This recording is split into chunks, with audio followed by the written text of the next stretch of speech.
Spadoni in the building. Big John. Good morning to everybody out there getting out the graveyard shift. If you're at work, what is happening? Good morning to everybody who went to the Bruce Mahoney game last night at USF.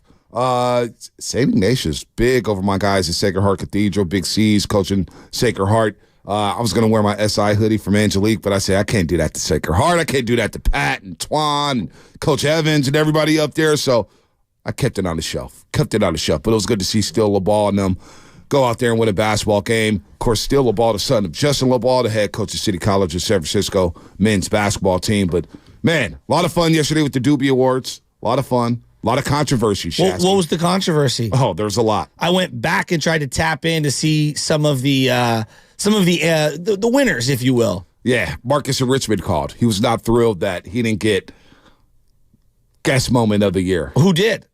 Brianna in Detroit. Well, I mean, Brianna in Detroit. I mean, you're talking about, like, that was one of the all-time calls. And there were so many drops, as Joey Spadoni said to you, so many drops within that call that we didn't even utilize. Well, I'm fashionable. Marcus in Richmond brought the heat. He told you about a 2-minute drill. He said he had twins in 6 minutes. Exactly. How is that not call of the year? That was actually call moment of the year. Then you had guest moment of the year, and it was you and Chuck Cooperstein, which I disagree with. Nope. Vehemently. Why? That was hilarious. Carlos Devil's Landing Angel? I have no idea. Was so much better. What about Shane Tao dropping BS? So much so that Gianna Franco from KPIX hit me up and was like, did you have the mayor on your show today? Everybody's talking about it. It's like, no, that was guest moment of the year. So there's controversy there. There's controversy because none of Bonte's picks won. No. It had nothing to do with my picks. It was from the roasters. Baldy's guest moment, talking about just no spoons and forks. Just I'm taking a bone, I'm taking a ribeye, and I'm eating all the meat in the world for Thanksgiving. Well, there's always next year. No, man, there was a lot of controversy, man. And I didn't see it. Rookie roaster of the year, a lot of controversy. So much so the can opener Cal called because he wasn't pleased about winning. Now, I'm not mad at Nick in San Jose for winning. Very deserving. You reap what you sow, brother. He was deserving, and he called yesterday. He called. Is he happy with the state of the Warriors? No. Why? I think he demoted them again to like a 32-win team. If they don't win tonight, they're a 33-win team, dude. As you're doing the surveying of the land a couple of times today, I do want to put this out there because there are a lot of kids that listen to this and a lot of parents that are out there whose kids play sports. If you have a girl who's in 4th or 5th grade and she's not signed up to play for a CYO team and she wants to play for free, I have a link. PAL has already paid for an entire team, 4th and 5th grade girls, to play basketball. Free basketball. If your daughter is not on a team, she's not playing CYO with her school, or maybe she doesn't attend one of those schools or whatever, free basketball. I put it on my Twitter. I put it on my Instagram. You can hit me up directly. If you call into the station, we'll send you the link. Sign up. We are all about helping the kids, right, B? You're talking about high school sports? Well, we didn't help Kobe out yesterday. Oh, I heard Kobe's call. Who's the other My kid, favorite Daniel? was, now I got to go. The way he ended that call. The guy wanted to dump Christian McCaffrey for Dalvin Cook. I was like, hey, Kobe, hit the books. How about the guy you kept calling a young Shasky who, was that the same kid? No, it was Daniel did Betnar. Who was that? Belmont. Yeah. Belmont. Yeah. He was mad even though they won. Yeah, I mean. Want to trade Debo for Justin Jefferson straight up? There you go. Yeah, that was wild. Yesterday was a wild show. And, I know you agree, Gene being our roaster of the year. I love Gene. Uncle G being our roaster of the year, although Robin said Bruno hit me up. It's like, how did I not win that award? Adam at SF, I definitely thought he told me he definitely thought he had the freestyle of the year in the bag. Oh. But Duke came in, and it was so ironic. Yesterday's show played out, Shasky, where we weren't asking for the winners to call the show. No. They just happened to be on the line when we announced their awards, which is pretty organic. So I'm proposing next year, as you have the CYO link, and I'm all for girls or boys playing youth sports or high school sports, and just being participants, especially low-income students or kids who come from, whether it's broken homes or just low-income homes. Absolutely. I'm proposing that we do the Doobie Awards in person next year. Spadoni, Lutman. We have tuxedos on. We rent out a bar or a hall. I'm down with that. I'm down with that. All the nominees in the building. Maybe we'll come up with some Doobie Award trophies, maybe some T-shirts. You know who would want to do this? Who's Our buddy Dino at Unwind on West Portal. You know he's going to want to go full tuxedo. Well, there's going to be a lot of people in the running to host this award show. Oh, look at you. There's going to be a lot of people. Well, what I would like to do after listening to that Brianna call one more time, because I went back and I was just looking at some of the winners yesterday in the afternoon as I was working. And Spadoni, I think you and I and Bonte have to create some sort of a new segment as football season ends, and we get more into like the basketball and baseball content of the year, which it's just not as rigid as the NFL content. I think one of these days out of the week, we do the slide up in our DMs and ask us anything. Oh, no. Well, look at him. He's shaking his head. Well, first of all, that's done because they slide into the DMs and ask me anything anyway. Has to stop them in 5 years. 5 years sliding the DMs to say hi. No, I need to say this. And morning to Zucci Man, who won the 2023 W Award winner for Best Texter of the Year. Ooh. He's eked out that win over Gutter Trash and PDX, and of course Oscar and EPA, and of course Mikey Dubs, who always texts us. We very worthy nominations there. Edda finally caught wind of the Brianna sliding in the DMs. Ouch. And she went back and watched the show when it actually happened. Oh, my God. And she said she looked at my face and she cracked up. And no, I did not sleep on the couch. She laughed. She had fun with it because she goes, how'd those DMs go? So she caught wind of it because some of y'all was snitching on me. I think it was Spadoni. I think it was some of the roasters. But some of the roasters are sliding in Anna's DMs. I'm catching strays. Tipping her off. I don't even think we follow each about the other. Brianna. I don't think I've ever gotten a DM from Spadoni on Instagram. Well, I post my kids and that's it, and then I leave. Somebody snitched on me because Anna caught wind of it. And she went back to the original show and watched my face when that happened. She's good. Yeah. She's very good. I'm optimistic, Bonte. Well, when you guys play the drops over and over and over again and they're talking about DMs, we know she ain't sliding in y'all DMs. Not too long, Lord. You can have that one, bud. I'm kidding, man. I'm kidding. But the W Awards is a lot of fun, Shasky. I do like. We should bring it to somewhere. I'm with that. I know we were kind of hypothesizing taking the morning show on the road during the April, May, June, July months, and I would love to hear from restaurants and places out there and tell us why we need to come see you. Yeah, all over the Bay Area, whether it's San Jose, Campbell, California, San Mateo, Burlingame, Millbrae, the East Bay. Yeah, we'll go to Livermore. I'll go to Hayward. I'll go to Fremont. Yeah. I'll go anywhere. But we do want to take the show on the road because who knows if the Warriors are going to be in the playoffs this season. Who knows if the Giants, by the way, another one bites the dust. I thought they were a favorite to get this Japanese pitcher. And then 24 hours later, Japanese pitcher signs with the Cubs. What's his name? I don't even pay attention to whenever somebody sends me an alert. The Giants are a favorite for this guy. Giants are a favorite for that guy. Who's this guy? I don't know. Who's He's a lefty. What's his name? He's a lefty. I can't pronounce his name properly. I don't even know who he is. So I don't want to sound like I don't know what I'm talking about. But most people have not seen him pitch. No, I'm serious. You don't want an early nomination for pronunciation of the year. Well, I mean, but most people haven't seen him pitch. I watched the WBC and I barely remember him. No, I'm not talking smack. I'm being real. No, you know what? Today, there is a guy that I do want to talk about just for a split second. If there is one name in the pipeline, you've seen Luciano for a little tiny bit. You've seen Harrison, whatever. The guy that you need to pay attention to, as a Giants fan, Rainer Arias, 17-year-old outfielder. They signed a couple of years ago. International free agency. You're going to have a lot of international free agents signed right now because of the international 16 and over. You can sign for a lot of money. He's the second highest paid Giant international free agent of all time at his age bracket, not one of the more older ones. This guy's a monster. He's a monster. Sorry, Big John was saying the Japanese pitcher's names in the chat box. I said, I know his name.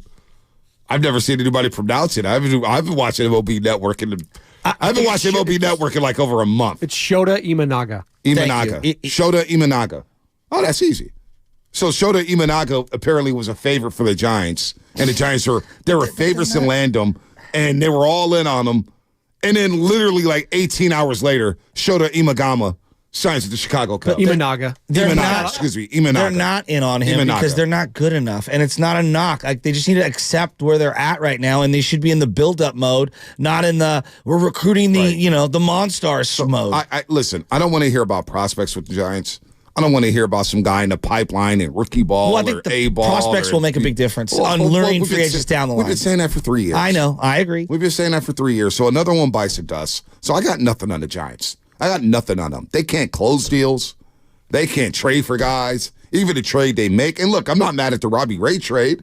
The guy's not going to pitch till August. Yeah, but you got rid of two guys that weren't going to help you. Right. Well, so I'm okay with it. And if he's decent, he'll opt out. So to me, it's a wash. But I would always, like, Robbie Ray's a better player, hands down, than DeSclafani. But yeah, he's coming off of a major injury. There's no denying it. But I'm not mad at that trade. Like, of all the things, I think it's a very low risk trade. All right. Yeah, it's all right. They still got about 7,000 journeyman outfilders that I need to dump. Yeah, I mean, this team. Oh, let's go. Oh, you know what? I see something on the line here, Shasky. Because we're going to get everything. We're going to get into Draymond Green. Warriors got a game tonight against the New Orleans Pelicans.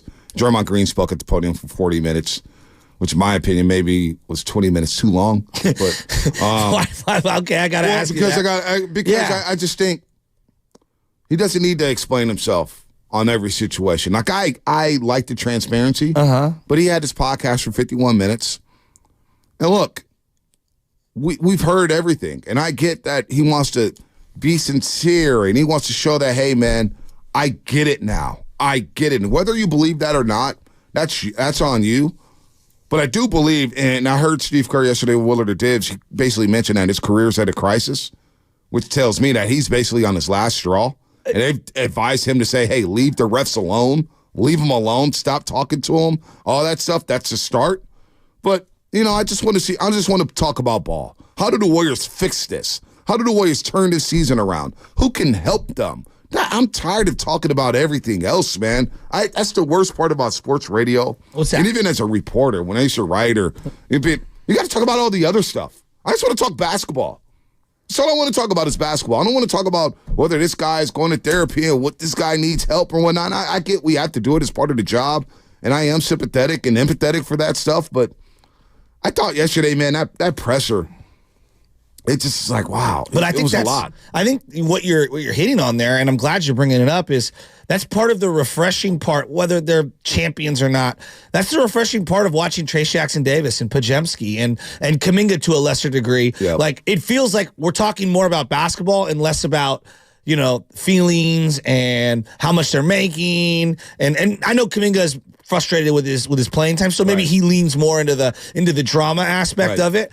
But I think that's the refreshing part of watching the youngsters play, because we are just talking about ball. Right. We're not talking about legacies. Right. We're not talking about respect in the locker room or respect around the league, or you've got 4 rings, or how they should be able to go out on their own terms. You're just talking about basketball. It's a great text here from 510 Comcast Business Text Line, as we're all over the place here. First segment, which I kind of like. I like the first segment to be all over the place. We'll get to Coach Rajakovic of the Toronto Raptors and how he went off yesterday. I understand the money, but the Giants did not sign Carlos Correa because of injury, and all the players they signed are injured or have injury histories. Kind of makes a point there. How is some of these guys passing physicals? Jung-Hoo Lee passed a physical.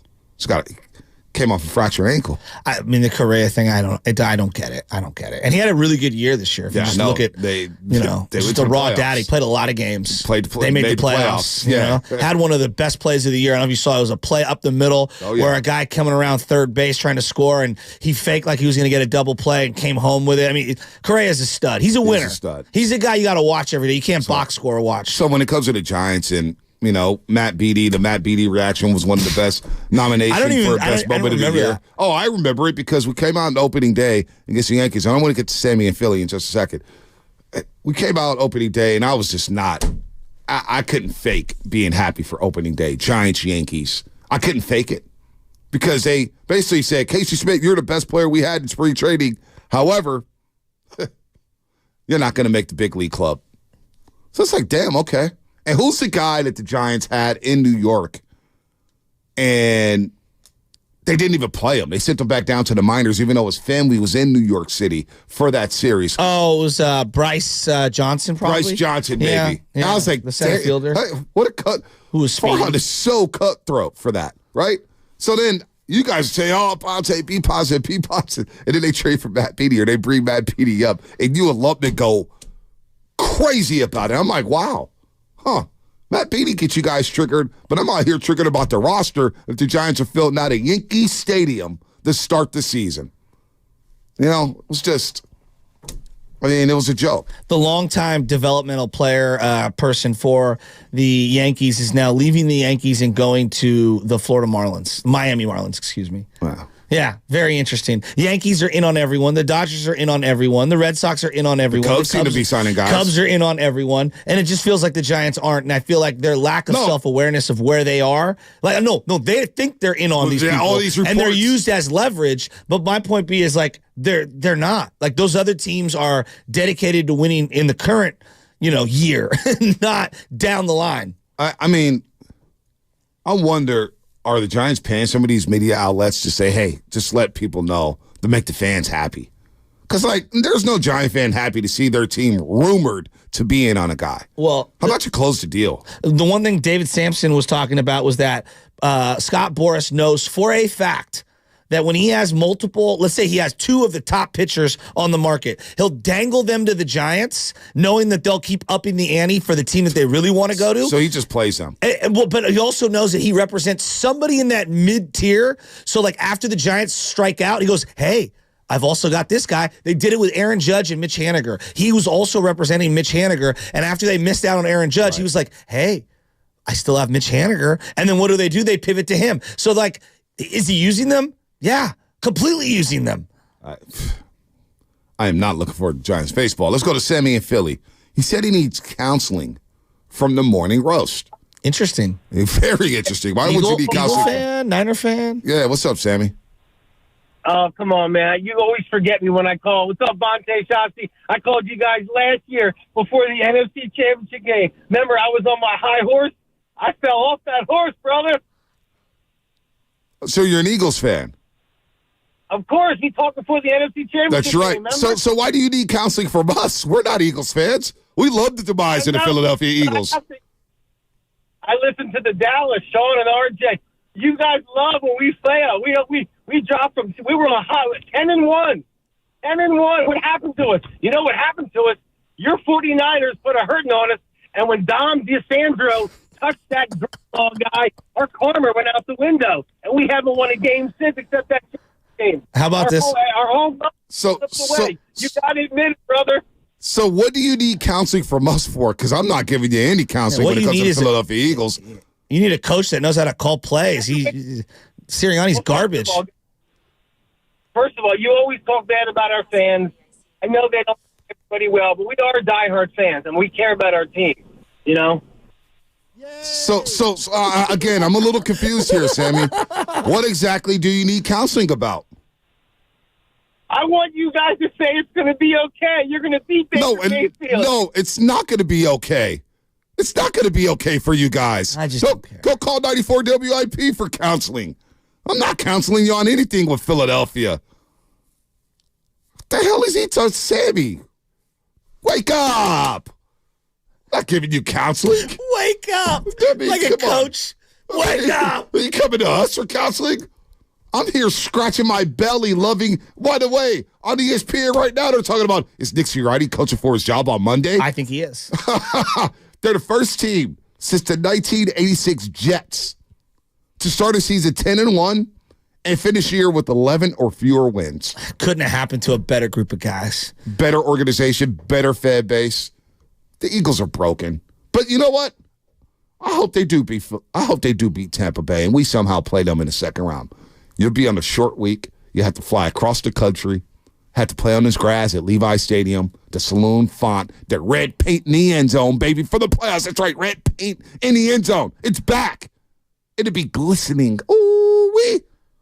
That's who you want? You want the Eagles? I want to end their season. Oh, really? Wow. I want to end their season. I get that. I want to end their season, and I want them to have to hear about it all offseason. Oh, that would be pretty cool. I'm not going to lie. That wasn't on my flow chart. I want McVay again. What, did you hear Baldy yesterday? Play it for me on the other side. I don't know about McVay.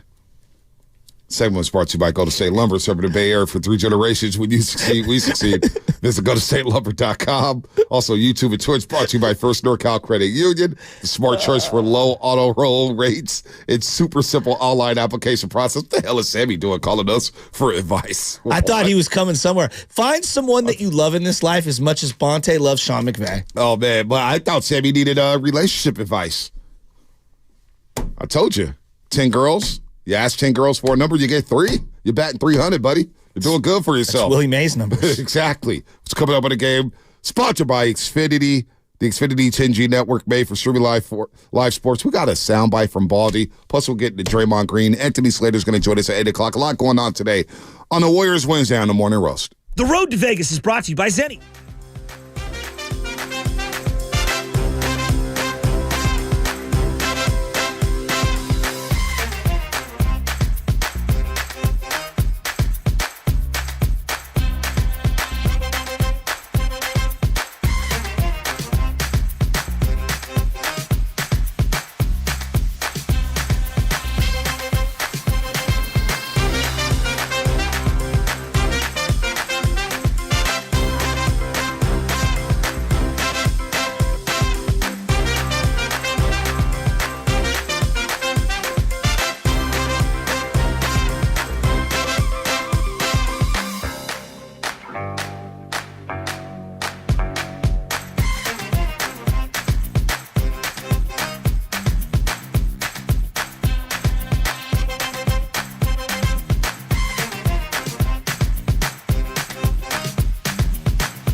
All right, Dub Nation, it's Draymond Green. Tip-off is coming later today with the great Tim Roy, and then tune into the Morning Roast tomorrow morning for the best Warriors coverage. Day. We did tease the Baldy sound. Day-Day's back. He practiced yesterday. We'll see if he comes back on his upcoming 4-game road trip where they play Chicago, Milwaukee, Utah. I always forget the other team on this road trip that they're playing.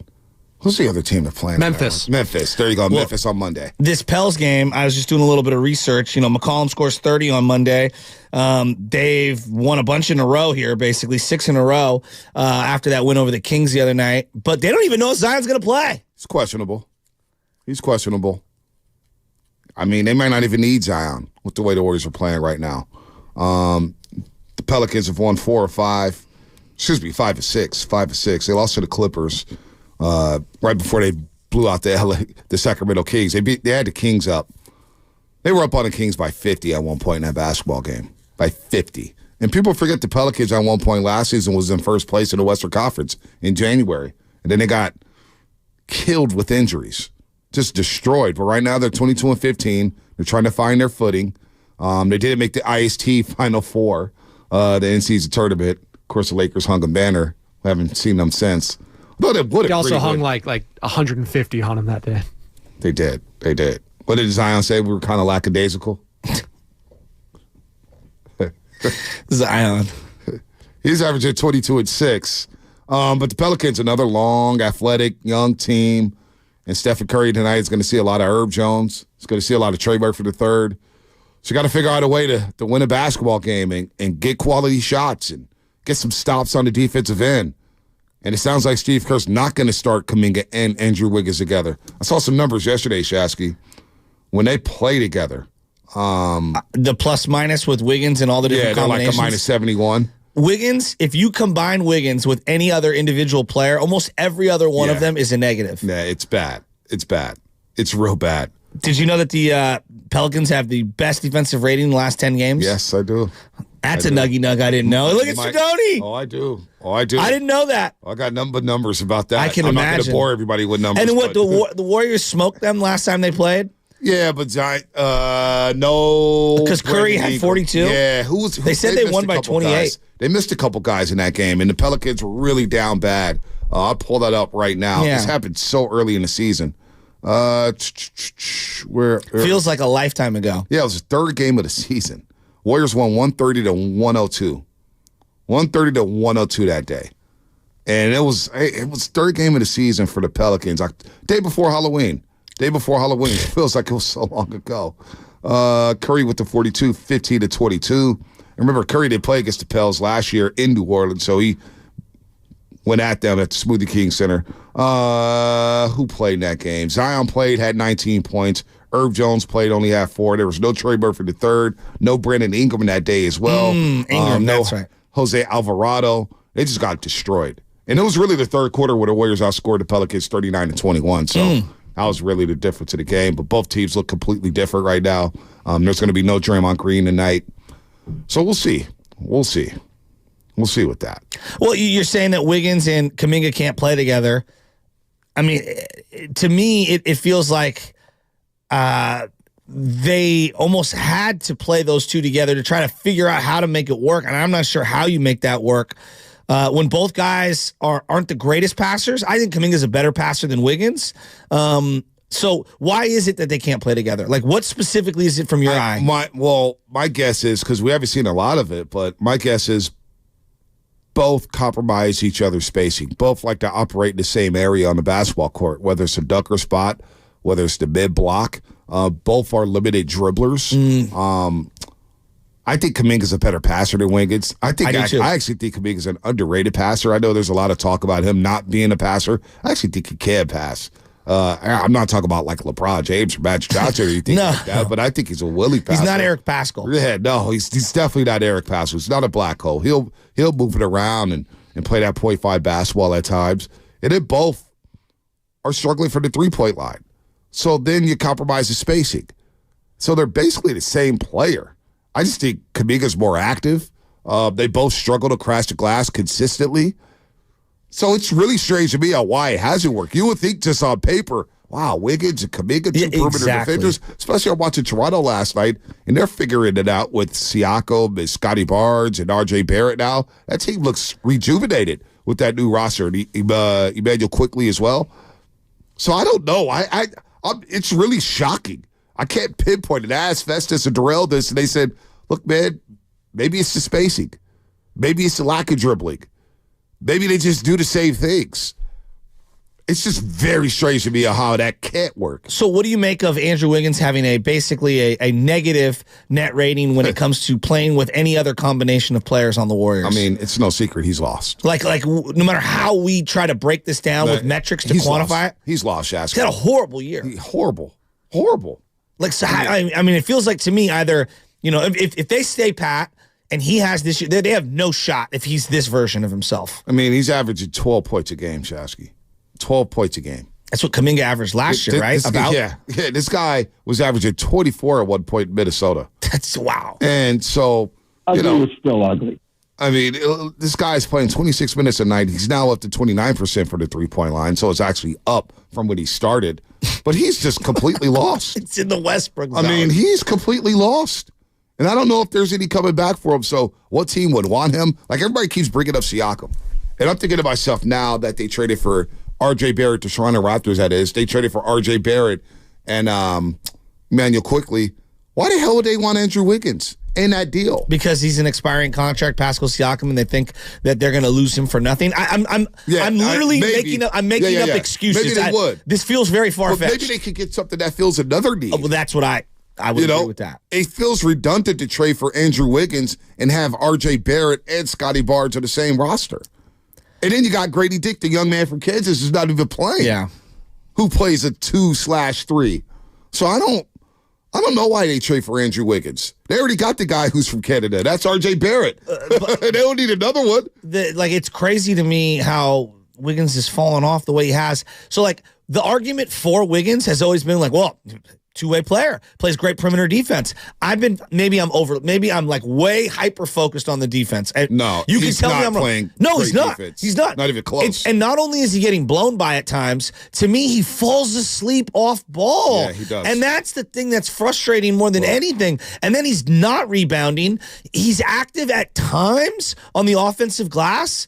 But I feel like it's unfair because I have him under the microscope right now, and so maybe all these little things have been there the whole time, and now I'm just accentuating it because the offense has slipped off. But B, I can't tell you how many times that he's supposed to be a help defender or he's supposed to turn a guy a certain way, and he gives a guy right down the lane to go blowing by him with his primary hand, and I'm sitting there come on, Wiggs, make that guy go the other way. Well, off ball, I don't know if he's been a great defender this year. It's just been atrocious. You get him on the ball and it's okay, but it's not at that level. It's not the level it was a couple years ago. And again, I keep looking at his body. He looks a bit frail. Doesn't look as strong as he did a couple seasons ago. Doesn't look as strong as he did to start last season before he suffered the right adductor strain. And he missed a couple weeks, and he basically wasn't the same after that. So he's just lost on both ends of the court. I don't know what you do about it. He doesn't deserve to start right now. Kuminga deserves that starting spot. But then what happens with Draymond Green? Can Kuminga play with Draymond Green? There's a lot going on with this roster. So I do believe Mike Dunleavy, who was president of San Jose State yesterday, watching the San Diego State Aztecs take on San Jose State, it does feel like he's going to have to make a move because even Steve Kerr was talking about it on Willard and Dibbs and at his presser yesterday. It's tough to play more than 10 guys. Yeah. You got to get your roster down to about 9 reliable guys. 10 is too many. 10 is way too many. Well, and that's where I think I would stand in defend Kerr, that he's been dealt too many plates to juggle.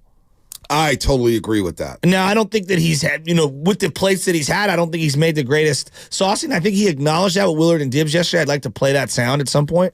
But I just think that they haven't served him well. They've put too many ingredients on the shelf and forced him to use them all. His hands are tied, and you say that around here, and everybody wants to say, fire Steve Kerr. Fire Steve Kerr. It's an excuse, but it's not. You got GP2, you got Moody, you got Pajewski, you got TJD, you got Chris Paul, you got Wiggins, Kuminga. They all want to play. And somebody's going to be the odd man out, and unfortunately, he's been Moses Moody. But you gotta get this rotation down. And forget the feelings.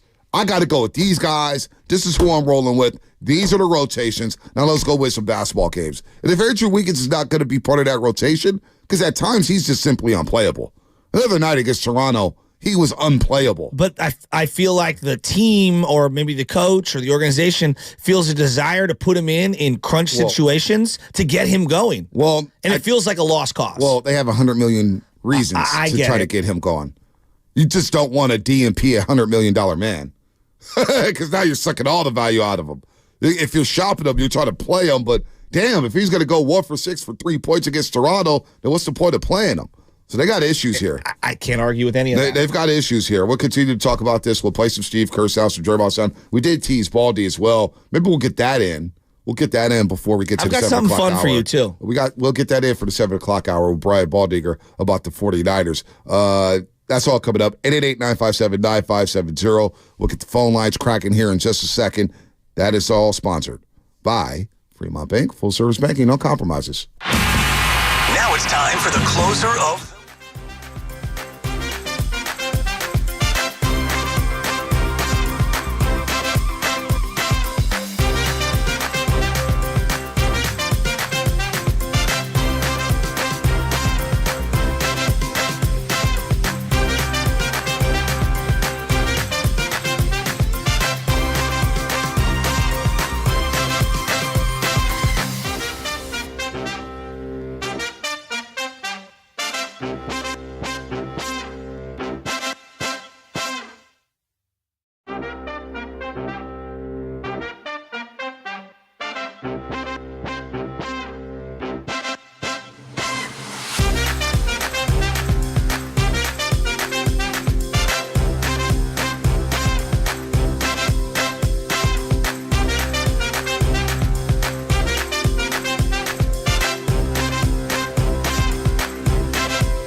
33-win team, dude.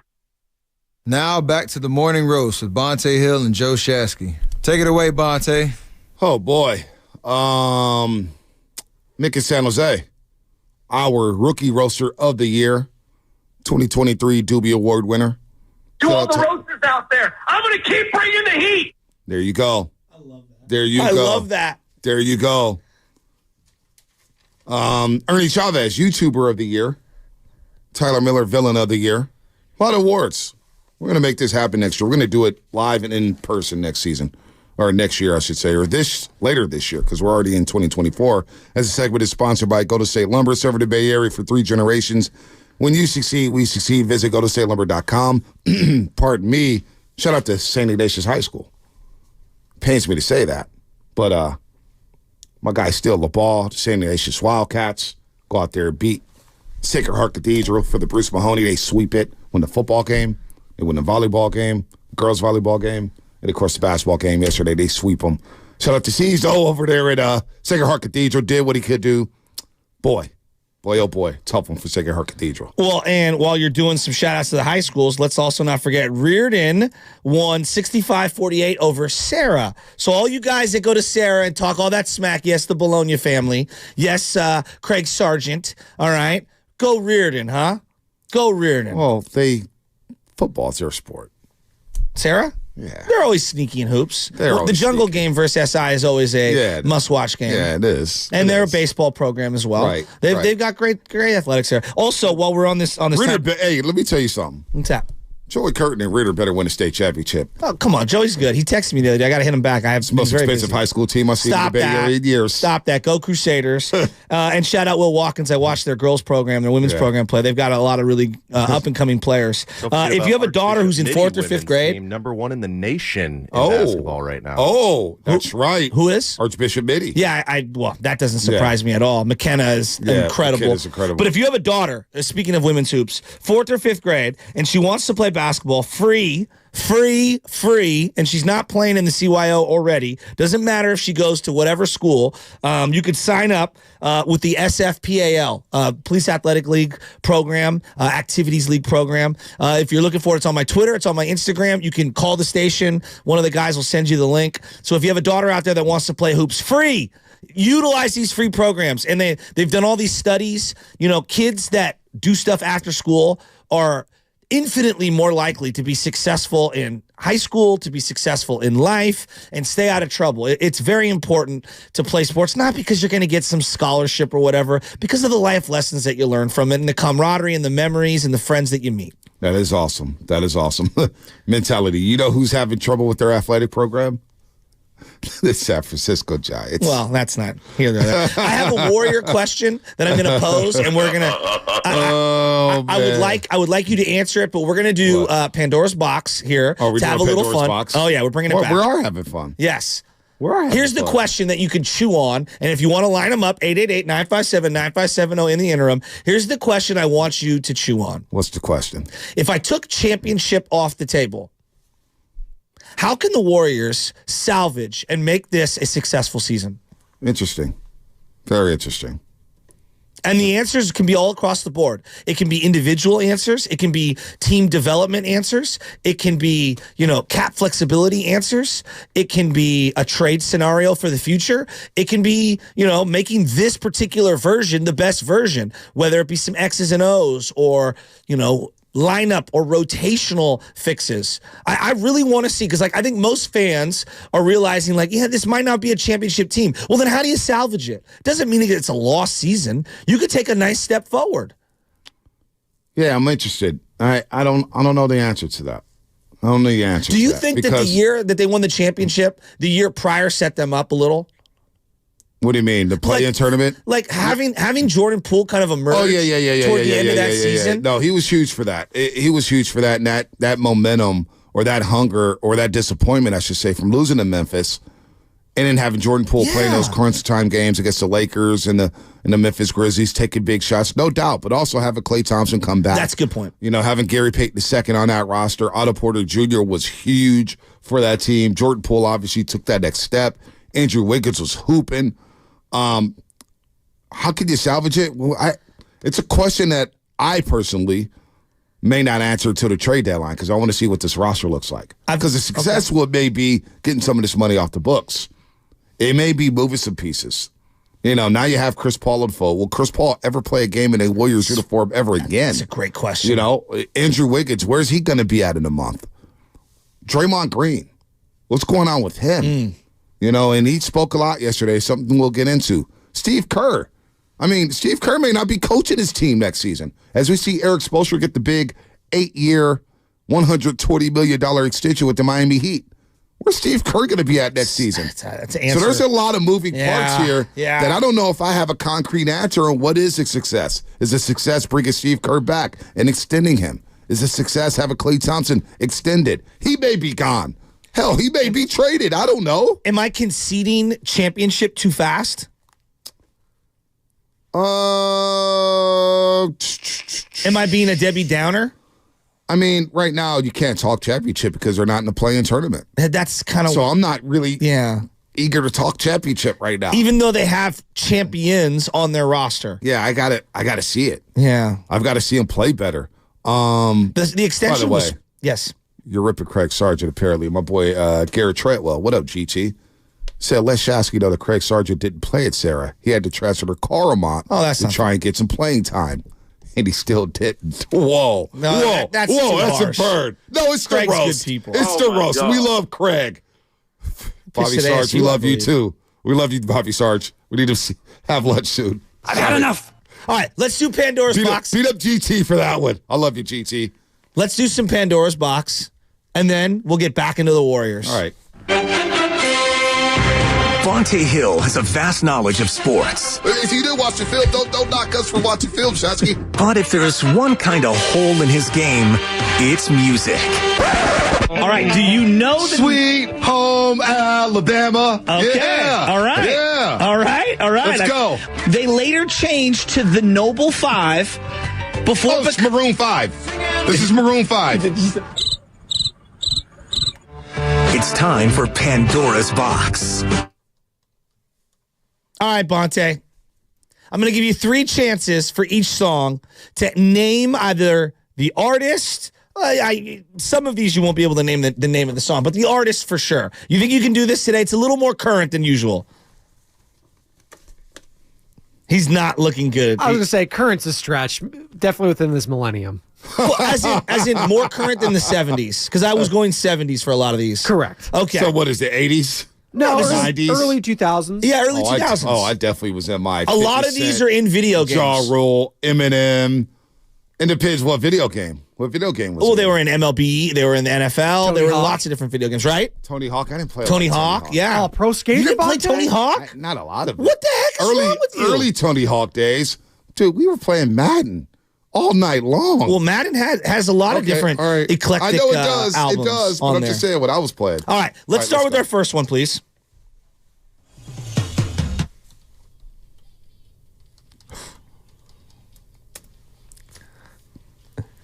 Oh, my God. It's a parody song. It sounds like... So this sounds like a song from Bring It On. Remember the movie Bring It On with Gabrielle Union? Probably would have been. Right. Cheerleaders. This sounds like one of those songs. Bring it on, baby. Do not cheat.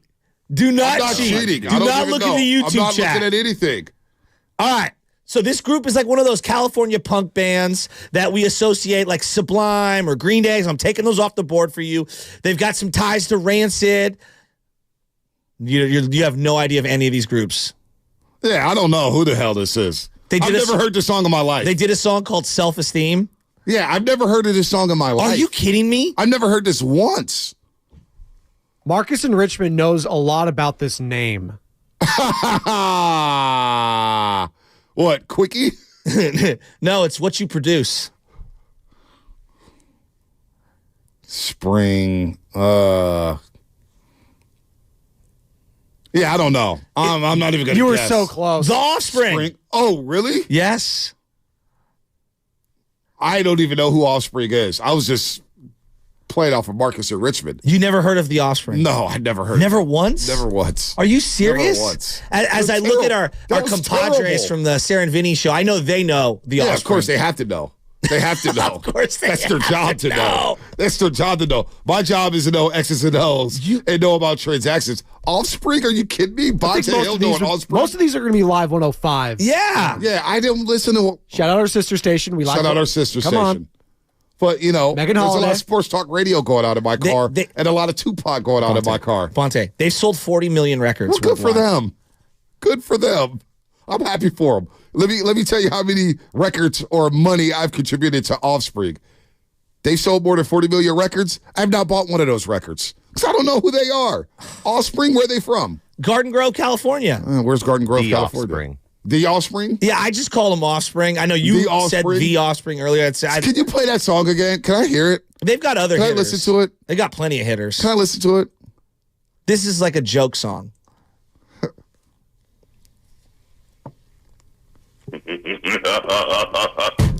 This is such a bad song. For a white guy. Come on, dude. No wonder you guys like this. No wonder you guys are feeling yourself. Look at Big John. Oh, look at Big John. I'm 45 for a white guy. Oh, no wonder you guys bought all these albums.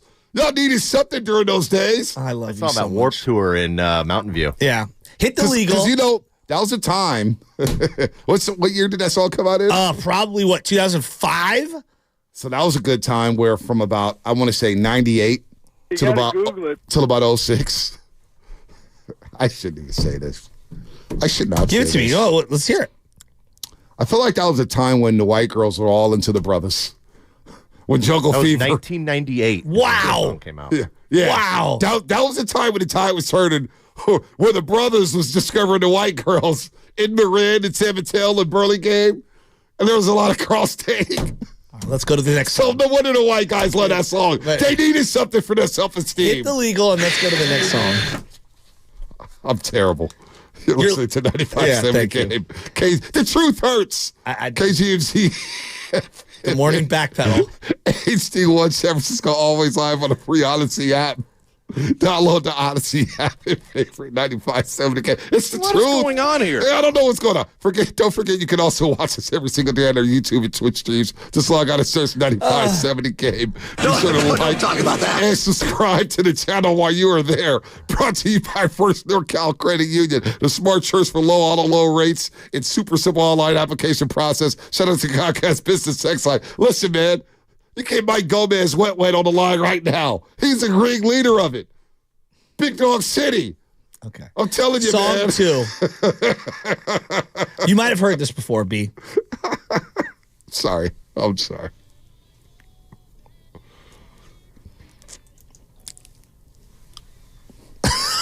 This is his face. His face. Banger.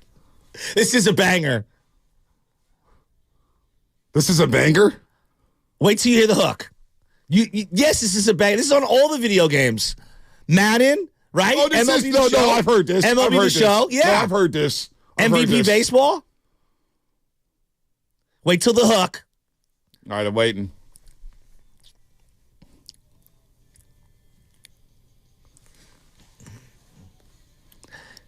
You've heard this song. Is this O-Town? No. It's a good guess. You got two more.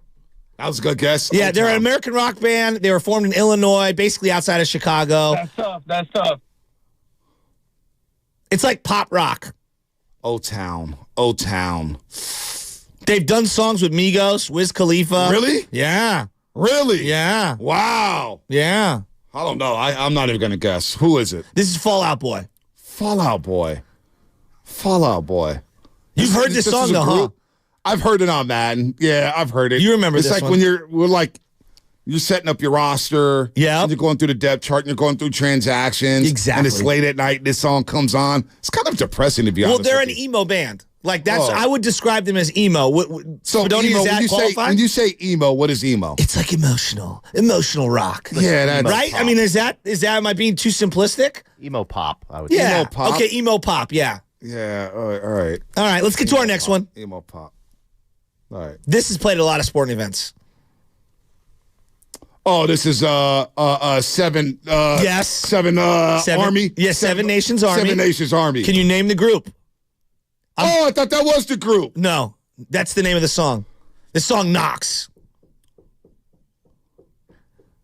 Gosh. If I give you one of the people from the band, I think you're going to get it. Who? Meg White, Jack White. Arms? Forearms? Wrist? Type Who of is it? design, a type of design that you see on shirts. Huh? Type of design you might see on Oh, shirts. the lips? The name? No, that's No, it's not that's Rolling Nirvana. Stones with the tongue. Oh, zebras? Jack White, Meg White. You don't know who? Zebras? Black and white? Stripes. White stripes. White stripes. The fact that he knew Seven Nations Seven Army, Nations Army. I'll Yeah. take that. White stripes. That's a win. That's a win for Bonte. White stripes. White stripes.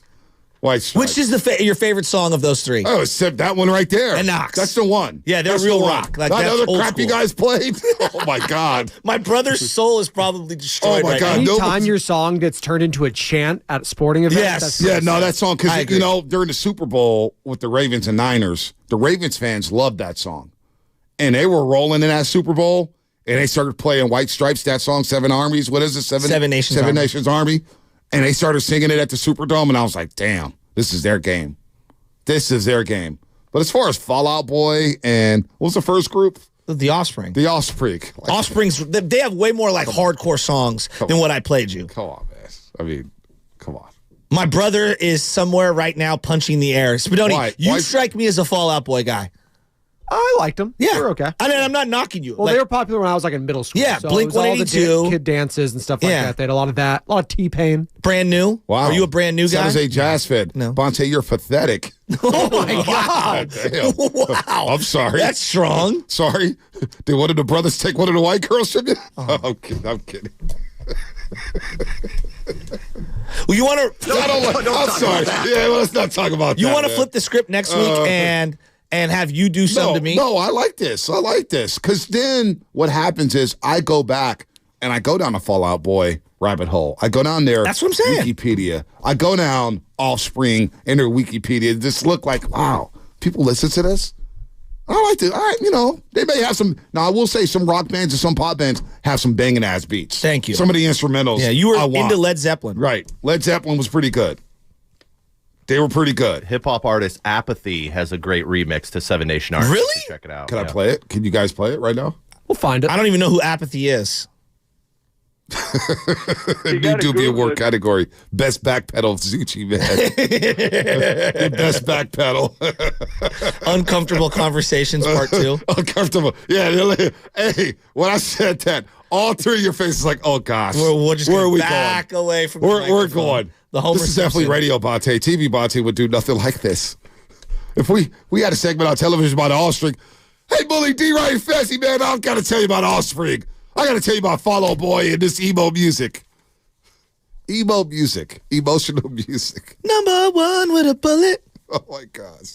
They did have a time. They had a moment They had in time. They had a moment in They time. did. They had a moment in time. And what was the concert you guys were talking about? My brother used to go to all those. Vans Warped Tour. Vans Warped Tour.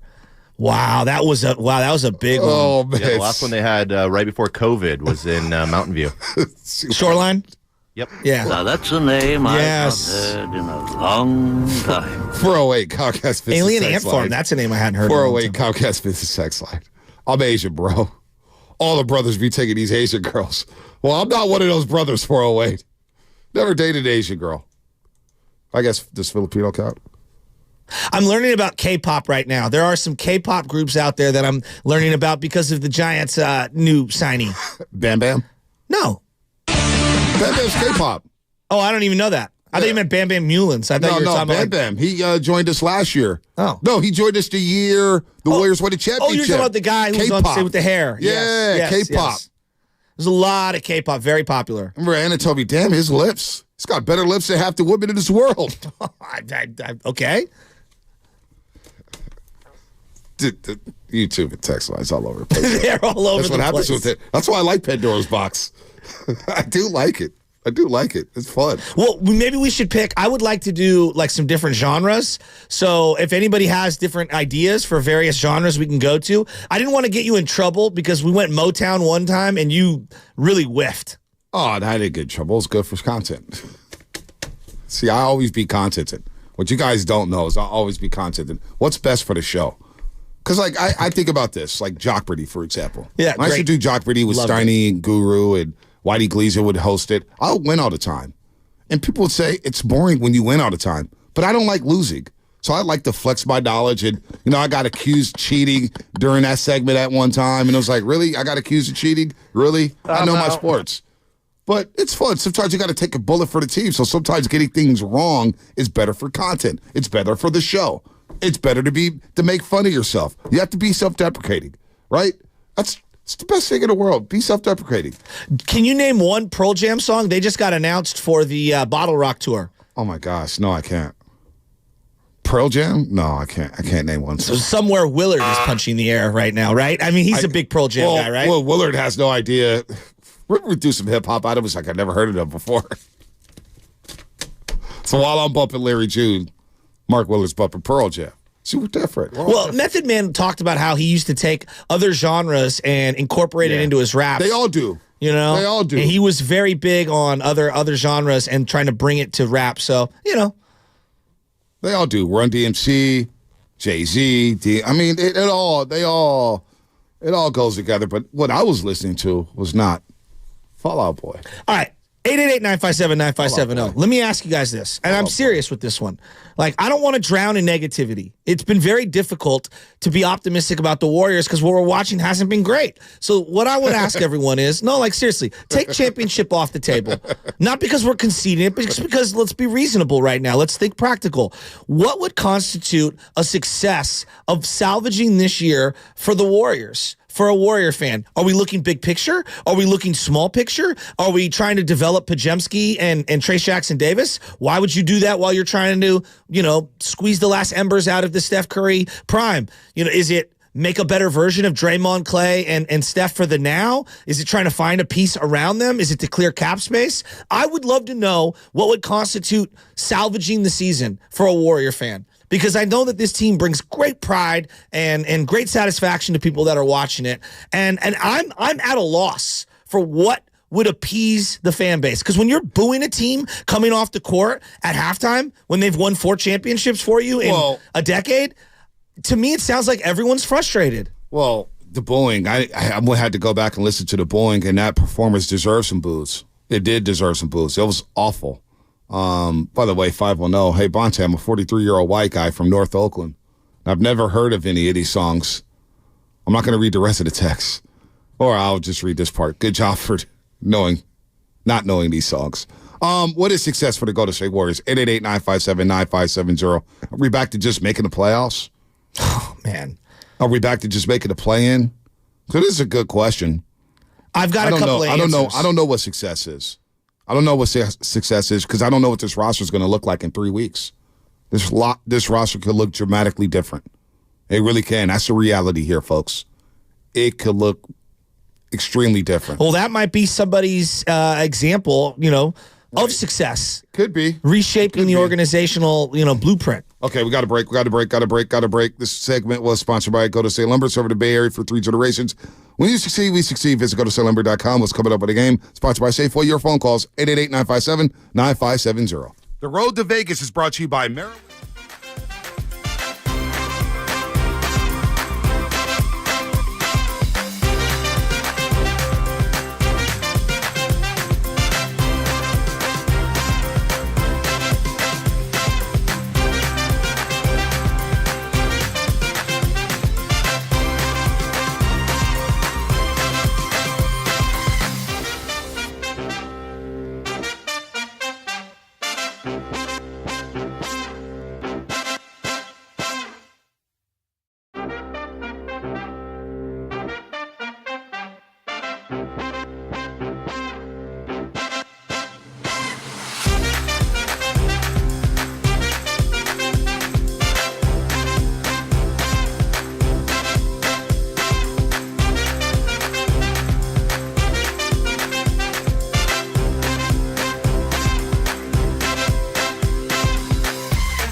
And you're listening to The Morning Roast with Bonte Hill and Joe Shasky on 95.7 The Game.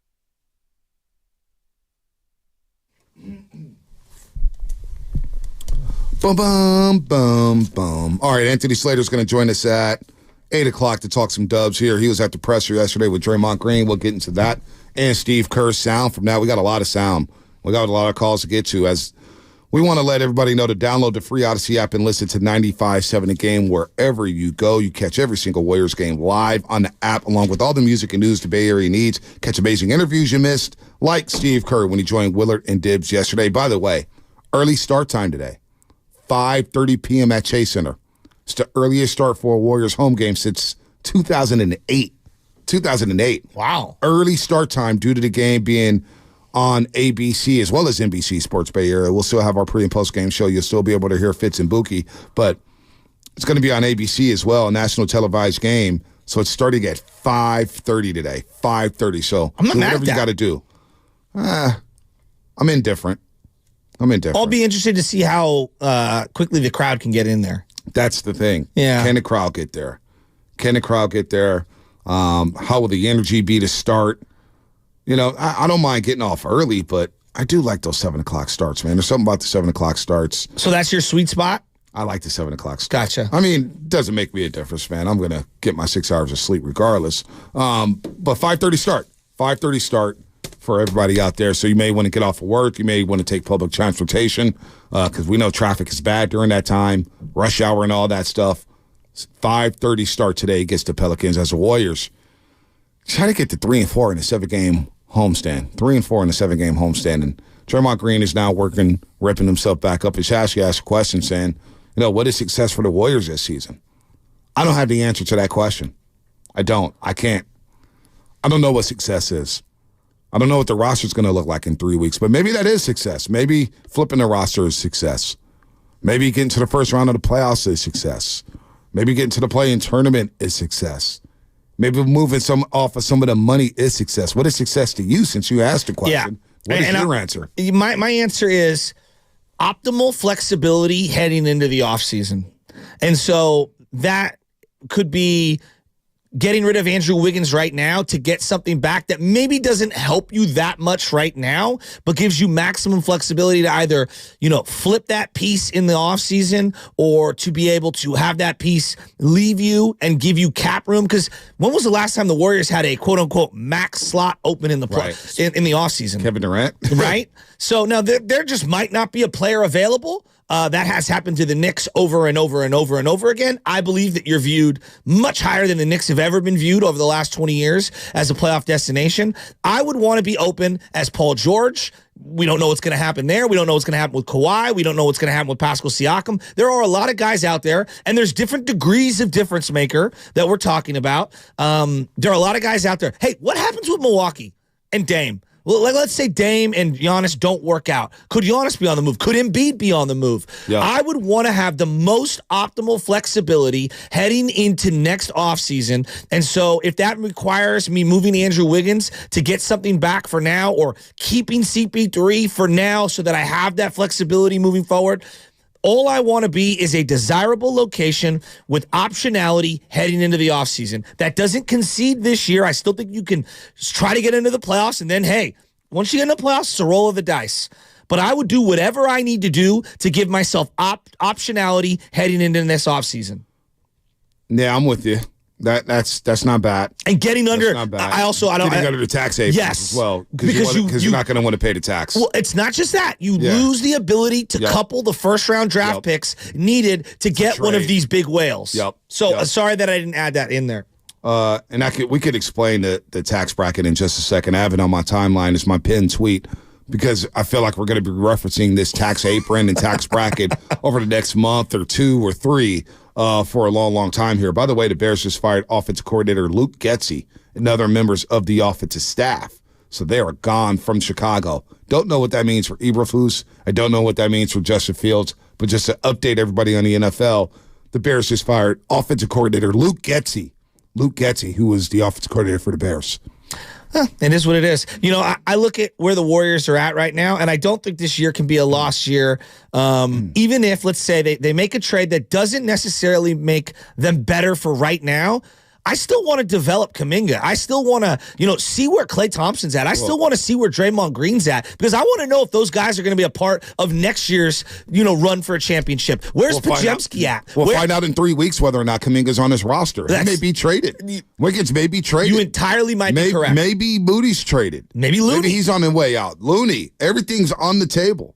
Everything is on the table. Let's take some calls. Yeah, let's hear from the audience. Krista Livermore, what's happening? Chris. You're on the roast. What's going on, fellas? How are you? Happy Hump Day. Yeah, Happy Hump Day. Happy Hump Day.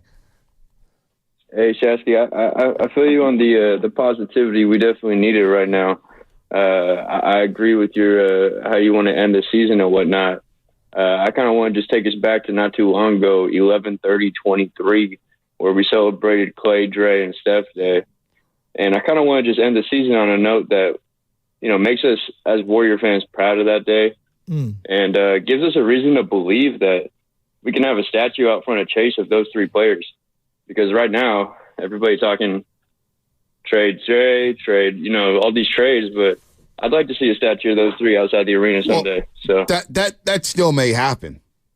Doesn't mean you can't be open to trading anybody. Klay Thompson would be very intriguing because he's coming off he has an expiring contract, and he's shooting the ball very, very well over the last 4 weeks of the season. But what do you do? Because they're going to get statues. They're going to get their jerseys retired and all that stuff. Now, Steph Curry definitely deserves a statue. We'll see about the other 2, but I think they'll all get some love. They'll get some love. That's going to happen. That doesn't mean what do you do with the roster right now? Because Draymond Green spoke yesterday. Steve Kerr spoke yesterday about Draymond Green. I think everything's on the table. So is that success? Moving off the big 3. Breaking up the big 3. Is it moving off of Kuminga? Is it starting Kuminga, giving him 35 minutes a game? Is he a player you could build around? I have no idea. I don't think we've seen enough from Kuminga, Moody, Pajemski, or TJD to say, hey, definitively, we could build around these guys. We can do that. I don't know. But in terms of positivity, it is what it is. Like, you want positive? You want positives? I mean, I'll win give you some positives. games. Win some games. No, but I'll give you some small positives. Because, a couple months ago, a couple weeks ago, I know we're trying to be now positive, and they're under 500. All right? This is a team that has championship aspirations. You have an owner who has championship aspirations. You think he cares about being positive right now? You think he is ticked off right now being under 500. I agree with that, but wallowing in the misery isn't trying to find solutions. And so I'm trying to find a solution to get out of this predicaments that they're in. Well, you can find solutions and still be miserable. That's true. You can find solutions and still, damn, this makes me miserable. Well, some of the solutions do make me mad. Well, I would look at it this way, where Chris Paul, it feels like either he's off the team via trade, or you're going to be able to flip that deal if he opts in the offseason. It feels like you can, right? Mm-hmm. And so to me, that's an asset. How big of an asset? I don't know, but that's an asset. I don't know about Wiggins right now. I don't know if teams are seeing him as an anchor or an asset. I really don't know. But I know this. They're paying him a lot of money, and it's prohibiting them from playing a younger player at the similar position. And I feel like right now that energy that he's absorbing feels like there's a little cloud over it, fair or not. And so I think moving him for the sake of moving him is a start. And hopefully when you move that guy, one of two things happens. You get something back that can help you, or you can get something back that gives you flexibility heading into this offseason. Well, just freeing up the money, because I'm looking at, Andrew Wiggins and his player option at the end of the deal. Does Scottie Pippen have a statue in Chicago? Somebody just asked 707. That's a great question. I don't think so, but I don't know. I don't know Chicago well enough. Scottie Pippen does have a statue, dude. Maybe we need to. Well, but that's on also the Chicago Bulls and how they determine, giving out statues. Like Orlando Cepeda has a statue, and I think he was with the Giants 7 years, right? And he was a great Giant, but his best years were with another team. They have a statue of him. They unveiled it in 2011. Okay, gotcha. So there you go. That was a good question. I didn't know. I don't know. I would have been like, that's wrong to not have a statue of Scottie Pippen. That's ruthless. Let's go to 18 Seattle. AT, what's happening? You're on the road. Hey, I just wanted to say that I remember back when during the KD days, they'd have just us. That was their motto. I feel like that's what they got to get back to. I haven't seen this team leak so much. I haven't seen this team be on the press so much because the internal turmoil. And success for me is getting back to just us and knowing how to gracefully transition to the next era. If you can't do that, like Pop did it, if you can't do that, like the Celtics have done it to a contender, even though I don't rate them, you got to make that transition. And I feel like to make that transition, you have to block out the noise and get back to being just us. Well, they've always had a lot of media around them since they started winning championships. You ever go to media day during the Kevin Durant years, or even after the first championship game, and there's nothing but cameras and lighting, and it's filling up the gym. And they've been the talk of the NBA for damn near a decade. They've been the lead story. They've had national TV games galore. Probably the most national television games in the last decade, the Golden State Warriors. So they have been in that spotlight for many, many years. But now the spotlight is different. The spotlight is different because of what's happened inside this locker room. And really, it started last year in training camp. I keep going back to that because Shasky, at media day last season, right before they went to Japan, the vibes were immaculate. So many people were so excited about the Warriors. Jordan Poole's in a great mood. Wiggins, they're all chirping. They're all talking. I mean, it was a great time. It was, and I was thinking to myself, are they really going to go back-to-back? Man. You got the young guys now they're on board. They're entering their second year. They're going to be a lot better. You get James Wiseman back. And from that day in training camp, it just hasn't been the same. It really hasn't. And I don't know if he could get it back. Like, Draymond Green is at the center of this. The reason why we're talking about this stuff is because we haven't seen Draymond Green for half the season. And we don't know what this roster is. It hasn't been maximized because one of your lead cogs has been out for more than half the year due to what he called antics, and I agree with that. So is success moving off of Draymond Green? Can you keep Draymond Green around? Can they figure it out? And will players want to come due to Draymond Green?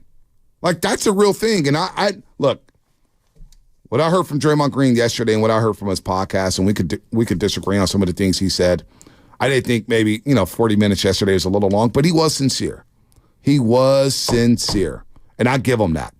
And I do think he's taking a step in the right direction. Now, we still have to see the actions. We still have to see how it plays out on the floor when he does come back. And then we have to see what the rotations look like because we have no idea. We have no idea if Kuminga's going to start next to him. We have no idea if Draymond Green is going to be able to help Andrew Wiggins and Jonathan Kuminga because Draymond Green was here, and it wasn't helping Andrew Wiggins at all. Andrew Wiggins has just been lost all season long with or without Draymond Green. But will players, if you do move off some of these guys, Shasky, do they still look at this destination as desirable after what's happened with this organization over the last 2 years? Do they still look at the Warriors saying, you know what? I could go there and ring chase. I go there and play next to Steph and Dre and Clay. We don't even know if Clay's going to be here. You get what I'm saying? No, I do. Couldn't you have made the similar arguments about the Lakers the last couple of years? You can, but a lot of those guys are drafted, right? And so when they picked up D'Lo, they traded for D'Lo. Nobody wanted D'Lo from Minnesota. They made it work. Yeah. Picking up Austin Reeves when they did, and then picking up some of the cheaper guys on the back end. I get it, but a lot of things happen via trade for them. No doubt. I look at it like, as long as LeBron's there, I feel like you're a destination. As long as Steph Curry's here, you're a destination to a degree. Maybe I'm biased. Maybe people view this as a toxic situation. Maybe people are saying, yeah, but not that guy. Like, I don't know if you saw the Tyrese Maxey did a podcast and he was talking about Draymond Green screaming and yelling at him. Yeah. Even though he's not a big talker. Are people saying, I'll go there, just not play with him? I don't know that. We don't know. I don't know. We don't. I mean, I forever I've heard about how Kyrie and Harden aren't the greatest to play with, and yet I see a lot of people lining up to play with them, and they think it's going to be different. Are they? I mean, Harden's been traded. I know, a Harden's zillion been times. traded. It's not like they're lining up to play with him. Well, it He's just been seems like traded to those destinations. And then by the end of his tenure, Philadelphia looks so much better without him. Now, the Clippers are playing some good basketball, and I'm very impressed with the LA Clippers. But I don't know if people were lining up to play. Well, I don't know about lining up. James All Harden. it takes is one, right? I don't know. Maybe I'm too close to the situation and I'm being biased, but I feel like the Warriors have a really good track record. There are some things that every organization has that they wish that they could redo, but there are a lot of people that I think that can help them. And what's really stuck in my head over the last few years, because they've been so bloated with the top end contracts, rightfully, when you win what they win and when you create legends, they have had very limited ways to be able to fill out the rest of the roster. You've lost the mid-level exception. You've lost, different ways of adding outside of the minimum veteran salary. And so if you can get back to that and have other ways to be able to fill out that roster, to me, I think it does become a more desirable situation, not just for the top end, prime guys like let's say Embiid or Paul George or whatever, but also some of those mid-level guys that you just haven't been able to spend money with. Well, that may be true, but this culture has taken a hit. Undenied. I can't argue that. And so when people look at this destination, again, NBA players, they're looking at the Bay Area and they're hearing, I don't think the Warriors have a problem with this. The Giants are making excuses about the city or whatnot. The Warriors don't have that problem. The Niners don't have that problem. But I do wonder with the current situation, there's questions about the head coach. Because next season, we don't even know who the coach is going to be. Steve Kerr just signed an extension, and the longer this lingers, we learned our lesson last year with Bob Myers. We don't know if Klay Thompson's going to be around. We don't know how players view Draymond Green and some of the things he's done on the court to other players. There's a long track record there. Steph's getting older. He's not 32 no more. He's not 31 no more. He's 35. And I still think he's playing at a high level, but he's going to be 36 next season. It's the reality. Father Time's undefeated. There's been a little slippage here. You just look at the last 7 games for Stephen Curry. The last 7 games for Stephen Curry has not been good. I'm going to cite these numbers here for you. And Stephen Curry over the last 7, Shasky, he's shooting in the 30s. And so I think that's a byproduct of guys being in and out of the lineup. There's no doubt about that. But look, 22 points per game over the last 7, 37% from the floor, 31% from 3. Is that just a little bit of a mini slump, or is that reality that Steph Curry does have a little slippage? Well, no, I think where he's at where LeBron was before they acquired Anthony Davis.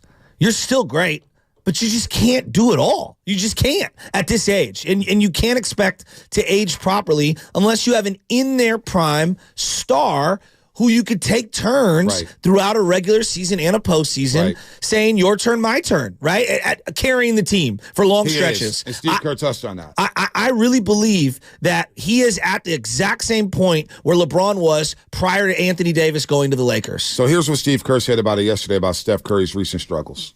I think we've thrown a ton on his shoulders. The burden that Steph Curry has on him for this franchise is unfair. The Draymond suspension. Draymond is the vocal leader of the team, obviously, right? He and Steph have kind of been co-captaining the leadership with our group for a decade. So without Draymond here, that adds a lot more to Steph's plate. We're trying to integrate, a lot of young players. Steph has a very unique style. It's the play after the play that matters with Steph. And we've put him in some combinations where the play after the play isn't happening. And that's frustrating for him. He's not James Harden or Luka. We're not going to just run a high pick and roll and spread the floor. And he's going to dribble 700 times. That's not his game. So he has to thrive off the ball just as well as he does on the ball. And frankly, we've had some combinations out there that don't recognize that as well as certain combinations. So when you mix in that and some of the other guys struggling, whatever, and occasional turmoil, that's a lot. That's a lot. And, this guy has carried our torch for over a decade, and everything we've built is really based on him. And so we're putting too much on his plate right now. And I do agree with that. There is a lot on his plate right now. And he is a superstar. And some people will say, well, this is what happens to superstars. But you know what, man? He is pressing. He's going to see Herb Jones tonight, another long, athletic defender, after seeing Scotty Barnes, who Scotty Barnes was putting on the show yesterday at Crypto.com Arena. And we got some sound from that where the Lakers shot 23 free throws. What was it, 23 free throws in the fourth quarter to the Raptors, too? Should have been more, probably. All right. That's come on, man. That's a bad product. That was. Then don't even get me started with the officiating. Yeah, but so with Steph Curry doing all this, like, how desirable is this situation right now with all these unknowns? There's a lot of unknowns, a lot of questions with the Warriors right now. Now, can they turn this around? I think they can. Maybe a trade flips that. But I don't know how desirable they're going to be in the offseason because I don't know who's going to be here. And that's a real thing, Shasky. So I don't know. They're not, like, at one point, the Niners were very desirable. Remember the 90s? They were in. Hell, I watched the Reggie White 30 for 30. I didn't know the Niners were in on Reggie White. He was in their final three. And then once Steve Young got knocked out, how desirable were the 49ers after that? No, not at all. Look at the Giants right now. They seem to be desirable in 2010, 2011, 2012, 2013, 2014, 2016. Yeah. How about now? Not so much. But I think if you go to if you're reimagining the roster and you're just trying to be creative, if you start with Steph and then have an open mind on everything else, I still think you are somewhat desirable. They remind me of a sitcom that's kind of like getting stale and needs that new cast member. New character. Yes, you get what I'm going. Like, remember when Growing Pains got real stale and then they added in Chrissy Seaver, who would eventually, get in it. And then they added Leonardo DiCaprio to kind of like spice things up. Like, that's what it feels like for me for the Warriors. Family Matters. What? They went to Stefan Urkel. Yes, exactly. Exactly. What was the girl? Myra? Was it Myra? Yes. Instead of starting dating Laura, they brought in Myra. Yeah, no, you had to shake it up a little bit. No, those sitcoms all come to an end at some point, right? This is going to come to an end at some point. But for me, I would try to reimagine this team. And to me, flexibility is the most important. And you just say, hey, look, Steph, who do you want to play with? How are you looking to age these final few years? Who are the guys that you would like? Circle those guys and do everything in your power to create a roster that can cultivate the best out of the final few years. I'm with you. And if that may be the direction they go in. But you look at some of the free agents here, it's going to be hard to get them. It's going to be very, very hard. No Just doubt. looking at a top 10 list right now, Klay Thompson, DeMar DeRozan, Nico Claxton. Nick Claxton, Tyrese Maxey. See, Tyrese Maxey, can we stop on him for a second? I love Tyrese Maxey. I love him. The fact that and I believe they'll be able to match the offer because of the bird rights thing. And they will. But, I mean, he's the kind of player defensively who can also set up for others. I would love to get him, but that feels far-fetched. I also think, I've been on this Kobe White hype, and we're going to see on Friday in Chicago. Kobe White had like 27, 8, and 5 the other day. but he's only making $12 million over the next 2 years. $12 million each. I would like that. Yeah, but I don't think the Bulls will trade a contract. Yeah, like that. That is very team-friendly contract, and he's only 23 years old. So, I'm looking, because he's second in the league when it comes to blowing by guys. And what happens when you could blow by guys? Dribble, drive, penetration. Yeah. All of a sudden, you create open shots for Stephen Curry and Klay Thompson. Now, the interesting thing with Steve Kerr is he said he's not going to just run pick and roll. And I agree with that. High ball screens, pick and roll, dribble, dribble, dribble. You have to mix it up. That's where Steph Curry's getting worn down. Yes, exactly. But I also think the lack of a second ball handler has made their offense look even more predictable, and that's why people are going crazy about pick and rolls. Yep. And that's where Draymond fits in. Yeah, no, pick and roll basketball is just, let's go to John at San Rafael. John, what's happening? You're on the roast. Hey, fellas, thanks for letting me on. The Draymond thing is just very typical with him. Like, he's a bit of a clown, but he's our clown. And whenever these occur, he turns it around, right? And in this instance, I just don't buy that he's so genuine, right? He's like, oh, I was going to retire, and woe is me, Adam Silver. Then he cries to Kerr, woe is me. Into the enemy with, how could you say that about me? And it's just, it's sophomoric. It's completely sophomoric. And you know what? He's our guy, but dang, he really turns this around, and it's woe is me. What'd you think of Draymond, the podcast? Adam, it's too much for me. And what he said. Well, the podcast was different than the press conference for me. The podcast felt very, this is my point of view, and I'm trying to get my point of view across, which that's why you have a podcast. It's going to be the point of view of the person who's hosting it, and you're going to give your insights. They talk about controlling the message now for these athletes, and, I think to a degree, Draymond likes to write his own autobiography, if we will, right? And so I thought that the press conference was sincere. Maybe it did drag on a little long, but ultimately, I've told you for a long time that I don't really buy what anyone says at a press conference in front of a dais. It's all about your actions. And so your actions moving forward are going to be what I'm going to judge you on. I'm not going to judge you on the sincerity of a promise or the sincerity of some sort of an apology. It's going to be about your actions moving forward. And then in a crisis time, in a moment of adverse situations, how are you going to respond? Yeah. That's how I'm going to judge you. Yeah, we're all eager to see how he responds. Here's what he said. I felt sincerity, though, from him that maybe I hadn't necessarily felt at other press conferences. Here's what he said on changing some of the antics. Let's face it, antics isn't something that got me here. And so when I look back on these situations, it's like, can you remove the antics? I'm very confident I can remove the antics. And I'm very confident if I do remove the antics, no one's worried about how I play the game of basketball. Nobody's worried about how I carry myself in the game of basketball, but it's the antics. So that's my focus. It's not on changing who I am completely. You don't change the spots on the leopard. It's just not going to happen. And I'm not going to try to set some unrealistic expectation of who's this person going to be? It's not real. And that's not sustainable. I've always said before, I know how to be me a lot better than I can be anyone else. But in saying that, can I accept the fact that my antics has been over the top? Of course. Can I remove those? Am I capable of removing those? Of course. I think without that, then I don't think there is much of an issue. But it's the antics that can go. And I've made a commitment to do things to make sure that those don't creep in. So that's what we want to hear, but that's also what we want to see. And that's remains to be seen because we haven't seen him step on the court yet. But at least he acknowledges that I've got to remove the stuff. I have to. Because Steve Kerr said yesterday on Willard to Dibs, his career is at a crisis, Draymond Green, that is. It's at a crisis. And that to me means that, boy, he probably has one strike left with the Golden State Warriors in the NBA. Wow. I mean, that was deep. Can I chew on that for a second? To say that it's a crisis, that that's deep. He's at a career crisis. So that sounds to me like he's on his last strike with the Warriors. Yeah, but what does that mean? They're going to trade him? Something may happen.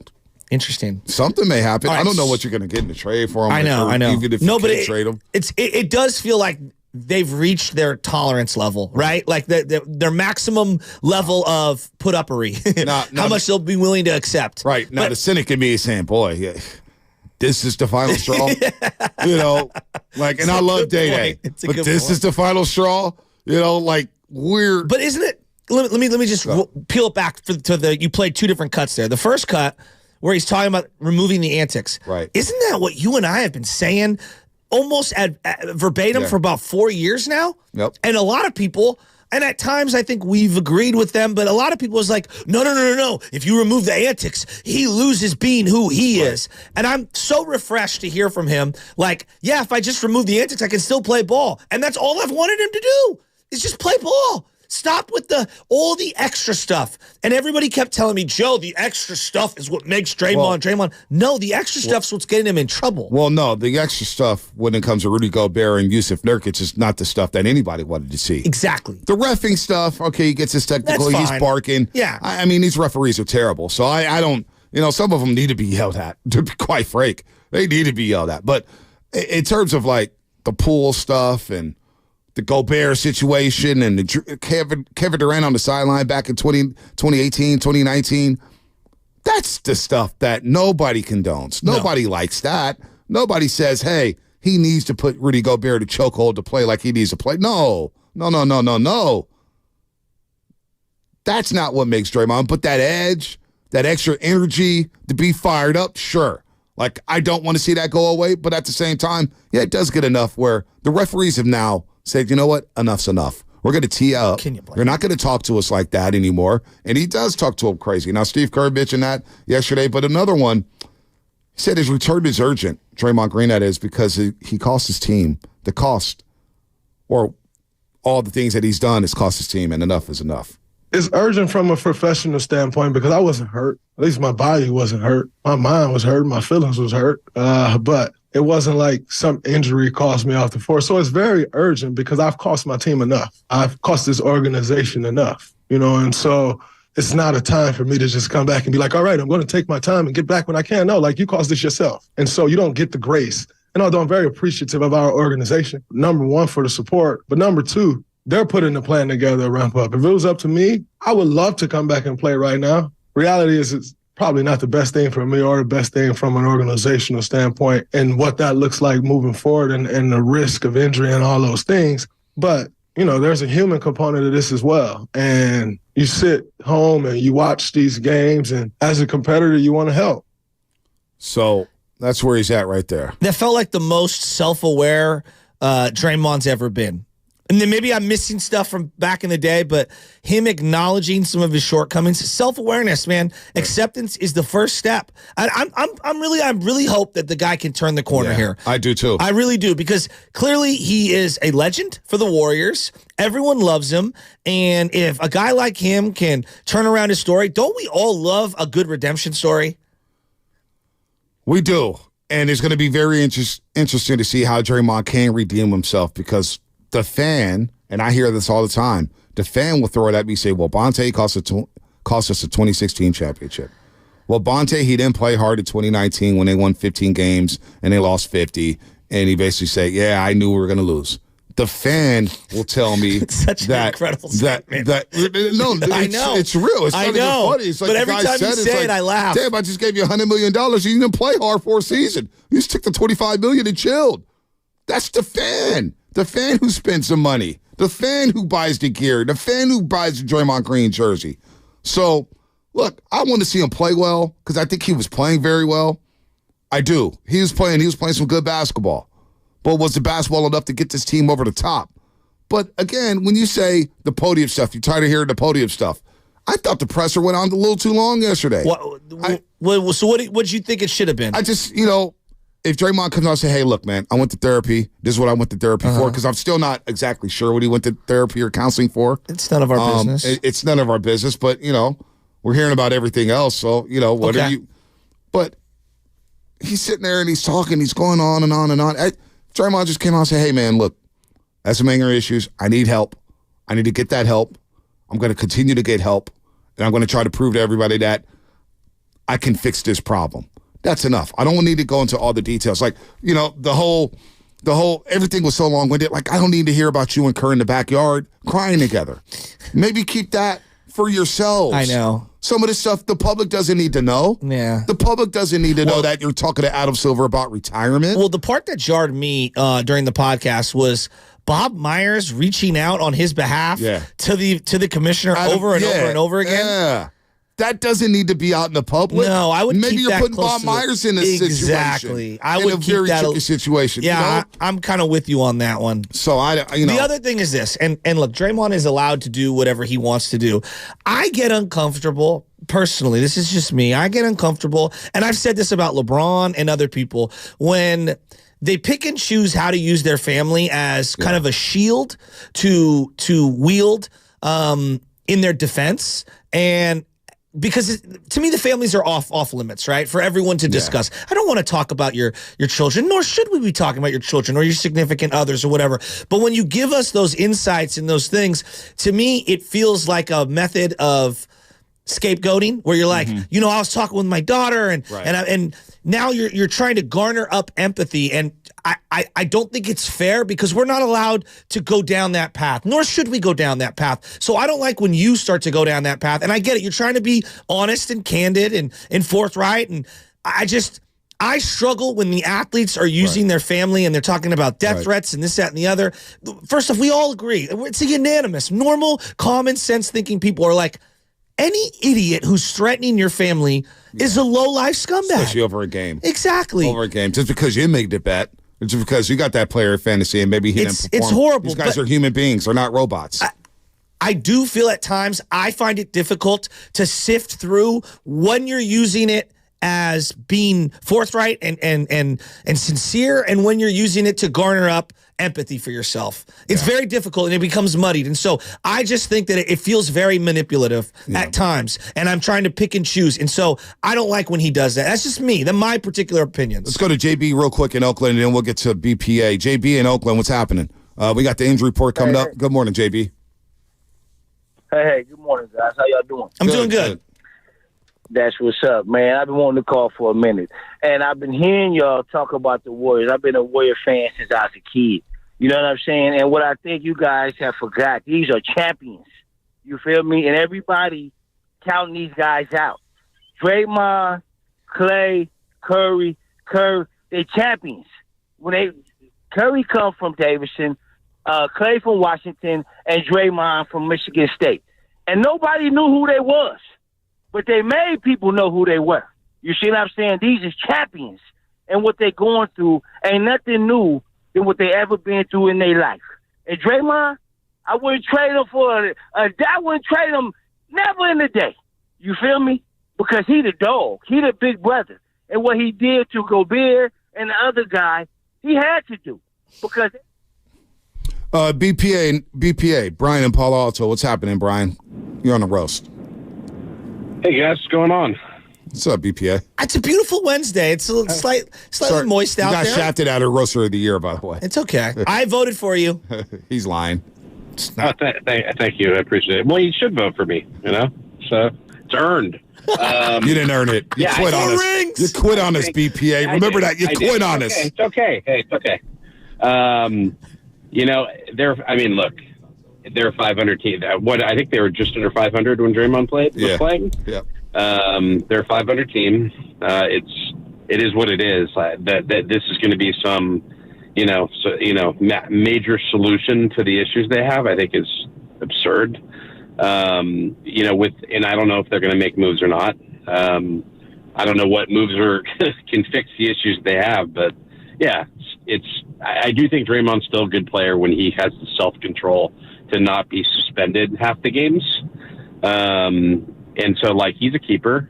Steph's a keeper, and that's it. That's about it. Everyone else should be on the table. That's my take. It's just, I agree. I don't know what that fixes. They need massive moves. Yeah. Or they could just say, hey, let's just wait it out. We're not going anywhere this year. Let's let all the Clay's going to expire. CP3 expires. Maybe we can get Wiggins off the books. Wiggins, he looks like he's sick or something. I don't know what's going on with him. I don't know what's going on with him, Tiago. He's not hurt, is he? Segment is sponsored by Golden State Lovers, serving the Bay Area for 2 generations. When you succeed, we succeed. Visit GoldenStateLover.com. You can't win Roaster of the Year when you threaten to go to the other station. Then the other station doesn't pick up your calls. The hell's going on? Don't give me false equivalencies. I make Shad BPA from a Doobie Award every single year. I'm optimistic, Bonte. Just because. Tiago. I'm a dynamic human being. He's the two-way player the Warriors have been missing all year. Oh, my gosh. They do need a two-way player. Is Dre a keeper? I don't know. I don't know who's a keeper. He said he's a keeper, and I don't know. I'm going to ask said Anthony that, Draymond? Slater. No, Tiago, a.k.a. BPA, said that Draymond's a keeper along with Steph, but everyone else can go. Well, JB also said that, too. He said these are champions. Anthony Slater coming up in 4 minutes. We'll ask him. He was at the presser yesterday. Pelicans forward Zion Williamson, Jose Alvarado, guard, will remain questionable for the Pelicans game against the Warriors tonight. Don't forget, 5:30 start. Williamson, or Zion, as we all know him as, has been dealing with a right quad contusion, and Alvarado is battling with a non-COVID illness. Both missed their last game against Sacramento, but it did not matter because they beat the Kings by 33 points and were up 50. Like to beam on that. Both are considered game-time decisions. The injury report brought to you by Boxer and Curzon, Northern California's premier workers' compensation law firm, helping injured workers get their lives back for over 40 years. It is a Warriors Wednesday, brought to you by Freeman's Appliance, a trusted name since 1922. Anthony Slater coming up, our 95.7 Game Insider. And don't forget, visit freemansappliance.com today. Adam, it's too much for me. In order for small businesses to thrive, they need to be smart, efficient, savvy, staying ahead of the market.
fun. Well, let's talk some basketball. So the Warriors take on the Pelicans just today, 5:30. I almost said this morning, but 5:30 p.m., the earliest start time at home since 2008, a national television game, but still, you can watch us on NBC Sports Bay Area. Fit Spooky, the whole crew will be there for pre- and post-game live. And Anthony Slater will be in the building as well. Before we get to Slater, just want to say shout out to YouTube and Twitch, brought to you by First NorCal Credit Union, the smart choice for low auto loan rates and super simple online application process, and the Comcast Business Text line. Anthony Slater, our 95.7 The Game Insider, does a tremendous job at The Athletic. Just exceptional work, and he's been all over this situation with Draymond Green as he ramps his way back up. Warriors, they just need a win to get the 3-4 to 7-game homestand at the Toronto game. Let's start there before we get into Draymond Green. That Toronto performance in the first half, excluding 2019, because we know how bad that season was, Anthony. Was that as bad as a half have you seen for the Golden State Warriors under Steve Kerr? I don't know. I might go like second half Sacramento this year, right? Blowing the lead. I mean, there's been some really bad second half. Right. Just, this season. But down 27 at the half? Oh, my gosh. Yeah, it's pretty bad, now that you put it at 27. How about the first quarter from the Kings yesterday? They were down like 18 to the Pistons. I did see that. They scored 47 against them. Yeah, there's been some bad ones, but I do think like context always matters, right? And just like considering where this season was, where this homestand was, that was as surprising of a no-show, especially for a team, by the way, this season. They've mentioned it. They don't really get blown out. They do not blow anybody out, but they don't typically get blown out. How loud were the boos in the arena? Because I was getting mic'd up and I was locked in on the halftime show. How loud were the boos there Sunday when they walked into the locker room at halftime? On one to like where the Eagles fans are probably at for their home team right now, it was probably like a 4. Like it wasn't like just raining down, right, fire everybody. But it was like, oh wow, they're booing in here, which you hadn't heard. Like it was audible boos. So. What'd you make of Draymond Green's podcast and Draymond Green's appearance at a podium yesterday? I thought it was very long. I believe it was 37 minutes, and it was about 6-7 questions. So you can imagine, like the answers were very drawn out, which is fine. It was good. I think my two takeaways are he did take a level of like responsibility on where this season has cratered to. Right, talking about trying to get back, saying like I've cost this team enough. He mentioned the funny thing with Pajemski, like trying to give him a standing ovation in film, like a welcome back. And he's like, I'm not sure anybody should be giving me a standing ovation right now.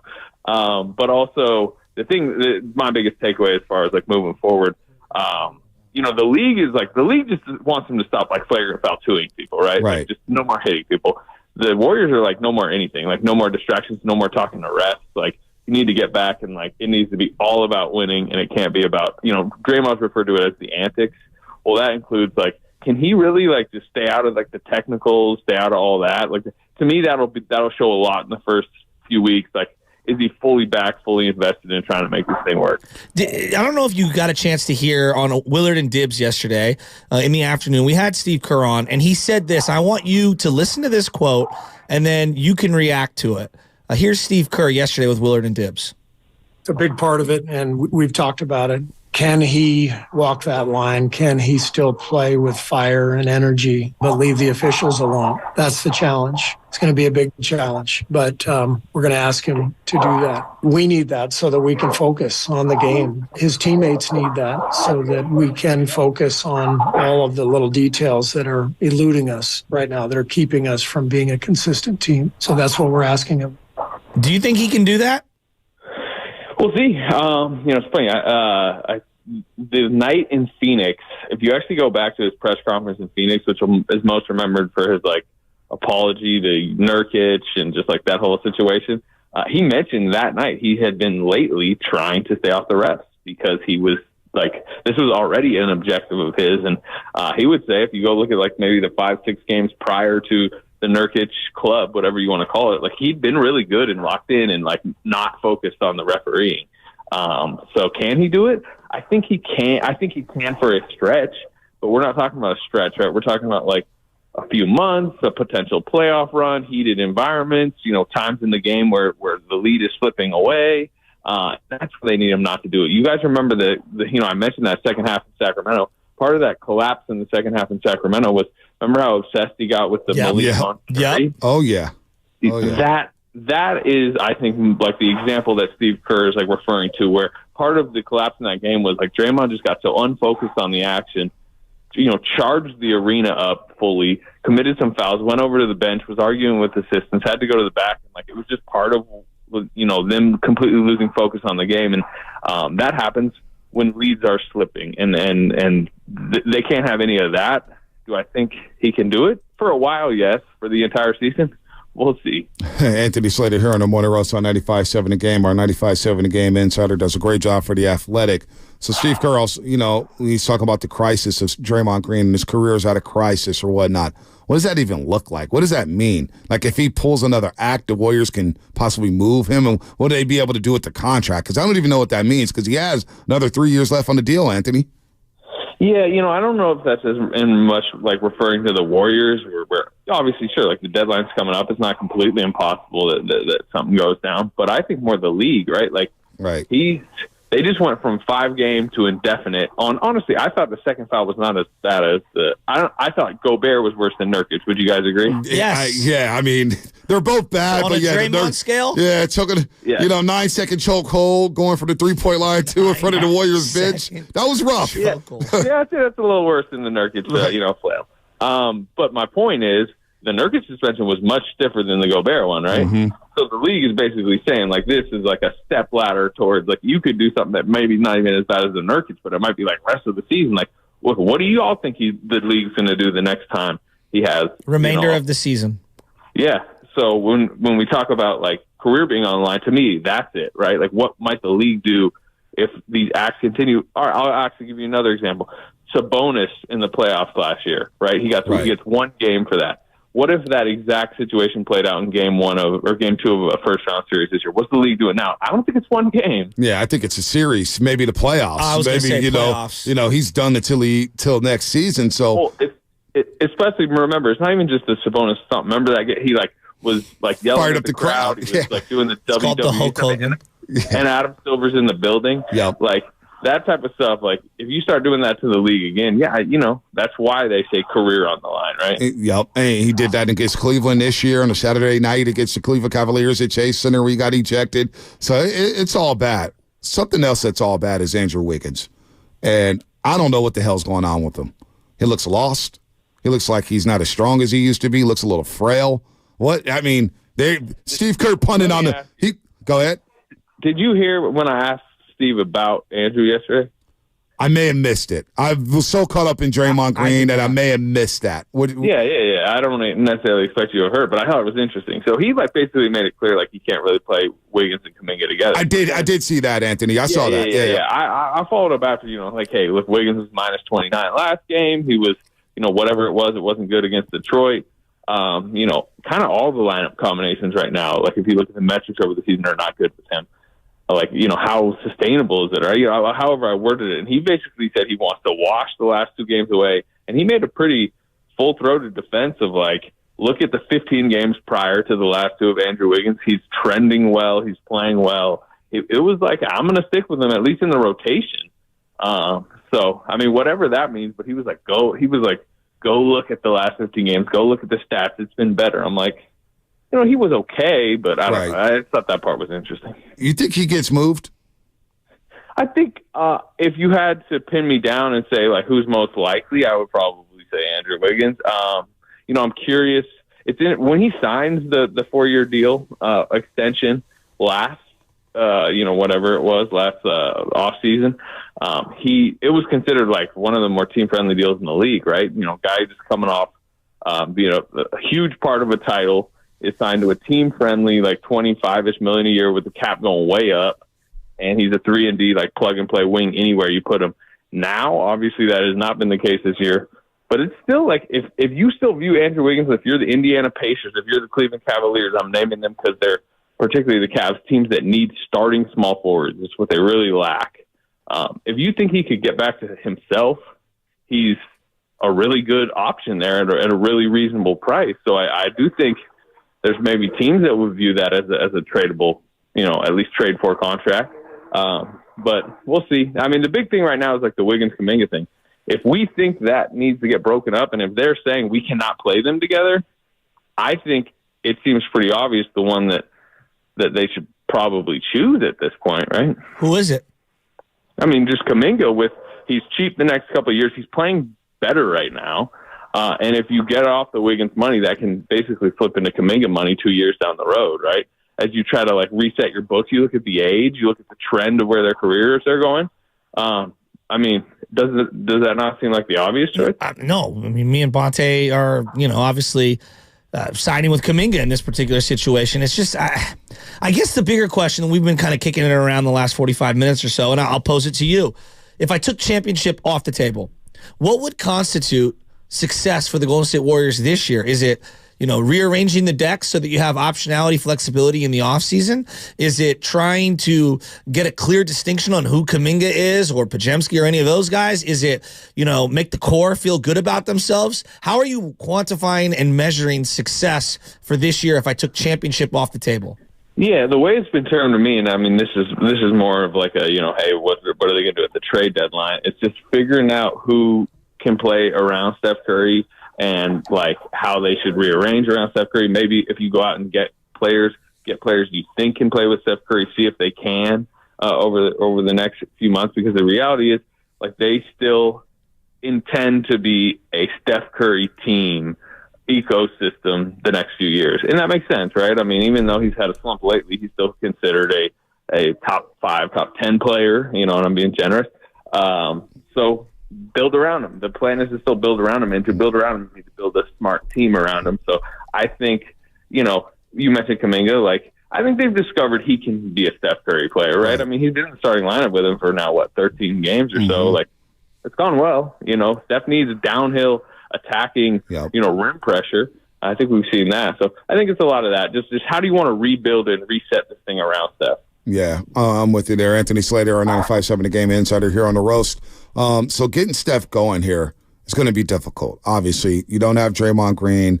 You have Wiggins in the slump. Clay's doing his thing. I think Clay's been solid for the most part for 23, 25 games. He had the little mini 3-game slump, but it seems like he busted out of that. But how do you get Steph going here against these longer, more athletic defenders? We've seen Scotty Barnes. We're going to see Herb Jones tonight. We're going to see Trey Murphy III. How do they get Steph Curry going at this age against these longer, better defenders who are more athletic than Steph?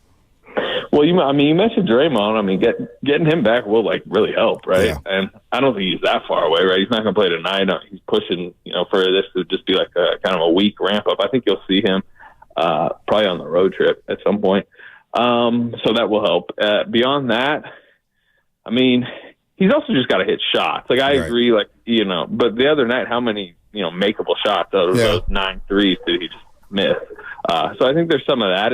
It's tough, though, because there's such a burden on him. I mean, Steve Kerr talked about it yesterday. I mean, there's understandable fatigue that goes into this. But, I don't know. It's like the age-old question. Do you put him on the ball more? Do you run more high pick and roll? I mean, certainly the lineup combinations matter. Maybe just getting more floor spacing out there with him, getting Moody out there a bit more. Saric with Kuminga as like a downhill guy. If Wiggins isn't hitting his shots, do you just wipe him away from any Steph minutes? Maybe. I don't know. That's what they're trying to solve, right? Right. Kuminga, Kerr, that whole beef squash where Kuminga comes out after the Denver Nuggets game, they blow an 18-point lead in the last 6:51. Kuminga doesn't play the last 18 minutes. Is that all done, or is there something still lingering there with Kuminga and Steve Kerr? Well, I think this month will be telling. How trusting will Steve Kerr be of Jonathan Kuminga? How many minutes does he get as Draymond Green slides back into the fold and maybe, Draymond's taking minutes away from somebody. Yeah. Some people. Who's that going to be? Do they decide to keep Kuminga in the starting lineup when Draymond comes back? Is it a Kuminga Draymond 4-5, or is it Draymond at the 4? Well, Draymond may come off the bench and start, but when this team is fully set, do they view it as a Kuminga Draymond 4-5 or a Draymond Trace Jackson Davis, Draymond Looney 4-5? I think that'll matter. And if Kuminga, I think over the next month, what does Kuminga want? I think we all know, right? He wants to be viewed and played as like a 30-minute per night, no matter what, bona fide, puzzle piece, big puzzle piece on a team. If it is going to be with the Warriors, I think he's content, right? I mean, he's made that clear. He said the other day, I love it here. And I think he loves it here if he's a big part of here. Right. But if he's not, I mean, he wants to be that somewhere. He's got extension eligibility coming up. He's 21, 22. And where I would agree with him, like, I think he's ready for that. Yeah. I think he's ready to be a 32-minute-a-night player every single night on somebody's team. If it is with the Warriors, I think he's happy. If it's not, he might not be. All right, Anthony, we'll see you a little later. Get some rest, man. Early start, man. So weird, huh? 5:30 start on the Wednesday? Very weird. I mean, they're doing it because it's all national TV. Right. They're the early game. There's 2 West games on ESPN tonight. But it's very strange. Like, how many people are going to be in their seats at tip-off tonight? Oh, man, that's tough. It's like the NBA Finals, right, with those 6 p.m. starts during the week, man. A little bit more motivation for an NBA Finals game. Well, should the Warriors be motivated just to win a home game? They've already lost 10 home games. Hey, I expect the Warriors to be very motivated tonight. Do I expect the fan base to be motivated to be in their seated tip? I don't know. The one thing I will say about tonight, the Pelicans are the 6th seed right now. I know. And the Warriors obviously are where they are. But if the Warriors win tonight, they're only 3 losses away from the Pelicans. And that's what I look at the loss column. So it's packed down there. And these games are starting to become big games. I'm with you there. By the way, we'll talk to you about the Dolphins next week. We'll see if they can brave the cold in Kansas City. We're talking about the Dolphins' second-round opponent next week. Sounds good. Anthony, you did guarantee a win against Buffalo. I told you, take Buffalo into 2.5. We'll see you later, Anthony. Good stuff as always. All right, fellas. All right, Anthony Slater, our 95.7 The Game Insider here. Real quick, a quick aside, Shasky, because Anthony said a lot there. So remember the whole quarterback doc with the quarterbacks, Kirk Cousins and Patrick Mahomes and Marcus Mariota. And everybody said, oh, my God, look how Kirk Cousins stole everybody's hearts in America. And I was like, dude, the biggest takeaway is Patrick Mahomes is a badass. Yeah. That should be your takeaway. Well, Netflix is creating a new NBA documentary series modeled after its NFL quarterback show. The first 5 players chosen for the first season of the project. Okay. LeBron James. Of course. Jason Tatum. Can I pause? Is LeBron James' company doing this? It's Netflix. I know, but is his company but I don't know if it is. Okay, Shan Sharani reported it. So LeBron James. Tatum. Jason Tatum. Jimmy Butler. Okay. Anthony Edwards. Oh. And last but not least. Jonathan Kuminga. Demonis Sabonis. Oh, no. He'll be this year's Kirk Cousins? He'll be the Kirk Cousins. Oh, my God, look how Sabonis stole his hearts. He's so much better than his father. I think those are 5 good people to Anthony have Edwards is going to be really good. It's going to be really good. Well, Jimmy Butler's going to be good. They're all at different points in their career. Right. That's very interesting. I like it. I do like it. I like that. So LeBron is his Spring Hill company alongside Peyton Manning's Omaha production. Did I not call that? Well, it's a couple other people. Oh, Peyton Manning runs it too, because Peyton Manning was the architect behind the quarterback. Omaha production. There was, yes. Peyton Manning did that, and then Barack Obama's Higher Ground Productions as well. Oh, Barack's got a company too? Damn. Must be nice to be rich. Of course LeBron's producing it. Do you not like that? Is it a problem? He's going to doctor it up. Here's what I would say, is that when your production company is the one doing the editing and the production and everything, it's not that it's straight up propaganda, but it's through your prism. Like, I get it. I don't know. I guess it's the only way you're going to get a look inside of LeBron James. Like, I get that. It's so obvious. I don't blame him. I don't blame him. I sound like a hater. It's going to be propaganda. It's going to doctor it all up. Well, like the Jordan doc, for example. The Jordan doc, he had all the final editing say or whatever, but it was done by another company. Right. And so, yeah, Jordan had a lot of influence on it, and he's going to make it look like, he did it. The Derek Jeter doc, we know the guy that ended up, producing the entire thing. He had final editing say. That's how you get these guys access. That's how you get them to say something, because they know that, hey, you're going to have my back when it comes to the editing floor and stuff being left off that I don't want in there. But that's why I loved the OJ doc so much. Like, the OJ doc was so good. Which one? The 10-part series by ESPN. 30 for 30. Because OJ had really no part that was unbelievable. of it. You know what I mean? I need to go back and watch that. It's one of the greatest pieces of it was art. History I've ever seen. It was art. It was unbelievable. The dude took his best friend's girlfriend, rode up to his best friend's house with his best friend's girl, was like, yeah, she's my girl now. What a dirty dude. What a dirty guy OJ is. It's not to mention everything else that's happened. happened. Listen to The Offspring. Now, look, to be fair, Steph did his underrated doc, and I'm sure that it was Steph Curry's production company, with Steph Curry having full editing control. That's how you get access to Steph. Yeah. So I guess I would say that maybe my eye is a little more discerning, and I understand what I'm getting. Yeah. Taylor Fry, I like this. The Steph doc highlighted Vontae's motivational speech to get Kerr out of his slump. You're sitting 25% in the month of January. Steph, I'm talking directly to you. Well, Steph, I want you to hear this right now because I know you're up, you're early, you get up early with the kids. Hi, Steph. Hi, Steph. How you doing? Hey, you should bring back About Last Night on HBO. I really loved it. Anna and I binge watched it. It was a great dating show. I liked it a lot. I did. I truly did. I thought that you guys would be watching simultaneously 90 Day Fiancé. No, I'd leave the room. Love Island. I leave the room. I don't watch that. She gets mad at me. She's like, you don't watch stuff. Was it Below Deck, Under Deck, whatever it's called? I don't watch that. But hey, Steph. Captain Lee's so dope, though. Come on, my wife loves that show. Yeah, I don't watch it. I'm all about sports, especially during this time. I was watching the Bruce Mahoney game on my phone, then I flipped over to Lakers Raptors. The Lakers? The Lakers. I wanted to watch the new look Raptors, and trust me, we got something about the Lakers. The Lakers! That was okay. You know, not even gonna just gonna play the sound from the Toronto Raptors head coach coming up on the other side. But I want Steph Curry to hear this. Hey, Steph, just like the underrated doc. Hey, Steph, man, you know I love you. The last 7 games, you're averaging 22 points per game, which is great. Those are all-star numbers. But you're only shooting 37% from the floor and 30 from 3. 31% from 3. Hey, Steph, you're struggling right now. You're in a slump. It is what it is, Steph. Last 7 games has been rough. So I know as security guard Yusuf, I hope you're listening to. Clip this, give it to Steph. I expect a 50 burger tonight. Or maybe a 40 burger. Or just maybe a win. Are you calling your shot? Steph's going to have a good game tonight. He's ready to roll. So Bonte is now reached the Joe Namath portion of his career, and he's going to be calling shots. Mink coat?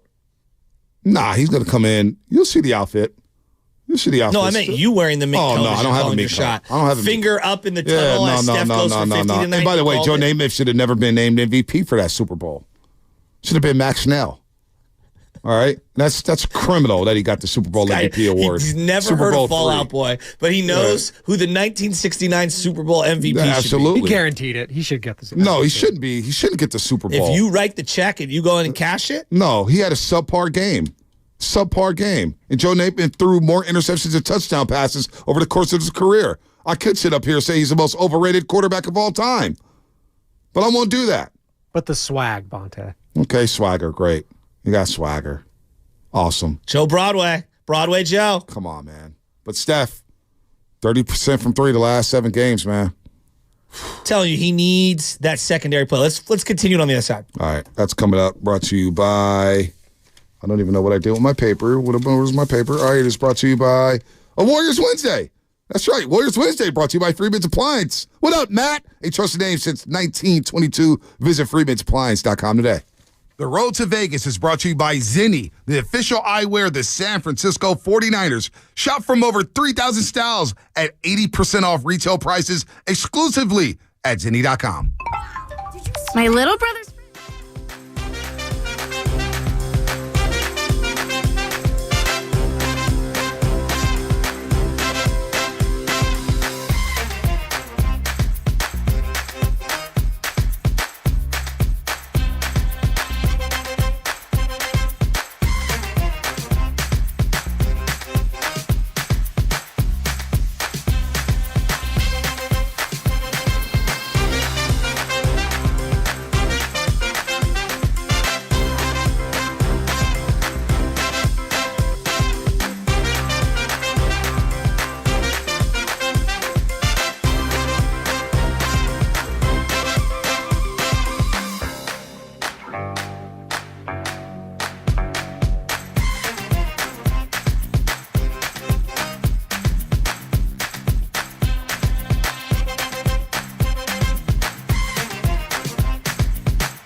Maybe. But maybe he came here for a championship, right? Did he come here to try to compete for a championship? Yeah. I don't know. I don't know how the youngsters feel. Because, honestly, the youngsters have a championship, right? Moody and Kuminga? Well, I think that they want to be a part of their own championship. They want to have their not like fingerprints over it. without those guys, but have more of an impact. No doubt. No doubt. So I don't know what that means. I really don't. How do the fans answer that? What do the fans want to see? What equates to success for the Golden State Warriors if you took the championship off the board? Is it just making the playoffs? Is it the second round of the playoffs? Is it the third round of the playoffs?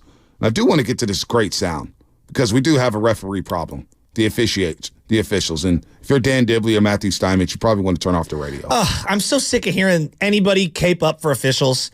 Stop it. Just they've been bad. They're well compensated. No one goes to the games in a referee shirt. Yeah, I'm so sick of hearing excuses for horrible officiating. If you were as bad as some of these officials are at their job, you'd be fired. Stop it. So they've got tenure. So the Lakers, they beat the Raptors 132-131. This was a really exciting game. The Lakers outscored the Raptors 44-42 in the fourth quarter. And I felt like the fourth quarter, I decided, it's like, you know what? I'm going to stay up for this. And it just stalled out. And I'm just thinking, like, dear God, why? Why did I stay up for this? Well, I stayed up for it to hear a rant from the Toronto Raptors coach, Darko Rajacic. Right? Is that right? Rajacic? Rajakovic. Well, Langford told us Rajacic. Rajakovic. Put that down for mispronunciation of the year for next year. I already got two of them on the board. Rajakovic. Who's your other one? Well, the Japanese pitcher that you were afraid to because you don't want to be on a mispronunciation. Was it Shinto Imanaga? This guy had 5 nominations for mispronunciations. I had 1, and I ended up with it. You know that I will end up getting my. I might go on there. Shota Imanaga. Yeah, I'll get mine in. You know. Who did I say? Shota? You just wait till Hufanga comes back. Oh, Hufanga? That was a joke. I'm just going to start calling guys by their first name or last name like I do with the starting lineup sometimes on Warriors pregame live. You get some of these European players. Oh, they got Darko at the 5. Darko and them boys. Darko and them boys. Darko and them boys. Like Alexei Pokashevsky for the longest time say, oh, they got Alexei back. Who's Alexei, Bate? Oh, I'm just going to leave that one alone. When Shidavili was a Warrior, everyone just called him Nico. Oh, yes. Remember that? Yeah. Oh, yeah, we got Nico. Zarko Chabarkaba. We got Nico. Let's call him Darko. But the Lakers shot 36 free throws in the game, and the Raptors shot 13. In the fourth quarter, Sacramento Kings fans can attest to this. The Lakers had 23 free throw attempts to the Raptors 2. So this is what I always hear from referees. And I know Dibs is somewhere going like, well, if you foul, it's a foul, it's a foul. Dog, if you're watching a game, and whether it's CYO, high school, college, whatever, and if you're shooting 23 free throws and it's a 12-minute quarter, you do the math. You tell me if that's a watchable product. Oh, but Joe, they're hacking. Yeah, and there's a time to swallow the whistle. Mm-hmm. Because you need to allow a little bit of flow. I mean, come on. Hey, so 23 free throws in the fourth quarter alone. Dude, and some of these fouls were just, they gave Quickly his 6th foul and a flagrant 1 on the same play. He was driving by Cam Reddish, and his elbow was out, but he didn't do anything malicious, and it caught Cam Reddish on the chin and the lip, and they gave him a flagrant 1. And it was like, what? They called R.J. Bear for a moving screen.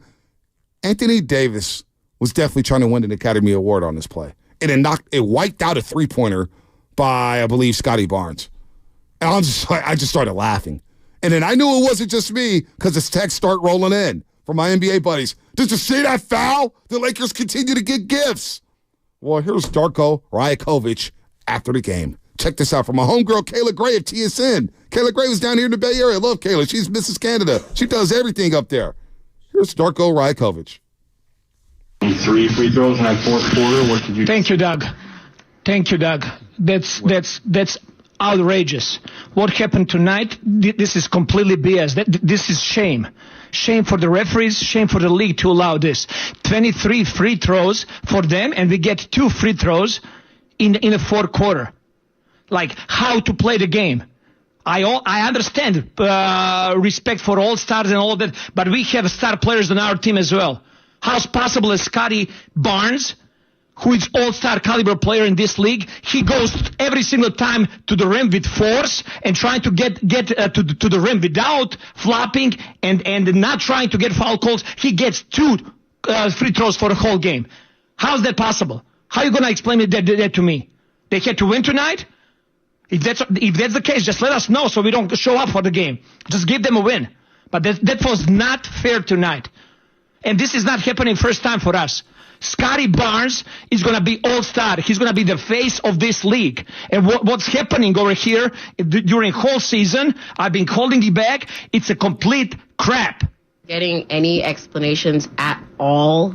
That offensive foul, did you see, get any explanation? No, there is no explanation. They just come up there, they review and they see what they want to see. They don't want to hear us, what we got to say. They don't want to hear the players. They don't just want to protect us. Over again, they got 36 free throws, 23 free throws in the fourth quarter. What are we talking about? What are we talking about? How are we supposed to play? Is this a one-off, or do you feel this has been happening to your team a lot throughout this season? It's happening a lot. But I'm telling our guys, be professional. Keep fighting. Keep going for the next one. But until when? For how long? Darko Rajakovic. My new favorite coach. Unbelievable. Did you see the video? I watched the whole video. Yeah, it was unbelievable. Well, I'm going to be honest. I've been very critical of Steve Kerr in the playoffs in particular over the lack of going at the officials over the physicality off ball on Clay and Steph. Right. And I love that he's standing up for his guys. A, I love the passion. B, when he says, I've been holding back, meaning he's been thinking about this for quite some time, and he's had enough. Here's the biggest issue with the disparity on free throws and things like that. And this is where it drives me nuts. Well, Joe, that team hacks.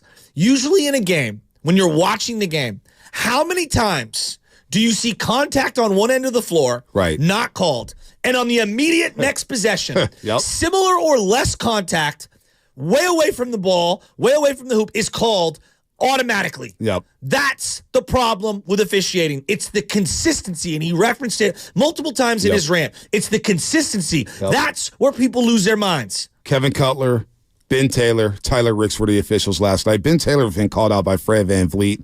These guys are a joke. Ben Taylor is a joke. He's a joke. He's one of the worst. The fact that we know these guys' names, I keep saying it. They're the worst. They're the worst out of all the. And I think even the college referees in the national championship game, they called that hold on the Washington right tackle, which reversed a 32-yard play, which could have helped Washington tie that football game. The very next possession from Michigan, you see their right tackle clearly holding a Washington defensive end, but Michigan gets a big pass play to their tight end. It's like, just be consistent, folks. They had 12 men on the field on one of those third downs, did not get called. So it's all across the leagues. Well, it's baseball, it's football, it's college football, it's high school football, it's high school basketball, it's the NBA. These officials are terrible, terrible, and it's ruining the sport.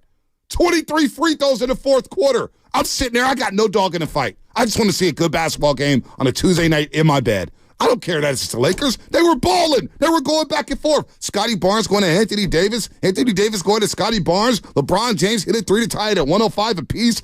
Crypto.com arena was going crazy. I said, this is what I sign up for when I buy League Pass. This is good NBA basketball. But the whistles had to start. The referees had to interject and had to make it about themselves. And it happens over and over and over again. I'm so sick of this. Adam Silver, Roger Goodell, Rob Manfred, whoever runs the whole damn NCAA. I am tired of talking about the damn officials because they're ruining sports. They always make it about themselves. They're terrible, man. But here's the biggest problem with the officiating issue.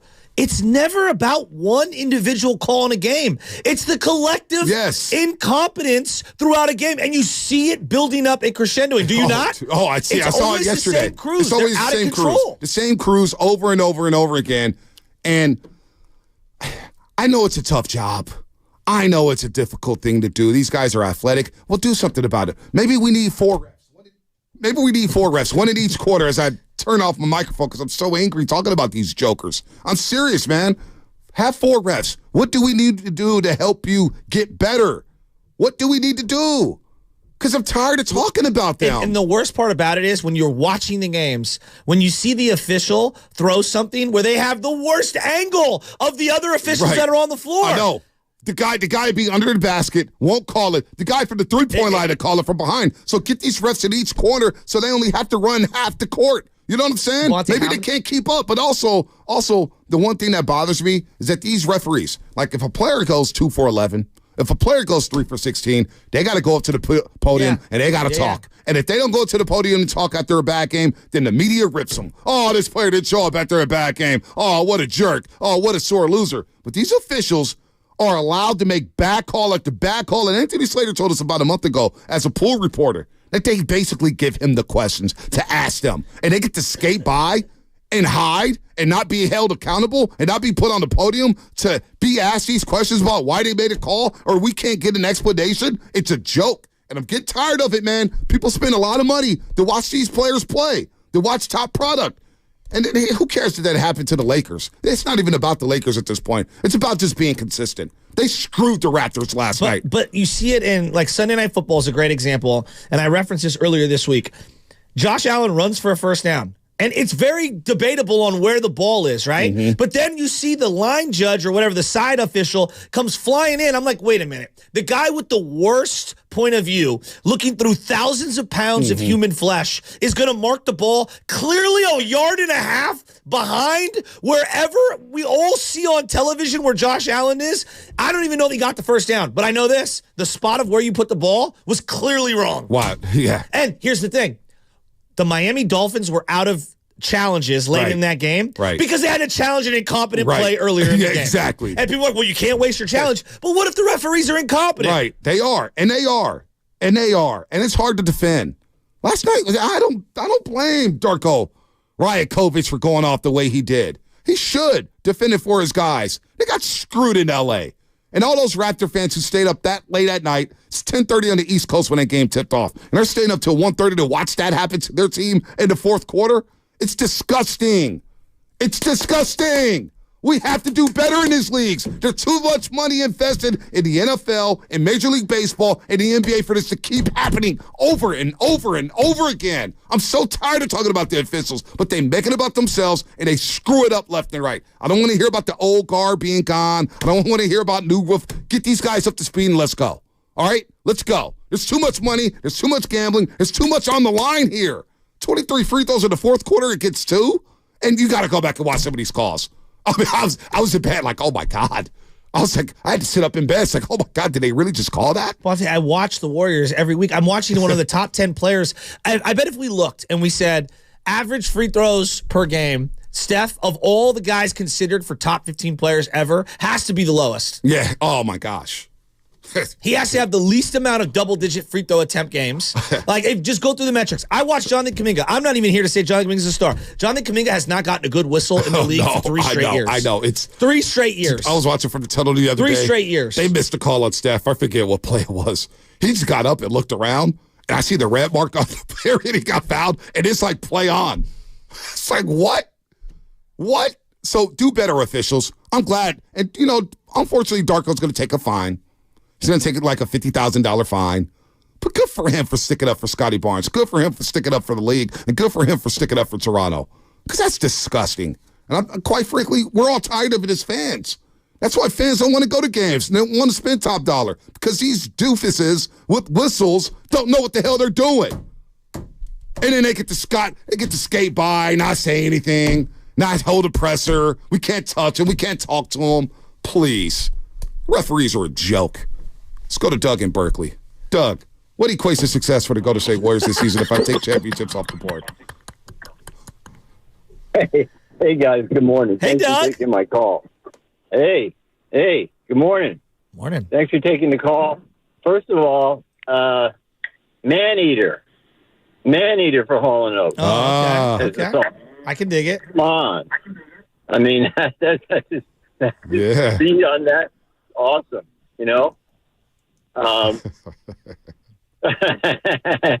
And secondly, for the Warriors, I'd like everybody to take a deep breath. I'd like Steve Kerr to take a deep breath.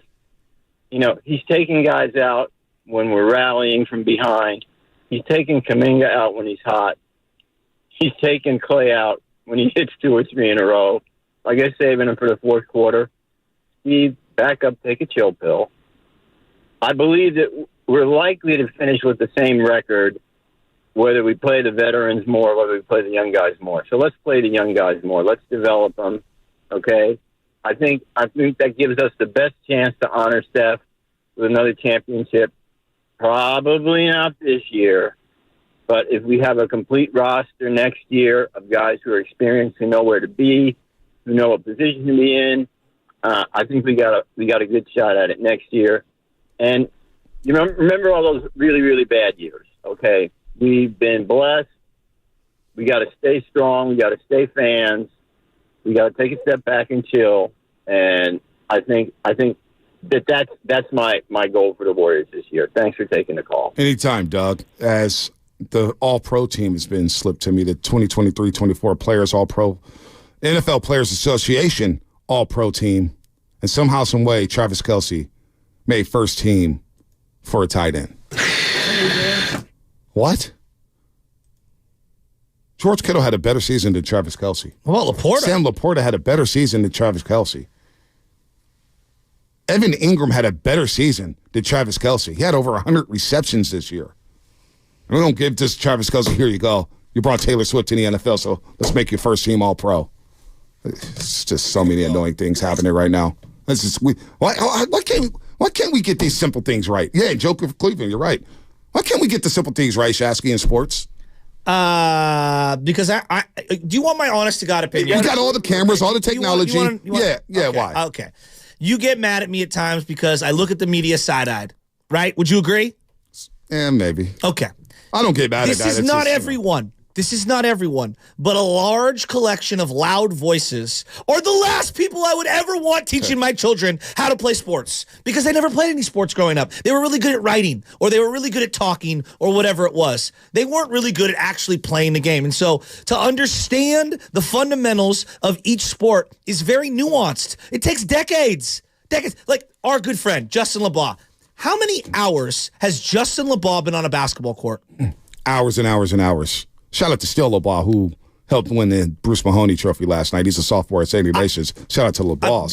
I would go on, I bet hundreds of thousands of hours of this man's life. Adam DeQuisto and Anthony and Max, they played there on the court all the time. Studying, playing, coaching, analyzing, recruiting, you name it, right? Yep. So, like, the problem is that you have too many prominent voices that have influential power, and this isn't just a media thing. I'm saying within the fabric of these organizations that have never played and don't love the game at its core and are having major influence on how the games are either being adjudicated, played, voted on, supported. Tom Verducci's a great example. I'm sorry, Tom, I don't think you can play catch.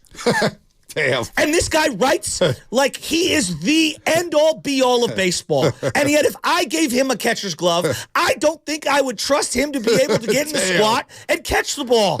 You think I'm joking? Well, I wouldn't trust myself to get in the squat because my knees are bad. No, that doesn't mean that you can't have expertise. What I'm saying is that we are disproportionately giving too much to people who don't know enough, and we're not allowing... But I don't know how the media has anything to do with the referees. That's an NBA Players Association. I'm talking about votings and things like that. Voting. Well, this is the Players Association. You were talking about the AP, right? The NFL Players Association. This is who voted for the All-Pro first team. This is NFL Players Association. I thought it was also media involved in that because that's what happens with the Hall of Fame as well. Too. Maybe the AP's involved, but I don't know how Travis Kelce made first-team All-Pro tight end. I mean, like how? These aren't like the official ones, as you're saying, Chesky. Like the NFL will be posting the legit ones. Yes. Those are from the media. So what are these ones from? These are from the Players Association. Well, the players, I mean. So this is not I know where you're going off you go where I'm going with. Yeah, but the media hasn't done anything. The media is not voting for Travis Kelce. I highly doubt the media is going to vote for Travis Kelce.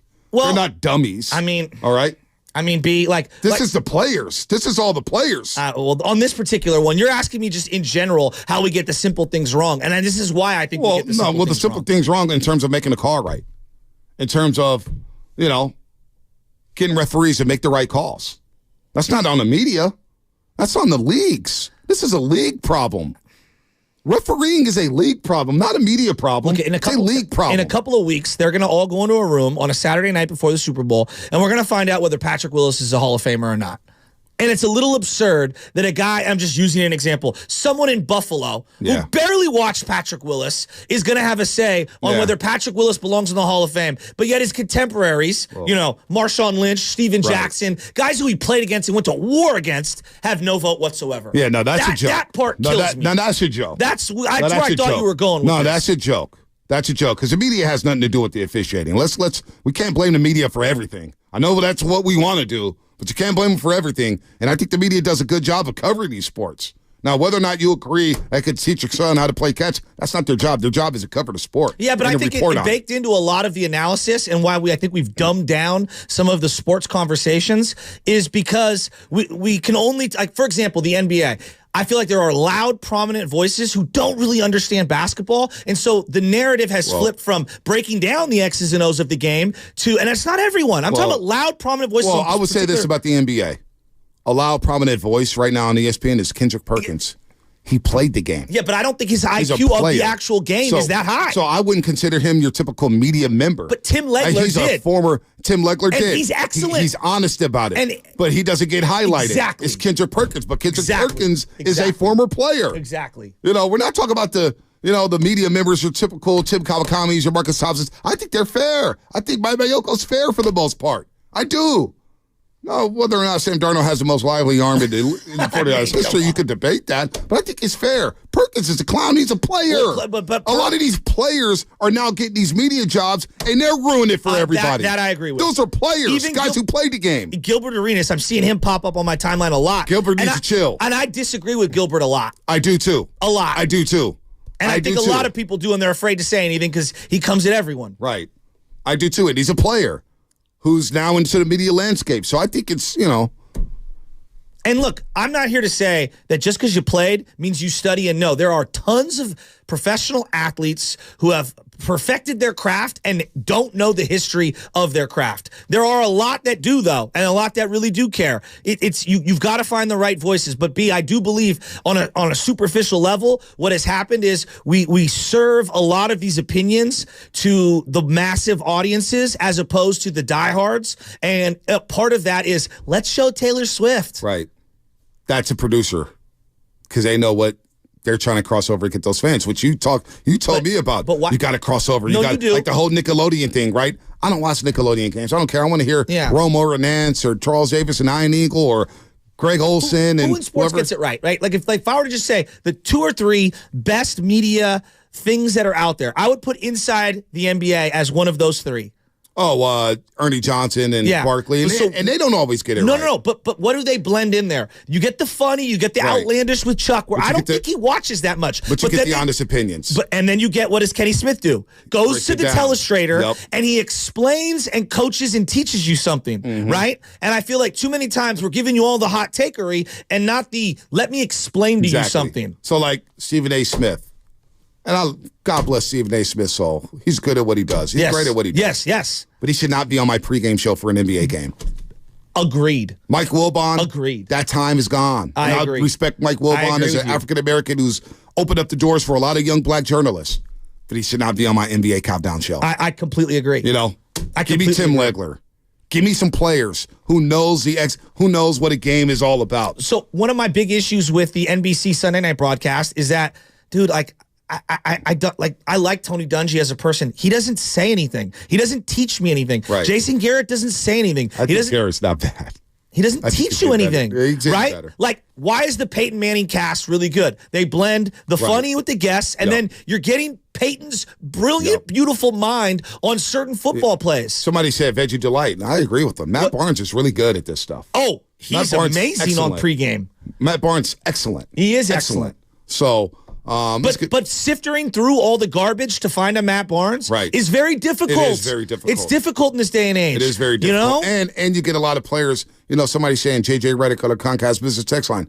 The problem I have with J.J. Redick is he went back and disrespected the players who paved the way for him. Yes. Like when he's talking about Bob Cousy playing against plumbers and Bob Cousy this, why would you disrespect the history of your own game? These guys paved the way for you. It was an unnecessary bombing on those guys. So a lot of these players who do that, they disrespect. Like Gilbert Arenas says, we don't talk about basketball in the 70s or 80s. Those guys were not good. They didn't play good. Like, stop, dude. So why do we all love Baldy? Every time I go out and about, people are like, I love Baldy, right? So number one. Because he's honest about his assessment, and he loves the game that he played, and he respects the game that he played, the history of the game, and he realized, I wouldn't be where I'm at without the game. Exactly. People forget that along the way. And he tells you what you want to hear and sometimes what you don't want to hear. Yep. Does the NBA or Major League Baseball have that? An equivalent to a Baldy? They don't. Or Vlasky's I don't know if baseball does it. I don't know if baseball does. I don't see anybody. But Harold Reynolds at one point was that guy. But then he got he got into some trouble or whatnot, and Harold Reynolds was really good. I really like Dontrell Willis, but he doesn't do what Baldy does. I saw A-Rod do something a couple years ago. Where he talk about tipping pitches and how he knew when a changeup was coming or a fastball was coming. He said, "I never shared this before. Now I'll share it." A-Rod is douchey as he can be. Is pretty damn good on television. He's really good on television. So when it comes to football, or you brought up Olowski, I think Olowski's getting better and better, but a lot of people don't respect him because they keep highlighting that play where he stepped out of the end zone for the safety. But he's forgotten more about sports in football than any of us. JT O'Sullivan, I think he's pretty damn good at what he does. He's really good. I've obsessed over the JT O'Sullivan videos. And here's the thing. I learned stuff from JT, and it doesn't mean every word that I see from him I agree with. Right. Because I have my own two eyes. But he's taught me a lot of things. Yep, those guys love the game. But I do think, B, at its core, I feel like, there are too many prominent outlets where, and we're victims of this and guilty of this at times, we put out a take, right, on social media. When you and I talked about the X's and O's for 3 hours, but the take lived on social media for a lifetime. Well, it's funny you say that because the Draymond Green stuff, we clipped the Draymond Green podcast as soon as it came out. And we were kind of talking about the Adam Silver stuff and some of the other stuff, crying with Steve Kerr, but there was context to that, which we weren't allowed to listen to because we were doing the show. And when you go back and listen to the show for 51 minutes, you're like, oh, now I feel like a jackass for having an opinion on a situation from a 40-second cut. Yeah. The same 40-second cut that we will get mad about by our social media team putting out there and saying, well, there was more context to it. It was a 15-minute conversation. Same thing with Draymond Green. We kind of fell into that on Monday when the Draymond Green podcast came out. I was like, oh, that's what he meant by that. Oh, we jumped the gun here on that situation when it came to Draymond Green. By the way, you're listening to 95.7 The Game, KGMZ FM and HG1 San Francisco, always live on the free Odyssey app. Download the Odyssey app and favorite 95.7 The Game for the best and most up-to-date sports coverage. Do not forget, you can also watch us every single day on our YouTube and Twitch streams. Just log on and search 95.7 The Game. Be sure to like and subscribe to the channel while you are there. And it is brought to you by First NorCal Credit Union, the smart choice for low auto loan rates and super simple online application process. Shout out to the Comcast Business Text line as well. We're going to get to all the yeah, I want to get in a to them. second. Give me one second. Like baseball. And I believe that they're getting a little older, so it's very difficult for a variety of reasons. The reason why we love Kruk and Kipe the way we do is because they love their sport. Right. And they'll give me a little goofy, and then they'll give me a lot of at least they used to be more on it, like, this is what you're looking for. Hey, little leaguers out there, this is why you back up second base on this particular play. Hey, this is this pitching guy's repertoire, and this is, as a hitter, what I'm looking for. I'm Kuiper. I'm talking to Kruk. This is what I'm looking for as I'm trying to attack this guy. Like, I think Hunter Pence is going to be really good because he gives you a lot of really good insights and clearly loves the game. Mark DeRosa is another guy. When I see him on the MLB Network, he's done some stuff with ESPN. Right. I think he does a really good job articulating it and breaking it down. But I don't think there are enough people that are champions of their sport, and we're too quick to just rip everything they were. Mamba, before Mamba passed away, he did the Mamba breakdowns, and those were so good. The details, yeah. They were really good. They were really good. They were so good, and I thought that he was going to have a whole second career breaking down people and championing the next generation. And respecting the generation after him. Yes. So there's too many vets who don't respect the players for today, but there's too many players today. And again, a lot of that comes from media members who played the game. Yeah. J.J. Redick, Kendrick Perkins. They do more harm to the game than good. I just ran a cut about Kendrick Perkins. He's going off on James Harden because James Harden said, yeah, the haters haven't said anything lately. I'm looking for them. They're hiding. And then Kendrick Perkins goes, well, I know he's talking about me. Not really. He's talking about all the haters. Maybe you're baked into that. But Kendrick Perkins comes out and says, well, I remember James Harden where we were looking for you during the NBA Finals when we played the Miami Heat, and we still can't find you. Well, Kendrick Perkins, you wouldn't have been in the Finals if it wasn't for James Harden coming off the bench and lighting up the San Antonio Spurs in the Western Conference Finals. He did more good for that team than you ever did for Oklahoma City. Hell, you're the reason why they couldn't re-sign or didn't want to re-sign Harden because they had your ass on the roster. Kendrick Perkins destroys the players the way he does. That's from a player. I know. That's not from a writer. Writers wouldn't do that. Well, a lot of writers wouldn't do that, Chasky. A lot of writers wouldn't just go out there and just start torching players just to torch players. But I think the people making decisions on what's hitting and what's not at a corporate level don't know enough about the sports, and so they're not as interested in seeing Tim Legler break it down. They're like, oh, Kendrick hits. The people like him. Television likes him. But that's producers. That's presidents. That's directors. That's not necessarily media members. You know what I mean? Yeah. They're working in the game. They are a part of the media, though. They're part of it, the mainstream media. So like Pat McAfee right now. I don't get it. Yeah, I don't get it either. But he's huge. But I don't get the appeal. That doesn't mean it's not for me. It doesn't mean he doesn't do some things really, really well and other things I just don't get. I don't get it. Period. Yeah, you know what I mean? Like, I don't understand. Well, I don't get the interviews with Aaron Rodgers, too, but that's not something I really want to get into. Rodgers said something the other day about the New York Jets. He goes, we need to keep the BS out of the building. You're part of the BS that you're bringing outside of the building. You're bringing into the building. You're the problem. I know. like Troy Aikman. You have started to love Troy Aikman over the last 6-7 years. Oh, I love Aikman. Why? He just is honest. He tells it like it is, and he teaches you why that situation or that play didn't work or why this didn't work. And excited for the game. Excited, very fired up for it. Aikman loves watching. Like the way he was salivating over C.J. Stroud after that first deep throw, the way he broke it down on why it worked. He goes, this guy's C.J. Stroud, and he continues to echo it. In big games, who's going to make more mistakes? Because the team that makes more mistakes is going to lose that game. In a big game, you try to limit the mistakes. Aikman always says that, but he gets better and better. And once he opened up, I can't get enough of Aikman. Like Tim McCarver. Everyone will say, Tim McCarver played at a high level. He played for the Cardinals and was the catcher for Bob Gibson. You know why I didn't like Tim McCarver at the end? It's because he was so bitter. he was so bitter. He wouldn't champion any of the current players. And it felt like my time was better and we were better when I was good. And he drove me insane. You know, why did I love Joe Morgan and John Miller when they were together? Right. Because Joe Morgan loved baseball. Yeah, he did. And at his core, now, he got salty at the end, too. He got salty, but in their prime, John Miller and Morgan was no one was Sunday better. Night Baseball. Sunday Night Baseball is still trying to replace Joe Morgan and John 100%. Miller. And I like Book Shambi. Right. And I like Book Shambi. But he's not even on there no more. No, He's but doing I'm saying club he stuff. was like the closest that they've, and even he paled in comparison to John Miller and Joe Morgan. Right. Let's go to the lines here. We got a lot of calls here. Let's go to, you know what? We'll get to George and Los Altos after the break. Let's go to Tony in Oakland. Tony in Oakland. Hello, here I am. I want to start out with saying it was a fabulous show yesterday. The energy, the awards went to all the right people, and the fun and the music. Very well done. Oh, thank you, Tony. Sorry about you were a nomination. You were a nominee for Rookie Roaster of the Year. You didn't quite make it, I but the know, fact but that you were a those nominee. guys have it, they have it too. Yeah, no doubt. No, but you were there, and people. You know what? There were some people angry that you didn't win it. Well, there's always next time, as they say, right? Well, you can't be a rookie no more. You're in your second year now on the roast. So maybe you can win Roaster of the Year. With the real veterans, right? Yeah. Maybe you win Roaster of the Year. Well, you never know, but I want to say it was very well done and very exciting. Thank you, Tony. It was a team effort.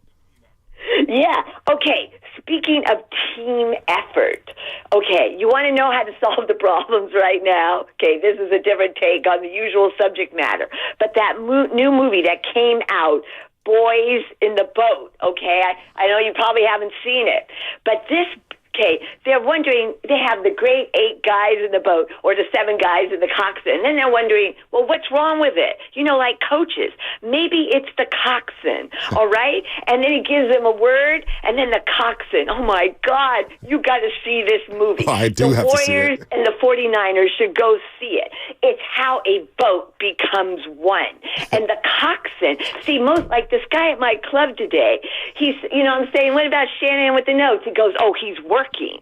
Okay, so you either look at the game like you got to see what they're doing. They're looking at notes. They're working. Some people do not get the zone because they don't feel the play.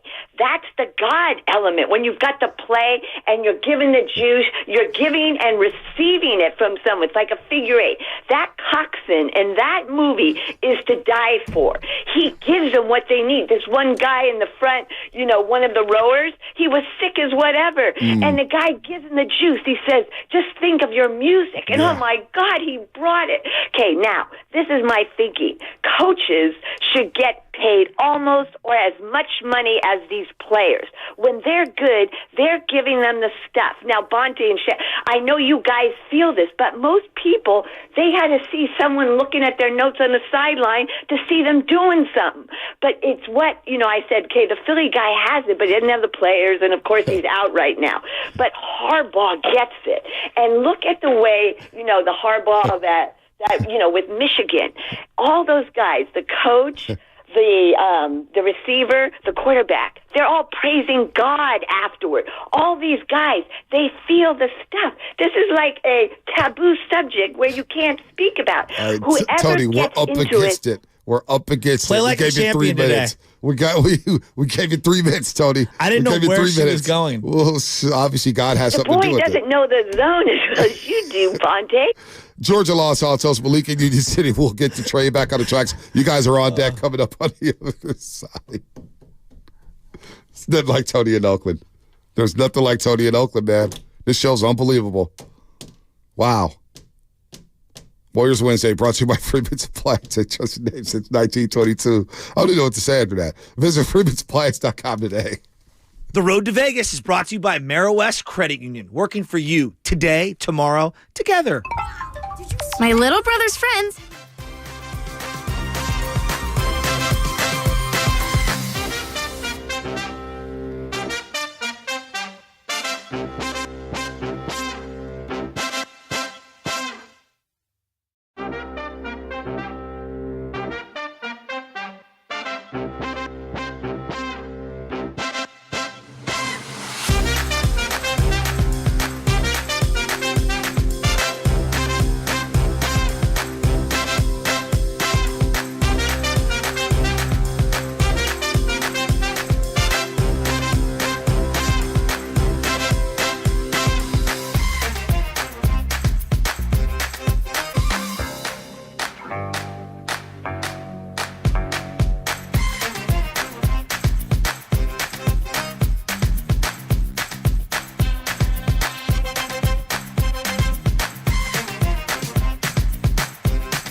Hey, Dub Nation, it's Brandon Wajemski, and you're listening to The Morning Roast with Bonte Hill and Joe Shasky on 95.7 The Game. Warriors Pelicans tonight. Get there early, 5:30 start at Chase Center. 5:30 start. Earliest start during the regular season, during the week, since 2008. So get there early. Get off work, public transportation. Traffic will be booming at that point. It is rush hour. I guess what is rush hour? Technically 4 to 7? I mean, I don't know. I don't know. It feels like there's always traffic after 10 o'clock. 4 to 6? Happy hour? I know this. On a Friday, after about 12 o'clock, I don't want to be on 101 North past Novato. Ooh. Ooh. Ooh. When it goes from like 5 lanes down to like 2. Oh, that's the worst. All my Petaluma and Santa Rosa people and Katati and Roner Park. I'm sorry. Wow. The other place I do not want to be Friday after 12 o'clock is 80 or 880. Yeah, that's a nightmare. By the way, Pascal Siakam, the latest from Sam Amick from The Athletic. Oh, what is it? Pascal Siakam would not be excited if he were traded to Sacramento. He doesn't view the Kings as a good. Hold on, before you start laughing, because I want to get it on the. I want to get it on the laugh too. Trust me. Sorry. I'm gonna laugh. I've had enough. Check this last one out. He doesn't view the Kings as a good long-term fit if the Raptors choose to move him. Read the whole thing again. I'm sorry. All right. Siakam would not be excited if he were traded to Sacramento. He doesn't view the Kings as a good long-term fit if the Raptors choose to move him. So now Kenny Caraway, Damian Barley, those poor guys, they going to be hot. I was rooting so hard for the Pistons last night. Dude, they scored 47 in the first quarter. I was like, yeah. And then they all went crazy. They went on like a 40-5 run. Yeah, I know. It got ugly. I mean, but I was trying to wonder, like, how the hell did the Pistons score 47 in the first quarter? How? Kate Cunningham didn't play? No. Jaden Ivey's, he looks lost. Well, Monty Williams has ruined him. Well, Monty. If you're Steve Kerr and you've seen Spoelstra and Mike Malone and Monty Williams get the amount of money that they've gotten, you got to be throwing your hands up. Yeah, like, I can't get that. Securing the beam. Y'all late to the party. D-Lo at KC broke the same news like 2 days ago. Well, I'm sorry. We don't cover the Kings. We cover the Warriors, the Niners. We don't give a damn about Sacramento. All right? We don't care about you guys. Stop getting beat by – you got beat by 33 and well, we can't talk. Are we in a position, to no, we are in a position. Sacramento ain't doing nothing. What the hell we in a position? We picked them in the first round of the playoffs. We lead the season series 2-1. If there is another we are in a position to talk trash to Sacramento. We always are. If there's another playoff series, what side's Alan Stiles picking? Oh, my gosh. He's so confused. Poor guy. That poor guy's so confused. I do like listening to Draper on the call, though. Oh, Draper was feeling so good in the last 4 minutes of that game. Was he? Oh, he was stunting. He was showing out. Oh, look at the Pistons trying to draw a fly. I love Draper on the call, man. He is comedy. I love Drapes. Can you play that laugh for me again? Just one more time. Do you have that whole drop? Because he was so happy when they beat the Warriors. All those guys. I think that laugh went on like another 10 seconds. Like, do you follow him at all? Who, Drapes? Yeah. Yeah, I follow him. You see him light the beam in his Mercedes? I don't think he follows me, though. Oh, probably does. He's one of those, you know. Nothing's worse than we have you on, I hit the follow button, and you don't follow back. That happens from time to time in this game. Yeah, I noticed that. Used to happen to me a lot. Selective following. Then all of a sudden, I guess TV changed everything because I get follows backs all the time. It's like, damn. Slide in the DMs to say hi. Oh, let's go to Malik and Union City off of that. Georgia Los Altos first. Georgia Los Altos. Can we get Georgia Los Altos or Malik and Union City? What's up, man? Hey, what's going on, fellas? How y'all doing today? Good, Malik. Good morning. Good. Sounds like a good time over there. Hey, I know y'all touched earlier on what you want to see from the Warriors this season, knowing that, the championship is probably kind of far and long gone right now. But what I want to see, man, is just like this is a playoff team still. At the bare minimum, we should be in the playoffs. I wouldn't accept less, and I don't think any of the fans would accept less than going into the playoffs and at least making a first-round run and really getting some experience for Kuminga, starting to see if him, Moody, Pods, and TJD can be a part of a a real championship playoff core. I think that's my goal for the season, to see how they progress and what they can be doing for us moving forward.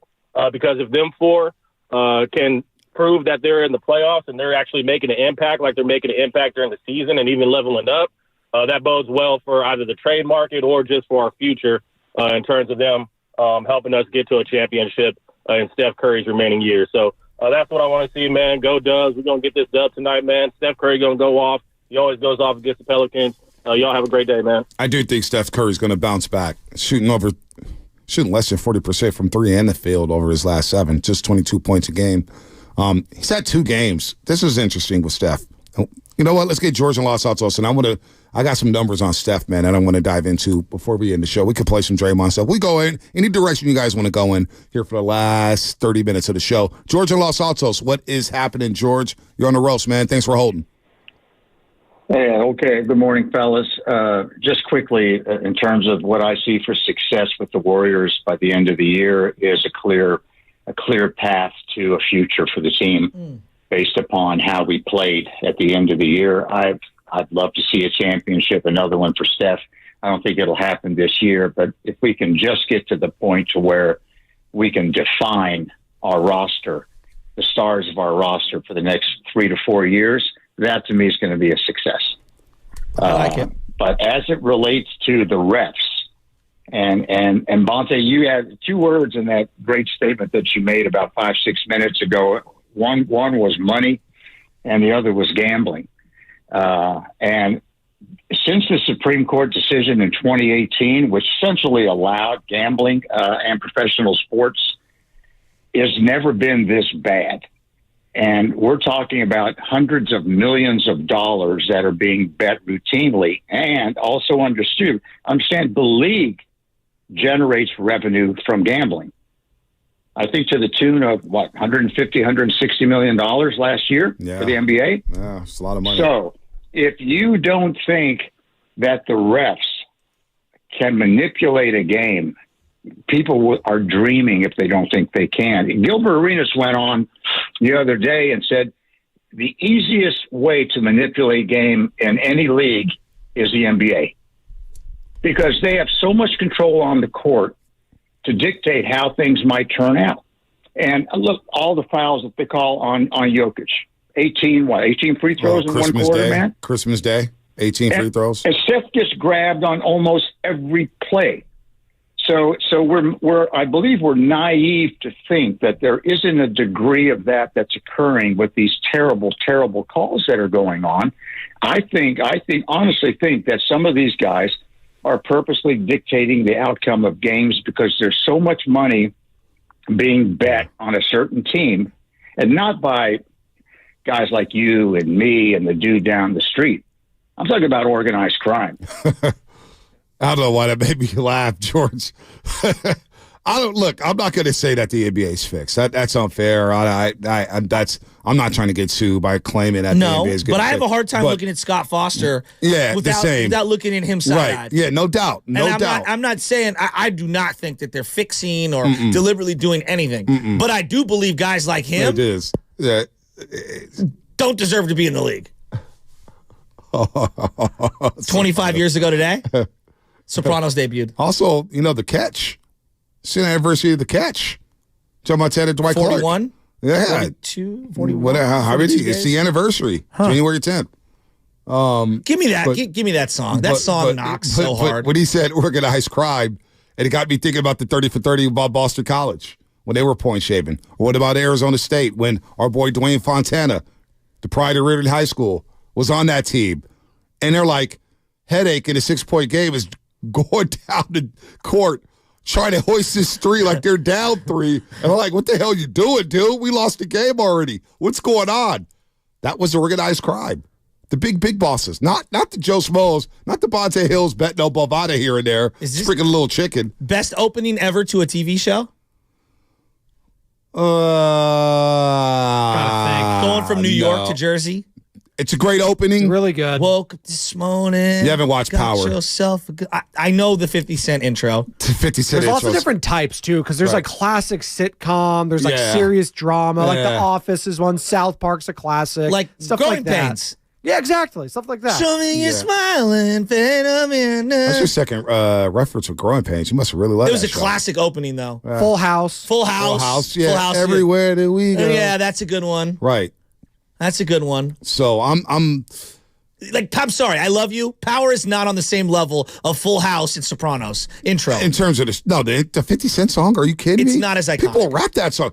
That intro song on Power. Hold on. Let me finish. Big Rich Town. That song was so powerful in the streets, in the hood, and with pop culture that when the last season, they had Joe sing it. No, not Joe. They had Trey Songz do it. The fans of Power tweeted at 50 Cent, Instagrammed him, DM'd him incessantly to say, get me back the original theme song. It's a big rich town. Yeah, but that's not better than Yeah, I just want to. Oh, what? Power? And then even the Raising Canaan one. Now, I sent you the song. You love that one. Just telling me that song ain't I hit. like the song doesn't mean they're the same. Like that intro's hard. Married with Children. Come on. That's a great intro. Might be better than the Sopranos intro. Soprano one hits so Love hard. and marriage, love and marriage. That is classic. Go together like a horse. Come on, the Sopranos intro. In its heyday, Game of Thrones was Game hard. of Thrones did hit hard. A very better intro than Did hit Like hard. The Sopranos is a top 5 show, maybe top 10. But let's not hype up the intro. Come on, the man. The intro's not the best whole driving ever. thing? No, that's not the intro. We should have the 95.7 The Game people do that for me coming from where I live into the studio one day. No, stop. I'm not doing that if you're looking at me. I'm not doing that. Yeah, Knight Rider I'm seeing. Knight Rider was a classic. Entourage?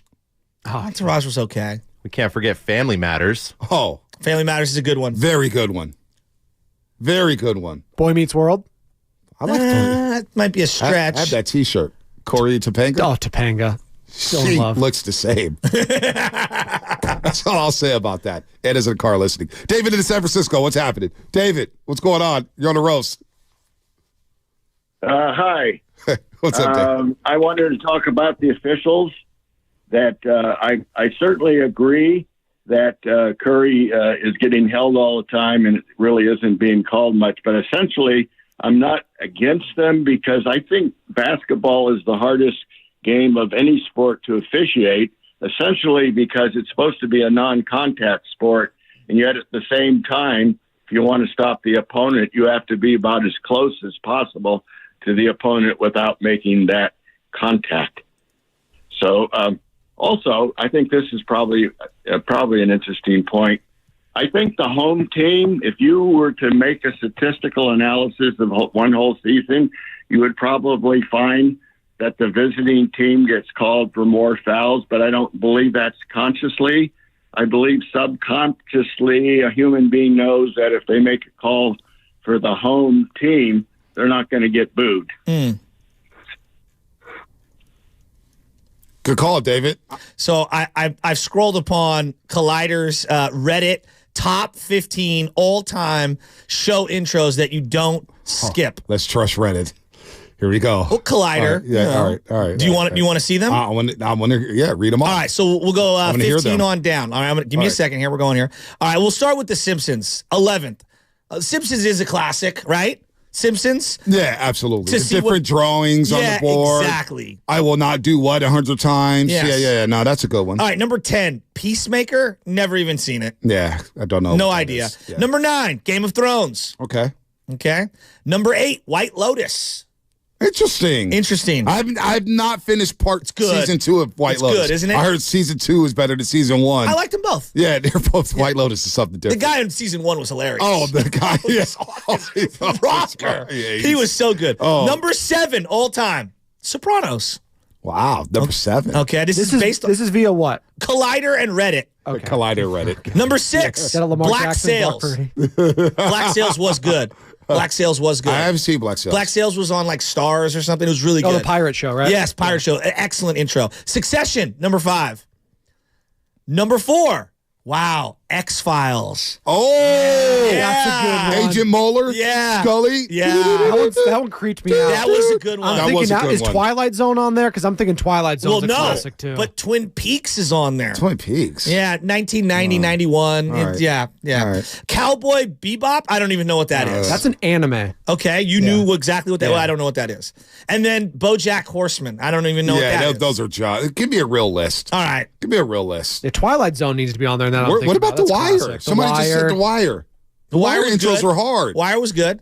And they were different each season. Yeah. They were different each season, which I like. Like Better Call Saul. His intros were always different. Yeah. It will be the frame of a billboard, or they will frame Better Call Saul on the television station. I like Better Call Saul. I like when they switch them up, too. Okay, here we go. This is TV Guides, TV Entertainment, 25. This was written in 2019. All right. Number 1, The Simpsons. Number 2, Game of Thrones. 3, Westworld. Wow. 4, All in the Family. Now we're getting some good ones. All right. 5, Mad Men. 6, Mad Men's is really good. That's a good one. 6. Fresh Prince of Bel-Air. Oh, how did we not even mention that? West Philadelphia, born and raised on the playground where I spent most of my days. Come on. How is that not a top 5 all-time class? All right, I know Will Smith has gotten a little weird on No, this. but that's a great top intro. 5. Totally and they agree. never had to change it. I would put Fresh Prince above Sopranos. Yeah, that's a good I would. call. Sex and the City, number 7.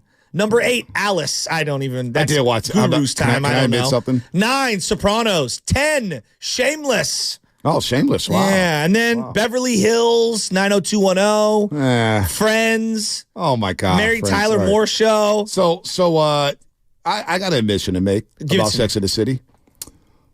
When I was living over You're on Mr. Big? No, I wasn't. I wish I was. 32nd and Judah.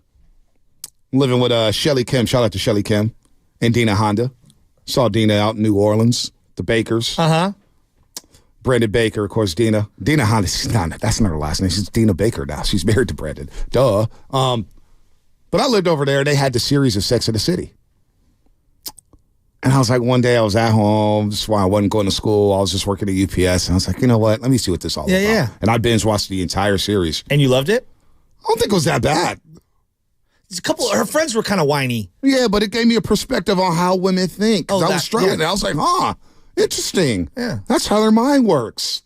And I was trying to figure, He was reverse engineering dating. He was watching Sex and the City and then listening to The Offspring, and that's how Yes. he bridged the gap there. That's how it happened. That's how it happened. No love for Martin. Wow, Martin was If good. you were to Martin.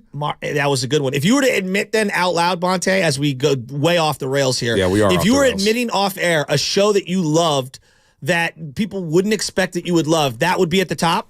I think it would be at the top. Okay. And I don't know if I loved it, but you enjoyed I didn't hate it. Yeah, I didn't hate it. That's what I'm saying. I didn't hate it. I respect I even that. watched the movie. Showing your vulnerability. Yeah, I didn't hate the movie.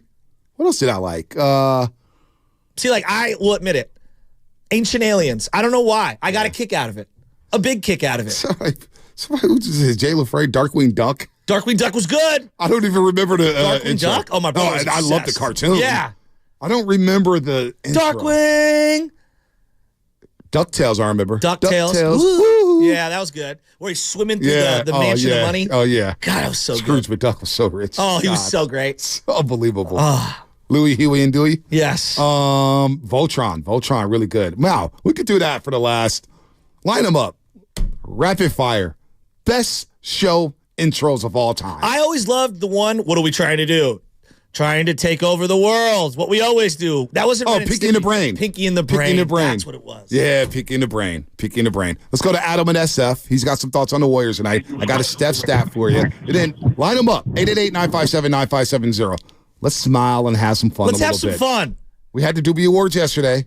Reading Rainbow intro. Reading Rainbow. Come on. I can do anything. Was it DMX who rapped to that beat? Just take a look. It's in the book. It's Reading Rainbow. DMX did remix that. He did remix it.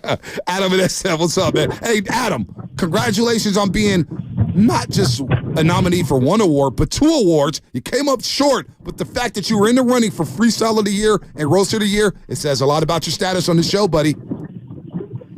Hey, I actually wanted to lead off with just by thanking everyone at the station and everything for even the nominations to begin with. It was pretty cool to relive over, the conversations from the last year from everybody on the show. It was great. So I appreciate you guys. That was a lot of fun this last year. It'll be a better year. Not sure if this goes up there with like top intros, but I've just started rewatching Sons of Anarchy again. That's like a decent intro, but it's a great show. What's the worst part of Friends there too? Sons of Anarchy? When Opie dies, it's one of the most tragic deaths in the history of television. Spoiler: it's been out for 12 years. I haven't seen it. That's your problem. Well, I gotta ask you, Shasky, because I've been wanting to I love The Godfather, I love Goodfellas, and I know that The Sopranos is a good show, but for some reason I always kind of get stuck at that 6th or 7th episode starting it, and then I just can't get through it. But where is the point where you kind of just start binging that show? I know I want to watch it and like it. Yeah, second and third seasons when they have to kill. I don't want to say his name out here. I haven't seen it before. Yeah, I'm not going to say his name, but when he has to hurt one of his own friends who's an informant, that's when it really starts to turn. The final couple episodes of that series, that season are incredible. And then the opening of season 3, when they're trying to wire his house, the feds, all time. What you got on the game tonight, Adam? We are a sports show. Just get your sports taken. I appreciate you guys. I'll be quick. I just want to see old Warriors basketball tonight. Ball movement, screens, picks, back cuts. Just play the game that we know that you guys can still do. You guys don't have the same personnel, but you kind of do. Just play a good game of basketball tonight, man. It's been so exhausting watching the Warriors this year because it's just we know that they're better, but are they? I don't know, but I just want to see a clean basketball game tonight. Next time you watch Sons of Anarchy, watch how Jax walks. Yeah, no. He walks very goofy. Yeah, he does. 888-957-9570. Top show intros. By the way, the stat on Stephen Curry. He's had 2 games this season where he didn't hit a 3 in a game. That's insane. Last year, he had one game all season. The year before, 1 game all season. The year before that, 2018-19, he had 1 game all year where he didn't hit a 3. That's 2017-18, he had 1 game all season where he didn't hit a 3. 2016-17, he had 3 games all season when he didn't hit a 3. And these are games he finished, games he finished, didn't get hurt. 2014-15, had 1 game all year where he didn't hit a 3. It's disgusting to watch. Thanks. I mean, and Steve Kerr said there's a lot of burden on him. A lot of burden, lot of pressure on him. It's been too much. Yep. Again, it feels a lot like LeBron trying to will a Laker team around him that wasn't good enough and clearly needed to get that second dude to come in there. Well, you're looking at Clay over the last 22 games. I know everybody. He's been their second leading scorer. Well, over the last 22 games, Shasky, 19 points a game, nearly 4 rebounds, 92% from the free throw line, 41% from 3, and 44% from the floor in his last 22 games. It's not good. It's not enough, though. You need more help from Wiggins. You need that third scorer. As Zena Kata say, what'd she say? Tertiary scorer, not secondary scorer, tertiary. She brought that to the She's right, though. We're all if we had to look at the dictionary, it's damn, that Yale education is strong. But boy. But Clay's honest to God, as this season has progressed, Clay is not one of my issues right now. One of my issues is Dre, can you stay on the floor? Right. Wiggins, are you there when you're on the floor? Kuminga, can we continue to build off what we're doing? Can Podziemski continue to build off what he's doing? Honestly, Clay has been, I think he's been the second most reliable of the core guys. And that's been a revolving door, right? A revolving door. We got about 12 minutes left. I see some calls stacking up here for the best intro ever. By the way, Alan Stiles, look at the appearance in our YouTube chat. I like that.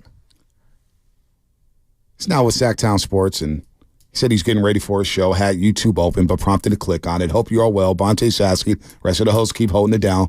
Kings will see y'all again soon. So now he's made the pivot. He's now all about that purple and black. I don't blame him. In a flagship station. He better do something. That direct deposit hits, Hey, sell your soul, baby. If the Chargers were paying me, if we were on the Chargers flagship, I'd be like, the Spanoses, they're going to get it right this time. They are. Hey, somebody on the Warriors, we may play a tape of a player who had 5 points, 3 rebounds, and 2 assists, and was 2 of 6 from the floor. But, baby, I will dress that up. Hey, folks, you better look beyond the box score. Hey. His intangibles, his hustle tonight. The Warriors could not have won without it. I'll dress him up, baby. Sounds like Andrew Wiggins' stat line all year. Oh, that guy. The ghost? Well, we haven't even played his tapes recently. Just don't even go there. Now that Alice Styles lighting the beam up, though. Them checks cash. Them checks must be good.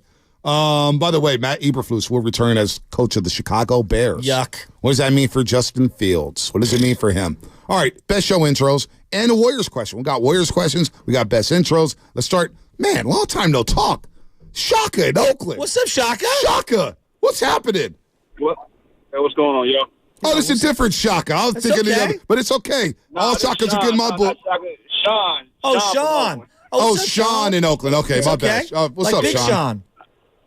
Yeah, there you go. What up, Big Sean? I was thinking about. I'm gonna have to have two because I don't think the first one you're gonna know. It's the greatest American hero. I don't know that.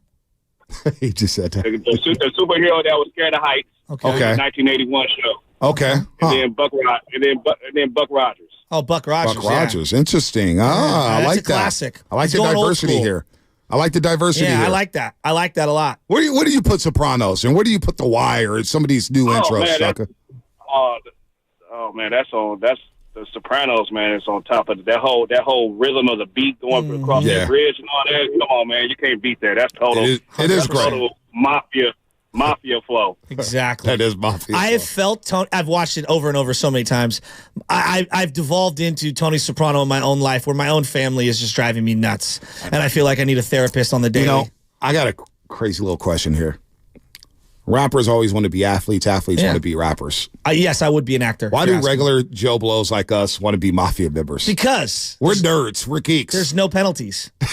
Because in the movies, you either die right away, right, or you end up being like Paulie Walnuts, where you're looking around and everyone else is dead and you're on top.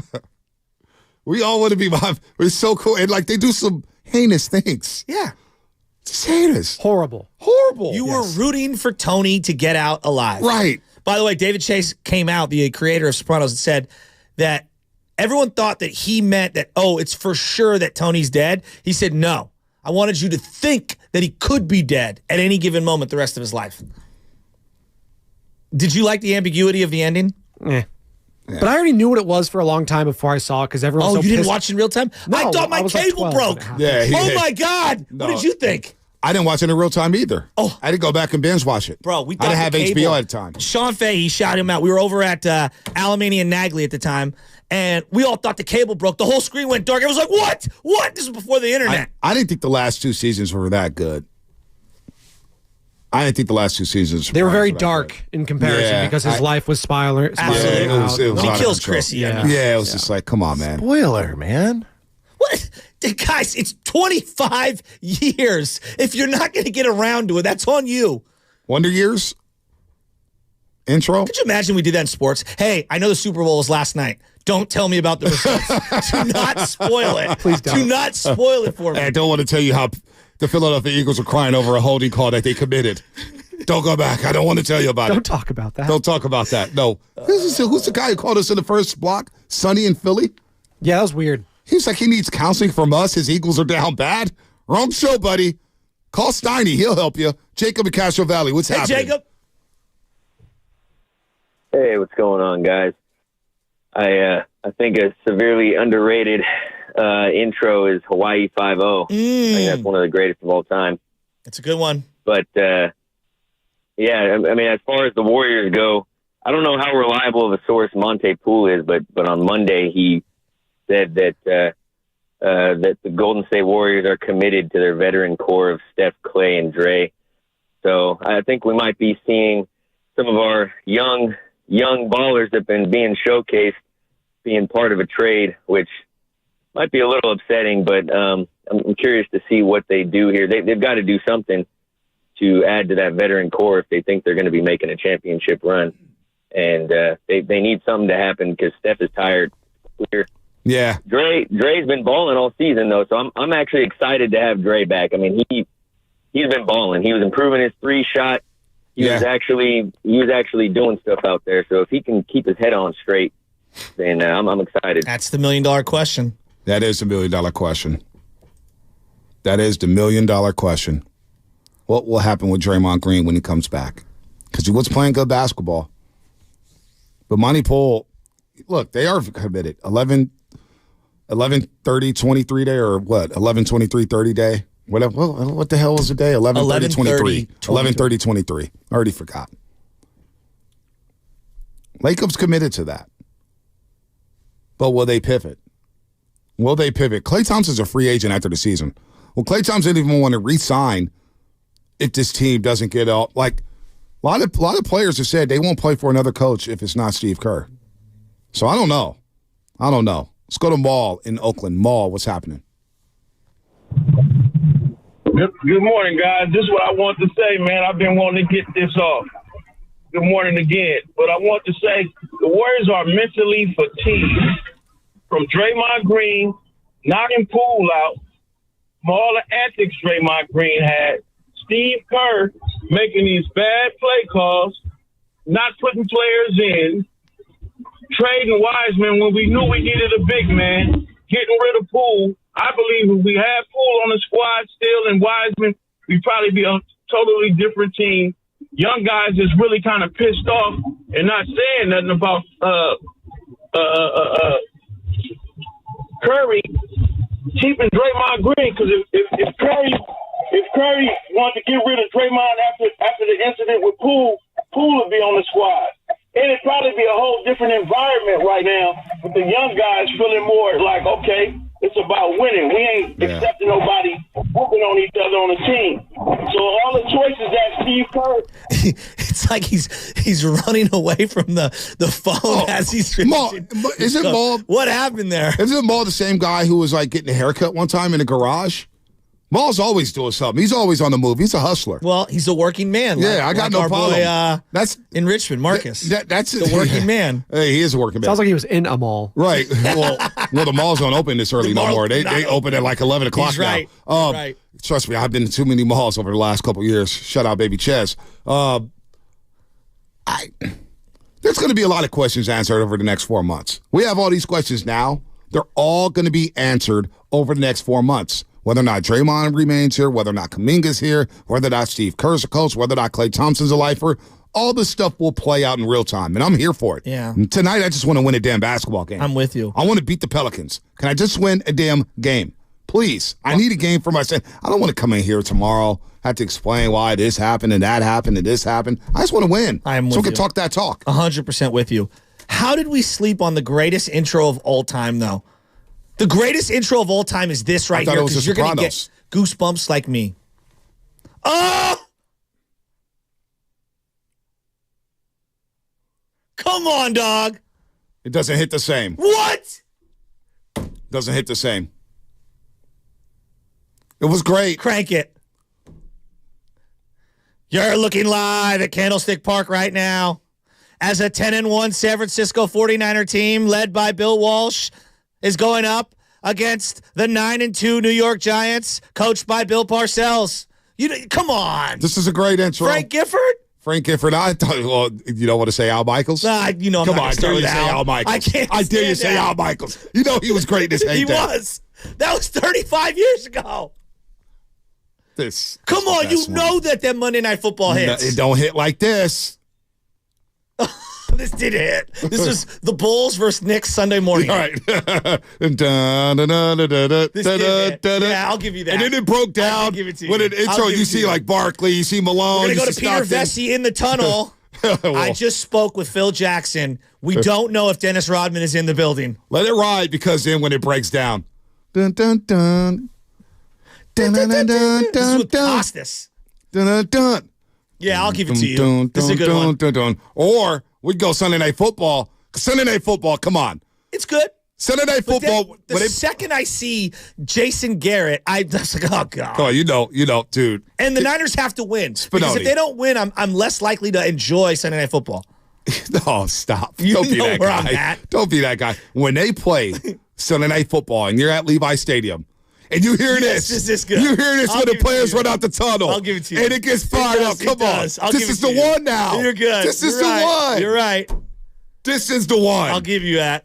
I feel like college football's intro too. You know what, B? I'm leaning Monday Night Football, but I will give you. This one is pretty good. Yeah, no, Sunday Night. What's this? Oh, yeah. Come on. When they showed the blimp shot of the Rose Bowl. Tallahassee. Come on. The Rose Bowl, Pasadena, California. And you see Bama, Michigan. I'm telling you, dude, Joe Klatt, who's on the call for Fox Sports, he had this special Rose Bowl hat.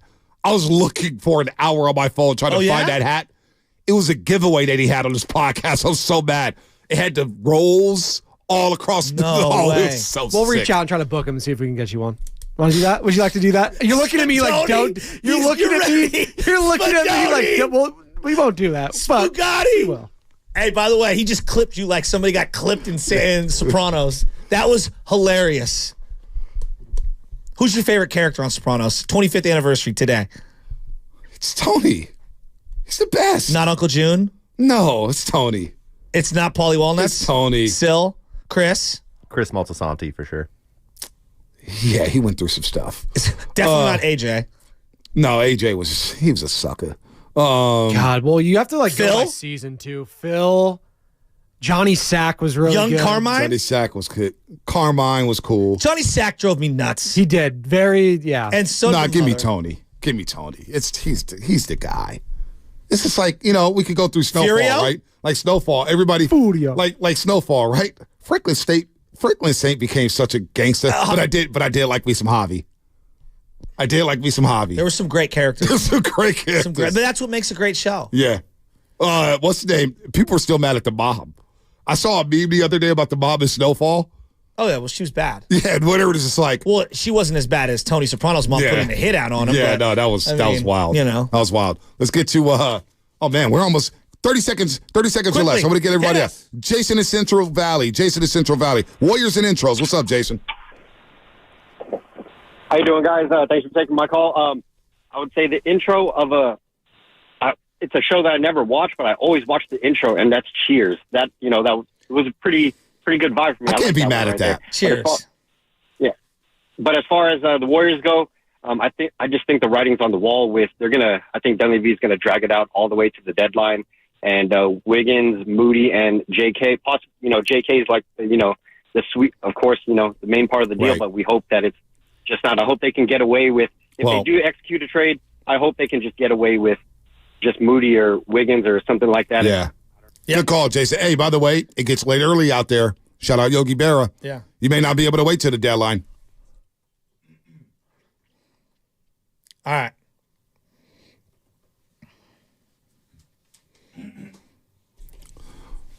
Final thought, get to Chase in early. The Warriors need you, fans. Dub Nation, they need you at 5:30. Help this team get over the top. Show your passion. Show your pride. Let's get a win tonight at Chase Center. 5:30 start. It's early, and it doesn't get late out here.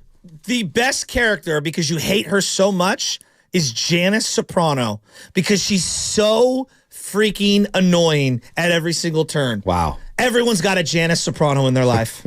Pistol Pete and a lesson. And she's married to an underrated character, Bobby Bacala. Wow. Nobody likes the Baywatch intro?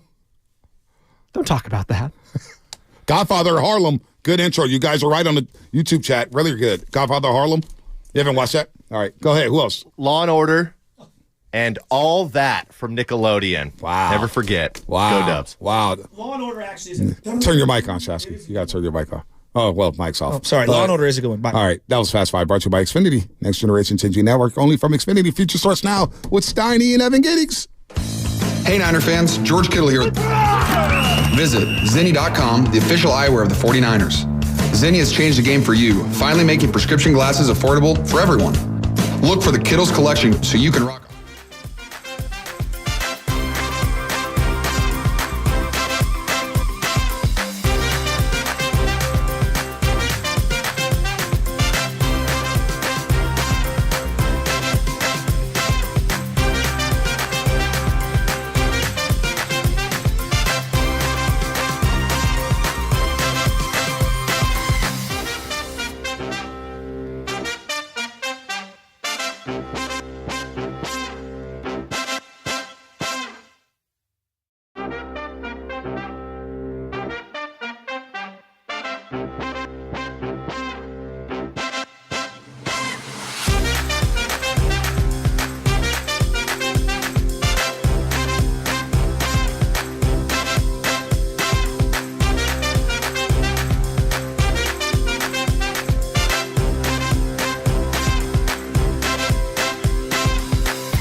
therapy session, and we're going to start to practice what we learn in there. But this is about basketball. This is about the Warriors being 17-19. And whether you listened to Draymond Green yesterday or not, whether you were impressed with what he said, whether you don't care, whether you've heard it a million times, doesn't matter. The reality of the situation, Evan, is that we're here again. We're at another kind of new starting point with the Golden State Warriors. That's the way I look at it. Draymond likely won't play tonight against the Pelicans. 5:30 start at Chase Center, by the way. But the suspension's behind him. He's practicing with the team. We're kind of in a new phase. And that's where we are. We're 17-19. We got the Pelicans tonight. Then we go on the road for 4. We're going to get Draymond back during that 4-game stretch. Now what? The trading deadline's in 30 days, essentially. Let's talk about the next month. And Draymond Green's name is eventually and inevitably going to come up because I think his season has been a little representative of the Warriors, which is a roller coaster ride, a seesaw affair, and where Draymond was talking yesterday about that being a potential turning point in his life or his growth or whatever you want to label it. People are more curious if this is also a turning point for the Warriors because it looks like you're going to get your best defensive player back soon. We don't know what day yet, but it does appear it's coming soon. Does that mean anything? Does that mean that the Warriors all of a sudden going to be able to get right? Does Draymond Green factor into this? How does he help, their litany of issues at this point? And I think that's what I also took away from Steve Kerr, who spoke a lot yesterday, both at the press conference as well as with Willard and Dibbs, is this is about basketball. Like, this is about trying to figure out where this season is going, where we're going to end up, what our ceiling is, what our floor might be, and just how we're going to get this thing right, because the Warriors got so many problems right now that tend to change on a nightly basis that, yes, Draymond Green was the story of yesterday, but the story of today is a team that's 2 games under 500. Exactly. And where do they go from here? The couple basketball questions I have, and by the way, we're poised to have a big guest today. I can't wait. I mean, we're 99% locked into this guy. Trying to think if I should tease the tease people. Spadoni, don't you know? Do you not know? Okay. Sometime we got, I'll tell you what. Later on? Yeah, I'm thinking maybe, 11 o'clock hour Spadone. I'm thinking, let me see. Hey, Spadone, you know who we might have? You better be careful. Who? Don't be disrespectful. Yeah. Stephen A. Smith. The Stephen A. Smith. You better be careful. Apparently he's giving Nahegian the, I'm joining the guys after 11. I'll text you. We'll figure it out. Stephen A. Smith. Sometime after 11. He's been very vocal, surprise, on the Draymond Green, Steve Kerr thing. So Stephen A. Smith will be in the house. Not literally in the house, but he'll be on the show. He'll join us sometime after 11. Here's a question for a Warrior fan. Draymond Green going to start when he comes back? Friday. It's either going to be Friday, let's say Chicago, Saturday, Milwaukee. Draymond starting? Does it matter? Adam, it's too much for me. Does it happen? What's the lineup you roll out? What's the lineup that you want to kind of seek out in the future? What's Draymond's role? Minutes limit? All that kind of thing. Here's the other thing. This is the basketball one that really hit me, though. It's the one regarding our 2 forwards. And I'll just bring this up. What are we going to do with our forward Andrew Wiggins, do you think? I'm inclined to move him. I think that's where this thing is heading. And we talked about yesterday whether the Warriors would make a move or not. Both you and I are on the same page that I think there is going to be a move. And with what the games have shown us, with what Andrew Wiggins has shown us, I think he's the odd man out. I think he's someone that if you can't play him, like, this is a league that is dominated primarily by wings. If you have a wing that can't play and he's supposed to be one of your better players, I just don't know what you do with him.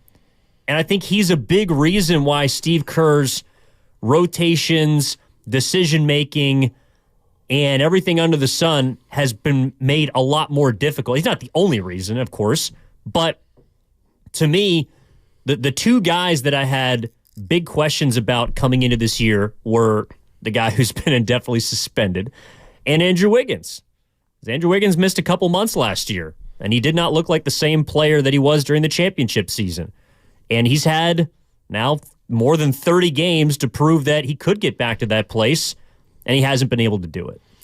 This was Steve Kerr. This is where I'm kind of glad. I'm not glad, but you're going to provide a different perspective than Guru, because when I set up what I'm going to set up, if you were Guru, he would not want to hear it. But I think this is something that we can all acknowledge at this point. The reality is, where we've been the last 3 weeks without Draymond, our defense has really suffered. I think I mentioned it earlier, 27th in the league, something like that. So in theory, you want to get, your two most athletic wings on the floor together for defensive purposes. But we have, a lot of things with this team that we're always trying to accomplish. So while that combination may, on paper, look like it might do something, it might alter other combinations. It might not work as well in a different area. So we have the tape and we have analytics, and frankly, both of them have pointed us in the direction of not playing those two together. And it's simple as that. So it hasn't been very successful. We're trying to win games. We're trying to sort it all out. But we have to experiment, but we also have to be realistic about what we think can work. If you want to talk about basketball, I think this is right now is maybe the biggest issue with the Golden State Warriors. Jonathan Kuminga and Andrew Wiggins. And we're going to try to get back to basketball. So Steve Kerr was asked about playing Kuminga and Wiggins together, and he gave a very long answer. And at the very end, he said, but the bottom line is, I'm less inclined to do it. The reason he's less inclined to play Kuminga and Wiggins together is because he knows that it's not a long-term solution, and it's probably not best for the team because they don't bring out the best in each other. Okay? We got a problem. Because if this team is whole, Andrew Wiggins is your second or third best player, and Kuminga's your third or fourth best player. If things begin to max out. So how can you have two of your top four players, in theory, not be able to play together? I know that's a dramatic way to say it. Of course, they can play together 5 minutes at a time, 6 minutes at a time, 8 minutes at a time, maybe. But what I heard loud and clear is we've got to move one of these guys, and we would much prefer to move Andrew Wiggins.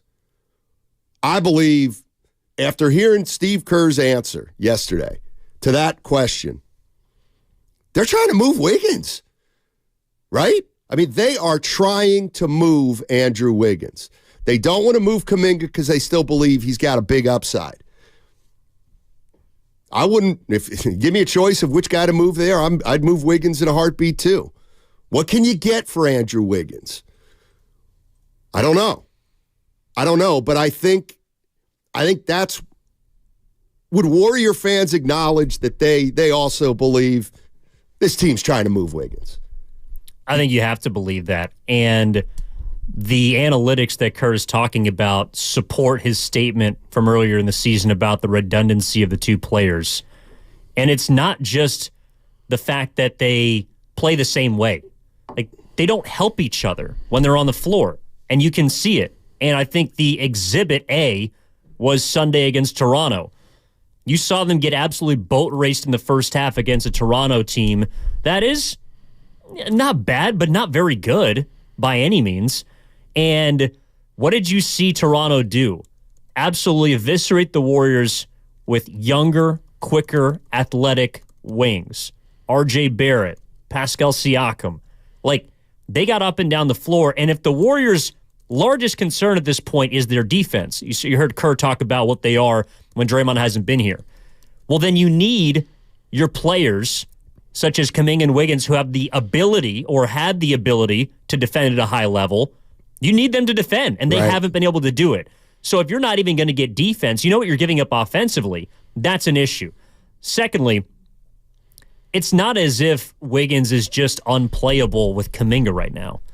If you go down the lineups of the two-man combinations that do not work on the Warriors or haven't worked with the Warriors, Wiggins and Kuminga have played 146 minutes together. They're minus 20. That's bad. If you look at the second worst combination of two players that have gotten the most run, it's Wiggins and Thompson. It's Wiggins and Clay. If you just go down every two-man combination that does not play well when they're on the floor together, it generally includes Andrew Wiggins. And as much as he was a focal point, he was the second best player in the finals for a championship team, this is not the same Andrew Wiggins. This isn't even the Andrew Wiggins from Minnesota. This is the worst that he has played in his career. And it's a big reason why the Warriors are a sub-500 basketball team. Yeah, absolutely. And here's where I always battle with, well, what can you get for a guy, and what does another team want to give up, et cetera, et cetera. So you ask, well, what team would want Wiggins? Well, what team wanted Wiggins when he was in a malaise in Minnesota? Not malaise, but what team wanted him in Minnesota? I got to believe you need to find a team just like the Warriors 4 years ago. You need a team that can bring Andrew Wiggins onto their team. He can lay low for a while, kind of figure out his environment, and then eventually in a year or two fit in and play very good basketball like he did here. Is there a team out there that can look at Wiggins the same way the Warriors looked at Wiggins 3 or 4 years ago, said, we know that he's always had a reputation of not quite reaching his potential, but we think we can get him there. They did for a while. There might be another team out there like that. I think that's very possible, but I don't know what they're going to give up. We had John Collins. Yep. That's it. John Collins. You want to trade Wiggins for John Collins in Utah? In a heartbeat. Would you? Yeah, I would. Now, it's probably a lateral move. But again, all the names that people will throw out there involving Andrew Wiggins, unless you're, like, let's just put the route on the table, brought to you by Atco Pest Control. The most sought-after piece on the Golden State Warriors is Jonathan Kuminga. That is the guy that's going to net you something. That's the piece that everyone around the league is going to want a part of. That's the best possible luxury the Warriors have to trade. I don't think they're going to move him. So if you're not willing to come off Kuminga, you're going to have to, in your words, Steiny, I thought you put it well a couple of days ago, you're going to have to bite the bullet. If you move Andrew Wiggins, and I think they should, you're not going to get anything substantial back. And the idea is addition by subtraction. That's the route for the Warriors to get better at this point, because unfortunately Wiggins has not been good for pretty much the entirety of the season. The question I have for Warrior fans at 888-957-9570 is this. It's another new beginning. It's another new start for the Warriors. Draymond's coming back. He's practicing. You're 17-19. You got a trade deadline coming up in less than a month. What do you want here, Warrior fans? You're not going to have the following players before the trade deadline. So you're not going to be able to look at Gary Payton II and Chris Paul III. They won't play before the trade deadline. Draymond Green will play before the trade deadline. He's probably going to play this weekend. So we've got Curry, Klay Thompson, Wiggins, Kuminga, Green.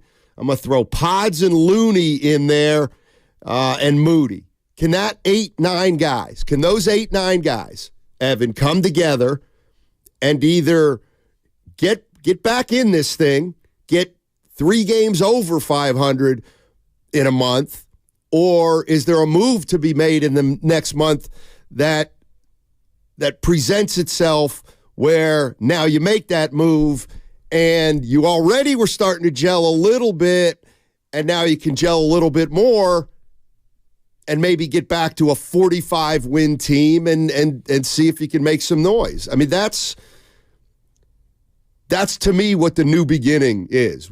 They're 2 under now. What can we do in the next month with 6 of our mainstays that we've all gotten to know and love for a long period of time? Does something present itself in the next month that can entice you to make a move that would galvanize more chemistry among the players that would make the team better. So can you show you're better than 500 in the next month?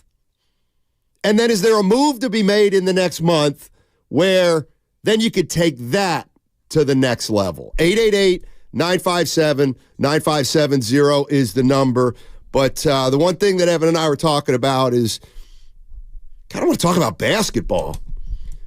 Not that I want to dismiss what Draymond said, but man, there's been a lot of talking, and now the Warriors have a game tonight. Don't forget 5:30. 5:30, Chase Center. They might be at full strength, too. You see what the Pelicans just did to the Kings a few days ago? I did. They were up by 50 at one point. Light the beam. Not that night. They won last night, though. Yeah. I'll tell you what, that bet I made with Goose coming out of the wire with the Kings. It will. No doubt. Did you see that game, by the way? Which one? I saw they were up the Pistons game. The Pistons dropped 47 in the first quarter, lost by 20. I saw that the Pistons were down just 3 entering the fourth, and I was like, don't watch it. They're not going to win.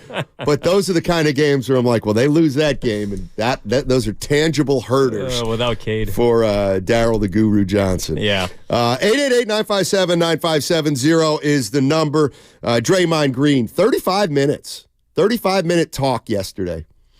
7 questions. 7 questions, about 35 minutes to 4-minute response. So, in other words, absolutely incredible. So, in other words, really Draymond Green's answers were so long they were like Daryl the Guru Johnson's questions. No cheap shots while Goose out. I would run around this studio. I got you, Goo. I can't let you do that. I got you. I'm just trying to think what he would want to ask Stephen A. at this point. You think it'd be about the Cowboys? He would ask, I think it'd be more so about if he could get a job working for Stephen A. or something like that. I think it'd be, hey, Steve, it'd be like what Shasky did to Bob Myers for 2 years. I love you, Shasky. What could have come out of my mouth? I think about asking him how he got an MJ's suite for the national championship. You see him in there. Oh, is that where it was? Travis Scott, Derek Jeter. Yeah, well, a lot of big boys. I recognize 2 people, Stephen A. and Michael Jordan. You know, the captain? Who's the captain? Oh, boy. Number 2? Travis Scott? Derek Jeter. I didn't see him. I would recognize him, but I didn't. Biracial angel. 888-957-9570 is the number. Warriors, they play the Pelicans tonight. Zion in town. Think he's playing? He's questionable. So Zion Williamson questionable. Grand Theft Alvarado. I kind of like that one. I think Alvarado's more inclined to play. In Steve Kerr's words, Zion Williamson is less inclined to play tonight. Less inclined. Less inclined. Yeah, I was less inclined to come into work today, but I ended up doing it. We appreciate you. Yeah, no problem. How do you think?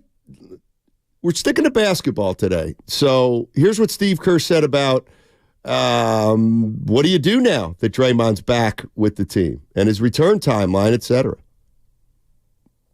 Well, he loves playing, so he's excited to be back, and he's been relatively quiet. He was here at our walkthrough two days ago. He was in the facility yesterday too, getting a lot of work in. So this is really the 3rd day that he's been around, and he's just trying to get his work in and trying to get ready.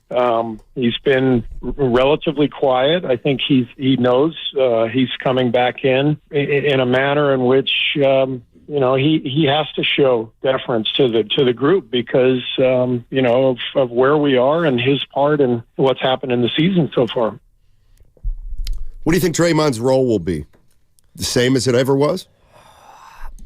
So a couple weeks ago, we talked about how Draymond Green would probably come off the bench, or I think the Warriors would be better for him coming off the bench. I do think the Chris Paul injury affects that.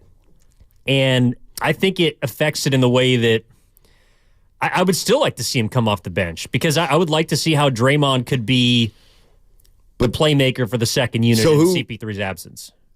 Well, then you're starting like Saric, right? I think you're still starting Looney or TJD. But what about Kuminga and Wiggins? So Wiggins and Draymond would come off the bench. Yes, under that scenario. I'm with you there. A starting 5 would be for the first couple games until we see what Draymond looks like and if he's still at a high level. So Curry, Clay, Pods, Kuminga, and then one of the two between Looney and TJD. You're still starting Pods. Yes. Yeah, he would come back into the starting lineup. And Clay would move to the 3. Kuminga would play the 4. And then, but again, the question is who would close? Like, right. Ideally, your best defensive unit should be with Kuminga and Wiggins on the floor and Draymond at the 5. But I don't know how long Kerr wants to give that. Like, I don't know if Kerr even wants to see that anymore. Like, if they couldn't play together with Draymond off the floor, I don't know if Draymond's going to be able to glue them. You know what I'm saying?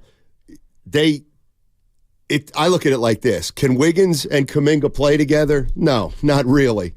But if you have to play them together just to get by at points, then Draymond has to be on the floor with them because they need somebody who can aid them offensively and defensively, quite frankly. But I do what I've and this is kind of what the theme of today's show is at 888-957-9570. Just hearing Steve Kerr, knowing Draymond's coming back, but hearing Steve Kerr essentially say he's less inclined now more than ever to play Kuminga and Wiggins together. He's less inclined to do it now than he ever has. Well, we got to move Wiggins then. Or Kuminga, but I think we know they'd rather move Wiggins.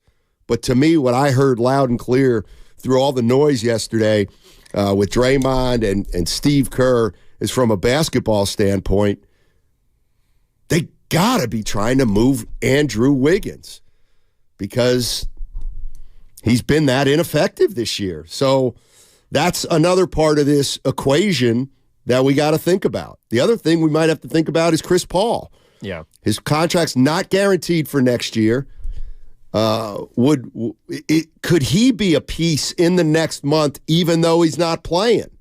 What do you do with Chris Paul? I'll say this about Mike Dunleavy. I know he's made some moves officially already, but I look at it as his next move is going to be his first move with the Warriors. And I know you can say, well, he re-signed Draymond. Did he? Or was that more of he traded Poole. Yeah, but I'm thinking more. No, you're right. But I'm thinking more.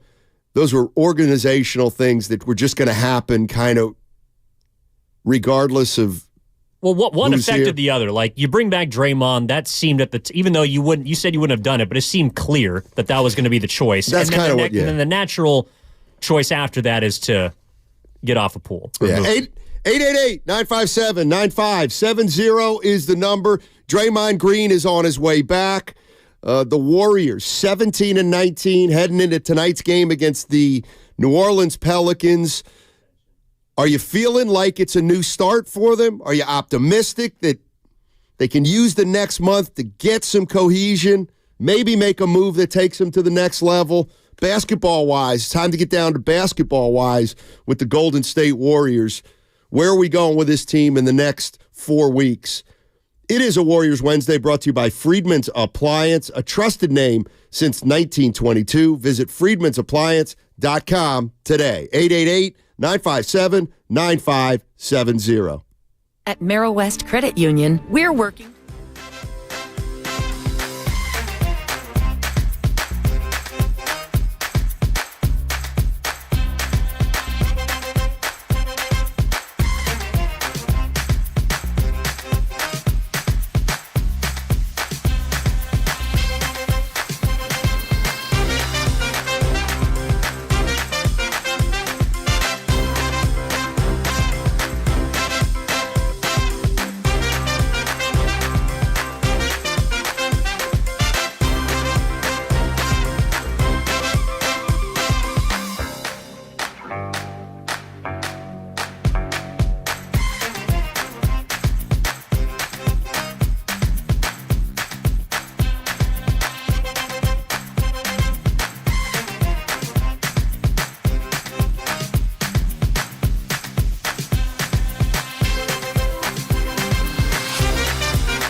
This is Tim Roy, and you're listening to Steiny and Guru on 95.7 The Game.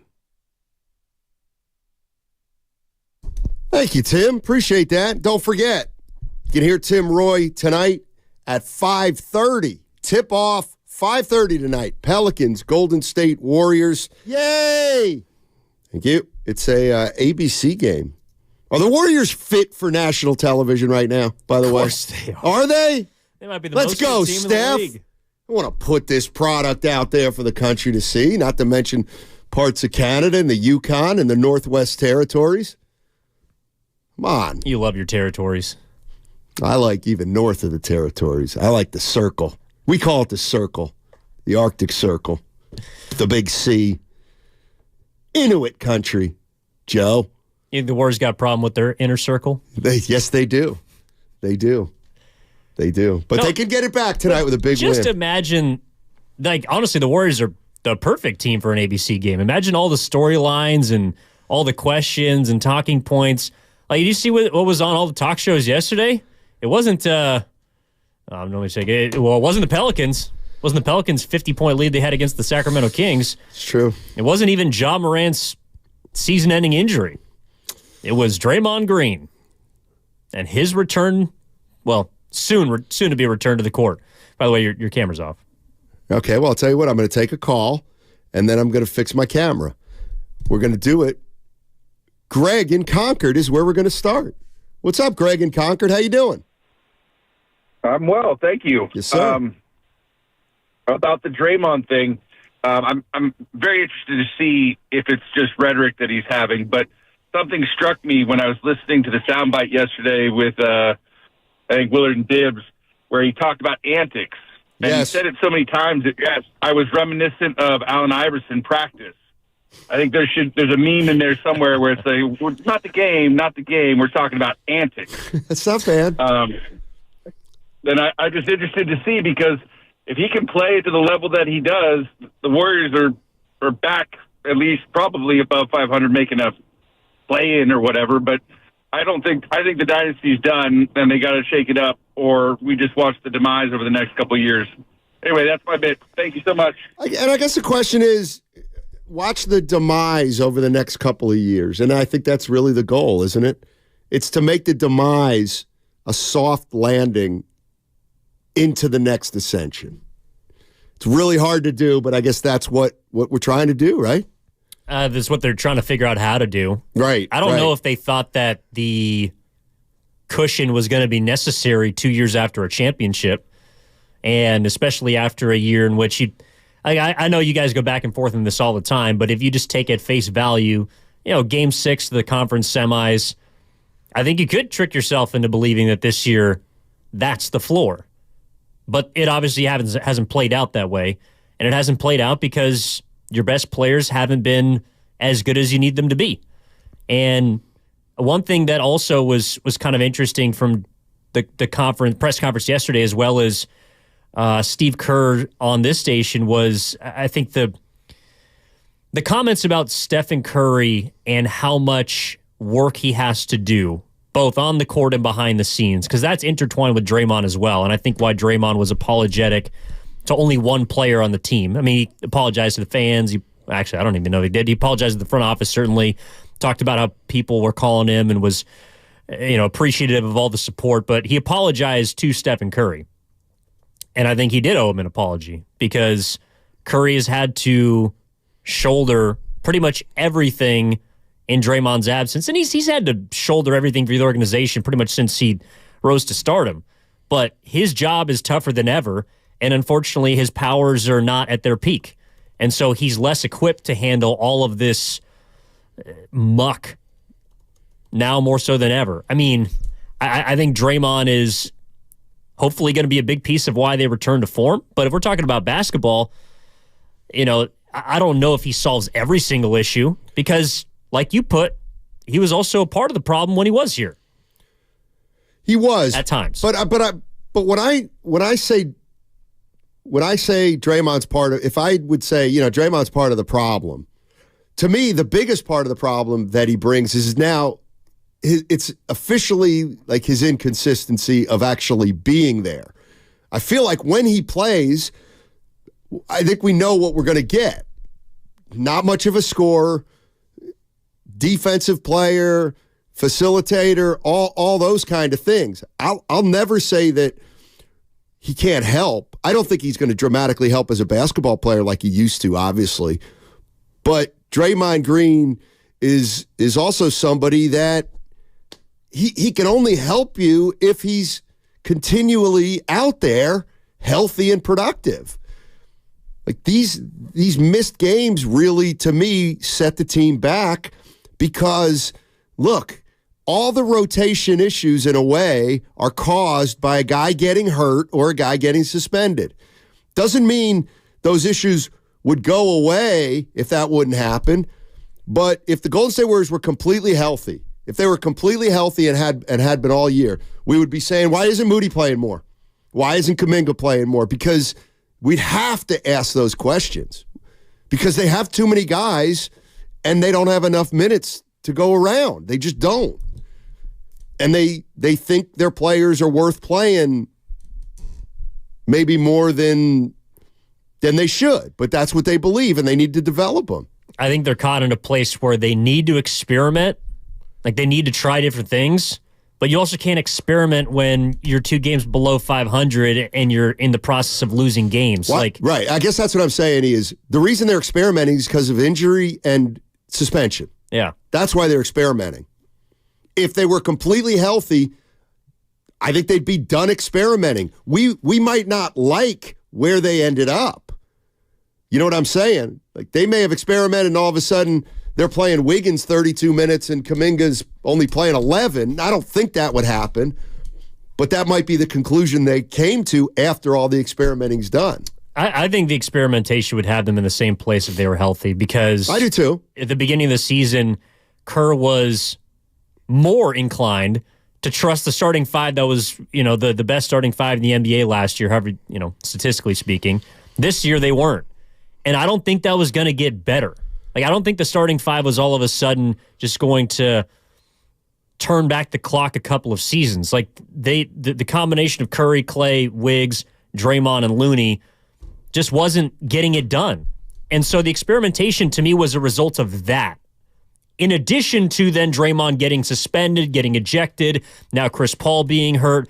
Because again, before the Paul injury, Draymond's the biggest absence. I know GP2's been hurt a lot of the season, but like they've been relatively healthy the entire year. Right. And they still had to experiment. They're on, when Draymond comes back, they'll probably be on their 12th or 13th different starting lineup combination. They're in game 36. That to me isn't experimenting because of absence. That's an experimentation out of necessity. 888-957-9570 is the number. Warriors back in action tonight. 5:30 tip-off, not 7 o'clock tonight at Chase Center. Let's go to Gary in Daly City. What's up, Gary? How you doing? What's going on? How you guys doing? Doing well, Gary. Go back to Civic Up with these guys. Nice. Draymond's the proof in the pudding. Let's see the first time he gets a call against him, if he turns it out, it goes right to a ref. Let's see if he can just be a man and walk away.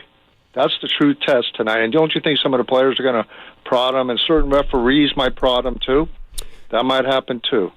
Also, let's see what he does. They didn't, and when he was there, they still don't play defense, and they still turn the ball over too much. You go back there, and even in the game, was it Orlando game? How many times they got breaks at the end, and Thompson and Curry were standing there? I thought of Popovich, my Croatian brother. What would he do to Ginobili and Parker? He would have benched them. He would have put them down and said, you got to play D. If you play one end, you got to play at the other end. That hasn't changed. And with Wiggins, who's going to fit him into their salary structure right now with everybody pretty set? And they see what he's got here. But the last thing I want to talk about real quick is the game last night with Toronto. God bless their coach. God, I hope he shouldn't get fined, but he will.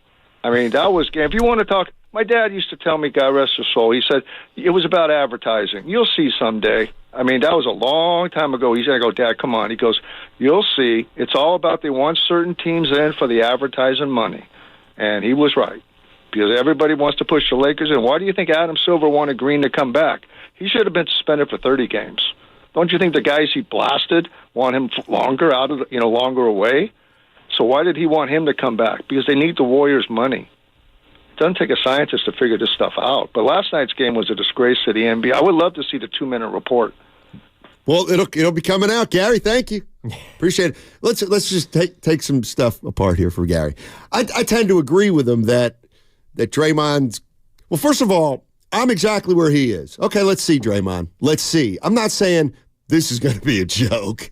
Watch Draymond try to control himself and he can't. I'm not saying that. But what I am saying is, all right, let's see. He's coming back Friday, Saturday. He's going to play. I need to see him be productive and the Warriors get better. Can Draymond be productive and the Warriors get better starting this weekend? And then if they can, as they're getting better, does a move present itself where you look at it and say, you know what? We might be able to get better than we just got better because we got a deal for Wiggins for this other guy who might be able to help us more than Andrew, even though he might seem a little less sexy than Andrew. Very possible. It's possible. I don't know if it's probable. It's possible. I think it's possible to go out and get a player that's a positive, or at least net neutral, just someone that doesn't hurt you. Do I think this thing's pretty much over? Yes. Would I want to come off, guys? Yes. Am I ready to go in a different direction other than Draymond Green? Yes. But all that having been said, we're 1 month before the trade deadline. Draymond Green is coming back. Let's say I were even Mike Dunleavy. Let's say Mike Dunleavy pulled me aside and said, you know what, everything you say about us is true. I am so done with this team. Mike Dunn, I am so ready to get to the next phase, I can't even tell you. Okay, well, you know what? You still are going to take the same strategy as someone who wants to let this run its course. You know what I'm saying? That's the good part about where the Warriors are right now. Whether you want them to make wholesale changes and get off the past, or whether you want them to somehow fix this, get the right player in here, and we're back in championship contention the day after the trade, regardless of which one of those you want, or whether it's somewhere in the middle, Evan, that still leaves only one thing for all of us to do. Watch the game tonight against the Pelicans. Wait for Draymond to come back. See what that looks like for 2 weeks. Then you have 2 weeks to, you know what I mean? That's the only thing you can do, unless you think you have a deal right now for a player that makes you better. Well, and that was to me what pissed me off so much about Draymond's actions in the first place, or the successive actions, is he's forcing the Warriors and has forced the Warriors this season to basically tread water in his absence. Yeah. Because naturally he's going to come in and be a big part, whether you think he's good or bad or whatever, he's a big part of the team. And so when he comes back, he automatically slots in for however many minutes. Those are less minutes that go to other players. So as a result, you don't know what the Warriors are until he returns. And we had to wait in this case, or will have to wait probably about 15 games. That's a long time. And the Warriors are, I think, 7-6 without him. But they lose tonight, lose against Chicago, then you're a game below 500. The Warriors are just treading water at this point. And so that's why I am glad that he's going to be back, because there's enough time before the trade deadline to see what this team does look like with him, and then you adjust. Now, I think at this point, and from what we've heard, the Mark Stein report yesterday, the Warriors anticipate being open to trade talks for Andrew Wiggins. It sounds like for Monty Poole, they're not going to move off of Kuminga. They remain committed throughout this season to the Big Three. All those things are good and well. But at the end of the day, if this doesn't look like a team that can even qualify for the play-in tournament, and you do have 3 weeks to find that out. You're going to have a decent amount of games to realize whether or not this team is actually going anywhere. Right. So, no, you're right. They're still in the same place they were. They get Draymond back, but they're still in the assessment area of the season. They're still in a period of assessment. And unfortunately, that assessment's been prolonged and kicked down the road because Draymond can't stay on the court due to his own actions. Yeah, and the only thing that I would disagree with is that I feel like we've been assessing for a year and a half. Okay. And listen, I'm willing to play both. So I feel like we've assessed for a year and a half, and we know it's gonna. I mean, we see reality punching us right in the face. No pun intended, Draymond. But we see reality right in front of us. But even though I feel like I see the reality right in front, I do realize, well, what are you going to do? I mean, you still got to play the next month and see if you can make a move. That's all you can do, really, right now. 888-957-9570. We're talking about basketball with the Golden State Warriors, 17-19. Draymond Green on his way back. All right, he's been suspended since the Nurkic incident. He's probably going to come back this weekend. Then you got about 4 weeks till the trade deadline. More good news. Stephen A. Smith, ESPN's finest. He's going to join us in the 11 o'clock hour, we think, but it'll be sometime after 11. That's right, Stephen A. Smith. He knows where he wants to make news. He actually said, I want to go on with that guru guy. And Nahegan said, well, he's not here. Yeah. And he said, for you, Nahegan, I'll still do it, but I don't like that other guy. Ow! Let's go. Well, you didn't say it. Friend of the program. He's becoming one. Let's go to Coach Hall. Coach Hall is in San Diego. Ooh, one of Evan's favorite places. Oh, love it. Hey, Coach. What's up, fellas? Hey, man. Hey, question for you guys. Okay, if you could put on your fantasy GM hat, do you want to win right now, or do we want to mortgage our future, and try to build, I guess, a young prospect? Because I'm thinking you may have to do away with both Wiggins and Kuminga for like a disgruntled superstar, or two separate trade packages. Because Joe Lacob, he's the one that said we need to maximize Steph's career, and we're only competing for championships, and we're light years and all of that. So we, the fans, are conditioned to think like we're trying to win now, and we're just going to keep getting upset if we just keep getting mediocre performances. So I think you might need to do away with them both. I don't want to, because ideally we got the two perfect pieces in a perfect world. Two wings that can play on both sides of the ball. You got Steph and Clay. Like, we really should be top 4 seed, but we're not. So I don't know. Do you look at a Caruso and Zach LaVine and maybe Vujacic, or do you wait to see what's going to happen with Giannis? He doesn't look too happy in Milwaukee. I'm not sure. Like, this is what the GM said. What are we playing for? So what would you guys do?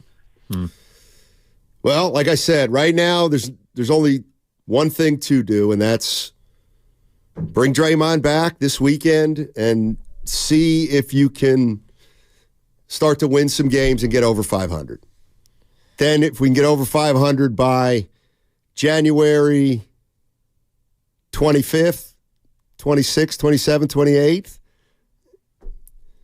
see if there's a deal out there where you think you can become better than a team that's just a few games over 500, and then make that move.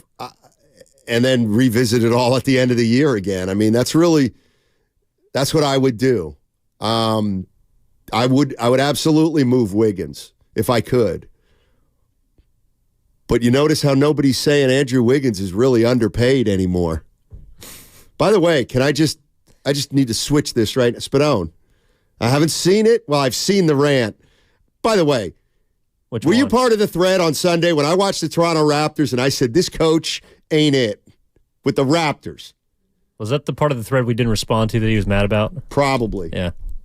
Probably. Just ignore it. It's probably also part of the thread when I was telling you some inside stuff about Donovan Mitchell that you didn't want to listen to. I had a rare Sunday night off with the children, Steiny. As a father of two. Let's just cut to the chase. Spadone, did you notice anything weird about the officiating in the Lakers-Raptors game last night? Seriously. No, I thought fouls are being called. 23 free throws? Is that or 24? I mean, the Lakers led the league last year, and everyone had a problem with it, apparently. And are they leading it this year?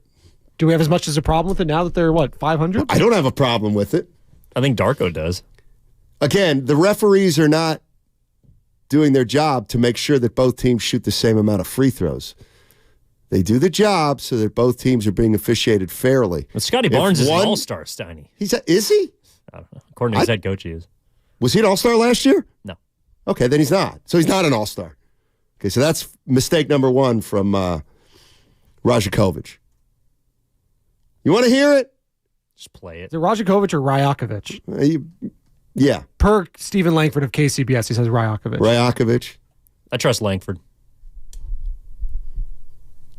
Let's listen to him. Crybaby. 3 free throws in that fourth quarter. What did you? Thank you, Doug. Thank you, Doug. Smith, veteran. That's outrageous. What happened tonight, this is completely BS. This is shame. Shame for the referees, shame for the league to allow this. 23 free throws for them, and we get 2 free throws in the fourth quarter. Like, how to play the game. I understand respect for all stars and all that, but we have star players on our team as well. How's possible that Scotty Barnes, who is all-star caliber player in this league, he goes every single time to the rim with force and trying to get to the rim without flopping and not trying to get foul calls. He gets 2 free throws for the whole game. How's that possible? How are you going to explain that to me? They had to win tonight? If that's the case, just let us know so we don't show up for the game. Just give them a win. But that was not fair tonight. And this is not happening first time for us.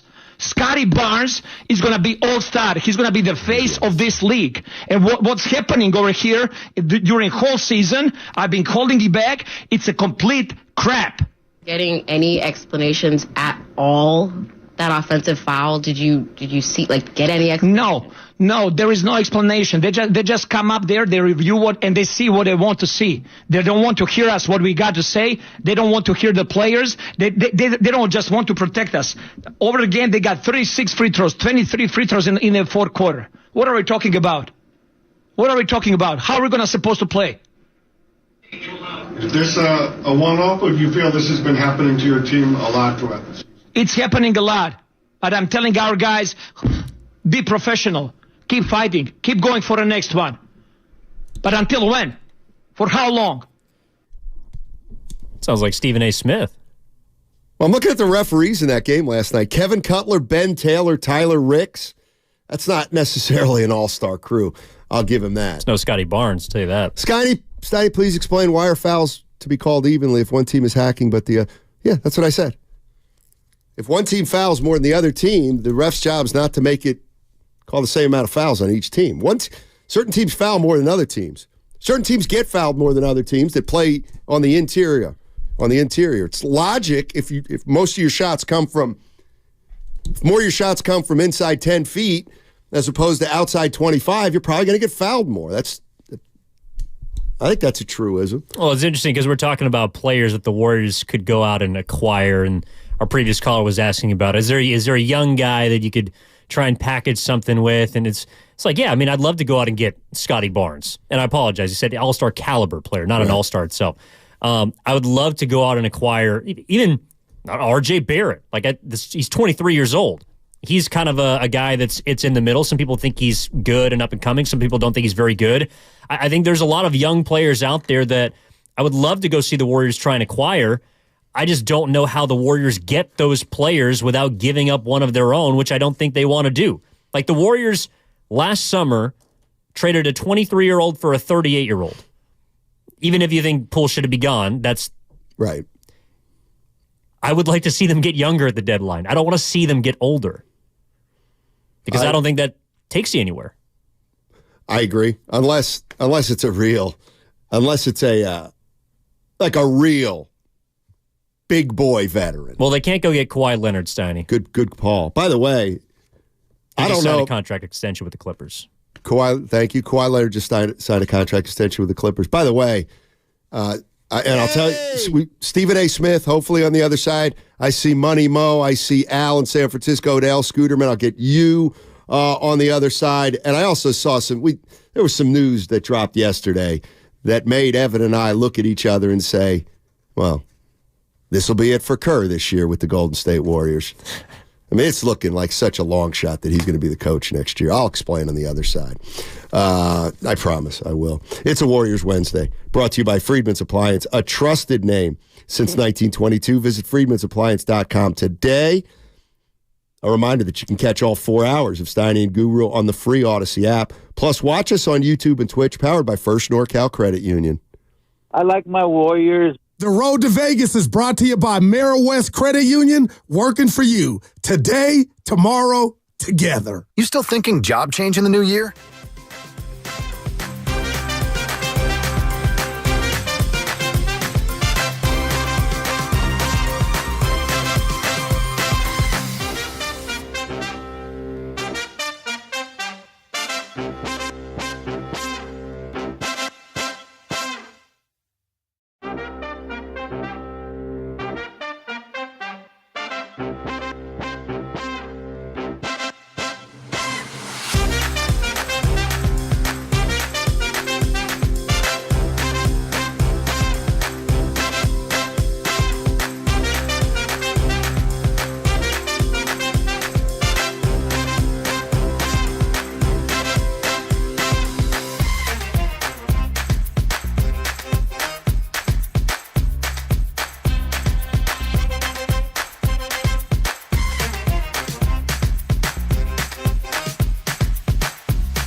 Hey, it's Moses Moody with the Golden State Warriors. Now back to Steiny and Guru.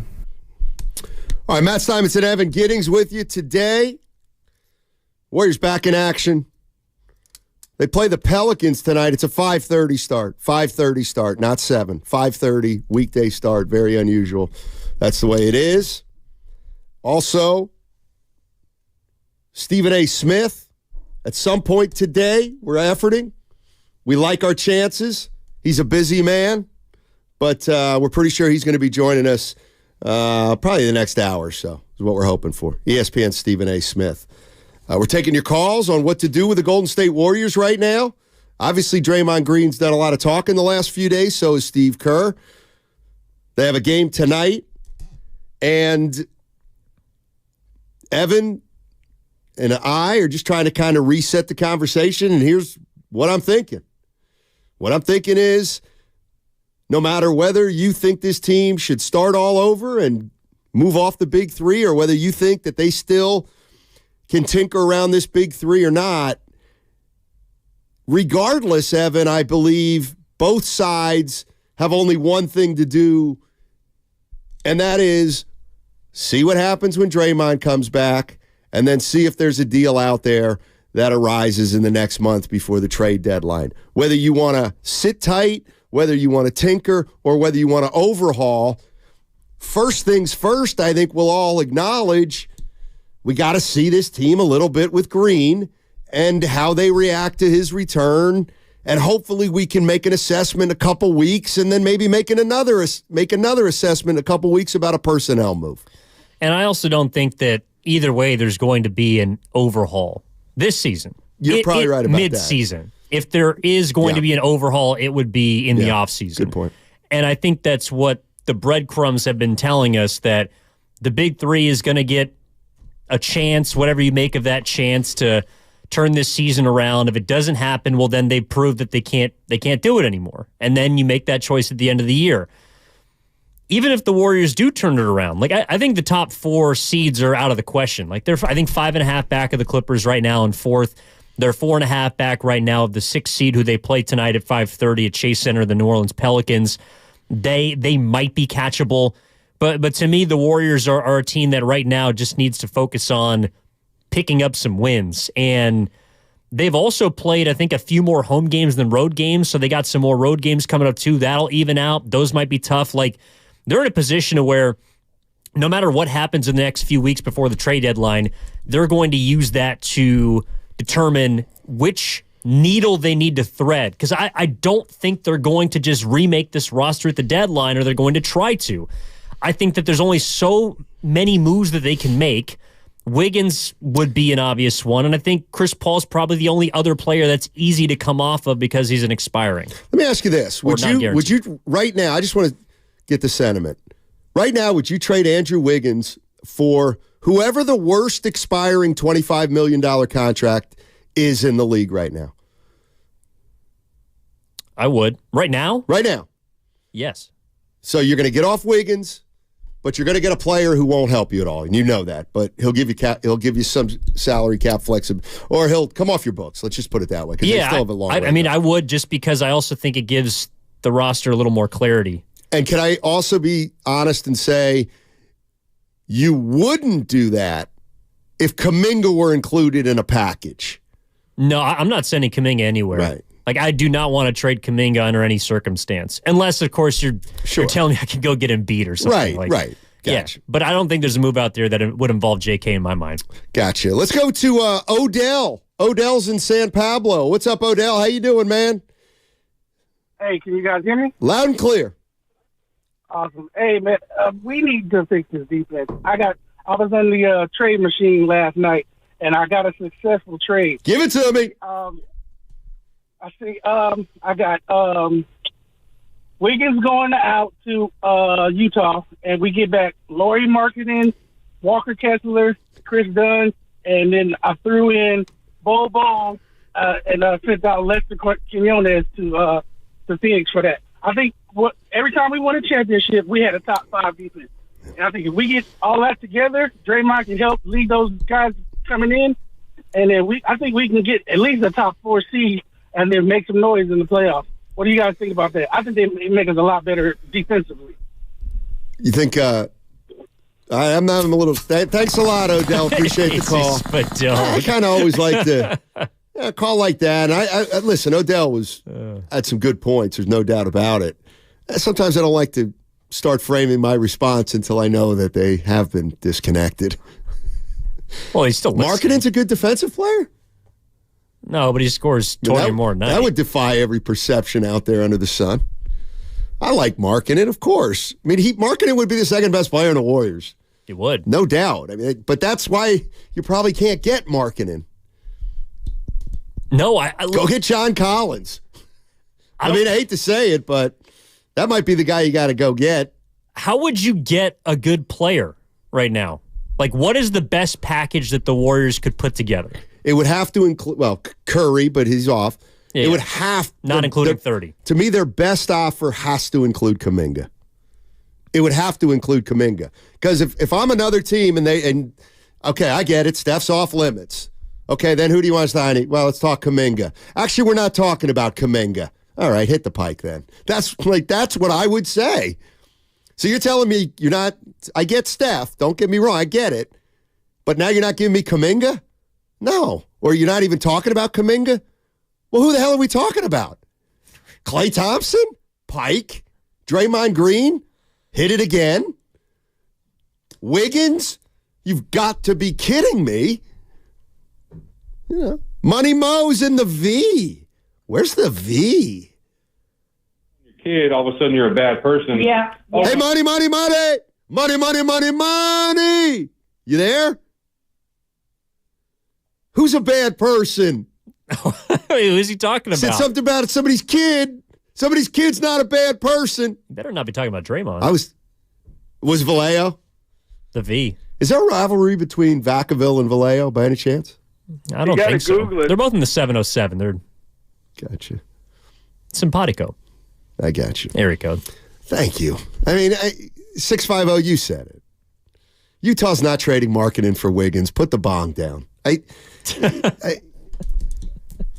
You're not getting anything good for Wiggins. Like, I see the YouTube chat, powered by First Workout Credit Union. Everyone's saying, John Collins is not very good. He sucks. I don't think he's that good either. But he's a guy.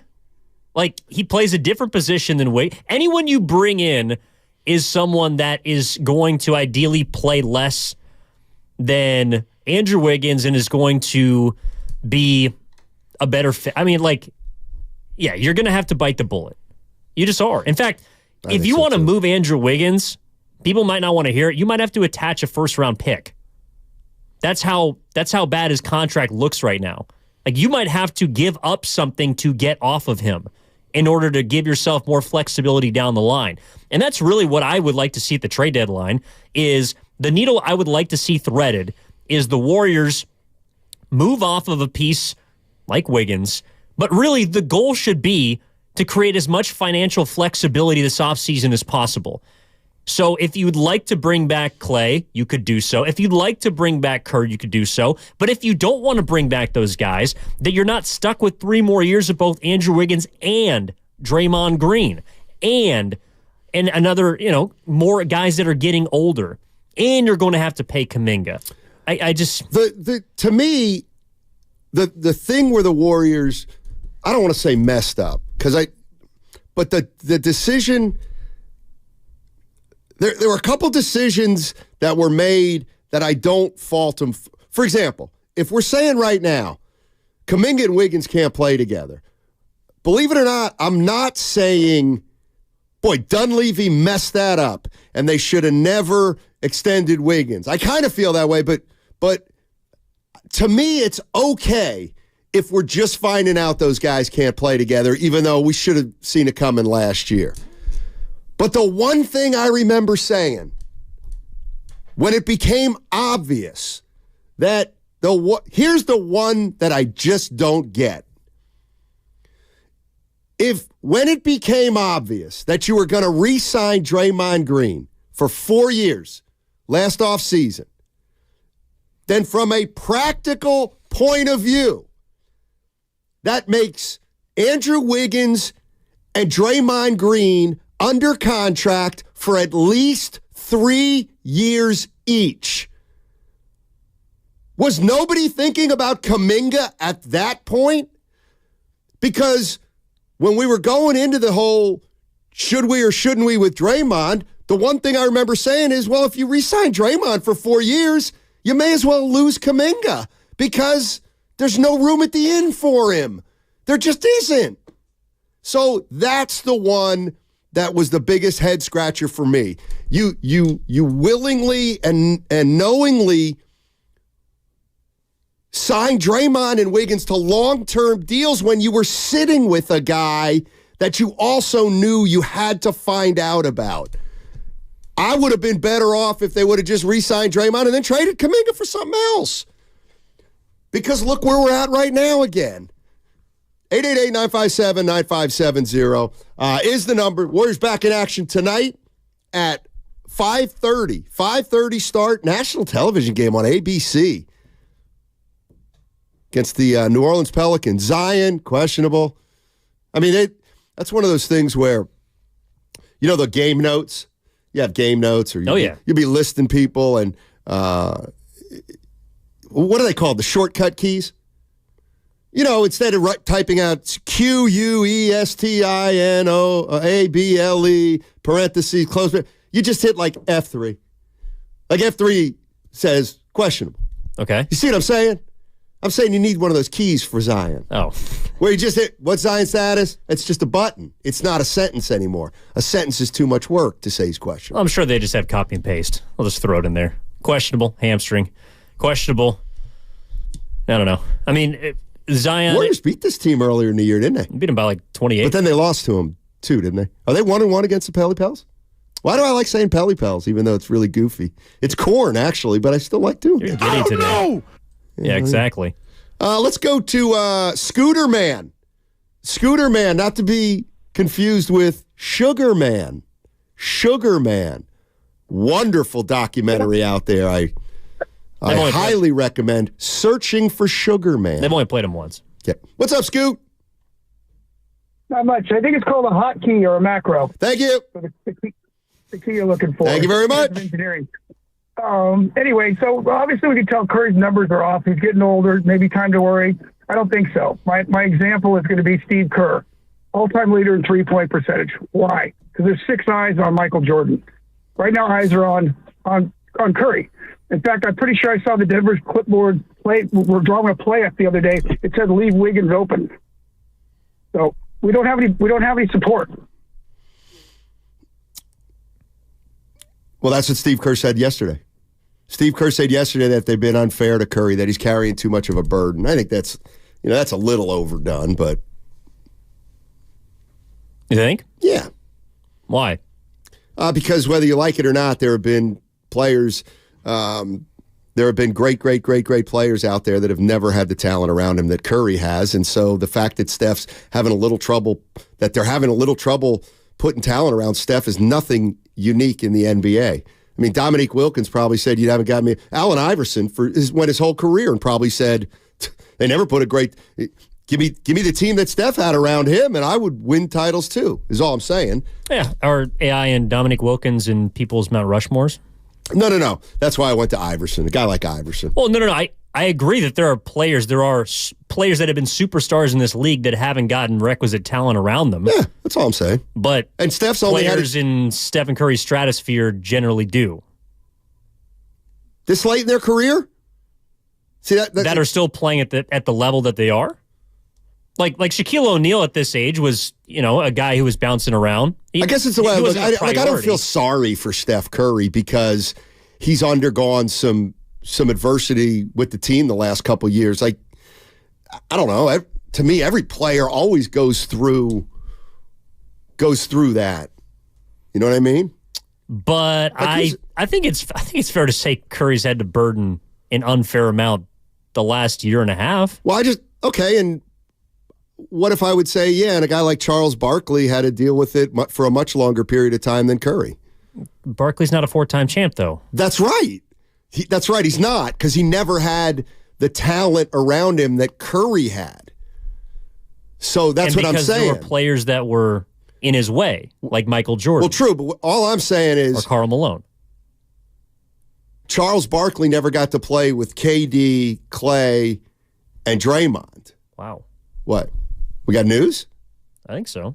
Ooh, what? 95.7 The Game breaking news. Okay. Well, to step out of the NBA for a moment, according to Adam Schefter of ESPN, a shocker in Seattle, Pete Carroll is expected to be out as the Seahawks head coach. Per sources, could still remain with the organization, but not as head coach. Uh-oh. Good news for the Niners. Belichick might follow. Follow him to Seattle? No, I'm saying there's a lot of head coaches and big boys that are leaving their teams. Sounds like ageism to me. He looks good. He looks great. I tell you what, you put Belichick and Pete Carroll next to each other, everybody's gravitating toward Pete Carroll. Let's be honest. And let me tell you what's a bad look for anybody, let alone a 65-year-old man, and that's the cut-off sweatshirt sleeves. What is Belichick doing? Well, to be fair, he's been doing that since he was like 40. And he's also in his 70s, not 65. Forgive me. Belichick? Yeah. He looks good, too. No, not like Pete Carroll. Well, because he don't give a F. Next question. Well, also, Belichick's happily married. Oh, I've heard he wants to know. You're saying Pete Carroll's taking the Gabe Kapler route, or what? Kapler is in one of them. Don't talk about that. I have no idea. Down to Miami. Hey, let's let it here. Pete Carroll's a good-looking man. Good-looking older guy. Mm-hmm. Leo in San Francisco. What's going on, Leo? How are you, man? Hey, pretty good. How you doing today, Danny? Thank you. Doing well. You got a new sidekick today, huh? Mm-hmm. Something like that. Evan's holding down the fort. There you go. Thank you. Hey, I keep hearing people talking about Wiggins and trading Wiggins for somebody who's going to help the Warriors. Unrealistic to think that Wiggins is going to get you much of anything. If you're going to trade somebody to try to get something back, it's going to have to be Kuminga. You look at the Knicks having to give up R.J. Barrett and quickly for Ananobi. All right? Yep. So, obviously, I don't know what people do with these trade machines, but that's not going to work. The best you can do for Wiggins right now is probably Wiggins and Moody in Toronto for Siakam on 1 year, which would be Otto Porter Jr. Oh. He'd come back to the Warriors, and Gary Trent Jr., who would come back. Because the Warriors are trying to have it both ways, trying to play the young guys, but believing that their core can take them another championship. If you really believe your core is going to take you another championship, then you got to bring some veterans in here that you can trust. Because Kerr, I've said this before, he really doesn't trust the young guys. Pajemski, he's trusting him a little bit more. Same with obviously starting him. But at this point in time, that's probably the best trade you make. And if you don't make that trade, best thing to do is let Draymond come back. I like what you guys were talking about earlier. Let him run that second team with Wiggins. Maybe he can jumpstart Wiggins. Maybe he can. And if it doesn't work this year, end of the day, in the off season, then you decide, is this it? Is the core over? Do we not sign Clay to an extension? We're going to Young next year, and then, try to build around that. But at this point, they're not going to get much for Wiggins. I don't think so either. See them the next, few games to see what Draymond can do and help jumpstarting Wiggins. I'm with you. Thanks, Leo. I don't anticipate there being any connection with Draymond jumpstarting Wiggins. That I don't see, but I also have to let it play out because I need to see. I'm just assuming Wiggins is going to keep playing like this, I guess is what I'm saying. And so if we move him, we're probably not going to get a lot for him. Let me just get back to the point about Curry. Mm-hmm. He had a stretch of now he's a Hall of Fame player, right? So he had a stretch of 5 years or 3 years with Durant and whatever. He played with at least 3 Hall of Famers for 3 years. Yes. And with 2 Hall of Famers for more than that. 8. Yeah. Now, I understand that great players enhance other great players. But I'm not here to say Curry's the 5th best player of all time, and this guy I'm going to mention is the 30th, so it's no comparison. But I look at a guy like Patrick Ewing. Yeah. To me, one of the greatest centers of all time. Like, he just never had a team around him close to the talent of, like, Steph Curry. And so I look at a guy like Ewing, and I'm likely to feel a little more sorry for him than Curry, who, at the back end of his career, they're trying to keep something together because that's what's going to happen anyway when you put greats around. You know what I mean? I'm just not like, oh, boo-hoo, Steph has to endure a 500 season. That's all. Well, and the burden that I think Kerr is talking about is not just what's happening on the court. I think he's more so referring to what Curry has to kind of do behind the scenes. He is. I'm talking as much about the people that say, like, the Warriors have done Curry a disservice over the year, or this whole cockamamie notion that they're wasting Steph Curry. To me, I almost find that infuriating. Almost that, well, you should just be able to snap your fingers and put any player you want around Steph Curry. That's not, or any star. It's just not the way it is. I take that as, and maybe I'm off base here, but I take that as fans knowing that you only get a certain amount of time left with this guy. Like, when you're in the middle of your prime, you don't really understand how quickly, like, Curry's been here for, 15 years. Yeah. That's a long time. But it's gone by like that. And now we're getting towards the end, and Curry's still playing high-level basketball. I don't think he's certainly not playing the best basketball of his career, but he's for an age 35 player, if you just go through all the players that have been in this league and that have gotten to that point, 15 seasons, Curry is, I would say, in the top 2% of players still producing the way he is. And I think people are just worried, like, God, we're not going to get to see that for much longer. And I want to see him compete. I want to see him get one last crack at a finals. And he may never get back there. But that doesn't mean that fans can't clamor for that. I vowed, one of my New Year's resolutions was to not do this as much. Okay. Because my main man, Duck Sauce, said, don't. Jose Julian on the YouTube chat. Patrick Ewing had Allen Houston, Latrell Sprewell, John Starks, Charles Oakley, and many others. This guy Steiny is lost. Hey, you idiot. There's not a Hall of Famer among any of those guys you listed. Meanwhile, Steph may have played with 4 Hall of Famers. Come on now. And the reason I'm doing that is you just joined the chat and you're trying to mess things up. I'm going to ask my people on the chat, of which I've got a lot of friends, tell this guy to hit the pike for me. Well, Jose Julian. Well, we have 30 seconds here. Yes. My theory of where that came from was the fact that you're watching John Tortorella clips before the show. Oh, my gosh. Is he unbelievable? I don't know, you came up in the news and you immediately just went down the best bits from John Tortorella post-game interviews. Well, good. Get the hell out of here then, Brooksy. Or what's his name in the YouTube chat? Get the hell out of here, Jose. Yeah, exactly.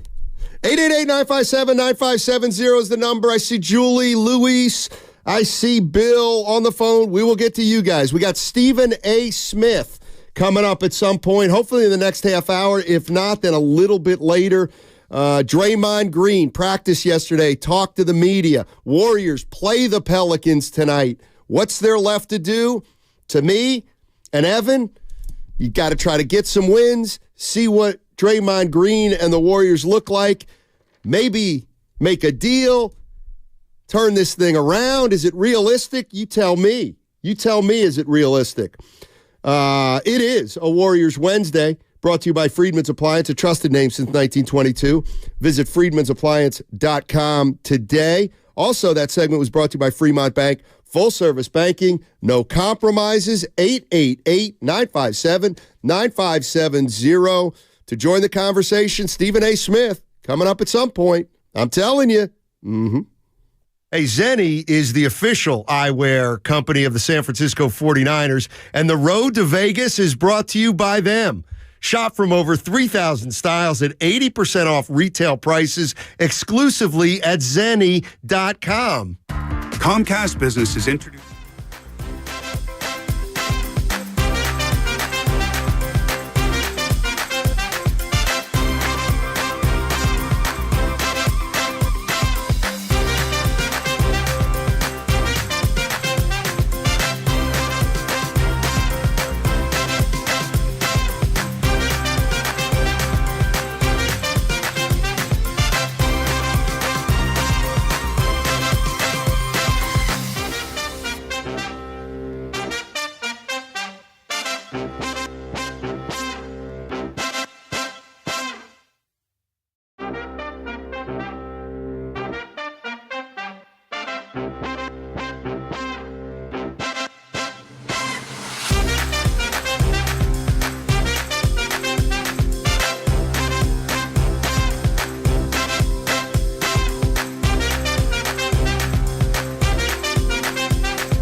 Welcome back to Steiny and Guru on 95.7 The Game.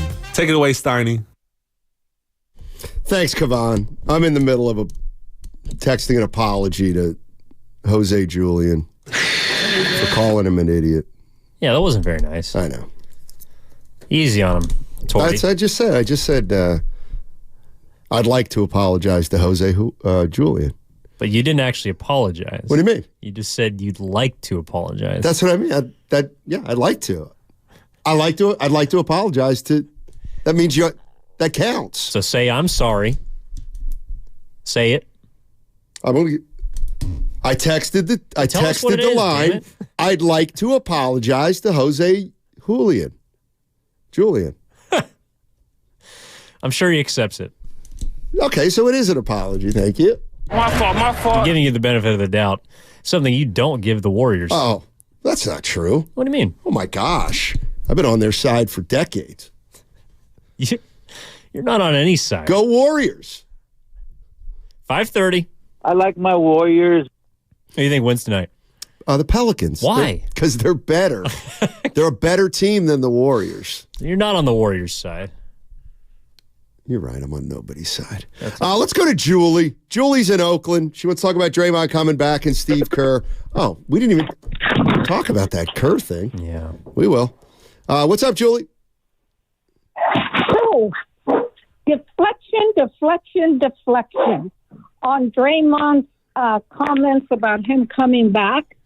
I had said to my brother Georgie, you know what?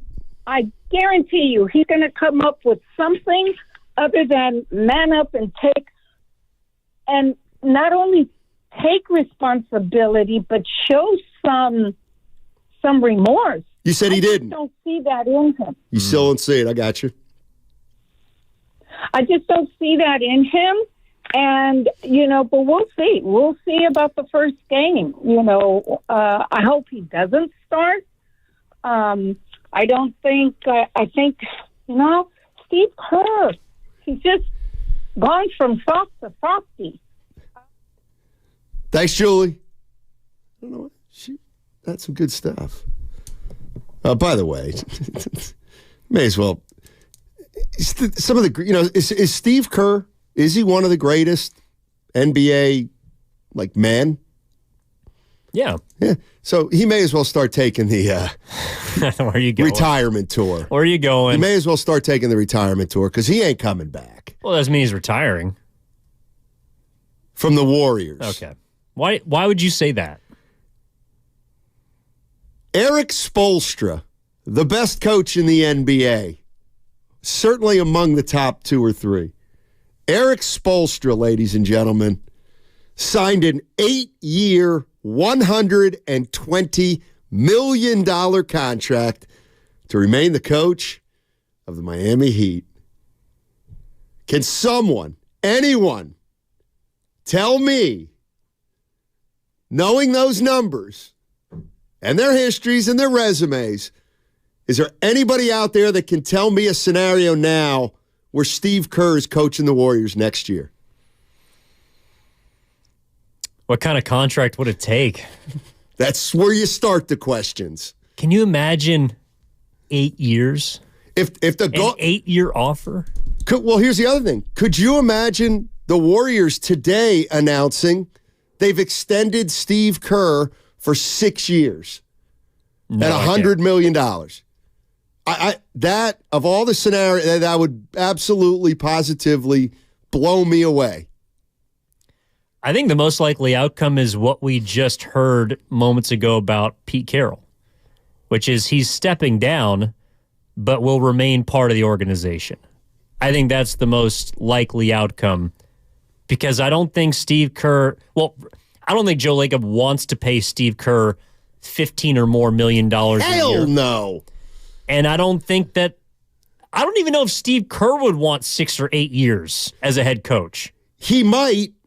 For $125 million. Seriously. Yeah. I think there's a chance that if in the last year or two, the Warriors had offered him a 5-year extension for 75, he might have taken it. But then somebody would say to me, there's no way they were going to do that. Well, Monty Williams' contract is for 6 years. That's why I kind of threw that out there, like Yeah. a 575.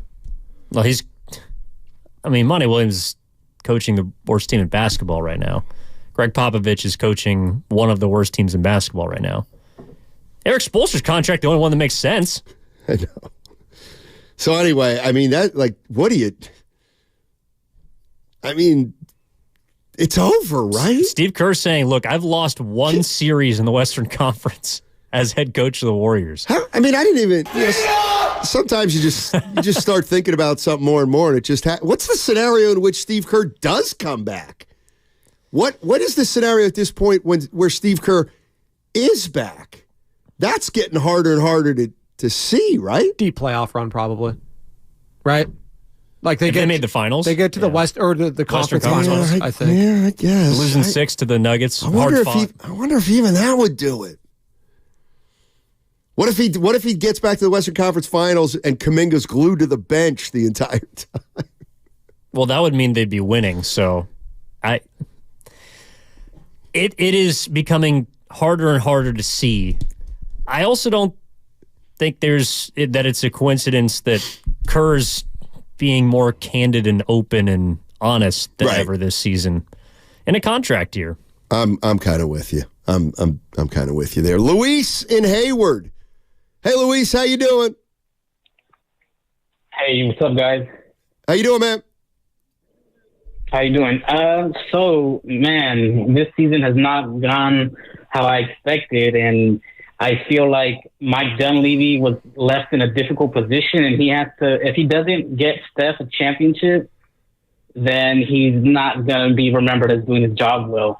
So he has to swing for the fences, and I think they should go all out for this season and next season and trade with the Bulls. They have to trade CP3, Wiggs, Kuminga, Moody, even Trace Jackson Davis, and maybe some picks. And I did it on the trade scenario, and it worked. Give me one. Give me one that works. Give me the one that works right now with Chicago. All right, get DeMar, get Vucevic, get Caruso, get Drummond, and Torrey Craig, small forward. Why would you want to get 5 players off a team that stinks in the East? All right, you know what? Hey, honestly, their experience. All right, now, Luis, I do have to stop you, and I'll tell you why. And I love you, buddy. And you know what? I'm not actually as down on a trade with the Bulls as I might have been, but when you start talking about 5 guys in a deal, I can't process it. Like, who was telling me yesterday? Guru was talking about Jason Dumas. Yeah. Or somebody, or Bonte. Bonte was saying, yeah, Jason Dumas of Krantz put a trade out there. It would be Kevin Herter, Harrison Barnes, Malik Monk for Moody. And I'm like, I can't. It's too much for me to think about. I can't. There's too many players. That sounds like an overhaul. I mean, and I don't think that's where the Warriors are headed. I also don't like they'll make a move, and whatever the move is, and this is honestly how I feel, people are not going to be happy either way. They're not going to blow this thing up. They're not going to improve drastically. I think they're going to aim to try and create financial flexibility this offseason. And the optionality word that was continuously used last summer is just going to move into this summer, and then we'll be either happy or more pissed off when they do or don't make moves this summer. Like, if I'm the Warriors, I think you do everything you can to move off of a big contract, and right now you got 3 of them. One of them you're not moving off of because it's Curry. The other one's Draymond, and the third is Wiggins. And I think you have to get off of one of those, and there's a clear choice as to which one it is. All right. Actually, the reason the Bulls are intriguing is because they do have. Here's the move that it would be. DeRozan? No. Well, DeRozan's a free agent at the end of the year. No, he's expiring. Right. So the Warriors have to decide whether they're willing to play the game of getting a player in here, and if they walk, they walk. Because you got to get a player in here who, if you can re-sign him, great. But if you can't, it's not the end of the world. The deal with the Bulls looks to me to be: would you give up? Here's what's going on. Okay, this is what I would bet. Could you get would you take Zach LaVine for Wiggins, Looney, and Moody? Come again? Andrew Wiggins, Moses Moody, and Looney. Or Peyton II for Zach LaVine. Because I think that's the deal. Zach LaVine makes $40 million, and he's under contract He will continue to for make 3 $40 more million. years. So you gotta decide whether you're okay taking a guy like LaVine with a lot of money and years left, or whether you want an opportunity to get off a guy. By the way, Vucevic is very reasonably paid. Maybe because he's not as good as everybody thinks he is. Well, it's interesting that Drummond's been filling in for him the last 2 or 3 weeks and is averaging 15 and 20 rebounds. I don't want DeRozan or LaVine. I'm kind of with you, 707. I'm just saying. Let's go to Brian in Hayward. Brian in Hayward. Hey, bud. No? Brian in Hayward going. Let's go to Antonio in Oakland. Get some positivity on here. What's up, eh? Yeah, it might be time for Steve Kerr to leave. I think he will because Bill Belichick, he's damn near going to be out, and Pete Carroll today, he's a long tenure coach for the Seahawks. He's out, and it just happens like that, man. This might be another scenario of when Phil Jackson had his beef with the Bulls front office. I don't care if you go 82-0 and win a championship, you're not going to be here. It might not be that vicious, but it's on the line because. Last 2 years been so much drama with the Warriors, and maybe he just had enough. Kind of like Bob Myers had enough. It might be that time. That's all. Yeah, Trey Wiggins. Yeah, just snuck that in there at the end. How about? Thanks, Antonio. I'm looking at the Jazz. John Collins is a guy who you might be able to get. The guy with the most, and it doesn't really fit, but the guy with the most interesting contract is Clarkson. He goes from 24 to 14 next year. What about? So I think you were onto something with the LaVine in that it's going to be hard to trade a contract like Wiggins and get a good expiring player unless you're willing to include something else. But what about if you're looking at players that also have money and have years? Yep. What about Jeremy Grant in Portland? I like him. I like him. Yeah. I think he's making 29.7. Wiggins will make 28. Okay, but then to me, his cap hit's 25 though. To me, okay, so you're looking at why would Portland want Wiggins and not Jeremy Grant? Wiggins, well, because they're in a rebuilding mode anyways. So Wiggins, a first-round pick, and Moody for Jeremy Grant. Wiggins, a first-round pick. And Moses Moody. That way you keep Kuminga. Tell me his... Jeremy Grant? Yeah, what's his contract situation? He's got 3 more years. Okay. I like Jeremy Grant. And a player option. I like Jeremy Grant. But, yeah, I don't know why. Wiggins just isn't very good. So then you're going to have to... something like that, I would probably say, yeah, I'd be open to that. Yeah, I mean, it would take 2 to tango. I would much rather have Jeremy Grant than John Collins. But that, I think, is what we're kind of talking about, right? I would think. Yeah. Anyway, let's go to Dog Trainer in Milpitas. What's up, Dog Trainer? Hey, 2 things. Number one, we saw the championships. We saw the change of events with the Niners when Bill Walsh went in. He hired a guy named Dr. Soul out of Berkeley, psychologist. He also hired a guy named Dr. Thomas Tutko, sociologist out of Stanford. They've both written a lot of books. They tested all the players and made sure they're all compatible. I don't know what's going on with the psychology department for the Warriors, but obviously they need to fire those people. Number 2, I would like to see the players decide when they're gassed, get your starting 5 on the floor, including Curry, and say, hey, Curry and everybody else, when you're gassed, raise your hand, you're tapping out, your replacement's going in. We want to see you play 90, 95% up and down the floor for 5 to 7 to 8 minutes, and you go 100%, your replacement comes in, you get a break, they get gassed, the third string or second string, you rotate, you get them in. If you cannot win games having guys go 90, 95% playing both offense and defense, And they get to decide when they come out so they don't get hurt. The coaches aren't going to, push them too much. Let them decide. If they don't know their bodies as millionaires, and if you can't win games like that, then you find out who you need to trade. Let them decide by showing you what they can give you. If they can't give you all out 90-95% for 5 to 7 minutes, they don't belong on the team. Then you know they're old. That's my take. Appreciate the call. Narrator, we know they're old. Well, here's a guy I player just in the saw. league, Kawhi Leonard, just got $150 million signed. Over how many? 3 years. So he's making 50. Wow. Here's a name. Haven't heard a lot about this guy.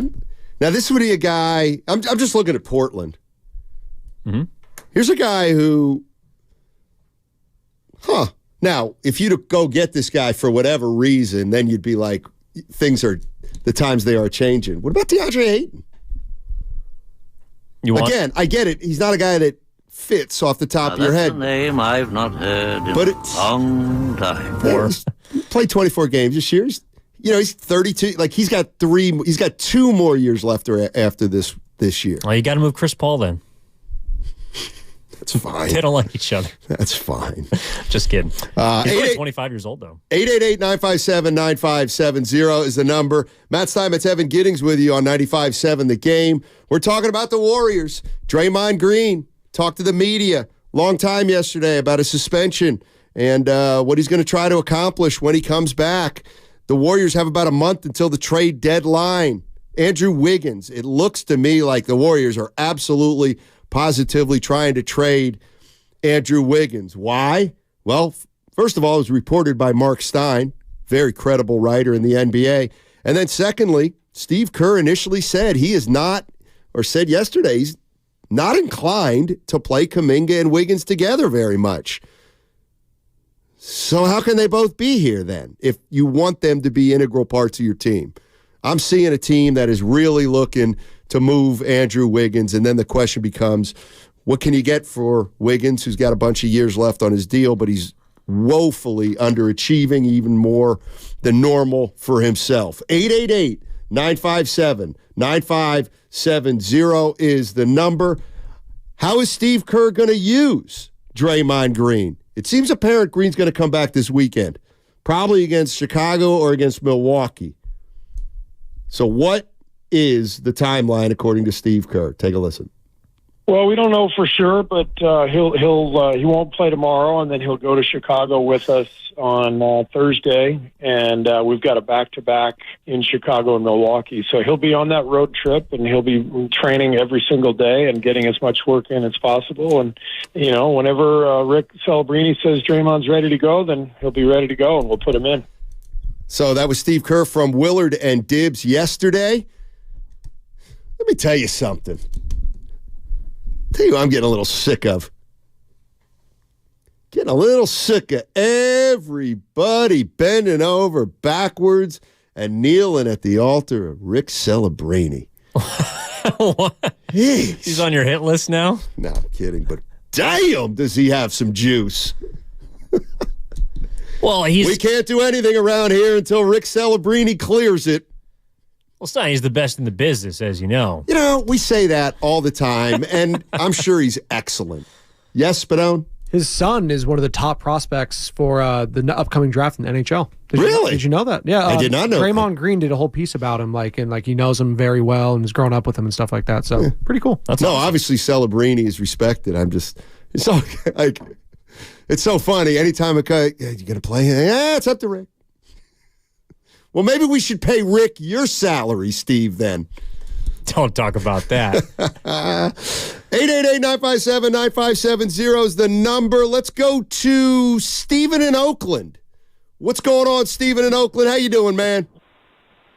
Hey, long time no call. Good to talk to you, Steiny. Oh, and I've been waiting, actually. Mick who? Well, just wanted to let you know that I was out on Wiggins after the championship run because I thought he underperformed during that. Wiggins and as many first rounds as it takes, maybe all our draft picks for the next 3 years. We got about 3 years left. of this run. And so we gotta maximize it as much as we can. Get Wiggins out of here. Combine him with as many first rounds as a bad team will take for just one star. We need an athletic wing player that can play defense. Clay isn't that anymore, but Clay still plays defense, or Clay can still get points. We need one athletic wing defender that is somewhat of a star, and we need Wiggins and as many draft picks as it takes to do that. Thanks, Steven. Well, you're supposed to have two. Well, that's supposed to be Kuminga. Yeah. That's supposed to be Kuminga, no questions asked. He's supposed to be one of those guys. So is Wiggins. Like, that's why, if we're talking about a Draymond Green, when he comes back, so big question I had was, could he possibly make Wiggins and Kuminga work? I don't think he can. I don't either. But you know what? It's because you have three, either way you slice it, you have three non-shooters on the floor, or three players on the floor that defenses don't have to respect beyond the three-point line. See, what I kind of don't understand is, okay, so the Warriors, was Kuminga acquired? Yeah, Kuminga was acquired before Wiggins, or say that year? He was acquired after Wiggins because Wiggins was involved in the D-Lo deal, which is how they got Kuminga. So you're right. So in other words, Wiggins is here, and then they draft Kuminga at 18. So at that point, you're not like, well, can Kuminga and Wiggins play together? It's like, we'll worry about that down the line. Like, I'm not going to fault the Warriors for, drafting Kuminga when Wiggins was here and not seeing 3 years down the line they could play together. That means not, like, that's fine. And even if you're just starting to determine it, but what the eternal question I would have for Joe Lacob is, why did you sign Draymond Green for 4 years, re-sign him, have Wiggins under contract for 3 or 4 more years, and not think about Kuminga? That's the one I can't get. Because once you re-signed Draymond, there was gonna be a logjam. You had, because you also just had Looney under contract. That's the one. That's the one that I would love to go down a rabbit hole with somebody who knows about. But I think, and we can get into this on the other side too, I don't think they knew yet. And I do think there was knew what? That Kuminga and Wiggins couldn't play together because we hadn't seen it. But I'm talking just playing time. Like, you had Wiggins and Draymond both under contract. Like, I guess I get it's positionless basketball, but so basically you're telling me you're going to re-sign Draymond Green, he's going to play 32 minutes, and you have Wiggins who's going to play 33 minutes. Like, well, where's Kuminga going to play? Because he ain't at 2. I'll tell you on the other side. Thanks, on. He's going to tell me on the other side. Secret sauce. 888-957-9570. Let's do that on the other side, too. Is the number. If you want to jump into the conversation, don't forget Stephen A. Smith coming up. That's right. That guy on 95.7, The Game. My little brother's friends have been...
Now back to Steiny and Guru. Take it away, Steiny. All right, Evan Giddings in for Daryl the Guru Johnson today. Hey, by the way, are we going to do that thing now or at the end? Set it up. Head it up, head it up, head it up! Well, it leads into our conversation we're about to have, right? All right. Hey, by the way, everybody, it's time for the secret sauce of the game brought to you by our friends at Proposition Chicken. You got to play that. I got to play it. Yes. Okay. Let me do it over. This is what we talked about during the break. I thought Spadoni was going to play it. I thought we were just picking it. Let's try it again. This is why... You said I'm going to play. What are you holding your hands one? over your mouth like I just committed a crime, Lucan? Doesn't matter. Our good friends at Proposition Chicken understand that people make mistakes. I'm out. Especially people behind the scenes who are leaving the guy who's hosting out to dry. Where's Stephen A. Smith, by the way? All right. Hey, I have no idea. I hope everybody's doing terrific right now. And hey, it's time for the secret sauce of the game brought to you by our friends at Proposition Chicken. Well, he loves playing, so he's excited to be back. And, he's been relatively quiet. He was here at our walkthrough two days ago. He was in the facility yesterday too, getting a lot of work in. So this is really the third day that he's been around, and he's just, trying to get his work in and trying to get ready. He's been relatively quiet. I think he knows he's coming back in a manner in which, he has to show deference to the group because, of where we are and his part and what's happened in the season so far. Well, there it is. That's the secret sauce of the game presented by Proposition Chicken. Their chicken goes 3 ways: fried, flipped, and fake. Order now at propositionchicken.com. Yes, sir. God, I could go for some chicken right now. He's not a real host, ladies and gentlemen. Always remember that. What'd you have? A truly? Thought you were going to make a Zion joke. By the way, somebody said something interesting here on the 510 Comcast Business Text line to get this thing going. Steve Kerr said they couldn't win without Draymond. That's why he was re-signed. And it's also the reason Kerr ain't going to be back. Interesting. I do wonder if Kerr would... if he still believes that. It'd be a great question for him. It'd be a fair question for him, too. I mean, the way that he talked yesterday, both at the press conference and with Willard and Dibbs, it didn't sound like he really considered Draymond Green a whole lot from a basketball standpoint during his absence. Like, he cares about him, and he went to went and saw Draymond. They cried together, whatever the comment was. But then he even asked to clarify from the media what Draymond had spoken about during his presser. Like, that he's not keeping up with everything that what Draymond's doing because he's got so many other different things to deal with. If you're talking about a hierarchy of issues with the Warriors, Draymond Green, when he was suspended, was number one. But then the moment that you no-show against Miami, the moment that you give up like 50 transition points to Dallas, the moment that it doesn't look like Kuminga and Wiggins can play together, the moment that Chris Paul goes down with a hand fracture, like Draymond Green continues to get boop, boop, boop, boop, slotted down. Like Steve Kerr has not thought about him, I don't think, as far as what he's going to give the Warriors, how much time, up until he is back in the building, which he now is. Like, I don't think Kerr has thought about Draymond a whole lot because he hasn't been afforded. Well, I also think he's doing it as a strategic / coping mechanism.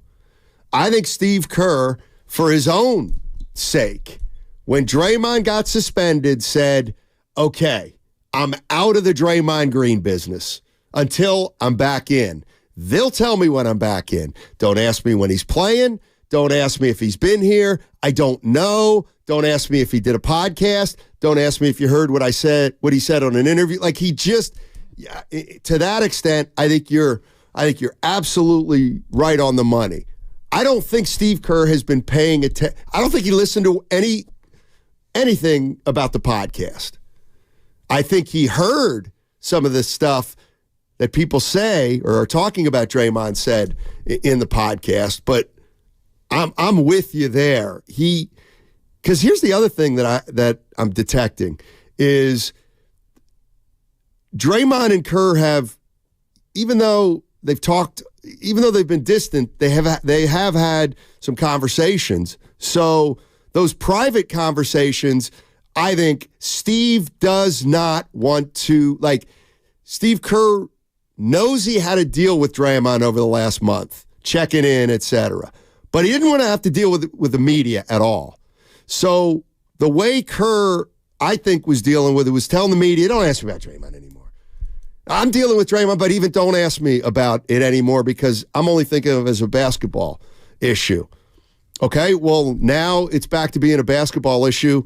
Draymond's back, and I think Steve Kerr's finding out that Draymond shared a lot with the media about his talks with Kerr, and Steve doesn't even know everything that was shared because he hasn't been paying attention.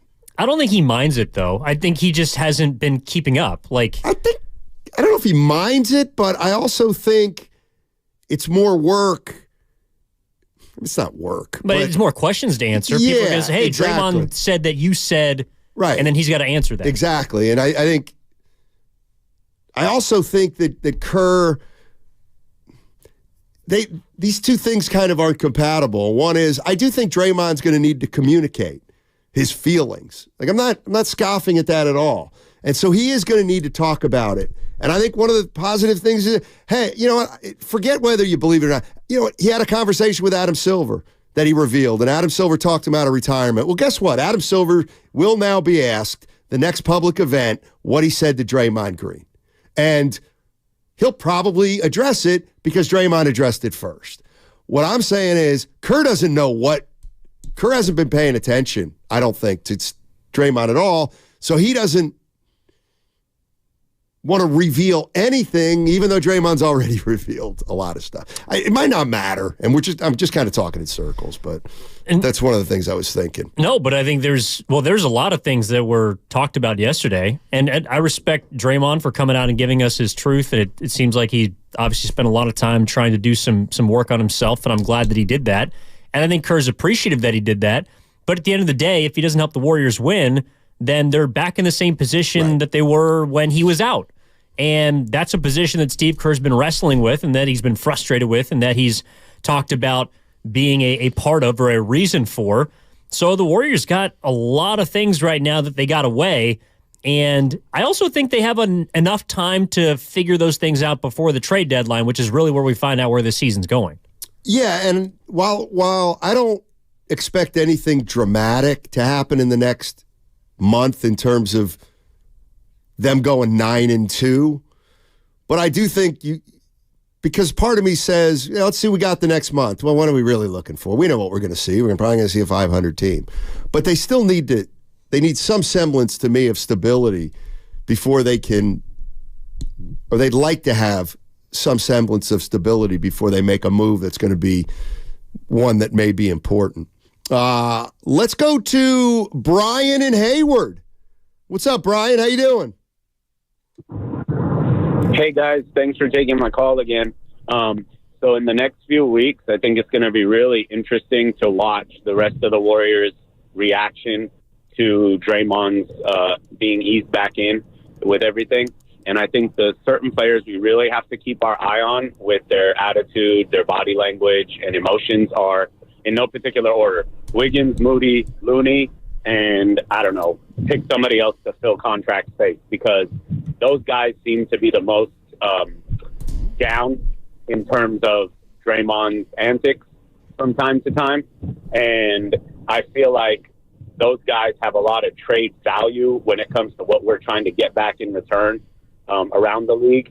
I really, really, really hope we keep Kuminga, and I'm like 99% sure the big three are staying. I'm 110% sure Steph's not going anywhere. Right. Almost as sure Clay ain't. And I don't know how to feel about Draymond being traded, but I do know that nobody's going to give us what we want for him in return. Maybe CP3 might be moving too, but not because of something he's controlling, just because of who he is and what he's been doing.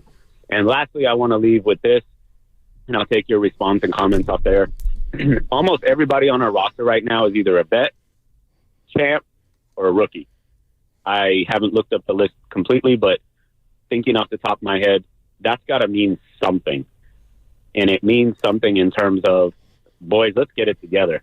Let's figure this stuff out, and let's walk onto the court and act like champions, because most of them are, like I said.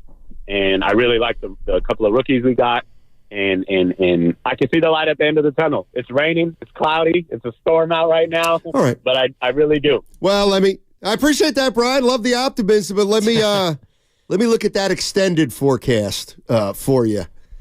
And this one did cross my mind as Brian was talking about the future. This is one. How about this one? Just this off the top of my head. Next month, may make a move in Wiggins. And Wiggins is gone, and here comes Zach LaVine or Jimmy Grant, and whatever. Season ends. Steve Kerr will not be back. You all, I feel like everybody's so cavalier about no Steve Kerr when it wasn't very long ago that we were saying, well, Steph doesn't want anybody else to coach this team. Like I got news for you in a weird kind of way. And I don't know if Steve Kerr leaves and they hire Kenny Atkinson, to me, all bets are off with Steph's future. I mean, seriously, at that point. Seriously. So at 34 years of age, Steph Curry loses just an unbelievable executive who was a glue guy. Then the following year, he loses the Hall of Fame coach that got him 4 titles. That's where sometimes I wonder if people really take a look at the big picture, taking a step back and saying, well, Steve Kerr's not going to be here next year. Who's the coach who we're expecting to guide us deep into the playoffs? Because that's the only thing acceptable for Steph Curry moving forward. Yeah, or who the hell's that going to be? Or who can even keep us at that level? No, I think that's, look, I agree with all of that. It may be getting a little bit ahead of ourselves because I think those are conversations over the summer, but depending on what happens this year, you're absolutely right. The biggest question this summer is going to be, what do you do moving forward? And more importantly, how do you appease Curry? Because it's been really easy to appease him throughout his entire career. He's been coming up, and then they started winning championships, and now you got to give him a reason to not just finish his career here, but finish it the right way, or whatever the right way looks like, because dynasties typically don't end well. Right. But you feel like you do at least owe it to the guy that started the dynasty, that's responsible in largest part for the dynasty, to help him end the right way, right? I mean, I know Draymond and Clay, and you'd love to keep them all three together and have them right up in the sunset, but that's looking increasingly less likely by the day. So the priority does become 30, and it should have always been 30, because he's the reason why you're here in the first place. How much longer does it have to be 30? As long as he wants it to be. Even if he's not, what if he's getting worse? As a player, I'm talking about. What if it's 2 years from now and he's almost playing like a sixth man? If Curry wants to retire here, you have to let him do it. Absolutely. But at what point? So if he retires here, does that mean you got to run everything by him still, even though he's not the superstar he was? No, but I don't think they've always run stuff by him and then done what he says. Well, it's funny because that's whenever hopefully we talk to Steph again, that's what I'm going to ask him. Did you ever tell the organization they got to re-sign Draymond? Is that the way is there any way you can elucidate on kind of how that all works with the superstar of your stature and an owner of a team?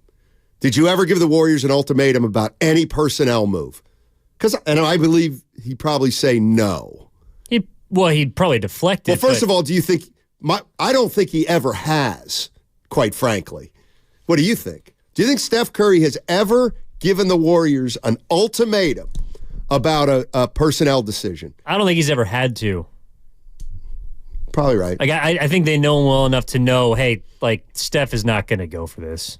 Like, hey, we're trying to move in this direction, but and it's not necessarily because they're afraid of what he'll do, but it's because of his presence alone. Like when he's on your team, or in the last 15 years, mainly the last 10 years, when he's been on your team, you've been a title contender. And so you're not making moves that would buck that direction. So just by his presence, like this is probably the first time you have to weigh the question of, if Stephen Curry is on your team, does that make you a title contender? Because last year you weren't, but I get it. There's other things that went on. This year, he's played the majority of the games. He hasn't been the best he's ever been, but he's been pretty damn good. And you're 2 games below 500. I'm not saying that you can't win a title with Stephen Curry. What I'm saying is the question has not needed to be broached yet of, well, what direction do we want to try and take this thing in? Like, over the summer, those are the questions that they need to figure out. And they might be trying to go in that direction towards the deadline, which is why, in my opinion, I think the deadline should be about trying to create as much financial flexibility for the summer as possible, because I still think the Warriors can win a championship with Steph, and I think he still can be a great player. And then it's all about surrounding him with the requisite pieces. Well, saying you think the Warriors can still be a championship team with Steph, you don't believe it's currently constructed, do you? No, that's what I'm saying. You need to move pieces to create flexibility. So right now, they're not a title team. Right.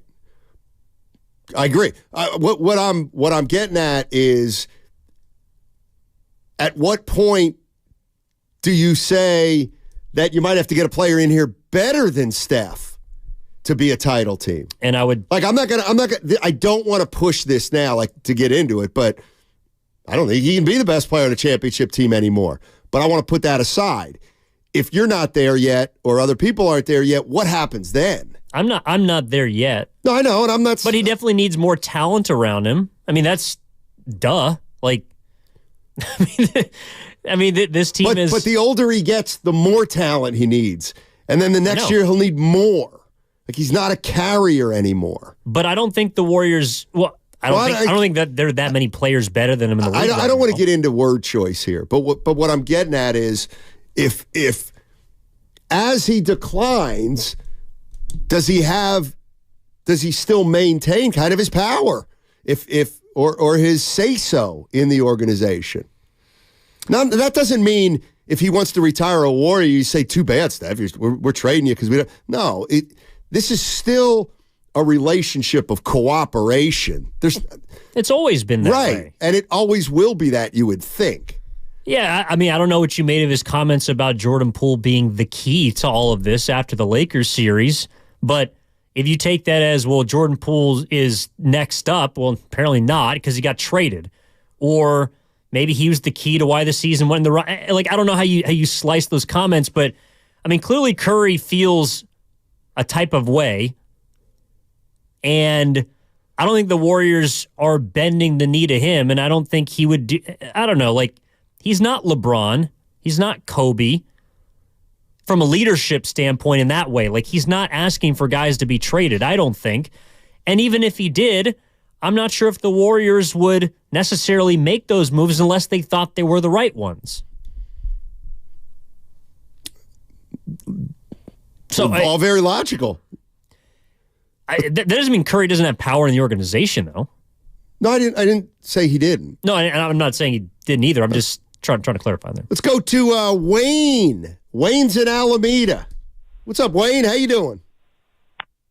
Hey, guys. I want to maybe look at it through a different angle. What about Bob Myers and Dunleavy Jr.? Are those guys putting the right pieces in place for Kerr? And two, I think one thing to recognize is Lacob, he's a businessman, right? He made billions in private equity in BC. Yeah. I don't think he's gonna let Steph Curry kind of control the destiny, which I think is good, right? Yeah, what do you want to do? You want to win, or do you want to be loyal to Steph? Right. And I Wayne, I'm 100% with you. And I think, unfortunately, we have a tendency to look at it as either Steph's got all the power, that's one scenario, or the other thing is Joe Lacob saying, hey, beat it, Steph. You're just a player. I'm an executive. Obviously, it's somewhere in the middle, but I absolutely, positively believe and think wholeheartedly that when the time comes, Joe Lacob's going to move off Steph Curry if and when he has to. He that's who he is. He didn't get to be Joe Lacob by kind of following orders. He didn't get to be Joe Lacob by not, taking the bull by the horns with a franchise that's at a point when that's all I'm saying. And I think it would have to get really bad for that to happen, though. Well, I don't understand. I don't think it's going to happen is what I'm saying. Like Steph Curry's this is probably Steph's last contract. Right? Not if he wants to keep playing. Assuming he can, which I will, but I'm just saying I think there's a scenario in which Joe Lacob and Steph Curry agree that the best way for the Warriors to rebuild fast would be to get rid of Steph. I mean, we all know that would be the fastest way to try to turn this around. Am I advocating doing it? No, I'm not right now. But I think Joe Lacob will do it if he has to. I mean, so Joe Lacob models himself or tries to model the Warriors after the Lakers, right? Like Jerry Buss. That's his. That's who. This is a conversation. A bigger conversation. I agree, but I think he wants to be the Lakers. I think he knows he ain't the Lakers. I agree, but the point I'm trying to make is, did the Busses trade Kobe? No. In San Antonio, did they trade Duncan? No. I don't know if Lacob could pull that trigger. Like, I don't. That's fair. I don't think he could. And I don't, quite frankly, I don't want to think about it. But I actually do think he could. But again, it wouldn't be something where Steph Curry wakes up and it's like, what? I just got traded to Toronto? For A.J. Anunoby? Well, I know it's not A.J., and I know he ain't there. He's with the Knicks. Exactly. By the way, they won 5 in a row. Hey, by the way. They've been good. Like, this is AJ. one thing I do believe. You know how OG Anunoby's name's been out there for a while? Sure. Right, it's been out there for a while. Yeah. Well, and now he went to the Knicks. You know what that does tell me? Huh. Tell me if you agree with this, too. If the Warriors really wanted OG Anunoby, they could have gotten him. They could have gotten him. You think the Warriors could have put together a better package? Yes, I do. Well, I think the Knicks also could have put together a better package. Exactly. They didn't have to. Exactly. I mean, I'm not saying, what I'm saying is it totally convinces me that the Warriors, that he was available and has been available. They've had a lot of conversations about Anunoby. And for maybe it came down to the Warriors saying, sorry, no, we cannot give up Jonathan Kuminga for Anunoby. But you know what? If you would have, you could have gotten Anunoby in here. That's all I'm saying. All right, 888-957-9570 is the number. It is a Warriors Wednesday brought to you by Friedman's Appliance, a trusted name since 1922. Visit friedmansappliance.com today. Stephen A. Smith coming up. Don't be disrespectful. Hi, welcome to IKEA and our winter sale. Hi, we've got...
Now, back to Steiny and Guru on 95.7 The Game. Oh, boy, Evan. See, that's the other thing, the Warriors, that we're not thinking about. Damn it. I mean, some people do, is they got to try to get this, think about this, they got to try to get this thing back on track. They can. But they got to do it at the same time when they have to be as financially responsible as they've ever been during the dynasty. So they can't just throw money at the problem. Now they gotta be responsible with money. They have to somehow get this team better, but right now they don't have money to spend. It's not like they're going to be a player. So they got to not only figure out how to do it under good circumstances, they got to figure out how to do it with some constraints and with some responsibility. I mean, this is why I don't get in the kitchen, Sonny, because I hate aprons. I do. I hate the first one, it's a 3. The second one. I hate them all. Don't like aprons. And the Warriors got to get below the second one by the beginning of next year. Otherwise, there are heavy penalties that will be incurred. Like, I also think they can do it, but that means they're going to have to move a lot of pieces around. And you naturally have 2 that give you $73 million combined, which would be Klay Thompson and Chris Paul. But you would like to... I think the Warriors are inclined to bring Klay back. Not at that number, certainly. But I think they'd like to have him around for the next couple of years with Draymond and Curry and see where this thing goes. Chris Paul, I think, is an out. And this is what we wondered when they traded Poole, of like how you get better beyond this season. Right. And I don't see that happening unless you try and move one of the... Again, they have 3 large contracts right now for multiple years. Curry, he's not going anywhere. Draymond, I don't think he's going anywhere. The natural odd man out is Andrew Wiggins. And if you can try and find either an expiring contract or another tradable piece or an asset for that guy, I think you do everything in your powers to make that happen. Patrick Sheehan on the YouTube chat. Steiny, did you just say during the dynasty? I thought it was over. Yeah, he got you. I'm trying not to. I have enough Warrior fans who hate me. I'll change one word so as not to take on that vitriol. It is over, but shh, be quiet. Big Smooth and San Leandro. Before that, sure. We have a big Warriors fan coming up at 1 o'clock, right? Goodness gracious. Well, you take it away. By the way, when do you want to host this week? Give me Friday. How about that? All right. They'll do a Freaky Friday. You and I can flip. I like it. But 1 o'clock, Stephen A. Smith. We know that for sure. I know we've been teasing him the whole show. He's going to be on at 1 o'clock. Nice. Stephen A. Smith, 1 o'clock, official, ESPN. They have $70 million coming off the books. That would be Chris Paul's 30 and Klay Thompson's 40-ish. Okay? They're still not under the thing they need to be under. No, they are if they let both of them go.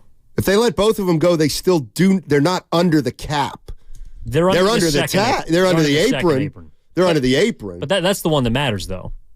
Well, only insofar as they can get a mid-level guy.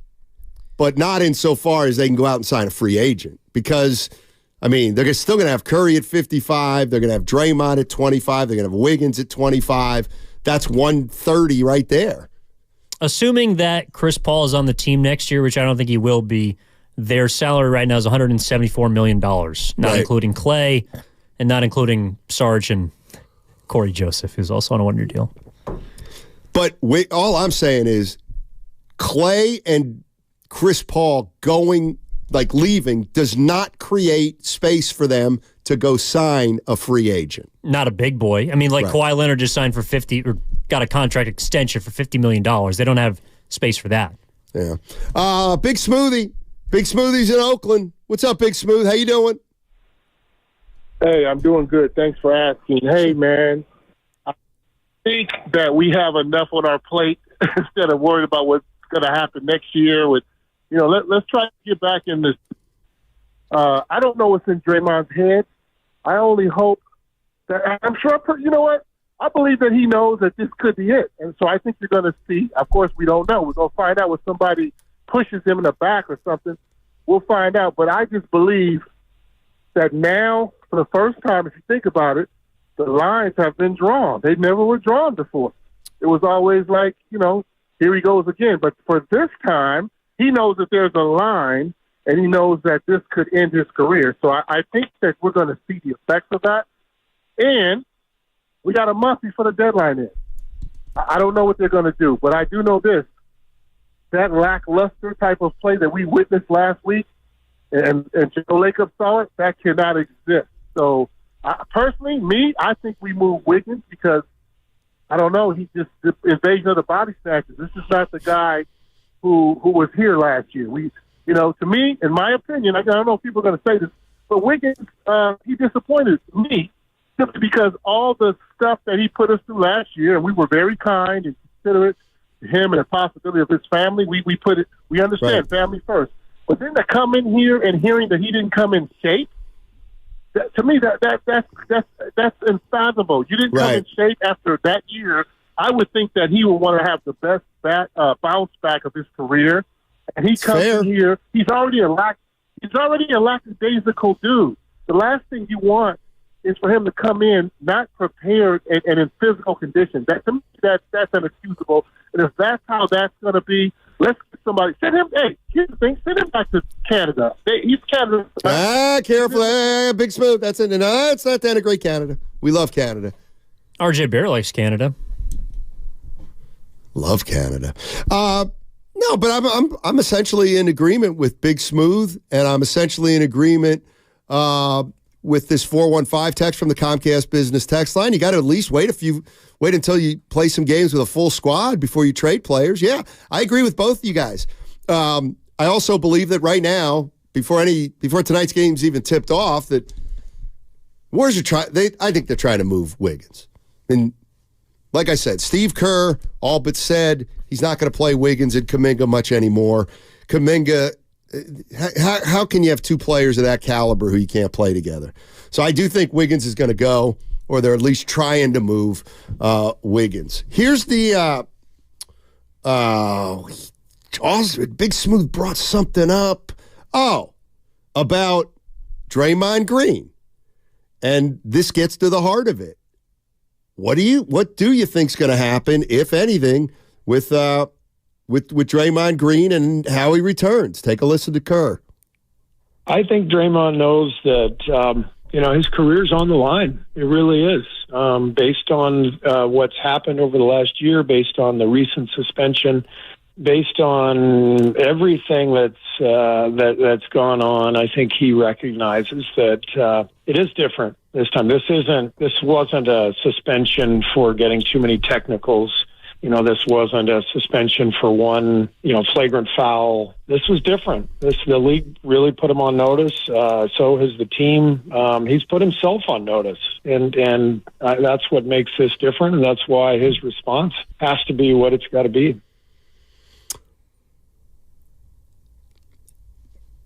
Yeah, his career's on the line. I do believe. When Steve says his career's on the line, how do you interpret that? If he bleeps up again, the NBA might kick him out of the league. So let's just say, if he puts another player in a four-finger chokehold, he ain't going to be playing basketball anymore. Let's say that something similar to either the Gobert or Nurkic thing happens again. Do you believe he will be suspended for the rest of the season? If it happens the first game back, yes. Okay. If there's like a 25-game buffer, it depends on how malicious it is, but... See, I'll just answer my own question. I think if Draymond Green does... I don't even think it has to rise to that level of seriousness, the Gobert choke and the Nurkic flail, and the next one he's gone for the year. That's what I think I'm hearing Steve Kerr say. That, if he does something similar to what he did to Nurkic 3 weeks from today, we're going to probably be playing the rest of the year without Draymond Green. But I think he could still commit a flagrant 2 and not get I do too. He could be going up for a hard foul, and by the letter of the law, he hits the guy in the head, and it's not on purpose. He could get ejected, and then he'll get suspended for a game because he's met the points. True. But I don't think he would get run for the year. But if there's another blatant act of violence, he's done for the season, and he might be done for good. See, I think he's got 2 more strikes. I think the next one, a bad one, would be rest of the year, and then.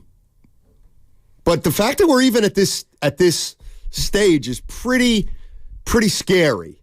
I think when I hear that Kerr is talking about, well, if he does it again, what else can you do? He's already gone through therapy. He's already gone through a checklist of things presented by the league. What else can you do? The reason he was indefinitely suspended is because nothing else had worked. That's the only way you get to that point. Right. So if it happens again, there's no other explanation. There's no other reaction except for, hey, Dre, you might have to hang him up. We can't have this in the league. By the way, you may think I'm crazy, but I believe, and this has been brought up a lot, well, don't you think opposing players are going to try to bait him? And don't you think refs are this, that, and the other thing? Well, let's be specific.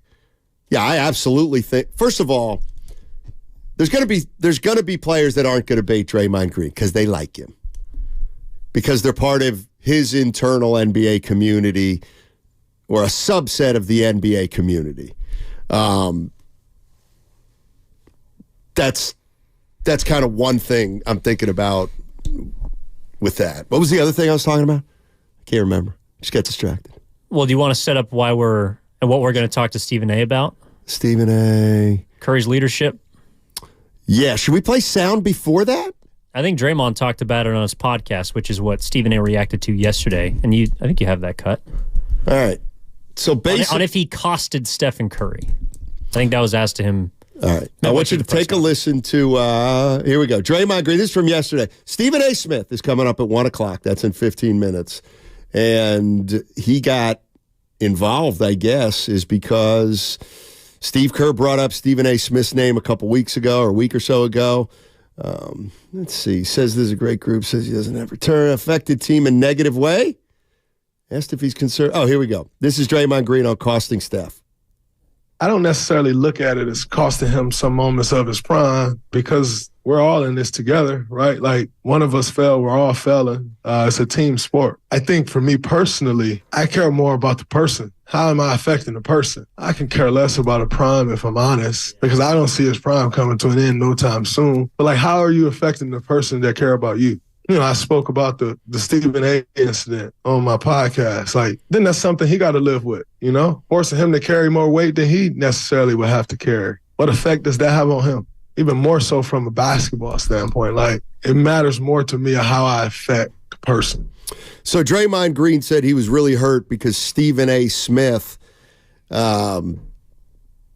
inferred that Steph Curry's not a great leader, because how could Steph Curry be a great leader if this is who Draymond is?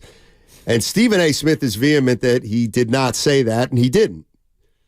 What Stephen A. Smith said when Draymond Green was being suspended was that if this were LeBron James, a teammate of LeBron James, that LeBron James would be getting questioned every which way to Sunday about Draymond and about leadership and about what was going on with the team. But for some reason, Curry doesn't have to answer those types of questions, and he threw that out there. Mm-hmm. Yeah, but he never said Steph is a bad leader. No. Never. He didn't. And nor do I think Steph is a bad leader. But I think it's fair, and I'm curious what Stephen A. thinks about this. I think it's fair to question if Stephen Curry's style of leadership is a reason why Draymond acts the way that he does, or has acted the way that he does. I think the answer would be Steph's got to be part of it. Yeah, look, you can't control another man's actions, but... Well, but hold on. I'm just saying this for the sake of argument. We didn't have these problems when David West was here. Nope. But you had these problems when Andre Iguodala was here. Yep. So, I'm with you. When Draymond had some vets and some voices in the room, these antics occurred less frequently. But they still happened. When it comes to Steph Curry's leadership, here's what I'm going to say, and you tell me if you you find this insulting. Okay. Steph's a leader by example. He's not big on words. He's not a vocal leader. So if being what part of being vocal is a part about being a leader? Is it 60% of being a leader being vocal? I don't think it is. What I'm getting at is that, do I think Steph Curry's a leader? Yeah, he's not a vocal leader, though. No, well, I think it can be a big part of that's your style, but that's not Steph's style, and it's a big reason why people look at him and give him the reverence that he deserves, because he doesn't throw teammates under the bus. He doesn't call people out publicly. He doesn't ask for people's jobs. He doesn't ask for people to be traded. At least he doesn't do it in the public eye. And so far as we've learned, even privately, it doesn't sound like that's how he operates. I think that's a big reason why people love Steph. Yeah, to me, as somebody who's been around this team for decades and decades and decades, back in 1995, there was a rift between Don Nelson and Chris Webber. Coach and player rift. They traded the player, Chris Webber. The organization was set back for years and years and years. Chris Mullin was on that team. He was there. But it just wasn't his personality to get involved. Don Nelson and Chris Mullin had a great relationship. Don Nelson encouraged Chris Mullin to go to alcohol rehab early in his career, which he did, and became a totally different person and player. Like, Chris Webber and Chris Mullin had a lot of respect for each other as players and as people. But Mullin just never felt it was his responsibility to get them together, to say, let's lose Nelly, or to let's lose Webber, or vice versa. Like, he just wasn't that guy. Did that not make Mullin wasn't a leader? No. I mean, I don't think he was a phenomenal leader, but some guys mind their own business. Seriously. Well, I've done that a million times in here when I know two guys are going at it. I don't need to interject myself and try to solve every problem in the book.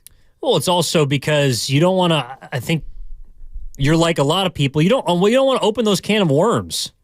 Like, you don't want to get yourself involved in something that doesn't concern you because, one, it's not your place and it's not who you are, but also, okay, what if you actually do become a part of it?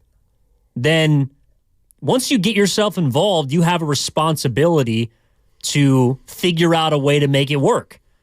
And I'm not saying it's wrong to not want that responsibility, but I think that's just natural. Like, I don't think Curry's the kind of guy that he's like, dude, that's above my pay grade. Like, right. I don't want that. I don't want those problems. Steve Kerr yesterday talked about the burden the organization had placed on Steph Curry. Talks about Dre being the vocal leader of the team. Take a listen to this. Well, it's not just who. It's not just, well, Chris is out, so how do we alleviate it? It's team defense. You watch that game. I mean, they had 25 points in the first 6 minutes, and we had no focus. We were not alert, nor were we urgent. That's how we have to help Steph.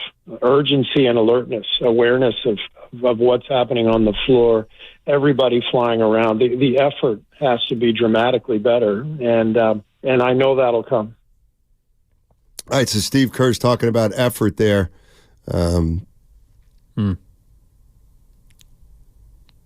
Let's go to the next one. I think we've thrown a ton on his shoulders. The burden that Steph Curry has on him for this franchise is unfair. The Draymond suspension. Draymond is the vocal leader of the team, obviously, right? He and Steph have kind of been co-captaining the leadership with our group for a decade. So without Draymond here, that adds a lot more to Steph's plate. We're trying to integrate, a lot of young players. Steph has a very unique style. It's the play after the play that matters with Steph. And we've put him in some combinations where the play after the play isn't happening, and that's frustrating for him. He's not James Harden or Luka. We're not going to just run a high pick and roll and spread the floor, and he's going to dribble 700 times. That's not his game. So he has to thrive off the ball just as well as he does on the ball. And frankly, we've had some combinations out there that don't recognize that as well as certain combinations. So when you mix in that and some of the other guys struggling, whatever, and occasional turmoil, that's a lot. That's a lot. And this guy has carried our torch for over a decade, and everything we built is really based on him. And so we're putting too much on his plate right now. Okay, can you please start to play that over again? But when I say stop it, can you stop it?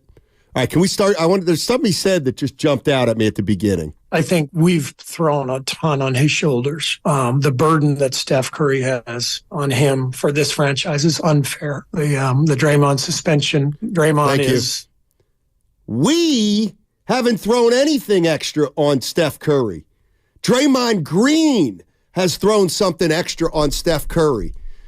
We haven't put a burden on Steph Curry. We have been trying to put together a championship team around him since 2022. Like, the extra burden that Steph has is solely the extra burden, not the ordinary burden. The extra burden is created by Draymond Green, period. That's what stuck out to. What do you mean we? Steve Kerr, you've been trying, Mike Dunleavy, Myers, we've been trying to do everything we can to not burden Steph Curry. We haven't. This guy has. Draymond Green. That's what stuck out to me there. I think there's a couple things. One, it's we because I agree the biggest burden has been created by Draymond Green, but it's not as if Steve Kerr hasn't had to rely more on Steph Curry because there's not as much around him, and he's had to rely on him more and play him more minutes at an extended age than you probably should a 35-year-old. There's also culpability from the front office of not surrounding Steph with clearly a cast that is able to support him on the back end of his career. I think that's where the we comes from. But you're right that the biggest burden has been created by Draymond because last season he hit a teammate, lost his voice. Big reason why the season went off the rails. This season, he's been suspended. He's been ejected. He hasn't been there. So you don't really know what the team has been around him. That's a big reason. But if that's 85%, there's still 15% that Steve Kerr has, I think, that he factors into, and also what the front office factors into. And also, Steph is, he can't do it all anymore as much as he used to. Again, we talked about this yesterday. In the last month, he's had 2 games in which he hasn't made a 3. That is just mind-blowing for someone like Stephen Curry. I mean, that's the kind of bar that he's set. I would never think that would happen. But he's not playing recently as well as he's shown in the past. So the we to me is mostly Draymond, but everyone else factors into it as well. But it's also that kind of where the Warriors are is not any more unique to Steph Curry than it is to every other champion, every other 4-time champion there ever was, every other champion there ever was, every other great player there ever was who may have even come up short. I mean, it's the name of the game. Name of the game is you're trying to, like the idea that they're wasting Steph Curry or any superstar, it's like, no, they're actually spending their entire livelihood and career trying to figure out how to keep it going. A reminder, you can catch all 4 hours of Steiny and Guru on the free Odyssey app. Plus, watch us on YouTube and Twitch, powered by First NorCal Credit Union. Also, it's a Warriors Wednesday brought to you by Friedman's Appliance, a trusted name since 1922. Visit friedmansappliance.com today. Stephen A. Smith, a big boy, the big boy, coming up on the other side on 95.7 The Game. We're a 33-win team, dude! The road to Vegas is brought to you by Ameriwest Credit Union. Working for you today, tomorrow, together. When you wake up well-rested.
Now, back to Steiny and Guru on 95.7 The Game.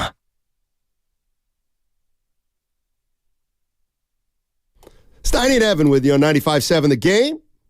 And efforting Stephen A. Smith of ESPN He's the host of First Take and the Odyssey original podcast, The Stephen A. Smith Show. Oh, so we pay him too. We pay him too? He's also got a book study. And he's late? He's also got a book. Let's go, Nahegan. You want to run with a big fish? You got to play like a whale. Something like that. Stephen A's also got a book out, Straight Shooter. It's now available in paperback. Essentially, I'm going to try to break this down. Stephen A. Smith, in the wake of Draymond Green getting suspended, basically said, if this were happening to a Lakers player who was a teammate of LeBron James, we would really, really be asking LeBron James about what kind of leader he thinks he is if this were to be happening on his team, and that LeBron James would have to take the brunt of the questions and the responsibility. And Stephen A. said, how come we don't get that with those questions? How come we don't get those questions with Steph Curry? I never said Steph Curry was a bad leader. We got him? All right, we got him. Hey, Stephen A. Smith, what's going on, man? How you doing? I'm trying to, it's not that simple to break it down, what's been going on in the last, couple days, but essentially, the Warriors think you said Steph Curry was a bad leader, and that's not essentially what you said. It's not what I said at all, and I would never say something like that about Steph Curry. He's my favorite player in the NBA. He's the greatest shooter who's ever lived, and he's class personified, a quintessential role model, and I think the world of him. And I've always said that. I've said that about him publicly. I've said it to him privately. I would never say that. What I was saying is that when the whole thing with Draymond Green went down and everybody was asking questions about, what's the Warriors' role and what are they going to do to handle this situation, et cetera, I said, why do we not ask the question about Steph Curry? If this were LeBron James, we'd be saying, leadership. What role is LeBron playing? Has he spoken to him? What did he say to him? What kind of advice has he given to him, et cetera? I wasn't sitting there and saying Steph Curry was a bad leader. I was saying to the people, where's the same energy? Where's the same focus? Where's the same momentum? If this were LeBron James or somebody else, we would have said it. Kevin Durant in Brooklyn with the Kyrie fiasco, where was he? If you're going to ask these questions about other people, you can ask the question about Steph Curry. But then Steve Kerr obviously took it to another level, being his regular emotional self at his discretion, of course, and getting into how, I thought it was disgusting to hear somebody questioning his leadership. That's not what I was doing. Stephen A., do you think the criticism, if there is any, for Stephen Curry is as a leader? I know he's not the vocal kind that the MJs, the Kobes, even the LeBrons are, but do you think with Draymond Green, his recent actions, as well as the direction of the Warriors season right now, it's kind of up in the air. Do you think there is any criticism for Steph that people want to hear from him about where this season is going? Or do you think that's just simply not who he is? It may not, well, first of all, I don't think that's who he is. I think he's very real and authentic. He is who he pretends to be. He's a guy that leads by example. He's a guy that has private conversations, obviously keeps things in house, and doesn't feel a level of urgency or necessity to sort of convey his thoughts to the public at large. I respect it. I understand where it's coming from, etc. All I'm saying is that when we look at that, for me, I have no problem with it, but other people would. Because this is what they've said about other people in terms of how they lead. And if that's what you're going to do with other people, my point is, why didn't you do that with Steph Curry? I'm not saying you should, because I don't feel that way about him. But if we're going to ask the question, let's be consistent and ask it of anybody we've ordained to be leaders of franchises, particularly in this day and age. I remember a time when I heard a story about how Draymond Green takes the guys to Las Vegas every summer or whatever it is. They hang out, have a little sabbatical with one another, et cetera, et cetera. They said that Steph Curry doesn't go. It's universally understood Steph Curry doesn't do those things. He's not hanging out like that. That's not what he does. We've got so much love and such profound respect for him. We understand it. We honor his wishes, et cetera, et cetera. I've heard about folks needing to have, there was a session, for example, and you had players that needed to go to PR department, needed them to go and take a photo shoot or do interviews and stuff like that. And they said, we've got to ask number 30. because everybody understands he's the leader. Everybody reveres him. Everybody loves him. What you're talking about, however, is a style, and when a different style may need to be incorporated to impact and affect somebody else, that may be a teammate, a coach, or anybody else. And I'm not saying I know the answer to those questions. I'm saying there was nothing wrong with asking it to see what Steph Curry or Steve Kerr would have to say about it, as opposed to Steve Kerr automatically insinuating you're questioning Steph Curry's leadership. No, we're questioning you about his leadership so you could highlight exactly what kind of leader he is and what makes him so special. But Steve Kerr took it wrong because that's what Steve Kerr does on occasion. Stephen A. Smith joining us on 95.7 The Game. Well, let me take it a step further. What would be wrong with this? Since you did bring up LeBron initially, what would be wrong with me saying, yeah, you know what? I mean, I know leadership's tough to measure, but yeah, LeBron's a better leader than Steph Curry, because I'll tell you right now, if LeBron and Draymond would have been teammates for as long as Steph and LeBron or Steph and Draymond have, I'll bet you Draymond would be more under control. Well, I'm saying to you, you might not be wrong about that. I don't know. But is that the end of the world? Even if LeBron's a better leader, who cares? In a way. But my point is bigger than that. I get what you're saying, and I understand what you're saying. I truly do, and I appreciate your context and all of that. What I'm saying is there's nothing wrong with answering, just like you said, there's nothing wrong with feeling that way. Fair.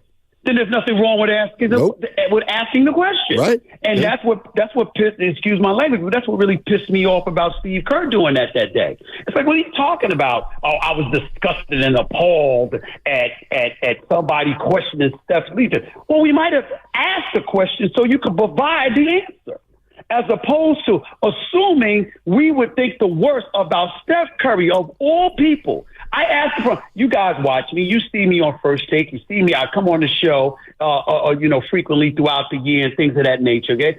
And you guys have seen me all over the place throughout the years.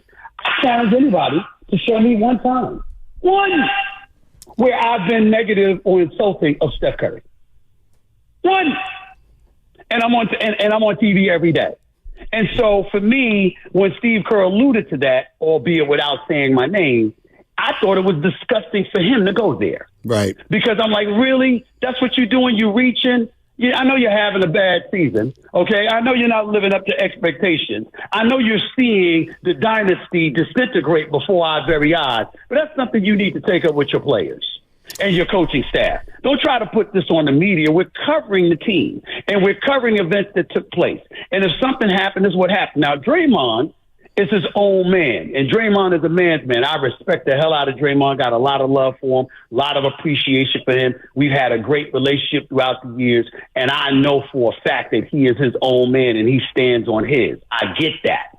But when he goes on his podcast the other day and says, Stephen A. said Steph Curry's a bad leader, I'm like, damn. Did I say that? Yeah, they both stuck it to you. They both stuck it to you. And I'm like, that is completely inaccurate. Now, mind you, Draymond Green has my number. Okay, and he and I spoke, and we're fine. But he has my number. He could have called rather than say he saw me say that. I didn't say that. And obviously, Steve Kerr, listen, he wants to be selective on who he chooses to speak to and who he chooses to ignore or who he chooses to allude to. It's one of those passive aggressive maneuvers that he consistently exercises that on occasion annoys the living hell out of me. But it is what it is. I know a lot of people within the organization. I'm incredibly friendly with a lot of people within the organization. I have profound respect for their leadership. I think Steve Kerr is one of the top 5 greatest coaches in the history of basketball. And, oh, by the way, I think he's a pretty good guy. It's just that on occasion, I think he comes across as a bit passive aggressive, and it gets on my nerves. And on occasion, I think he needs to be called out for that because I'm not one of his players. Well, okay, you're not my boss. Yeah, no, I appreciate you laying it out exactly like that. I also want to remind people that they can grab your new book, Straight Shooter, at Amazon.com, also straightshooterbook.com. Stephen A. Smith with us here on 95.7 The Game. Speaking of that top 5 head coach of all time, Steve Kerr, he doesn't have a contract beyond this season. And with all the things that you laid out about where the Warriors are at, with how he's dealt with certain things this season, Do you think it's likely that he's back next year? And if so, under what circumstances would he not be? I don't know if he'll be back next year. I would guess to say yes, because Steph Curry's not going anywhere. And I think that he has such love for Steph Curry that as long as Steph Curry wants to stay, it would literally take bad health or something catastrophic for Steve Kerr not to be the coach if Curry wants him to be the coach. And so that's how I view it. I'd also like to say this. Steve Kerr has earned the right, if he wants to stay and to be one of the top 3 highest paid coaches in the game, because we just saw Eric Spoelstra get $120 million. We know that's about $15 a year. We know that Popovich is getting about $16 a year. Monty Williams is about $13.2 a year. Steve Kerr definitely needs to be one of the highest paid coaches in basketball. He has earned that right. And so regardless of how much he annoys me from time to time, it doesn't in any way diminish my respect for him and his greatness as a basketball mind and a basketball coach. Here's a guy who's been annoying some of us out here lately, the last 2 years. Andrew Wiggins. I mean, what do you know about this guy? He's an enigma. And he's playing terrible, and nobody thinks he cares. But he had a stretch where if they don't play with him, they don't win their title in 2022. You like Wiggins? No, never have. I mean, go back to it. He deserves a lot of props and a lot of credit for what he was able to do in the playoffs and in the finals. He was a candidate for MVP in the finals. He was absolutely spectacular. I really, really was pleased with what he was doing. But prior to that, I even said at one time you couldn't give him away for a bag of cookies. And I said it wasn't about his skill set. We all know he can play. It's that fire. Sometimes it's there. Far more often, it's not. And I remember last year where, guys within the organization had to educate me and tell me to calm down a little bit because I knew he was having family issues, and God bless him and his family. You certainly don't wish anything to go wrong in that regard. And I'm certainly not going to get specific because that's his business, even though I heard details about what transpired. But my position was, well, you have a job. And I understand you have to be at home, but in the same breath, I'm sure you leave home to make sure that check is cashed, unless you hop on a laptop to make sure it's in your bank account. You're getting paid, okay? And if you take the money with such ease, then you should go to work with a level of ease as well, as opposed to missing chunks of the season, even if it is for personal problems. We all got personal issues. Stuff happens. It's a death in the family, of course. Somebody disabled, you got to take care of them, of course. But for you just not to be in the mood to go to work because this family ailment that's going on that's preoccupying your mind, well, most people in this world don't get to make those kind of decisions. And I don't think it should be applicable to basketball players either. I remember a guy by the name of Tyson Chandler, and I hope, and if his mother's passed away, God bless her soul. I don't recall at the moment, so please forgive me. I don't know whether she's still alive or not, but I remember when he was playing for the New York Knicks, he was with his mother all the time. He would leave on game days because owner James Dolan would send the private jet to pick him up. He would get on a plane, go to the games, play with the team, and then go back home to his mama. I'm using that as an extreme example to highlight that there are extreme examples upon which people shouldn't. It's perfectly understandable if they can't play. But if you can play and you're accepting the check, try not to take so much damn time off. That's my position. Yeah. That's a great point, Stephen. I want to get you out of here on this. Draymond Green back into the fold. We don't know exactly when, but assuming sometime in the near future. Warriors at 17 and 19 in a position with a lot of different questions. And Steiny just asked you about maybe the biggest one on Andrew Wiggins. But where do you think this season goes for the Golden State Warriors? Do you think they have a chance now that Draymond Green is going to be back? or do you see this thing spiraling in the same direction? Where do you see the rest of the season going? I don't see it spiraling in the same direction. No, because I think that Draymond Green is an elite defender. I think he's somebody that's a basketball savant, and I don't think anybody sets up from a playmaking ability standpoint for Steph Curry and Klay Thompson better than Draymond Green. So I certainly don't see it trending in the same direction, but that doesn't mean they're going to win a championship. Here's my thing. You cannot count out a Golden State Warriors team that has a hot Klay Thompson and Steph Curry. When those two brothers are hot, all bets are off because they're draining shots. You know they're not going to miss free throws. And as a result of the combination of the two, that puts them in the position of being a significant threat to anybody. However, they clearly don't seem to have it all together. Steph is not getting any younger, even though he still looks spectacular. Klay Thompson is not getting any younger, and it shows at times the consistency is just not there. I think it's primarily due to the 2-year layoff for the Achilles and the ACL tear. All of those things taken into consideration, I would tell you that I believe the Golden State Warriors are going to get to the playoffs, but do I believe they're going to get to the conference finals? No. I hope I'm wrong, but I doubt it. Last one. Should the 49ers be worried about the Cowboys? Yeah, they should. As much as it pains me to say that for the disgusting, nauseating fan base that the Cowboys possess, the fact of the matter is CeeDee Lamb and Dak Prescott are the best quarterback-wide receiver combo in the NFL right now. You look at Brandon Cooks coming on strong. Ferguson has replaced Schultz as the tight end, and he looks formidable. And the defense is real. You can run on them, but if they get you in any kind of a hole and you have to pass, their speed and their secondary can take you out of here. And so because of that, you got DeRon Bland with his interceptions. You got Stephon Gilmore, a future Hall of Famer at the opposite corner. You've got Micah Parsons, who's the modern Lawrence Taylor, as far as I'm concerned. Not Lawrence Taylor, but the modern-day Lawrence Taylor. You got all of that going on combined with DeMarcus Lawrence and the rest of the crew being able to get at the quarterback. Brock Purdy's got a lot of skills. I like him, but he doesn't, he seems like a system quarterback. Things got to be right for him. And when I watched San Francisco without Debo and without Trent Williams, and I looked at how Brock Purdy and them performed, that's when they went on that 3-game losing streak. When you had all of those folks back, that's when they got back in tow. Then they were rolling, and then they ran into the Rough Riders that was the Baltimore Ravens, and they got blown out of the stadium. And so I look at it from that perspective, and I get worried about San Francisco. Would I still label them the favorite? Sure. I think it should be them and the Baltimore Ravens meeting in the Super Bowl. But in the same breath, I am not convinced that it's a foregone conclusion that they would beat Dallas, because they've beaten Dallas the last 3 years in a row, basically. Yeah. Blew them out earlier this season. I got to wonder, when does it come a time when Dallas stands up and answers the call because they're getting tired of getting beat up on?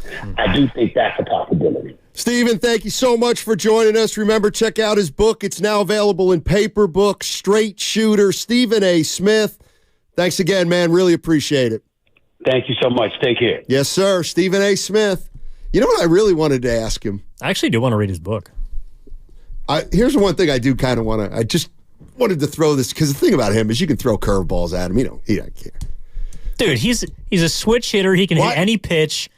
And he's going to take the ball 400 feet. And I don't know if it's totally self-serving. Don't get me wrong. But so I go way back. I don't know him personally, but he used to work for the Philadelphia Inquirer decades ago. So I've known of him for 30 years. Known of him.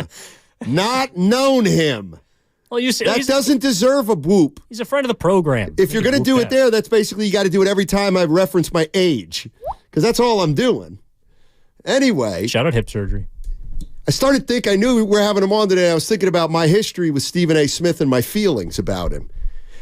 And I think, you know what? So when he first came onto the scene, I didn't like him. Couldn't stand him.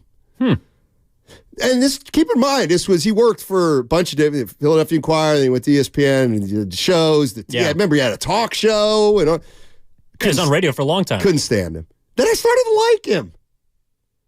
And then about 6, 8 years, and I started to hate him again. But now I like him. I like it.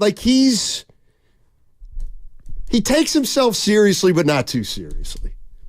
You know what I mean? Of course, he leads the league in whoops, but he can lead the league in whoops because he's in Jordan's suite 2 days ago.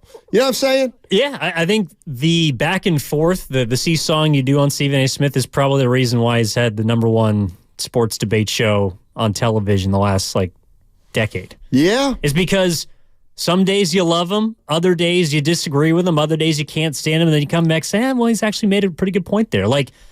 He's not, I don't think he's polarizing in a negative way, but he makes you think because, and this is something that I respect, that no matter whether I agree or disagree, Stephen A. Smith lets you know what he thinks. And then it's up for you to decide whether you agree or not. But that to me is all you can do as someone in his position, someone in our position on the radio. I would hope that people listen in and know what we think about something so that then they can make the choice for themselves as to whether they want to be on our side or not. And ideally, it's in an entertaining, fun-loving conversation type of way. And I don't think Stephen A. pushes people away. I told my dad that we were going to get a chance to interview him yesterday, and he said, the guy who's on TV all the time, who's screaming.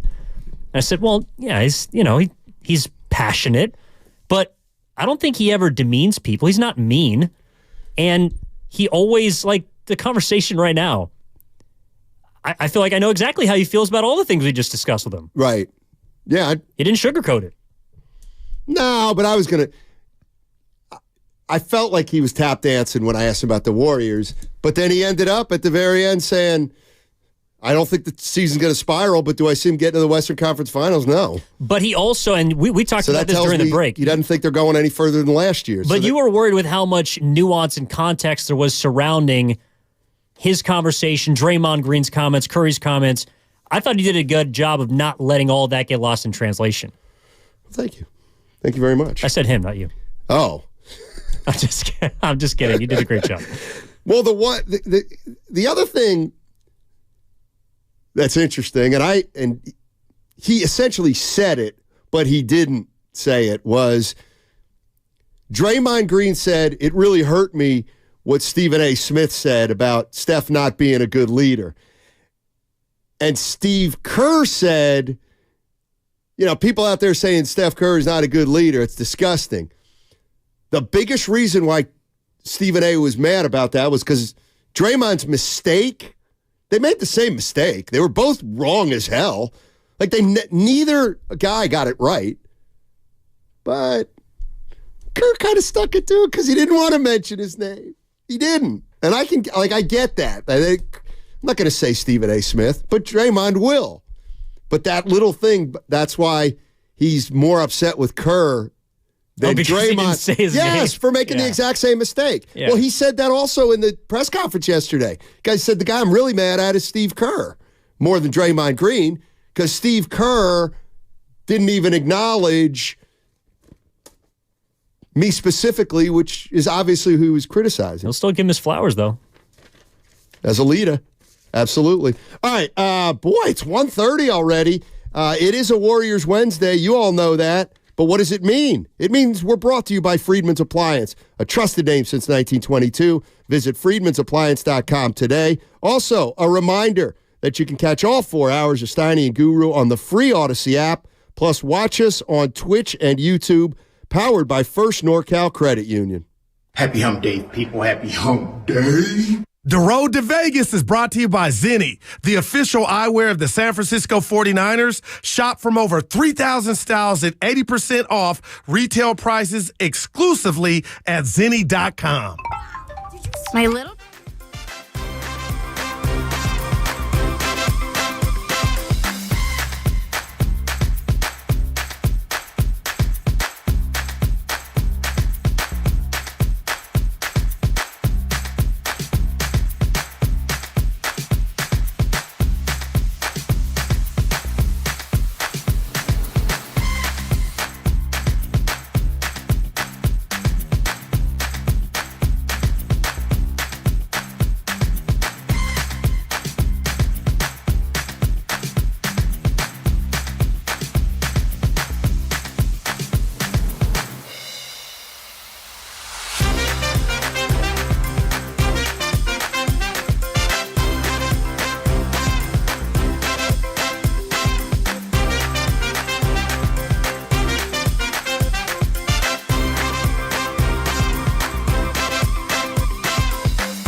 Hey, John, you like Bubacek in Chicago? I like him.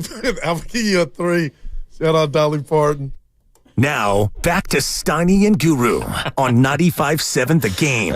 In the most unsurprising news of the week, apparently Guru's flight to North Carolina was a nightmare. Dude, this man is a movie. It's like every single day there's something. He said, close call. We just got a text in the middle of the night. Our flight was on the verge of landing in a monsoon. Like on a lily pad or something. This guy's just everywhere he goes. Could you imagine being like I hate to fly, and the turbulence when I hit being on a plane with Guru would stress me out 7 times more than normal. But that's the thing. He doesn't seem stressed out about any of the things that happen to him. They just happen. Like, my anxiety would go 17 ways, and yet Goo deals on a daily basis with, just obstacle after obstacle and just smiles through it all. I don't want to brag. I live in a regular neighborhood. Apparently not. Pat's in Foster City. Hey, Pat, what's going on, man? How you doing? Radio's got to go down. Oh, patty cake. Sorry, Patty. Michael's in Hayward. Hey, Michael, how you doing? How you guys doing? I want to know if this thing about Joe Latham showing up for the press conference the other day after the game, which I never heard of happening. I think you would mention that. Yeah. It seems to be there seems to be a disconnect between Latham and Kerr and the whole organization to me, because for some reason there's a difference of opinion about how they should win. And I'm giving you guys all this money, and it's still not happening, and they're not playing with this, the last attitude they're playing with. There seems to be a disconnect. If you look at Miami with Riley, they don't have that going on. They ain't won that many championships, but they don't have all that nonsense going on, right?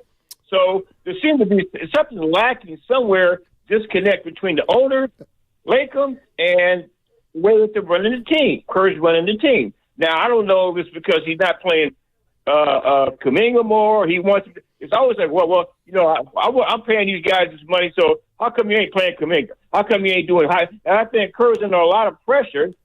Just let the guy coach, right? You could give him what you got and just see where he goes. But I think Latham is one of those guys, like you said. He's used to results. He wants to win every year. You're not going to win every year. It ain't going to happen unless you can put the right pieces around. We're 2 years ago to get elected to get the right pieces for less money, and they stay within the money thing, right? Yeah. Come on, man. You're not going to win no championships with no roster around Steph Curry like you got now. It ain't happening. I'm with you, Michael. And listen, here's why I like that call a lot, is because who can deny? He was talking about Joe Lacob going down to a post-game press conference to listen to Steve Kerr talk to the media because he probably knew Steve Kerr was going to get asked about Jonathan Kuminga not playing, and he wanted to hear what Kerr would say about Jonathan Kuminga not playing, which he did, and then apparently the two guys were talking after the press conference was over. How unusual is that? It's unusual, but it's not unheard of. I've seen owners go down and take a listen to something they may want to, but I'm also not saying it's common. I've never heard of that before. Lacob's down there a lot, like kind of in and out. He'll pop in, come out. But no, he was down there that day. But where the caller's right is, there's a disconnect. There's a lot of disconnects on this team right now. They're not all, when I say they, I mean Lacob. I say Kirk Lacob. I say the other Lacob. I say Dunleavy. I say Atkinson. I say Steph. I say Kerr. The disconnects all over the place. That's what's happening right now, and they got to figure out, how to tie some of this stuff together. Yeah, and that's why it's hard to envision them winning a championship, one, but to Stephen A's point before the break, making even the Western Conference Finals. Like, they don't look like a team that's together right now, and they haven't looked together for the last 1.5 years. And around the league, people are searching for answers in all these big city markets. So Los Angeles and the Lakers got problems with LeBron and AD. The Phoenix Suns haven't been able to get their big three on track. The Warriors got their aging superstar, and they haven't been able to figure things out. It was weird to me to see the owner in the press conference wanting to hear what Steve Kerr said, but I also don't think that it's necessarily out of the line of questioning for, like, Joe Lacob seems like the kind of guy to me that would do that. He's a very hands-on owner. Yes. So was Kerr shocked? Probably not. Was he surprised? Maybe a little. But I don't think he approached that press conference any differently. I think that it is interesting to me that the night after, Jonathan Kuminga played a game-high 37 minutes, but that could have been happening anyways. Maybe he planned to play him the most of anyone against a 3-win Pistons team. All right, so I know Draymond Green's not playing tonight, but he's talked, they've talked, he's coming back, he's officially back with the team, though again he's not playing tonight. What do you want to see tonight? The Pelicans are in town. They're pretty darn good, especially if Zion plays, but they ain't no slouch if they're not. What are they, 22-15? They're 22 or 21. 22 and 15, yeah. 22 and 15. I mean, that's a 44 and 30. That's 50 win. It's high 40s. It's a high 40 win pace. I mean, Dubs are 4.5 back. They're pretty good. So what do you? I mean, is it simple as we want to see a win, Steiny? Well, I'm telling you, a win may be a little bit shoot for the moonish tonight. Yeah, I mean, I wouldn't expect them to be favored in this game. In fact, they're not. They're 2.5-point dogs. Now, in fairness, anytime Curry steps on the floor and Clay can shoot it like he shoots it, it wouldn't be the most shocking if the Warriors win, but it's almost more about just bringing some positivity. Look, I was at the game Sunday. It was unbelievably bland. It was the energy. There was none. There really wasn't. They got booed. They got down big early. They never made a run. I know they cut it to 9, but they never really made a run. The place was dead. And let me tell you, that's what'll catch an owner's attention. The building Sunday night combined with the score. And that's why they got to they got to put that game in the rearview mirror as fast as possible, the Toronto game. All right.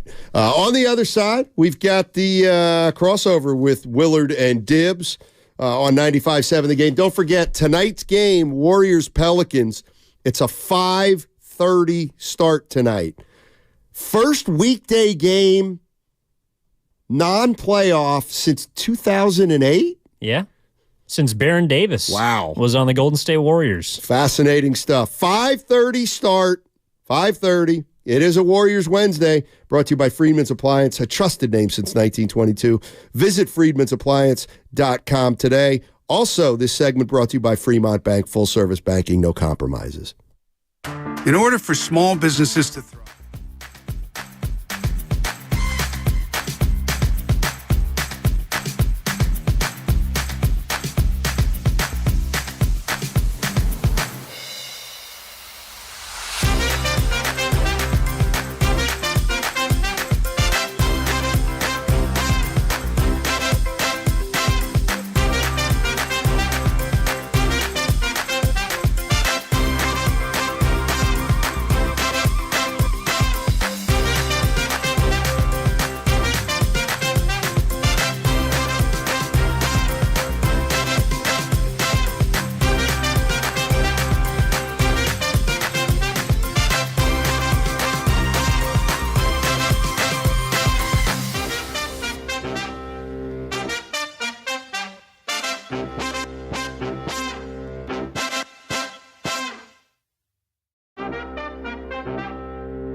Now, back to Steiny and Guru on 95.7 The Game.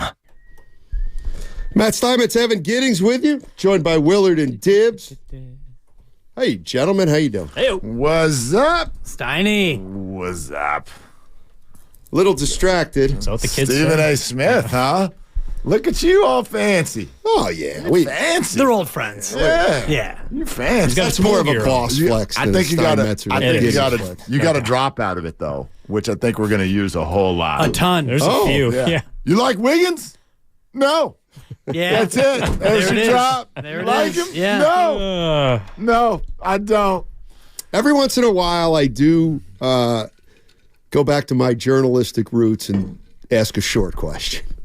Actually, Why? I've been trying so That's hard. one thing that you do really well. And I don't often compliment you on your mechanics. You know that, Steiny. Because I'm not a real host. You're not. And I said Traditional. it then. And whatever, you can use whatever you word on it. Yeah. But your question asking is elite because you have a question and you just ask it. Well, you you just don't dress it up with like, this, that, my statement, long form, and then you just stop talking and then you hope that they answer the non-question that you didn't even ask. Well, sometimes you need a little backgrounder, but the good thing where I'll agree is there's a question. You have a question. And sometimes it's just like, I hear people go on for 2 minutes. Yes. And then they just stop. And the person's like supposed to just pick up the baton and keep running. Right. It's like, was there a question in there somewhere? There wasn't. Sometimes you're doing a great job, Steiny. Thank you. Hey, I'm a little doing a heck of a job. I'm a little down in the dumps, and I don't know if you heard me, guys. We're taking my middle daughter back to the airport today, so she's going back to college. London. Yo, So man. she's I out don't finishing think up her so. senior season. They only go 3 years of college there to get their degree. Oh, so you save a little money that way. Okay, So she's coming back. Yeah, but never. In theory. Yeah. But I was thinking she was home for about 5 weeks.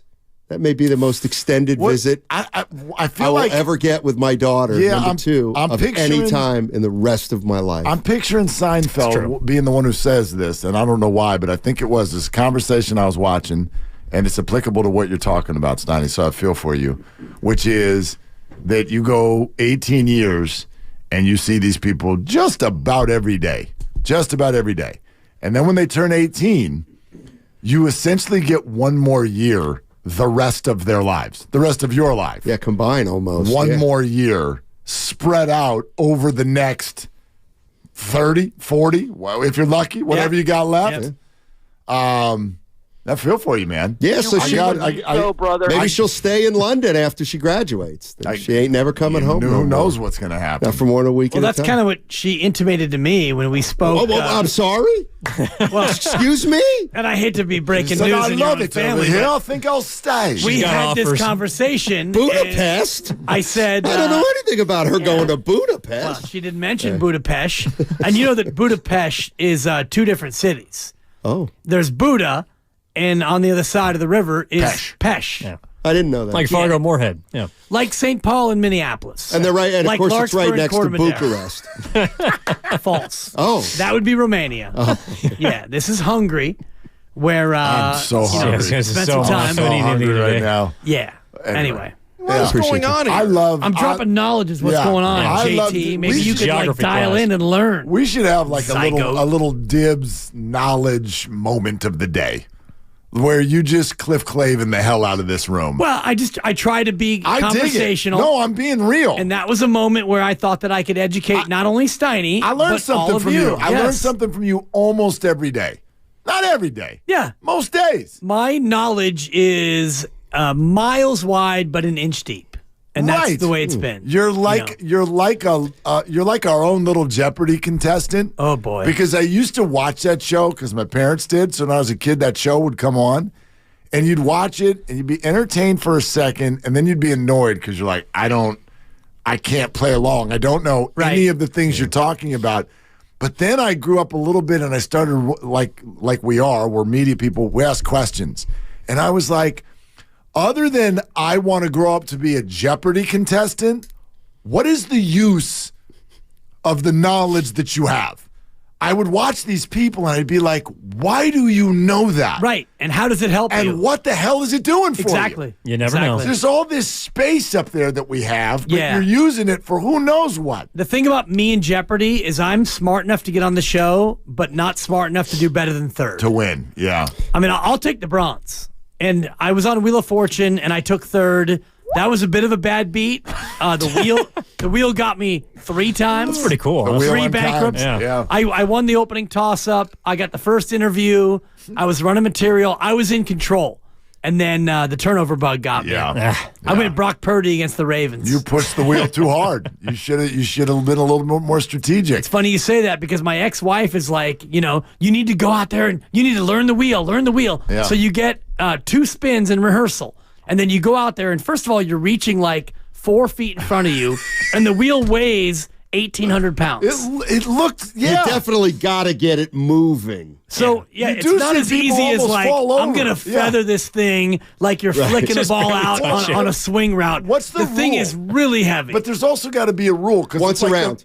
It has to go all the way around? Well, it doesn't have to go once around, but there's a certain amount of, like, you can't just go. Is right. Price you can't is right. just go All the way around. You can't just, like, 3 spaces. Well, that's what I'm like, the 5,000 is right next to me. Go, boop. I think it's like spirit of the rule. You got to make a genuine effort to spin the thing. You know what, though? In seriousness, if that wheel's so heavy, you have to generate so much force to get it going with momentum that the mere momentum will create enough clicks, click, because there's like 4 clicks per pennant. Correct. Right. So you can't theoretically get it moving fast enough where if you let it go, it wouldn't go any further.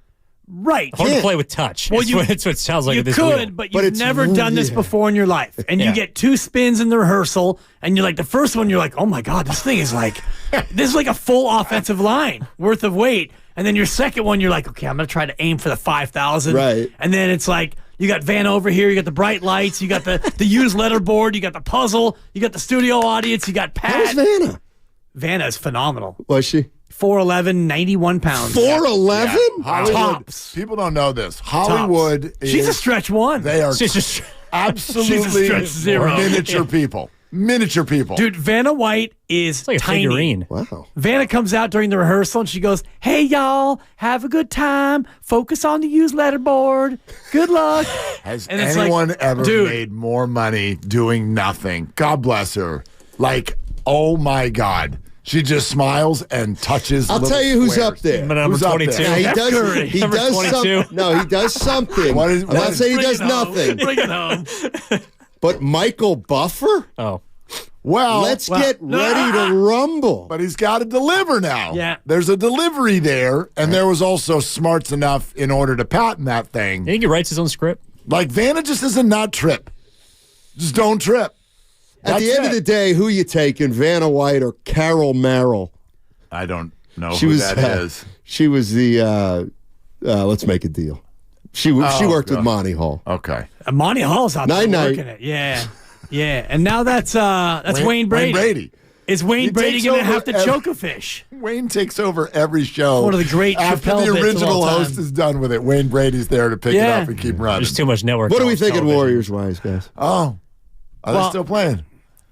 I got a game. At 5:30, I think. A game in like 10 minutes. ABC. You know what tonight is, Steiny? What? It's a legacy game. For Zion? For all of them. Zion's not going to play. Zion's is he DNP hungry. He's questionable. He's questionable. He's got a hamstring. Is that just like an omnipresent tag? I saw Is it just there? Pretty much every game. saw a thing saying questionable / burgers and fries. So, Well, I said something about, this 5:30 tip is right in the middle of dinner. Oh, fair. God. That's fair. had a It's dinner all bell joke unfair and it's yesterday. also fair. It's not a legacy game, but when you look at where they are, this game is, I think, quietly bigger than you might imagine because if you lose, and Draymond's coming, Friday or Saturday, whatever, but you don't want to dig this hole too deep before your savior comes back. Is that a 2-5 homestand if they lose? Oh, boy. 3-5. 3-5. Three and Mark five. Grandy 3-5? saying I thought it was a 7. I thought it was 7. It was an 8. 8. Remember, because you said that 5-3. No, because and then now they're 3-4. It's a 7-gamer. They're 2-4 right now. Okay. Thank you. Yeah, Thank you. You're welcome. If anyone wants to apologize, go ahead. Well, I would apologize if you weren't so 7-game. inquisitive and questioning. No, if you were firm, I was questioning what the record was to this point. I knew it was a 7-game homestand. And you didn't know, which is why there'll be no apology issued. No. You had your brow was all furrowed, and your forehead was all wrinkly. Because you guys had it wrong. That's all. It's all right, I'm going to shove off so as to make sure that I can give my daughter a proper goodbye at the airport. Yeah, tell Grace or I say hi. I will. You leaving? Yeah. You're not even going to do the ID? That's why I handed you the paper. Did he not hear the goodbye with my daughter? He has too no busy tenderness. talking USC. Does he have no tenderness in him? I didn't even know what this was. Try a little illegal. tenderness. I don't remember. You get a sheet that's called recurring reads? I'm out of here now. They give you this? I want one of these. How come I don't get a recurring read sheet? You can stay, Em. You want to hang out? Do you want me to hang out? I'm a more the merrier kind of a guy. Never answer a question with a question. Yeah, that's a good point. I'll stick around till 12. Yeah, what's going on? Where were you last night? Where was I last night? I totally. Yeah. Well, I mean, we picked it up there at a 2-4 homestand currently. That's true. And it's trending towards 2-5. Only a 2-point dog tonight. 2.5. But, well, I mean, since we're clarifying certain details. So my board says 2. I just checked the one on ESPN. Yeah. Regardless, speaking of 2s, pretty much the theme of our conversation with Stephen A. was the drop you're talking about, 2-2, number 22, and Andrew Wiggins. And I think that's kind of where we started a lot of our show is like, what do you do? How do you try and salvage this season? I'm still more stuck on the why than the what. Why what? Why does he look like this? I mean, you could be stuck on the why for the rest of your life. So I'm not stuck on the why. I've never been stuck on the why. I was more stuck on the how. How did he do that for a month? Because this player that we see is the player he's been for 10 years of his career. He was a different player for a month. I disagree. I just disagree. He was never this bad. Even in Minnesota, he wasn't this bad. And the player for a month thing, he made the All-Star team. He made the All-Star team and then was in discussions for being the MVP of the finals. It was way more than a month. Okay. It was a whole season. And even before that, when he arrived at Golden State, he was inconsistent, but the fan base loved him. You could see it. More often than not, Wiggins was much more positive than negative. And I cannot, for the life of me, we've had how many reporters, including Stephen A. with you guys a short time ago, insinuate that they know exactly what went on with Andrew last year, but they won't tell anyone, and that's fine. It's his business. But whatever it was, I've got no basketball reason to think that it didn't ruin everything. He's never recovered. What happened to Andrew? I'm not sure we're ever going to find that out. Andrew. I do. I mean, if it's off the court, then you don't want to know what happened to Andrew. But now it's on the court. It's been on the court. Yeah. He's never been this bad before. Like, even in Minnesota, I know he's been inconsistent. He's been up and down. And for Minnesota, you could say the team most of them were going nowhere, but he's never been this bad. He's never looked this lost. And especially since he's gotten to Golden State, I don't think he's ever played this poorly. And look, I mean, the Warriors are in a position where I think that's the obvious guy you try to move. But I also just think it's like, he kind of looks like he doesn't want to be here anymore oftentimes. Like, I think it's a parting that would be beneficial to both sides. And we talked about where you could move him, where you couldn't. I think there's a place where the Warriors just kind of have to bite a bullet in this situation and try to get off the last few years of his contract. But if you're Wiggins, I find myself wondering what he sees in Golden State, like in his future, outside of playing and maybe not playing and another 3 seasons plus a player, with a player option. Like, I just don't know what there is for Wiggins beyond this year. Trying to figure out what he wants and what he thinks is one hell of a challenge. You're listening to 95.7 The Game, KGMZ FM and HD1 San Francisco, always live on the free Odyssey app, Twitch and YouTube, powered by First NorCal Credit Union. All right. Y'all ready to get into it? Let's go. Okay. All right. Let's go. CE.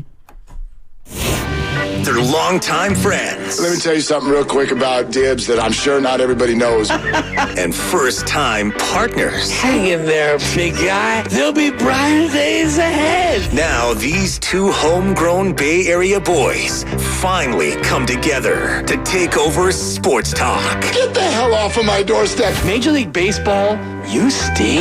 It's Willard and Dibs on 95.7 The Game. All right, I want to read this text. The group of us, you, me, Lucas, Grandy, we had a text thread before the show. And this got thrown out there by Lucas. And I want to know if you agree with this. And does everybody listening agree? I was on BART, and I got off the train, and there were 22 messages in our thread. It was active. It was super active, and I was like, oh, my God. My first thought was like something with the baby and the nanny and the wife. And I looked, and all 22 were from you, Grandy, and Lucas. We are the All 22. Yeah. You ever look at the All 22? That's the us. The All 22 is very, very informative. Okay, so here's what we were talking about. Hey, there's some Niner stuff and some Warrior stuff and some Draymond and some Steve Kerr. 888-957-9570. Let's release the hounds and welcome in the audience. Fire away on this. So we end up talking about Andrew Wiggins and Lucas with this 1-2 punch. I feel, he says, would anybody out there be bothered if the Warriors trade Wiggins? That's the question. And then he does what any good radio person does. He answers his own question, which is we ask a question and then we don't even wait for anybody to respond. We're like, right. I'll tell you the answer. So would anybody out there be bothered if the Warriors trade Wiggins? Christy. Good answer, your by the way. Your girl, your lady. Yeah, lovely Christy is sitting here going, is this what we're doing today? Yes, hon, this is what we're doing today. Because you might be the only one left who loves Wiggy. Here's Lucas's answer. I feel like everybody's accepted that the Warriors-Wiggins experience has run its course. Wow. That's some finality right there. The Warriors-Wiggins experience, has it run its course? You and I had a conversation that wasn't just yesterday. It's been thread throughout the last week or two because we know the trade deadline's coming. And we got a lot of chirping reporters out there that are all telling us something's going to go down with the Warriors. There's going to be a deal. And we've sort of categorized it as this. The Warriors probably want to trade Wiggins. The league would like them to trade Kuminga. He's cheaper. He's younger. He's much more arrow up. That's a young asset I think teams would like to have. Wiggins is probably the contract the Warriors would like to move because it doesn't seem to fit anymore. And it's longer term. That makes him harder to deal, for sure. But can we stop and breathe and backtrack for a second? Because while I understand the sentiment completely, and there's no argument for the way he's played this year, I'm not there yet because I haven't reasoned with all of this yet. In February, he disappears. We'll never know why. Family something, okay? Then he comes back. He plays in the playoffs. It's fine. Some good moments, some bad moments. He played pretty well. He played pretty well, and he ends up hurt. Compared to how he's playing now, he played awesome. Completely. And he fought through injury to try as they were eliminated against the Lakers. And then whatever goes on in the offseason, we arrive back here, and all of a sudden he cannot play with Jonathan Kuminga anymore. And he ends up as a bench player who, as you pointed out, when we bring up that magic number of Andrew Wiggins and 18 points, which I think is pretty close to his career average, he has only surpassed that 4 times all year long. Part of that recently has been opportunity. He doesn't play enough minutes to score 20 points anymore. But that's on him largely because he's not playing well. And people will go, well, this is actually who Andrew's always been. And my argument is, no, he's always been inconsistent. He's always disappointed people when compared with his number 1 overall pick status. He never looked like this. So that's it? We're just going to shrug our shoulders, and this dude that we loved for 3 years, who had a huge imprint on a championship, we're just going to shrug our shoulders after 12 months of scratching our head and go, that's it. I don't want him anymore, and you can give him up for a song. Is that where we are? Well, where else are we? I don't know. Are we in a point where we think that he's going to become the player that he was? And you're right, Mark. This Andrew Wiggins that we've seen this year is markedly worse than he's ever been. He's never averaged below 16.9 a game, and that was his rookie year. And if you look at every other year, he was between 17.1 and 23.6. And as a Warrior, and I mentioned this earlier in the week, 19, 17 points a game. He has been rock solid, consistent. He shoots the ball 14 times a game. He makes about 6 of them, maybe 7, maybe 5. He shoots the occasional 3. He knocks down 1 or 2 a game. He gets about 3 rebounds a game, somewhere in there, 3 or 4. He gets 2 or 3 assists. He plays good defense. He plays 32 minutes a night. That is Andrew Wiggins as a Warrior. This year, everything is down. Minutes, shots, makes, points, rebounds, assists.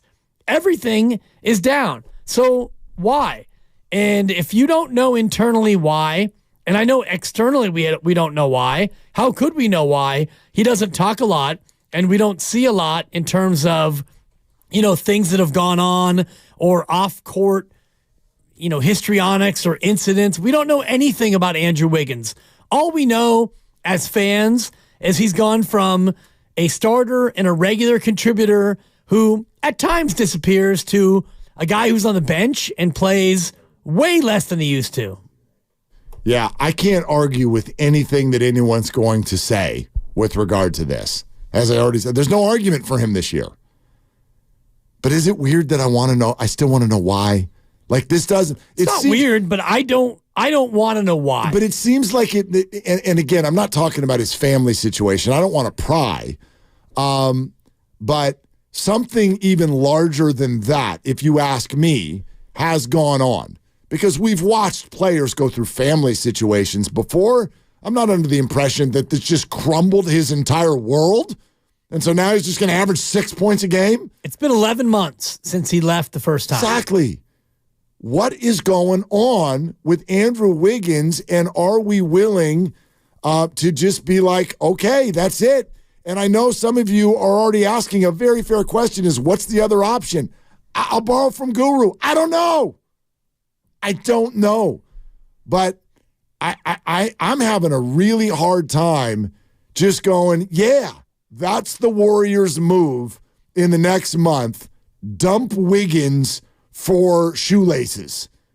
Good Lord. Andrew Wiggins, less than 2 years ago. This is a superstar in the NBA Finals and an all-star.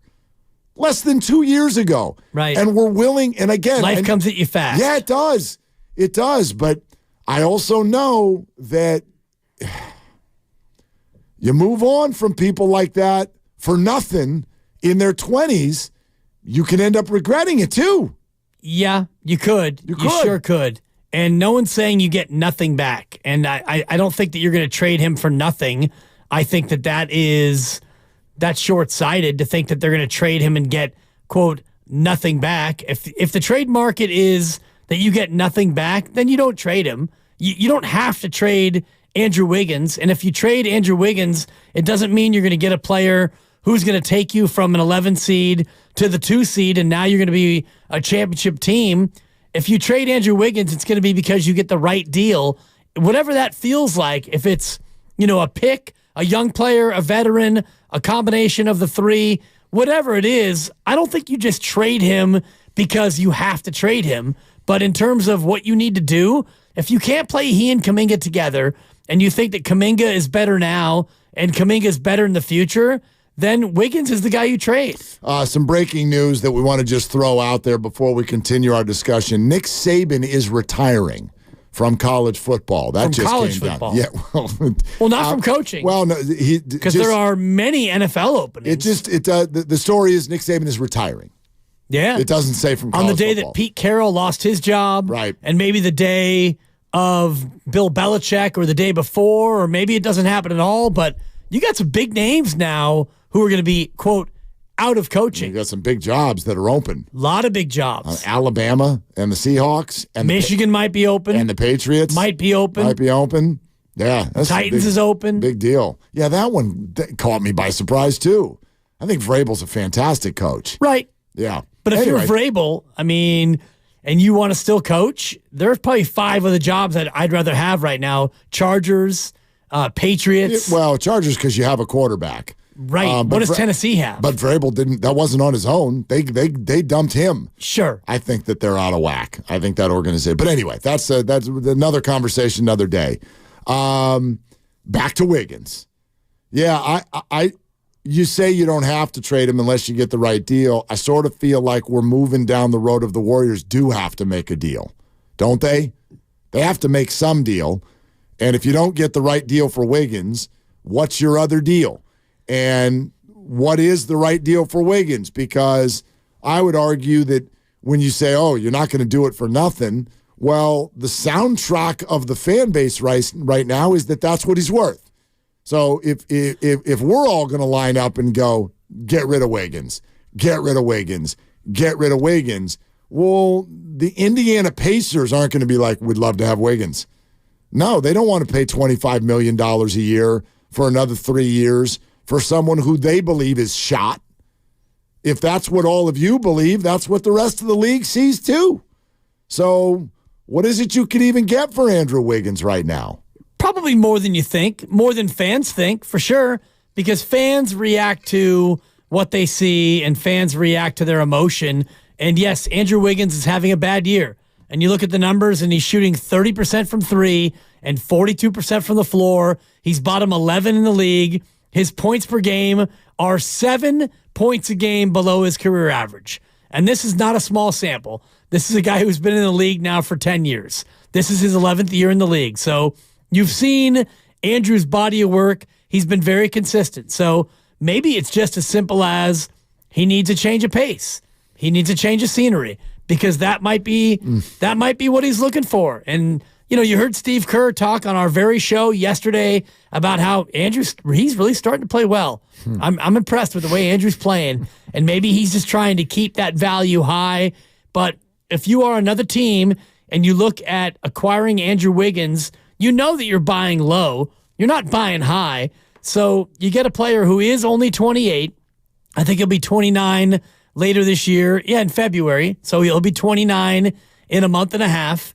And he's a guy who can play NBA basketball. He's shown it over his career.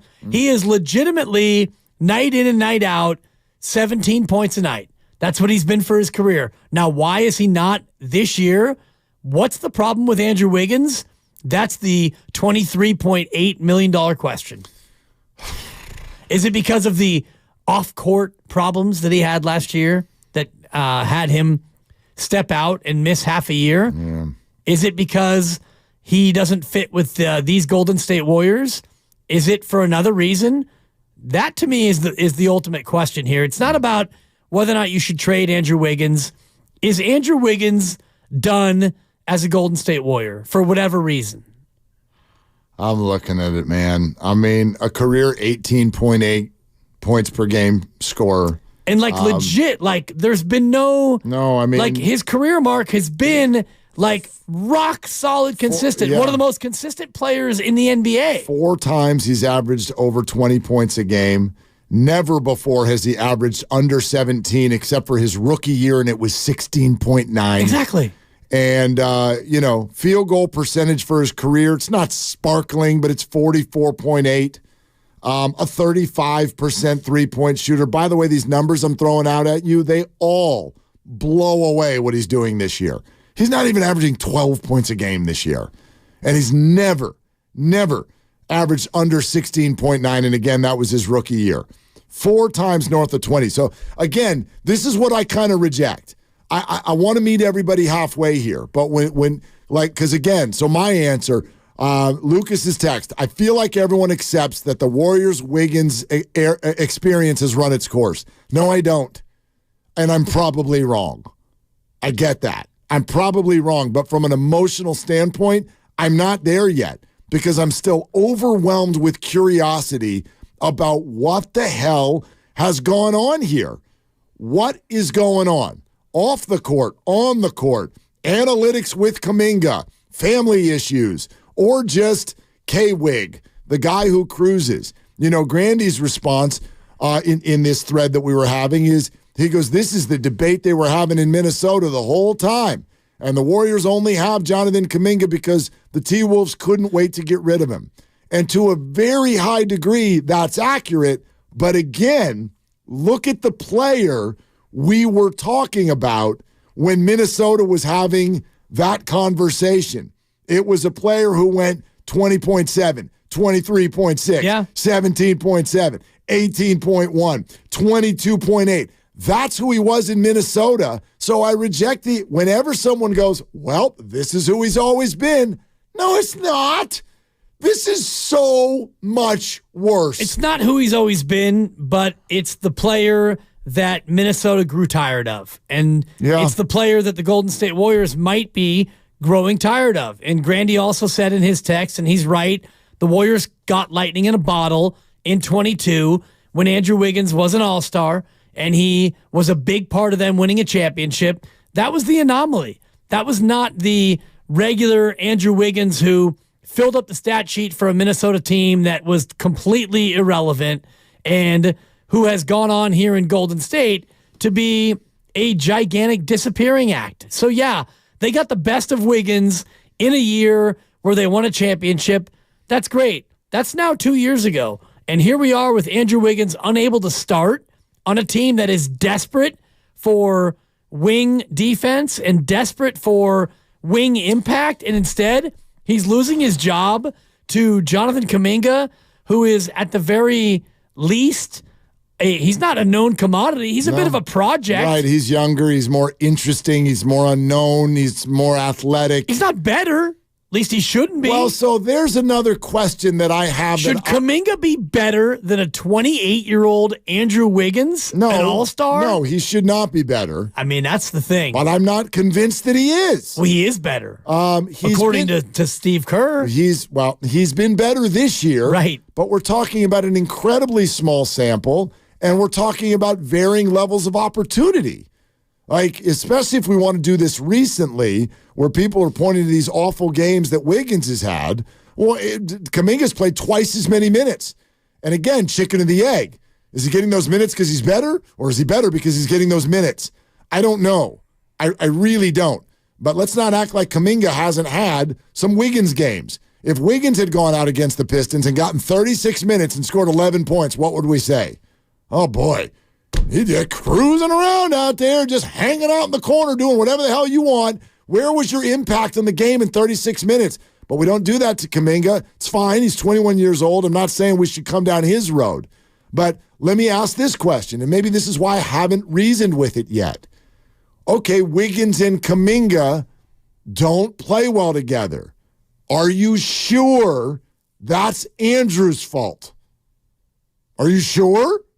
It doesn't have to be anyone's fault. Well, I mean, if it's a problem and you need to fix it and you need to pick one. Well, and I think that if you're looking at it from an organizational standpoint and one guy is making 22 and change and he's on course to make 30 at the end of his contract and the other guy's making 6 and change and he'll make 7 next year and then you can decide on him, it's pretty easy. If you think that the two players right now are similar and they're the same, I think that it's easy to pick the younger guy and the cheaper guy when you're already paying $400 million. Of course, if all things are equal, which they're not. In other words, because now, okay, you want to trade one of them, well, what you would get in return for Kuminga is much better.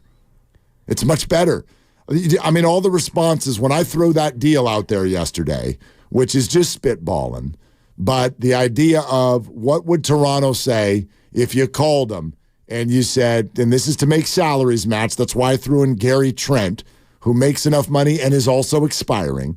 Gary Trent and Pascal Siakam to the Warriors in exchange for Andrew Wiggins, Chris Paul, Moses Moody, and a pick. That works. It works financially. That's a doable deal. What does Toronto say? Now, of course, it's Twitter, so all the Warrior fans are like, hell no. And the Raptor fans were like, hell no. Okay, fine. But I would argue the likelihood is if I'm Toronto, I go, tell you what, let's talk about Kuminga. So if you are a Siakam person, and I know not all of you are, but if you're a Siakam person and you think that helps the Warriors this year, what if it's Siakam and Wiggins on your team, or just Kuminga and no Siakam? You don't get Siakam. You got to take something way, way less if Andrew Wiggins is the one you trade. Now, how are you feeling about it? Depends what you get for Wiggins. And I think the Chris Paul part of this is significant because he makes $30 million, so you can use that as a way to get an expiring deal from a veteran, even if it's not Siakam from another team. You can certainly get a player who's going to be expiring who might be good for 2 months and might give you a shot in the arm going into this year that's going to help you more than Andrew Wiggins is, because right now Andrew Wiggins is a 16 to 20 minute player and a guy who scored 3 points each of the last 2 games. And I don't have his whole career log in front of me, but I'd be stunned if he had ever had in his career back-to-back games where he scored 3 points or fewer. Oh, gosh, I agree with you. I'm looking at his season totals. I'm not game log. That'd be almost impossible to find. Right. With how many points he scores. Again, this is a minimum 17 a night scorer. He's like bankable. He's so bankable, 6 of 14 almost every night for his whole career. Or, 5 of 11 or 7 of 13. His game log, if you look at the entirety of his career, he's one of the most consistent players I've ever seen. Yep. And now he's a guy back-to-back going 1 for 5 and 1 for 6 in 8th man minutes. That doesn't work for a team that's desperate. This team is desperate for wing defense and a wing impact player. An Iron Man who doesn't get hurt. Ever. Game totals. Year 1, 82. I saw. Year 2, 81. Year 3, 82. Year 4, 82. Year 5, 73. Oops, we strained a hammy for a second. Like, dude, steady Eddie, which can be both a positive or a negative. Largely for someone who's the number 1 overall pick in the draft, that has been usually throughout his career talked as a negative. It's like, yeah, dude, you're steady Eddie, and it's like steadily just good, not great. But that's gone now too. Yeah. And I hear too many people decide, and they're rewriting history, that the guy we're watching this year, well, okay, 2 years ago was the anomaly, and now we're back to who he's always been. No, we're not. He's never been this. Right. Which is, to me, even more alarming. So what because the hell is going on? Well, it's one of 2 or 3 things. Go ahead. Either the off-court thing is either the thing that everybody theorized or something significant and long-lasting, or he just doesn't fit with this team anymore. And something's happened to where... What happened? I don't know. It's not like Jonathan Kuminga's brand new.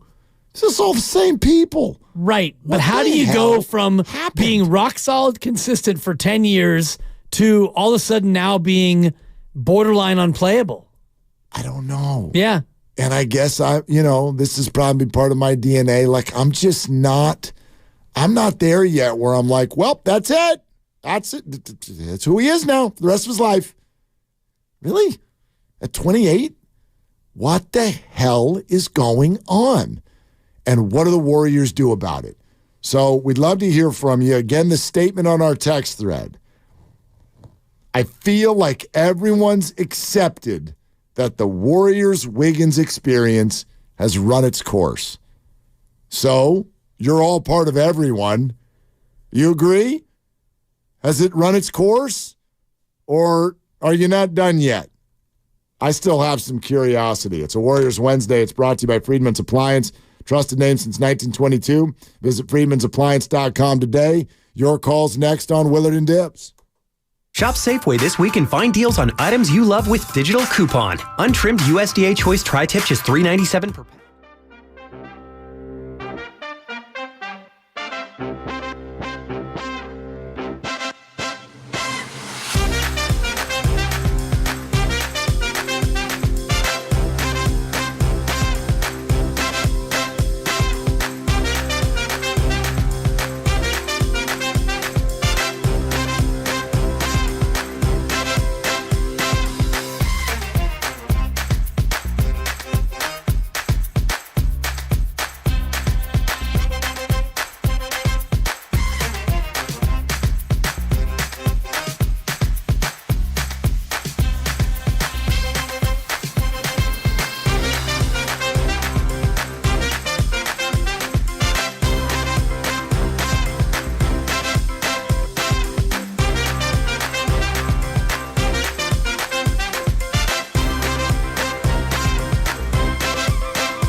You like Wiggins? No. Never have. Now, back to Willard and Dibbs on 95.7 The Game. Well, I have. Now, listen, we just spent a good portion of our first block kind of throwing out some questions. And the only statement I made is that I don't fully feel done. Like, I don't feel satisfied that Andrew Wiggins, this is just it. This is who he is, and that's who he is now for the rest of our lives, and we can all move on. Sounds like some of you are taking that as I'd like to trade Jonathan Kuminga. I don't know how many different times I need to say this week that I hope the Warriors don't trade Jonathan Kuminga. I would like them to not. But it also sounds like they're going to make a deal, and I don't know what deal is out there. The Warriors probably want to trade Andrew. The league wants them to trade Jonathan. What do? You trade Andrew. For what? For whatever you can get. And what if that's not interesting? Then you keep Andrew and you try again in the offseason. Okay. Because if you trade Andrew and what you can get back is not satisfactory or not impactful to what you want to do this year, which is win a championship. And we all know you want to maximize the Steph Curry window. So keeping that at the forefront of everything, you shop Andrew, and if what you get back is not good enough to help you this year to win and do what you need to do, you keep Andrew. You're not trading Jonathan. In this hypothetical, you're keeping Jonathan. Now, it's possible that the Warriors don't feel about Kuminga the way that we feel about Kuminga. It's possible the Warriors see Kuminga as flawed and not at the absolute peak of what we all think that Jonathan Kuminga could be. I think they like him. But we don't know. I mean, we hear what we hear, Yeah. And we heard Steve Kerr yesterday on our show say, I think that Andrew Wiggins has been playing really well lately, which many people hear that and they think, you got to be bleeping me because Andrew Wiggins has not been playing very well. But that's Steve looking at things from a coach's eye and also trying to keep his value as high as possible. So when you say, we love Jonathan Kuminga and we think he's going to be this and he's going to be that, that also keeps his value sky high. I think not only do they like Jonathan Kuminga, I think there's something else attached to it, which is almost PR. It's certainly related to PR. It's not a great organizational look or feel to continually have first-round draft picks and then dump them. It's just not a great look.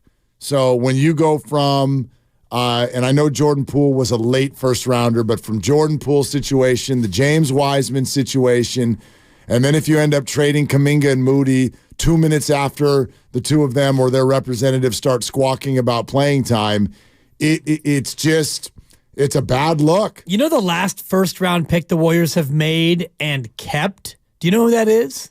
Made and kept the last first-round pick. Are you going to say Klay Thompson? No, it's Kevon Looney. Kevon Looney. There you go. Podziemski, so far so good. Patrick Baldwin, 2022 first-round pick, gone. Kuminga and Moody, so far kept. We'll see. Wiseman in 2020, gone. Poole in 2019, gone. Jacob Evans in 2018, gone. Damian Jones in 2016, gone. And these are all late. Those were championship run first rounders. They do, but but nobody was putting the future tag on any of those players. No, but to your point, and it just when you said that, it had me thinking like, wow, you're right. Organizationally, you don't want that to be your MO. Totally. And you go back to Kevon, they've kept him. Harrison Barnes in 2012 was the last one before that. They kept him for a while. He won a chip. And then he's been gone. But I think there's a morale issue there. Like, I honestly think if they got into a Kuminga trade conversation here in the next 3 weeks, I just feel like behind closed doors there would be such a high level of discomfort of like, really, we're doing it again. We're going to dump another first rounder and pour it into the big three. I mean, I'm all. What does Steph think? Well, I mean, I don't know what he thinks. Right. I think he probably wants a move. I think it's lessening in relevance with each minute what Steph thinks. Based on their record? Well, yeah. Remember, he was the one who said to Steiny and Gooey, did that interview late in the year, last year. And he was the one, like, he understands this. If you don't win, you don't get to go tell the front office anything. You don't get to tell them what they're going to do. Now, it's one thing to lose in the second round. You be bopping around here at the halfway point with a losing record, hey, zip it. And Steph doesn't need to say it anyway. It's not like they're moving on from him. And I don't think that moving on from any of the big three is on the table at all. Now, people think that means that I think that, no, there's still this championship core any second now. I don't think that at all. But I do think the Warriors are still intent on building around them. And that means other key players. And they'd like that to now be Jonathan Kuminga. And it's closer to that than it was 2 months ago. It's not close enough. And Andrew Wiggins was that 2 years ago, and now he's not. And the question is, can he ever be again? None of us know. But I am really stuck on why. Like, these aren't questions that we ask for two reasons. One, we can't get the answer. Right. And two, we don't really have an informed opinion about what is going on with him. They do. And I wonder if the Warriors are like, yeah, we got to get out from underneath this, or if they're like, how are they still working to access what they had once upon a time? Right. For that brief moment. It wasn't that brief. I'm looking at his season, his 2021-22 season. He had a nice year. Cheers. I'm listening. Okay. I didn't know if it was like a sponsored bit, because normally when we crack one open, it's it's the Wednesday. Hey, Wednesday at 2:40. Well, it's 5 o'clock somewhere, and there is an early game tonight. No doubt. I like it. So we're starting to drinking early. It in brief, relative to an entire career, it was a season. And I'm looking at his game log that year, and he played great. And you look at how he played He was consistent, he was impactful, and you got into the playoffs, and he helped you win a championship. And since then, he hasn't been that guy. So do you want to keep shoveling good money after bad? Or do you get to a point where you realize that it's time to cut bait? Because the player that he was, and this is now going back almost 2 full years, it's about 19 months ago when you won an NBA championship. Since then, he's not been that player. He came back. He was okay at the start of the next year. The numbers tell you he's the exact same player. No. Yeah, they do. The numbers this year? No, last year. No. Last year before he left. Well, whatever. That's a 32-game sample. And since all I'm talking about is since he went away, what has he been? Well, and that's a whole year. It's 82 games worth of NBA. It is. And he has stunk. But you characterize... So that's what I look at. But you're characterizing the Andrew Wiggins good as this thing that happened for like 2 months in 2022, and the guy's been a Warrior since 2019, and I'm looking at the numbers, and they've been pretty awesome the whole time. Except for... this year. The past full calendar year from now, 11 months. Right, but he didn't play. When he played last year prior to leaving, exact same guy he was the year before. But that's prior to him leaving. And that's a year from now. So you want to hold on to the past? No. I don't. I want to move on. Okay, but you're and get a player who can actually come in and play. The actual data will suggest that the small sample is now, not then. It's a bigger sample than a small sample. 4 years of playing really good basketball with the Warriors that people liked. Right. Was he awesome every night? No. Was he frustrating sometimes? Sure. His first year here, he averaged 19.4 points per game.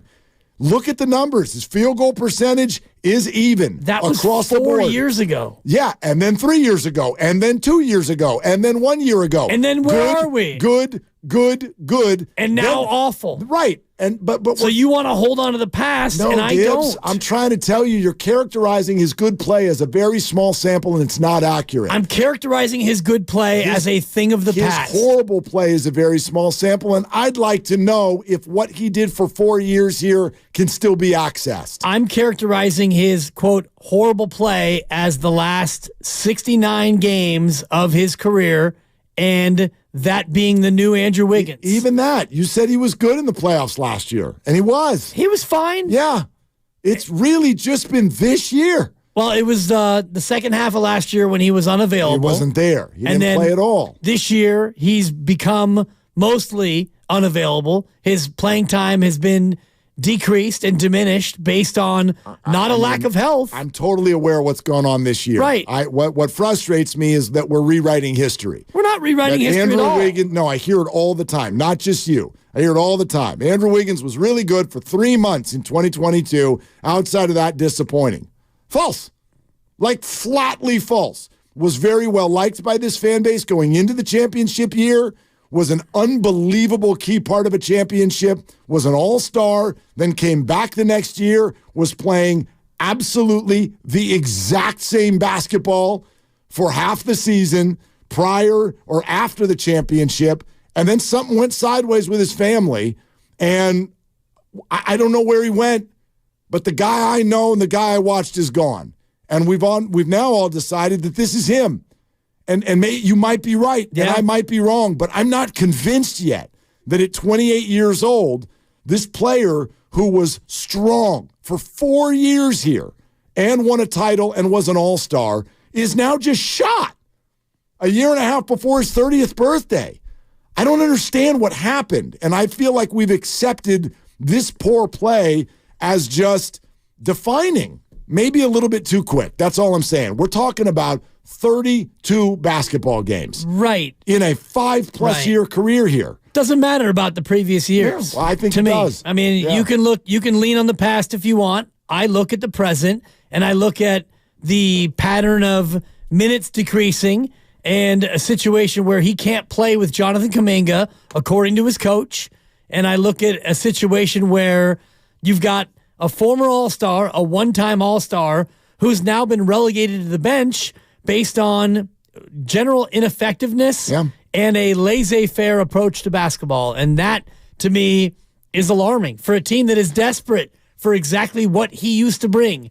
for his first 4 years here, what he brought was wing defense and scoring and some authoritative play at times. And now you can't even get on the court for whatever reason, and he's perfectly healthy. Yeah. And you mentioned all the numbers, and look at the minutes that he used to play. He's always been between 32 and 36 minutes a game, now he's averaging 26 minutes a game, and he's coming off back-to-back games where he couldn't crack 20 minutes, and he wasn't in foul trouble.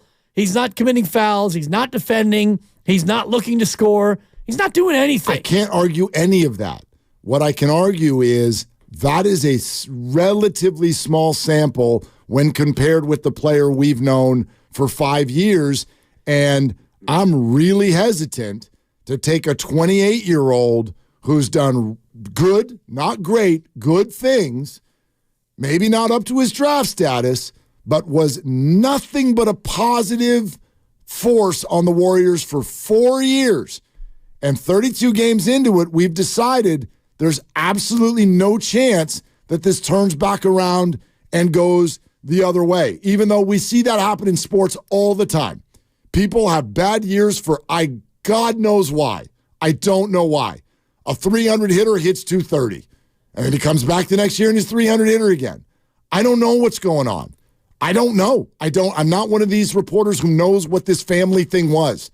I got no idea. Stephen A. Smith on with Steiny and Goo earlier today. E-Dog was in for Goo. But, this is the continuation of that little clip. When, you like Wiggins? No. Well, listen to the rest of what he said. You like Wiggins? No. Never have. I mean, go back to it. He deserves a lot of props and a lot of credit for what he was able to do in the playoffs and in the finals. He was a candidate for MVP in the finals. He was absolutely spectacular. I really, really was pleased with what he was doing. But prior to that, I even said at one time you couldn't give him away for a bag of cookies. It wasn't about his skill set. We all know he can play. It's that fire. Sometimes it's there. Far more often, it's not. And I remember last year where, guys within the organization had to educate me and tell me to calm down a little bit because I knew he was having family issues, and God bless him and his family. You certainly don't wish anything to go wrong in that regard. And I'm certainly not going to get specific because that's his business, even though I heard details about what transpired. But my position was, well, you have a job.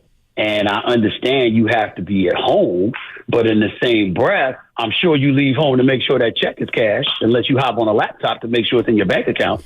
You're getting paid, okay? If you take the money with such ease, then you should go to work with a level of ease as well, as opposed to missing chunks of the season, even if it is for personal problems. We all got personal issues. Stuff happens. It's a death in the family, of course. Somebody disabled, you got to take care of them, of course. But for you just not to be in the mood to go to work because this family ailment that's going on that's preoccupying your mind, well, most people in this world don't get to make those kind of decisions. It's perfectly understandable if they can't play. But if you can play and you're accepting the check, try not to take so much damn time off. That's my position. Yeah, and that's totally fair. Like, again, I'm not going to tell anybody that you shouldn't be frustrated with Andrew, can't have an opinion on Andrew. I'm asking, are you truly sure that you're ready to give up? Because if you trade him right now, and we talk about this all the time. It's kind of like the Wiseman thing. Right. When you end up at a point where you're like, okay, 5 second-round draft picks. And they won that deal. You're right. They totally did. But by the same token, it's trading someone at their absolute lowest valued moment. Not usually great business.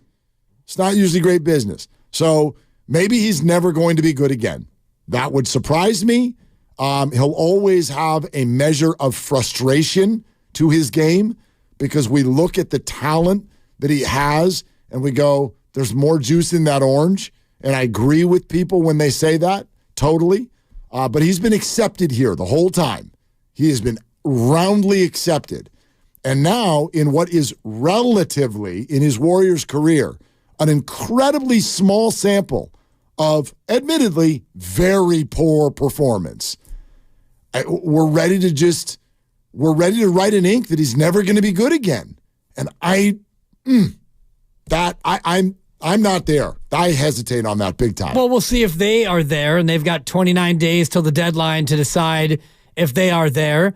And I would push back on the idea that he is at his absolute lowest. He's not at his absolute lowest, right? In terms of value? You don't think so? No.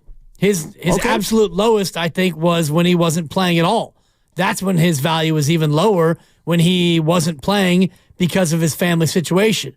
And Stephen A. Smith saying in that cut that he's got some details, or he's got sources that have given him details as to what the absence was about. And what I hear Stephen A. say, without saying it, is what had nothing to do with his father's medical situation. Agreed. We don't know if that's true or not, but that is the prevailing rumor as to why Wiggins has been unavailable. It's up on 95.7 The Game on Twitter if you want to vote. Has the Andrew Wiggins Warriors experience run its course? Yes or no? Those are your two options. Pretty sure that yes is going to win that vote. But I'm very interested in the conversation. Let's go to Daniel in Indiana. Hey, Daniel, you're on with Willard and Dibbs. Hey, guys. I just wanted to offer perspective on a different perspective, or maybe just a perspective on three things. One, what happened with Wiggins. Two, why Wiggins and Kuminga can't play together. And the last thing is what happened with Kuminga in that Pistons game. The first thing is Wiggins' mental state wasn't right when he came into the season. He didn't prepare coming into the season for a season. And Jonathan Kuminga put in a lot of work in that offseason to improve. I think he closed the gap. And it made it really difficult with a rusty guy coming in, competing for minutes with a guy who had put in work and kind of moved himself along. So I think that's what happened is that for the reason why that leads right into why they can't play together. Because now I think that if you look in these games when they are side by side, it makes so much more sense to kick the ball over to Kuminga or whatever. But I think that Wiggins he's finally built back up physically, but emotionally and mentally, he's scared that he's going to lose that position. So he's not playing ball with the guy that's sitting right next to him. That's interesting because he's already lost it, Daniel. How can you be scared about losing something you don't have? He's on the bench. But the point is that up until now, he's been fighting for his position to get his position back while Kuminga had done the work. He closed the gap. The players are very, very similar. I think in answer to your question, is it the right call that Andrew Wiggins has lost it? No, I don't think it's the right call. I think it's the right. Your phone's crapping out. I'd love to listen to more, Daniel. I think it's a good call. The offseason preparation, Jonathan put a lot of his stuff on social media. So we have the perception that Jonathan worked really hard in the offseason and Andrew did not. And I don't know that. I have no idea what the hell they did in the offseason. Sure. I know Andrew also went into the offseason with a pretty significant injury. Right. I don't know how that affected his preparation. You just look at I don't know, man. you just look at how they've played, and Andrew Wiggins has had very few games where he's looked like the Andrew Wiggins from his All-Star year. The majority of his games, he's been kind of adrift and either disinterested or just out of sorts. Maybe it's the injury, maybe it's the off-the-court thing, but I look at nearly half a season, and I don't look at it as a small sample. And I do think that it comes down to how you do over the next 14 games between now and the All-Star break. And if you go into the break and you're 4 games below 500 as a team, then maybe it's a non-starter in terms of making a trade to try to get better, to make a push this year. Maybe if you find yourself still as the 11th seed, which is where they are right now, maybe you don't make any move at all. Or you go the other way, and all of a sudden you're the 8 or the 9, and Andrew still is playing like this. then you decide that maybe you do make a move at that point. Well, what if I asked you the question this way? Because it does feel to me like there are kind of four options. If we're going to go on the premise that Kuminga and Wiggins are not playing well together, and you've decided that that's not fixable, and you're also thinking there is going to be some sort of a deal going toward the deadline, what if I threw it to you this way in terms of willingness or what you would want to do? You can trade Wiggins. You can trade Kuminga. You could trade both. Or you could trade neither. What's the attractiveness order there for you? Attractiveness from the Warriors standpoint? Yes. It's trade Wiggins. I think it's trade Wiggins. And you want to keep Kuminga because you believe in his upside and you've got him under more team control than you do Andrew Wiggins. And I think you look at Andrew Wiggins and you think maybe you've already gotten the best of Andrew Wiggins. He helped you win a championship. And since last year in February, when he took that leave of absence, he came back in the playoffs and played all right. And then this year he came in and he's not played well. So maybe you look at that deal and you go, geez, we got 2.5 years plus a player option, 3.5 more years of a disinterested Andrew Wiggins. To me, that's the number one choice. Trade Andrew Wiggins. Warriors tip off against the Pelicans at 5:30, okay? 2.5 hours. Early start tonight. If you're going to the game, get there early. If you're listening to the game, just get here now. Warriors Live at 4:30, brought to you by Xfinity. Xfinity 10G network made for streaming live sports. We're presented by Fremont Bank. Full-service banking, no compromises. And we'll dive into your phone calls on that. Have we just accepted that the Warriors-Wiggins experience is done? 888-957-9570, Willard and Dibbs. The Road to Vegas is brought to you by Zenni, the official eyewear of the San Francisco 49ers. Shop from over 3,000 styles at 80% off retail prices exclusively at Zenni.com. In order for small business...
Hey, Dub Nation, it's Steve Kerr, and you're listening to Willard and Dibbs on 95.7 The Game.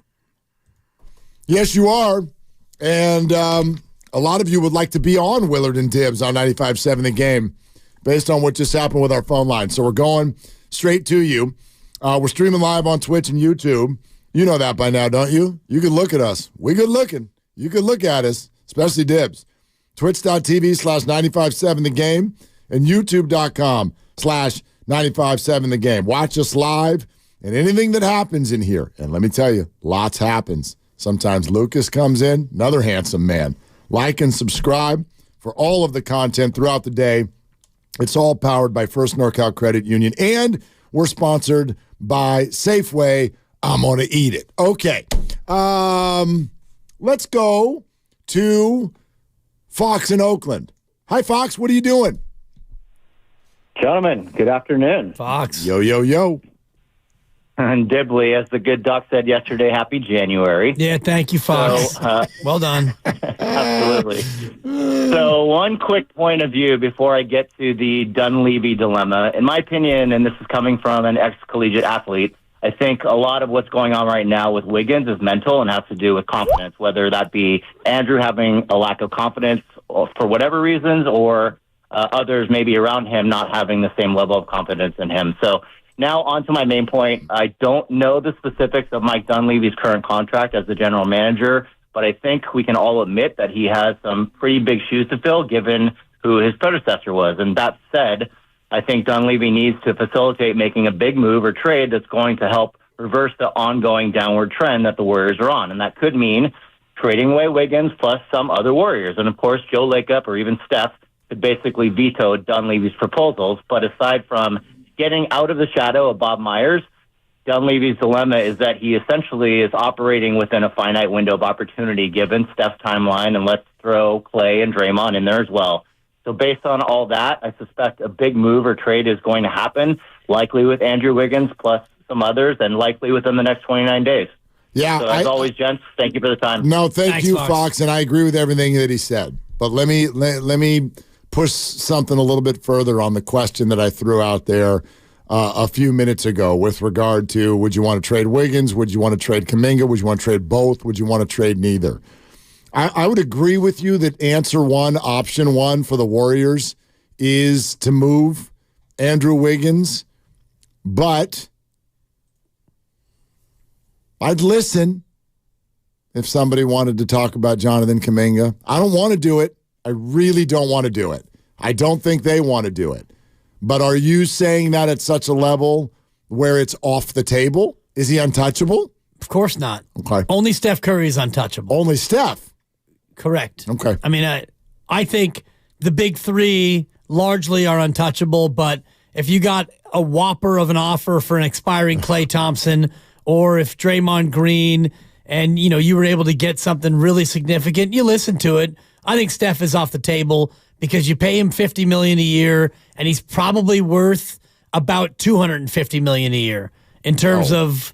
For sure. I mean, I don't even know if you can value it, Mark. Honestly, it's infinite. Exactly. Kind of. What he means to this brand, that building, and that organization, and everything. Steph Curry as a Golden State Warrior. The value is, I believe it is infinite in those terms. There's a reason owners negotiated max contracts in the NBA because there are a few players where, quite frankly, you can't pay them fair value. Exactly. Yeah. And that's the case for, like you said, a number of people like Embiid with the 76ers and what he means for them in a number of different ways.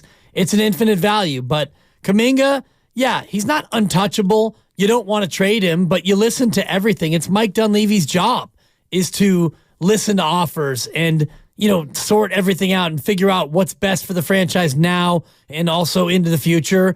And yeah, you'd like to trade Andrew Wiggins, but you're not going to trade him for just absolute rubbish because there's no sense in that. Except for you get stuck into a spot. We're watching the Giants do this now, right? We're absolutely in a spot, and you all know this if you're a Giants fan. You're in the mode of, dude, do something. Right. Where you're going to applaud it almost no matter what they do. If the name is large enough, you take a victory lap around the living room for no reason. You don't have any clue who the hell they just got. Right. But you're like, great. It's a little bit that if the Warriors keep losing more basketball games. As we approach the trade deadline, it's not going to resonate well and doesn't seem like smart strategy anyway to just do nothing. So now you're like, okay, do we do something just to do it? What's the deal? You know, as you said, you don't trade him for nothing. Well, what if nobody offers you anything that you want? Then you keep him and you continue to do the Wiggins out, Kuminga out, Wiggins in shuffle, and you try to figure out how you make that work, because I don't think that you're in desperation mode. You're sitting on 4 championships. So this is not like the Giants, where Farhan Zaidi does not have 3 World Series titles. Those all predated him, and none of the Giants who were there have ever won Bupkis. So in terms of like what the Giants are doing for their fans and their organization, it's almost like it's a completely different organization, in my opinion. Well, it is. Yes, fans are not thinking, well, we got 10, 12, and 14, Farhan, so go ahead and continue to backfill this roster with no names. No, but I think they've both got about the same amount of time before people get really turned sideways. I think the Warriors have a little bit longer. Maybe. And I would say this. If Dunleavy does nothing at the deadline, and this season ends at 39-43, which is my go-to record, if it ends at 39-43 and they're the 11 seed, at that point, now Dunleavy's going to be not on the hot seat, but it's going to be a little bit of a different calculus in terms of do something. Right, but I put the timeline similar, not in terms of like what the team has done and how much cachet they've earned, but more like that's what Steph's career has left. Right. That's what his contract has left. That's what Draymond's contract has left. So, and Clay would be up. Yeah, and you got to be up. In a way, the Warriors are actually more urgent, because it's like you've got some pretty crazy decisions to make in this calendar year of 2024. The Giants can go out there and have another disappointing offseason, and their fans will be livid, and they won't show up, and ownership will be mad, and what? You know what I mean? Like Bob Melvin just got here. Yeah. I mean, you can fire a guy a year into a contract. You can, but what does that do? It's not like that's going to save this season, right? Like there's more urgency with regard to some of those decisions. Joe in Castro Valley next up on Willard and Dibs. Hi, Joe. What are you doing? Hey, guys. Thanks for taking my call. Yeah. Great show. Hey, I had a take, and I know this is spitballing, but Jordan Poole and Wiggins were real tight before Poole was sent away. Maybe that has something to do with the way he feels about the organization at this point in time. I've heard this before, Joe, and I have no way of knowing if that's right or wrong. But here's where I would, and thanks, Joe, here's where I would defer sort of into a Stephen A. point. You know what I mean? Where it's like, Stephen A.'s point was, look, you had some real stuff going on with your family last year, but you kept cashing checks while that was all going on. And at a certain point, we've all got family strife. We've all got stuff that we go through, and you've got to stand up and get back to work sometimes. Okay, fair point. I would argue this, because I've heard this before. Oh, Wiggins and Poole were tight. Okay, if your career craters because your buddy got traded, that's on you. I'm sorry. That's unprofessional. That is completely and totally unprofessional. I'm glad to hear that. That's absurd. And I'm not saying that the call, Joe, you might be right. Sure. It could be a reason. It's a crappy one, though. You can't handle a teammate leaving. You don't like what your organization did. I'm sure he doesn't. So now all of you listening, raise your hand if you've ever not liked what your company did. Oh, my hand is down. David Field, who's coming to town tomorrow. Yes, not you and me. No. And not you, Lucas. Not you, Grandy. Keep snacking away. I bet you got it at Safeway. And how about this, Mark? If you are unhappy with what your company does, I'm going to give you a certain amount of time to be bummed about it, a grace period, and then go ahead and pull yourself up by those old bootstraps. Yeah, 8 months later is outside the statute of limitations. Correct. We've had changes made in our company, our business, all the time. And it's like, man, nobody saw that coming, and you might not be thrilled about it, and you give yourself a certain grace period, and then you know what? You got a job to do. Andrew. And if you're bummed about the Jordan Poole thing, and if you're disappointed about whatever you're disappointed about, James Wiseman, that trade, well, that's been a year now. So let's go ahead and rub some dirt on it, and let's get back in the huddle, and let's get back to doing what we do. I don't know if that is a thing or if it was a thing, but you're right, Mark, about it's something. Something is there because you don't go from 10 years of absolute rock-solid consistency. 10 years. 10 years, Mark. Same player. 10 years. Same player. 10 years. 10 years. 2 cities. Different uniforms. Couple of sneakers. And 48 minutes of basketball. I'll tell you what, guys. I'm going to play 32 minutes a night. I'm going to get you between 16 and 19 a game. I'm going to shoot between 13 and 15 times a night. You can bank on it. And then this year, everything's down. Why? That's all I'm here to say today. I mean, not all. And you're more concerned with the why. Well, I'm more concerned of the where. But where can we ship this guy? And that's fine. And I think that you have the majority opinion, and I totally get that. But it's also not just why. Here's the what. The what that I'd like to add to this conversation. What? Look, Andrew might get traded. You can want him traded. I get it. Do not rewrite history. I have reached my limit of, Andrew has reverted back to the guy that he was before. No. He's way worse than what he was before. He's never been this, and actually, it's not even close. So you could have been mad at who he was before. You could have wondered why the hell he wasn't better. That's fair. You could be frustrated by the inconsistency. That's fair. Hell, you could just be all around out on Wiggins. You can say, compared to where he was drafted and the hype about him coming in, he's a modified bust. You can have all these opinions. Here's the one I don't want you to have. Don't tell me that the guy we're watching this year is who he used to be. He has not been this player since I heard about him before he went to Kansas.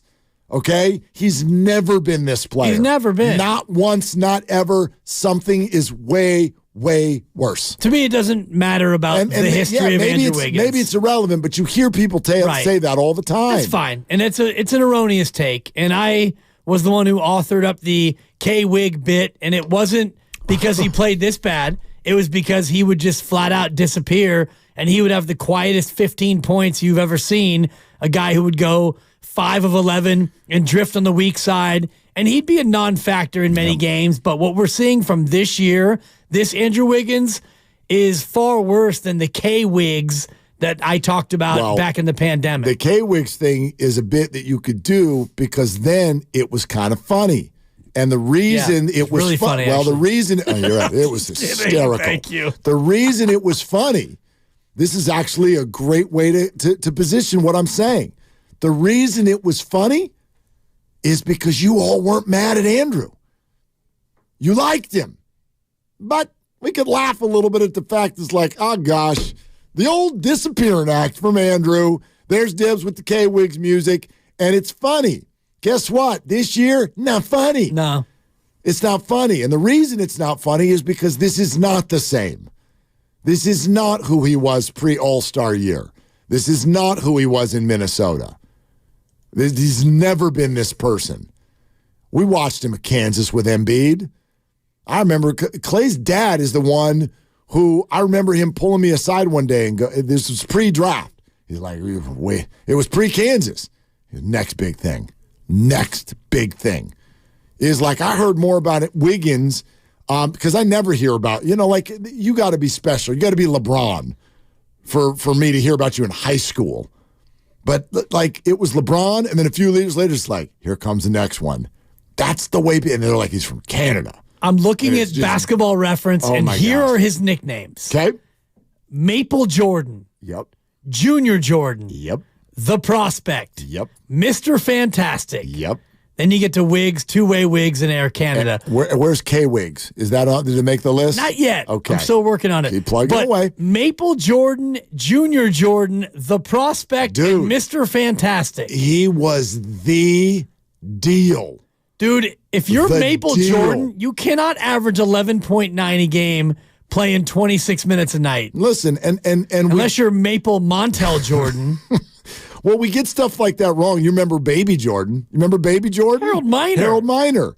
And he was, give me your, fight on, Lucas. He was a bust. He was a bust. He was a bust. He was a bust, Baby Jordan. But Andrew Wiggins has never been given that name. He's just like somewhere in between. You're like, like he's Reggie Bush. You're like, he's good. He's good. He had a good career. You didn't like match the hype, but it's stuck on USC references right now. Fight on. Shout out the show meeting. But anyway, I just Harold Miner averaged 9 points a game through 4 seasons. Lucas, he's a bust. He's a bust. 12th round pick or 12th pick overall, rather. Shout out Pete Carroll. Happy trails, Pete. Jonathan in San Leandro. Hi, Jonathan. What are you doing? Is PTI all of a sudden? Hey, good afternoon, guys. How you doing? Good. Good. So I had hearing the Warriors, and what's going on awfully reminds me a lot what's going on in San Jose with my 4 Sharks. However, with the Warriors, we've had some blessed seasons. We've had championships, But, however, with the Sharks, I think we could learn a few things as we go to a Stanley Cup, didn't make it, and I watched my favorite team picked apart after years and years of poor management, poor decision-making. And so you're not wrong to think, there might be a little fire going there, but you guys got to hang in there, especially as Sharks fans. This year has been something terrible. I don't think they've won a single game in December, but we still go, I still take the kids and show them, but I think that, as Bay Area, we've been really lucky with the Giants. We've had championships, the 49ers, getting close. But I do agree, as far as the Warriors, Giants, and Sharks, you stink. I like that. That's it for me, guys. Thank you. Sharks have lost 12 in a row. And that ends the NHL portion of the show. 3-17-1 on the road. Go Sharks. Shout out Ralph Barbieri. And one of the greatest drops of all time, his Go Sharks drop. It really was. Anyway. It's not you gots to get down, but it was good. Dude, Go Sharks that was in the heyday. Yeah, Sharks. But he's right in terms of, and I was thinking about this the other day, Giants, Warriors, Niners. If you go back in time and think about just how good we've had it, Giants obviously 10, 12, and 14. The Warriors have won 4. Giants have won 3. The Niners have been knocking on the door a multitude of times. It's been a pretty fantastic run for this entire century. No question. Since the turn of 00. And you can go further back, of course, but which only furthers the point, I think, which is that you don't get to be in the championship conversation every year, no matter who you are. So that's part of the reason why I sit here and look at the Warriors right now, and I'm not marching on Chase Center with a pitchfork. I largely think that there are issues across the board. There's plenty of blame to spread around, but I also think a lot of the things that we bellyache about were kind of unavoidable. They were kind of unavoidable, right? Like there was never a time prior to now where you're like, you know what they should do? They should move off the big 3. Like think about what people say. You need to move off these stupid old people. Okay, not yet. Like 19 months ago, you're in Market Street with confetti flying out of the sky. I still have some. Okay, and what we're going to do the following year, move on from them, and then they made the second round, and then everyone will go, well, they shouldn't have re-signed Draymond. He didn't opt out until he knew that they were going to re-sign him, and Steph's sitting there going, dude, we're right there. We're right there. The Poole thing ruined the season. Like, if you go back in time, this stuff was all rational. These were not crazy pills that the Warriors took to be in this situation. It just I didn't anticipate it being right now. Of course. In this situation. I was expecting this in 2026 or 2027. And to me, when people scream about age, I don't even think that's the thing. That's not the mysterious thing. The mysterious thing is what we're talking about today. What the hell happened to this guy? And how do we get it back? Maybe we don't. Maybe you don't. And that's the decision that Mike Dunleavy has to make and company in the next 29 days, because maybe you don't get it back. Maybe he's done in Golden State being that player for whatever reason. If it's Jordan Poole's exodus, if it's the combination of the big three and the head coach, if it's just being in the Bay Area, maybe Andrew Wiggins at this point in his life, maybe he's just done being a top-flight basketball player. He's played a long time now, Mark. Ugh. You mentioned Kansas, and he's played now 11 years in the association, and it's not your birthright to get a 20-year career when you start as a 19-year-old. I know he's young. He's played a lot of games. Yeah. Maybe he's at the point now where mentally he's just done being a pro basketball player that level. I'm not, without disagreeing with you, I think it's a tough narrative to push when you've got 3 teammates who have been playing into June every year and they're in their mid-30s. But you know that's an individual thing. And they're still grinding away. And by the way, still producing at levels that too many of you are not recognizing. You would not say that Andrew Wiggins is a grinder. He's a lot of things. Grinder is not what I would call him. You know what the thing is about him, though, Dibbs? I don't know what he is. I don't know who he is. I don't know the first thing about the guy. And I don't think any of us do. I think they do. But I don't know what to think about him because he's never allowed anyone to get to know him. Right. And he's not wired that way. And so we put thoughts in his head. We do. We give him characteristics that we don't even know if they're real. I'm always hesitant when people go, he doesn't try. Well, some guys look that way. They look that way. Sure. You know? Effortless. Brandon Belt looked like that all the time. It's like, are you here? You're just standing there watching pitches go by. Brandon Crawford. Dude, will you turn the volume up a little bit? Some guys just, they kind of have a meandering look about him. It's fine when you're doing what you normally do, though, and when it gets to this point, that's where you start to ask these questions, right? But does that automatically mean they're not trying? Or do they just is that the way they look? Like, I think that's why the championship year caught everybody so by surprise, because there were plays where you were just like, wow. I mean, the dunk against Dallas My God. is what stands out. You're like, there is a dog in there. Right. And we had no idea. But I don't know if he's not trying or if he's lacking confidence or if his head is in the wrong spot, or if now the matchups with Kuminga in and Draymond out and he's searching, and Steve has used that word. Yeah. Like, I'm not convinced that he's done. I'm just not. Well, it doesn't matter if you're convinced or I'm convinced. I know, because I'm not saying it matters. But I'm convinced that they should be done with him. And that's fine. I get it. I don't think that Andrew Wiggins gets traded and comes back to haunt you. I don't think that Andrew Wiggins goes to another destination and starts averaging 23.6, which is what he did his third year in the association when he played 37 minutes a night for Minnesota. I don't think that he's that kind of player. I think it's almost an addition by subtraction kind of trade if you do make this deal. It might be. If it is that way, I will forever be confused, especially if he goes to the next place and goes right back to 19 points a game, which is completely believable to me. It's a Warrior Wednesday brought to you by Freeman's Appliance, trusted name since 1922. Visit freemansappliance.com. Today, Warriors tip-off, again, is early today in exactly 2 hours. 5:30 against the Pelicans. Warriors lives at 4:30 in 1 hour, and it's brought to you by Xfinity. Xfinity 10G network made for streaming live sports. More of your calls next on Willard and Dibbs. The road to Vegas is brought to you by...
Gold or Platinum Unlimited. One offer per eligible account. Paramount Plus Essential Plan only. Separate registration required. Additional terms apply.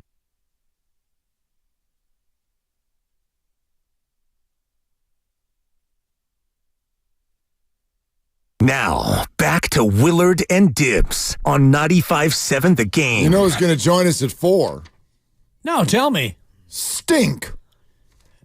My daughter? That's one of her nicknames. My dog? True. No, Stinky. actual We call Stink. our daughter Stinky. Do you? On occasion. That's acceptable for another few months. I was going to say another year until she, because you ask her, she's 16 months old. My, did you go stink, stink, stink? And then she puts her fingers on her nose. It's like, okay, get on over here. Do you really give it 3 stinks? Did you go stink, stink, stink? My, did you go stink, stink, stink? Number 3. Exactly. Wow. And then she'll go 2 fingers on the nose. It's like, you're so smart. Where was that 8 minutes ago when we could have gone to the potty? But that's coming. Yeah, Number 2. She was so Dude, smart. trust She would say something before she. Actually, number 3 works there too. Yeah, it Sorry, does. Grandy. Anyway, no, actual stink. The guy who goes by the name Mark Slater. Love him. Who called the 49er game the last time Brock Purdy played. That was against the Washington Commanders. And boy, does he have an interesting story to share with regard to what Brock told him the night before the game. So we're going to get into that. Warriors Live starts at 4:30. We're streaming live on Twitch and YouTube. Twitch.tv/957 The Game. You can go there. YouTube.com/957 The Game. You can go there. And you can watch us live and look at Dibbs' new hoodie. No, it's new. I've worn it before, but it's a new hoodie. Yeah. New beanie? Old beanie. Okay. But, yeah, trying to stay warm. Got pounded by the rain today. Getting on Bart. We're going to get a little respite now. Okay. After today. Good. Saturday, it's going to be back. So drive safe to that game in Tiburon that you'll be attending. Anyway, like and subscribe. Wipe your feet when you get in my gym. Boy, we got plans coming together for you. I love it. Oh, Bring it. We got plans. Like and subscribe for all our content all day long. It's powered by First NorCal Credit Union. All right, people, let's keep talking about this. I think it's more mysterious than we're letting on. I don't understand why we all should just accept, and I'm fully willing to be wrong, and I probably am, but how on earth are we just like, yep, this is Andrew now. That's it. He just stinks. Mark Slater at 4:30. Yeah, exactly. Big word, this segment. Well, actually, he's coming up at 4, and I misspoke. I think it's, I'm done with the whole, why portion of the Andrew Wiggins thing. I don't need to know why. do you understand what I mean by that? Like, I'm not being salacious it's almost here. more like how. How did this happen? Probably a better word. Not so much like why, why is Andrew not the player that he was? Is it family scandal? Is it family drama? Is it Jordan Poole being gone? You're more asking, like, how did this happen? How do you go from that player to this player this suddenly? Is it recoverable? Yeah, see, I'm of the mind that it's not. Well, and by the way, that is a relevant conversation whether you keep him or not. The problem is if you all think he's not recoverable, well, and you know what? Other teams might think that too. And if they think that, why the hell would they give you anything for him? Yeah, I don't think that the Warriors think that, or at least they're not going to let you know of course that they not. think that, which is why Steve Kerr said on our show yesterday, our weekly interview, that he thought that Andrew's been playing great for the last couple of weeks. They're trying to keep Andrew's value high just in case another team out there does decide that Andrew can be the player that he used to be. Let's go to Big Al in Richmond. Hi, Big Al. You're on with Willard and Dibbs. What you doing? Hello, can you hear me? Sure can. Great. A first-time caller. I really believe with Andrew Wiggins, whatever happened to him as a life experience, whether it was a death in the family, infidelity, whatever it was, certain people are built a certain way. I think he's a really good dude, but because he grew up, maybe, Mitchell Wiggins was his father, he grew up in a good environment, that when something devastating like that happens in your life, you're not able to recover. You can't handle that. And sometimes that grief or whatever he's going through, you're never going to recover. And I'll make a point. My daughter, she played for Vondon High School. One of her coaches, Allison Johnson, won a state championship. She was on the fast track to be very, very good at Vondon. As a sophomore, she played varsity. But when she went through what I went through, a divorce with her mom, and not to mention Kobe Bryant dying along with Gigi, who, by the way, she was playing with the Oakland Soldiers. After all that happened, she didn't want to play after her junior year. She never recovered, and to this day, she still hasn't played basketball. She doesn't like basketball anymore. So my point is, whatever sometimes we're going through, as great of an athlete that you are, it can affect you so mentally that you're never going to be the same. You're never going to have that fire in you to keep being good. And I think that's what happened with Wiggins. Whatever it was, his fire to play just went away because he's not built a certain way. Like a Draymond Green, who, if something traumatic happened, I'm pretty sure he's been through a lot of stuff like he can recover from it. But because certain other people can't, I think that's what happened with Wiggins. Well, yeah, look, Big Al, thank you for the call. You may well be right. I don't know about comparing someone who's still at an adolescent age when they go through something like a divorce of their parents. You mentioned Kobe Bryant passing away. You lose your inspiration. I totally get it, and I can't tell you that that's not what happened with Andrew Wiggins, but I'll also say this. This is somebody who has been playing at a high level, at the highest level, professionally for a decade. And it would be wild to me to think that all of that crumbles because of family strife. And I have no idea what it was. And so I certainly, I would not diminish anything, especially without even knowing what it is. Right. And that's on the table that it did go that way. But wow. That would also surprise me because I think that when guys, when they elevate to that level, and this is one of the reasons I sort of feel the way I do about a lot of these players, they've already been through so much. They've achieved so much. They've blocked out so much.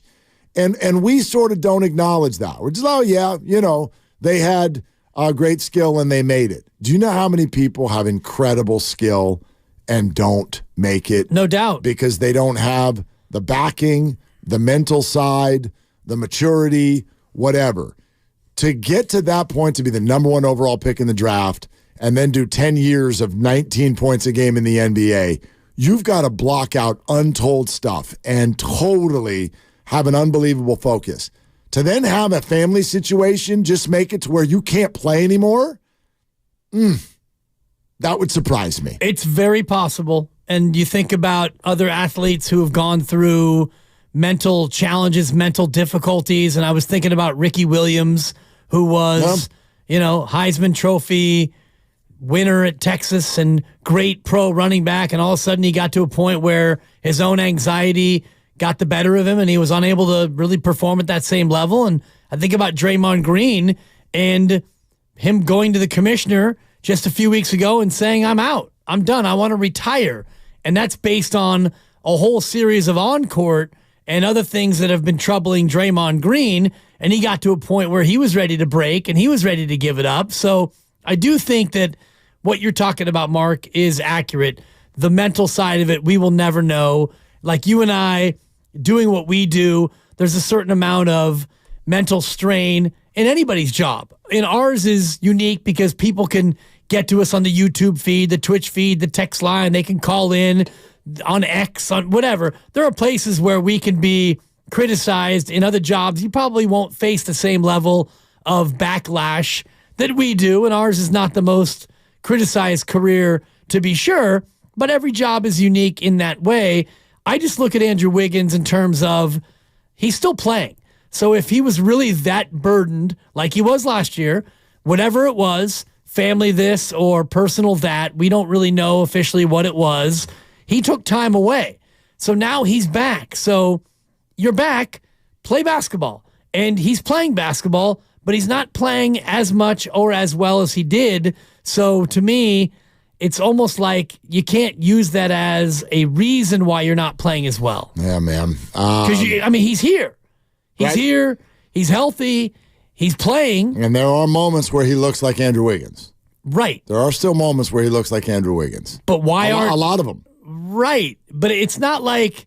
And I look at Klay Thompson. Klay Thompson has been a little bit more inconsistent. He's been playing great of late, but his year's been a little bit more up and down. But you can look at Klay and go, okay, you're almost 34. You've had 2 major surgeries. It makes sense that you're not going to be the elite splash brother as often as you used to be. Steph Curry's another good example. He's not been as consistently phenomenal as he used to be. He's almost 35. So you can look at that and you can kind of excuse it. You know what I'm saying? In terms of, that makes sense. It makes sense that Steph isn't, knocking down every 38-footer like he used to. Now he's missing a couple here and there. But Wiggins, he's 28, almost 29. He's healthy. He should be averaging his usual 18 or 19 a game. Yeah, that's the thing. We've always had should-be conversations about Andrew Wiggins. He should be better, and that's different. That's different than this. This is not, boy, he hustle a little more. Boy, you'd think he'd be able to average 24 a night. Maybe he's not an NBA one. This is like, he's not a starter now. Like, he can't even start. Right. So he can go out 2 games in a row and score 3. That's like not even be a mayor. So, all right, Brian in Hayward. Hey, you're on with Willard and Dibbs. What's up, Brian? Hey, guys. Thanks for taking my call. So I'm one of those guys who has a business and I work another job, and I think of things as work and basketball only. And in a lot of senses, the guy at the top, let's just call him Lacob, is the one who kind of finally makes the decision along with coworkers and things like that. But, when we look at how life affects people in every day and you have to report to work, if you're sick, you got to bring a doctor's note. If you have a family incident, well, you have a family incident. Sometimes, your employer is very understanding and patient with you. And that's up to Lacob and all of his partners and Steph Curry. For the most part, it's an employer decision. And, we're consumers of this product and we all love it. And, yeah, we're allowed to have our opinions. But at the end of the day, the only guy really whose opinion matters is the boss. And to touch on that with what one of the last callers said, I just really, think that it's time we, make a hard decision. And I think the decision is to move on from him, along with maybe Looney and Moody, if we can package a deal. because we know what the big three can do when we have a good situation with them around. And I just want to end by saying I really think Mike Dunleavy Jr. needs to suit up again because he's got that high IQ. He can shoot it from the corner. I know he gets blown by on defense, but he needs to suit it up. We need to suit him back up, guys. And there you go.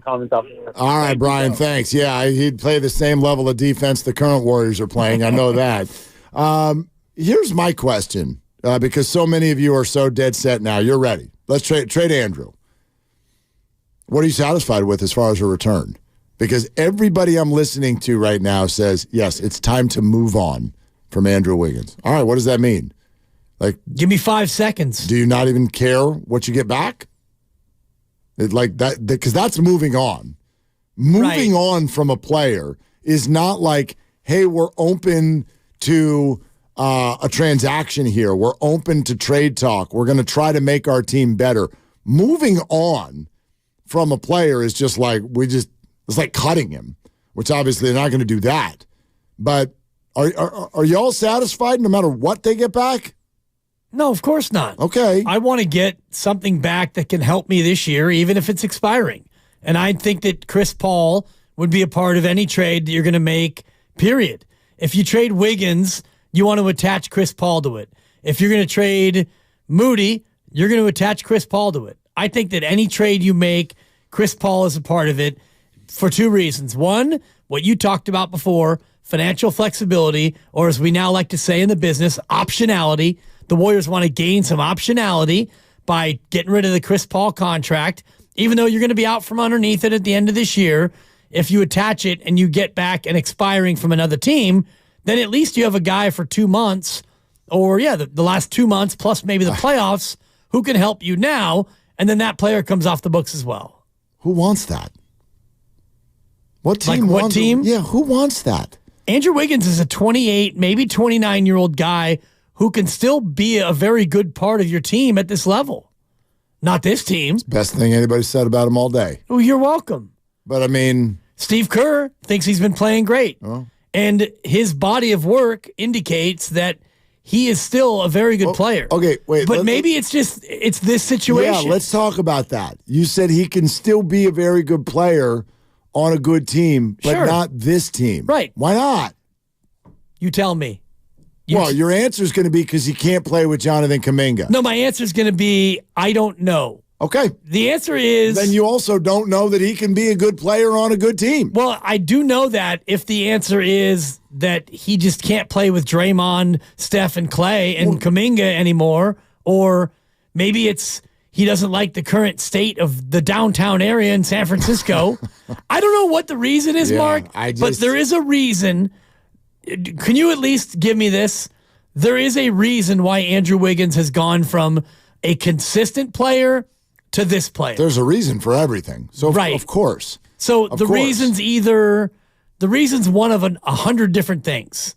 I don't think that the least likely reason is that he's just not good at basketball anymore.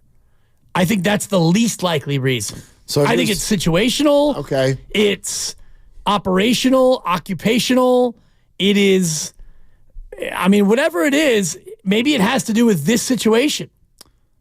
I just think right now as we look at this, there's sort of a way to view the future. And if you ask me right now about Wiggins and Kuminga, if we go on that premise, they're not good together. All right, you got to move one of them, okay? Who do you want? And if you offered me the now Wiggins, obviously that's who you want the least. The now Kuminga, that's who you want next. But do you know who I want even more than both of those? The then Wiggins. Yes. The then Wiggins. Then Drew Wiggins. And so, are you convinced that that person's dead? I'm not. Maybe he's just dead here. Maybe. And that, to me, if I'm the acquiring team, that is the question I ask Mike Dunleavy. What's the deal with Andrew Wiggins?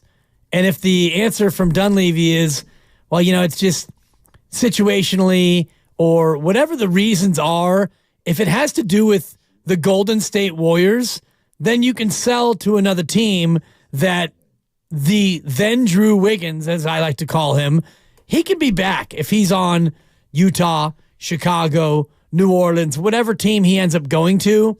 If it's a change of scenery that's all he needs, then he becomes a more valuable asset to trade. Tarag in Menlo Park. Hey, Tarag, what are you doing? Hey, guys. Thanks for taking up my call. Yeah. Honestly, I feel we would have not won the 4th championship without him. He was amazing that year. His defense, his rebounds, he put a lot of effort. And I feel one of the reasons that happened is because he was really mentored by Iguodala. If you see, Iguodala would actually pull him out and, talk to him, motivate him, tell him what he did wrong. I don't think he has a mentor anymore. Probably he doesn't need a mentor, but I feel there's something missing that if you want the Den Andrew Wiggins, there is some mental issue that he has that he probably is working on, is taking time. But also you need some mentor like Iguodala to help him. It's interesting. Tarek, thanks so much. I hear a lot about this. This to me feels no different than the caller earlier who was like, you know what? How's he feeling about the organization after them trading Jordan Poole? These things are all valid as possibilities, but to me, they're not valid as excuses. They're just not. Like, you're a 10-year professional. You need a mentor? He's almost 30. He's been an all-star. He's been a champ. He's averaging 20 points a game for 10 years, and now you need a mentor? Right. Or you don't like the team because he traded your buddy? Like, some of these opinions, while I can't say they're wrong, listen to what you're saying about Andrew Wiggins. You're calling him a feather. S-O-F-T. You're calling him the biggest feather in the league. And he took you to a title 19 months ago. Dunked on Luka. Savagely. So you're not wrong. I have no idea if you're right, but my God, if these things are true, that does not speak well of Andrew if that's what you need at this point in your career. That's like acting like he's Kuminga's age. Exactly. And as you mentioned, he's in his 11th year in the association, and he played high-level D1. And he's a guy who's been through the fires and the rigors of an NBA championship run. So what is it? And maybe it's just as simple as he's just not working out with this organization because Steve Kerr is trying to find ways to motivate him. And sometimes you take a player and you bench him, and it lights a fire, Mark. You light a fire under a guy. Well, you benched him, and it didn't really light a fire. He's like, this seat is great. Yeah, exactly. This is I kind of like comfy. it. So I'm making the same amount of money, and I don't have to shoot, and I don't have to play 18 minutes. This is cool. Can I take this chair home with me? This is really comfortable. Pretty comfy, yeah. So I don't know that he feels that way at all. And in fact, I don't. No, but there's been nothing that... No, he said publicly. He said he's fighting. Get it back. It's like, I don't like this. I don't like not starting. I'm fighting to get my position back. He said that publicly. Okay. I mean, I don't see... I don't see a lot of fight when I watch him play. You don't see the results. Yeah. You don't see the results. So I don't know if it's a situation where a change of scenery is what he ultimately needs to get back to the player he was. Maybe it's just time. Maybe he just needs to spend time on the bench and then get things lined up and come back and make an impact in the second half. I don't know. You know who's given people results is Brock Purdy. That's who's giving people results. Well, especially after he got benched last game. I hope that serves as motivation to stop throwing picks. He and Wiggins are same guy. Benched. If you look at their play over the last week, it's been non-existent. Both of them. True. Very, very similar players. Mark Schlereth's going to join us in a few minutes. He did the game against the Commanders, and this is normal. I don't know how many of y'all know this, but like the key players and coaches sit down with the broadcast crew the day before the game. And so they can ask them different things that they can use on the broadcast. So Schlereth spoke to Purdy, and then this week shared on his Stinkin' Truth podcast something that Brock Purdy said to him, and it's pretty interesting. Take a listen. He's operating at a very high level. But I asked him the one question that, he's been saddled with. I looked at him like I'm looking at you, and I said, game manager. How do you respond? And I was impressed because he bowed his back a little bit. Did he? Yeah. How so? He bowed his back because Brock Purdy told me anybody who calls me a game manager either is not watching the film or doesn't know what they're looking at. Ooh, spicy. In the end of this thing will tell the story. I'm telling him, he goes like, hey, listen, I'm not saying I'm the best. I'm not saying I'm the best quarterback or I'm the best, but he goes, I got some gunslinger in me, and you look at some of the throws I make. You look at some of the windows I throw it into, because I know that I'm not the biggest armed guy. I never have been. So I had to make up for the lack of arm talent with perfect timing, with great footwork, with being on time, and knowing where everybody is. Ask my quarterback. Anybody who calls me a game manager either doesn't watch the film or doesn't know what they're looking at. Ooh, spicy. That is spicy. Kind of bowed his back up a little bit. I love it. I love it. It's the whole thing about game manager. He doesn't like label, it. Yeah. But he doesn't like it. He doesn't like it. Yeah. That's a label I think that's gotten a bad rap because they're all game managers. Well, system quarterback is the one that I think is like less offensive than game manager. Yeah. Game manager, don't you think? It has even worse connotation. Game manager reeks of a guy who just gets the snap and looks for the immediate dump off. Right. Like, do not make a mistake no matter what. Just go out there and be a manager. That whole word, hell, even in baseball, manager. Hi, I'm the manager of the Giants. Not anymore. You got to work on your Melvin. Yeah, I do. I'm going to have to sit with him, look at some tendencies. Stink's going to join us next. We're presented by Fremont Bank, full-service banking, no compromises. We'll ask him more about that conversation right here on Willard and Dibs. With heating bills as high as they are, proper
always live on the free Odyssey app, Twitch, and YouTube. Powered by First NorCal Credit Union.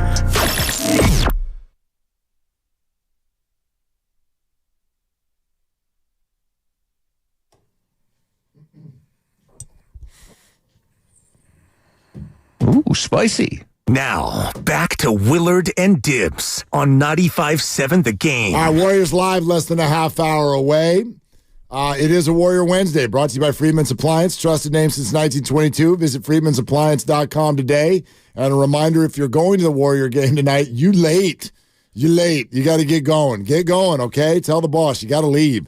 Game starts early for television tonight at 5:30. We've got you covered all the way across the board here on the home of the Dubs, 95.7 The Game. But we're also starting to get into a football state of mind, and we played for you a short time ago the comments from Stink, Mark Schlereth, on his Stinkin' Truth podcast. He's also with 104.3 The Fan in Denver, and, of course, the NFL on Fox. And he joins us now to tell us all about that spicy Brock Purdy. Hey, Stink. What's happening, guys? Great to be with you. No, it's great to have you, man. Like, how would you, like, Purdy, we've sort of learned this here. You look at him on TV, and then you hear from him behind closed doors. He's a little different than he looks, isn't he? Yeah, there's no question. I'll tell you what, I just find the kid like uber confident, not arrogant, but confident. You know, I always say confidence comes from a place of preparedness. You've done the work. You know how much work you've put in, and you're confident in what you've done. You're confident in your ability because you've done the work. Arrogance comes from a place of fear. I know I haven't done the work, so I got to puff my chest out and act like I've done the work. And, you know, that kid has definitely done the work. He is smart. He understands the scheme. He understands what's required of him. And, you know, he's got a bit of a gunslinger attitude. And he'll tell you, not in an arrogant way, just like, hey, man, you know, let the film speak for itself. I ain't afraid to throw it into a tight window. I ain't afraid to make a big throw down the field. I ain't afraid to thread it. So I found him fascinating the last couple of weeks talking to him. I even talked to him last week for a long time, too, just because, you know, I just think the kid is legit. I think he's a big-time quarterback in the National Football League. Are you surprised that nationally there still is so much doubt and so much shade thrown his way after the year that he's had as a possible NFL MVP?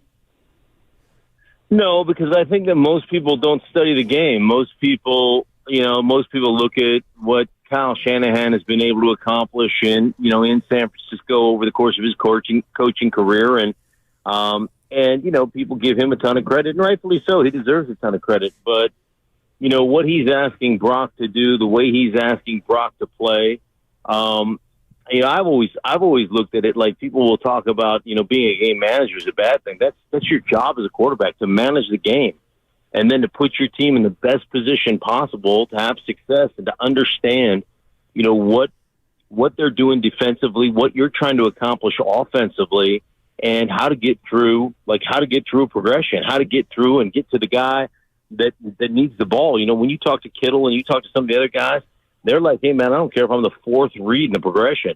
I'm running my route to get open because I know that Brock Purdy will, you know, there's a chance that he'll get it to me. And you don't see that in a lot, you know, with spacing and with the understanding of concepts.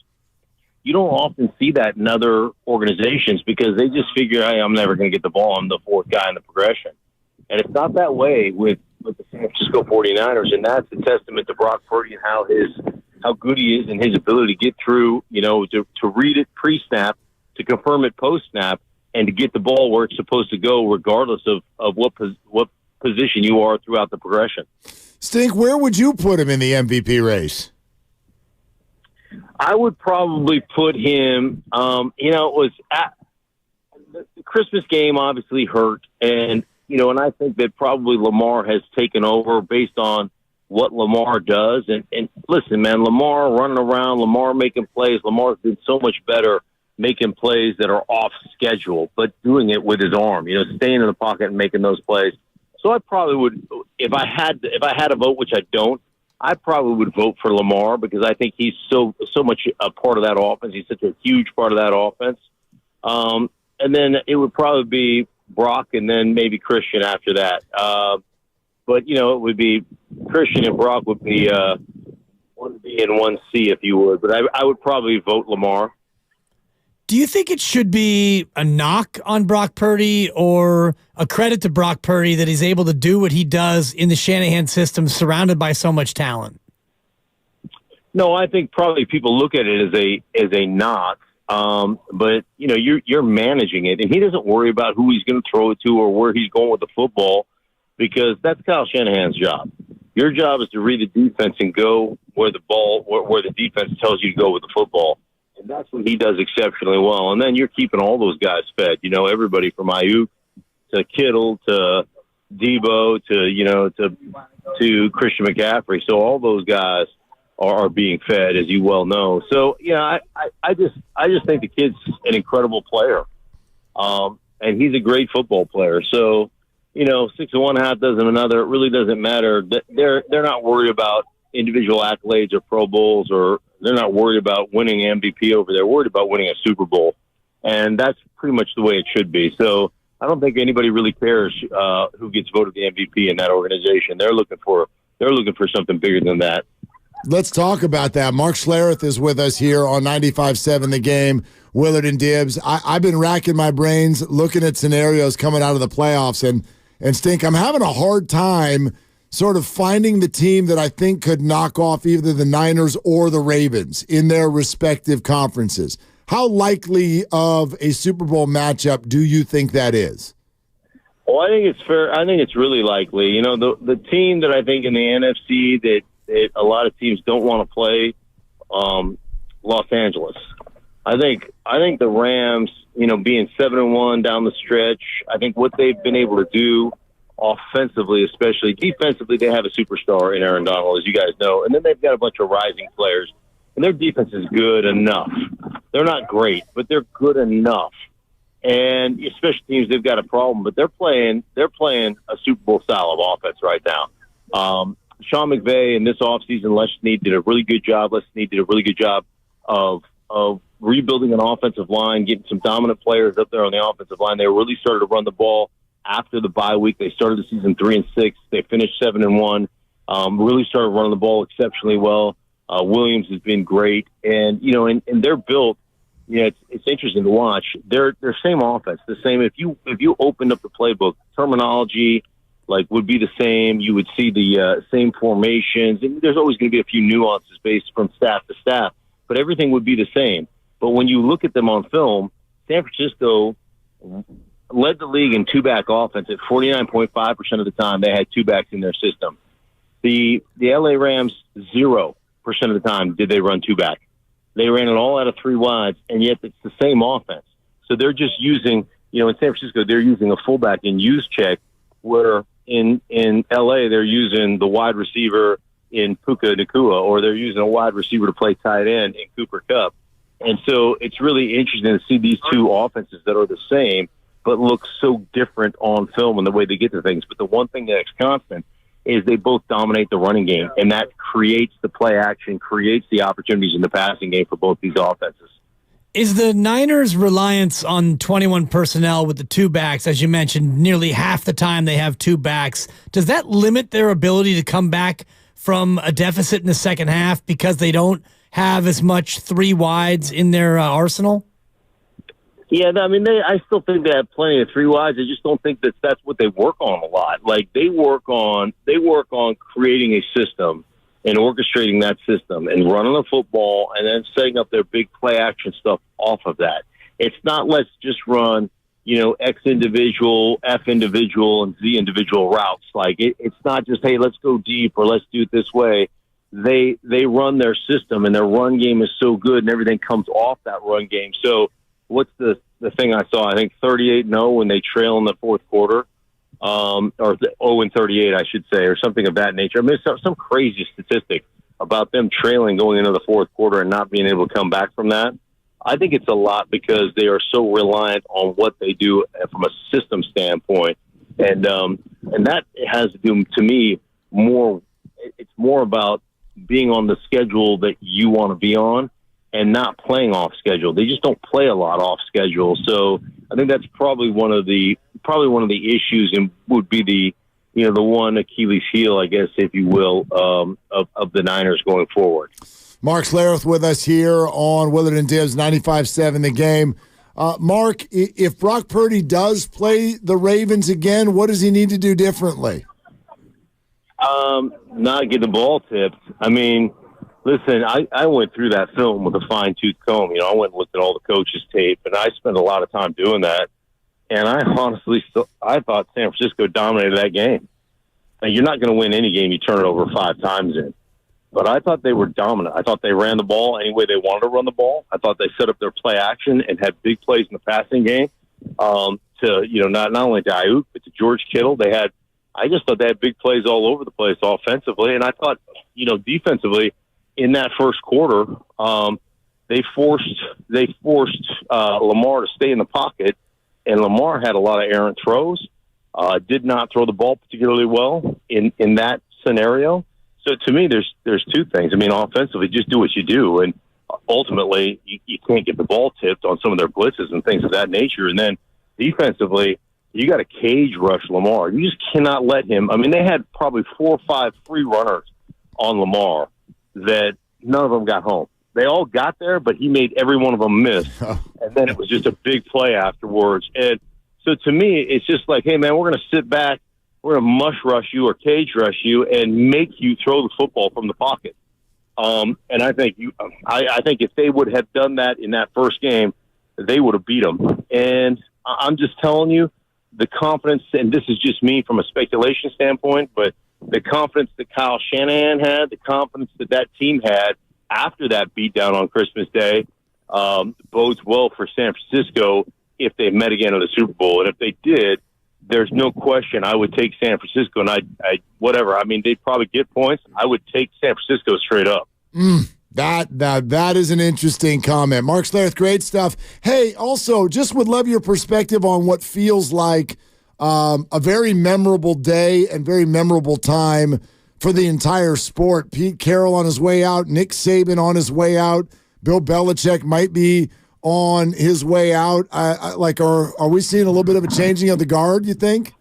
Yeah, I mean, obviously with Pete Carroll, he's done such an unbelievable job, and it looks like he'll be part of the organization, but just an unreal job. And I did their preseason game, their last preseason game, and the Seahawks invited me to come out and spend a couple of days in Seattle and just be kind of have a free run of the organization and see how things go. And just an incredible organization that Pete Carroll has been in charge of for 14 seasons. And then, what can you say about Nick Saban? He's just one of the best to ever do it. So it certainly feels weird. I don't know, you can sit there and speculate. Obviously, Saban's 72 years old, but I just wonder if the whole portal thing and, transfer thing and all that stuff, because it just felt weird. Like the bowl season was garbage, right? Like, hey, this guy making his first start, it's a bowl game. You're making his first start, and 8 guys are in the transfer portal, so they're not playing. And it just felt dirty to me.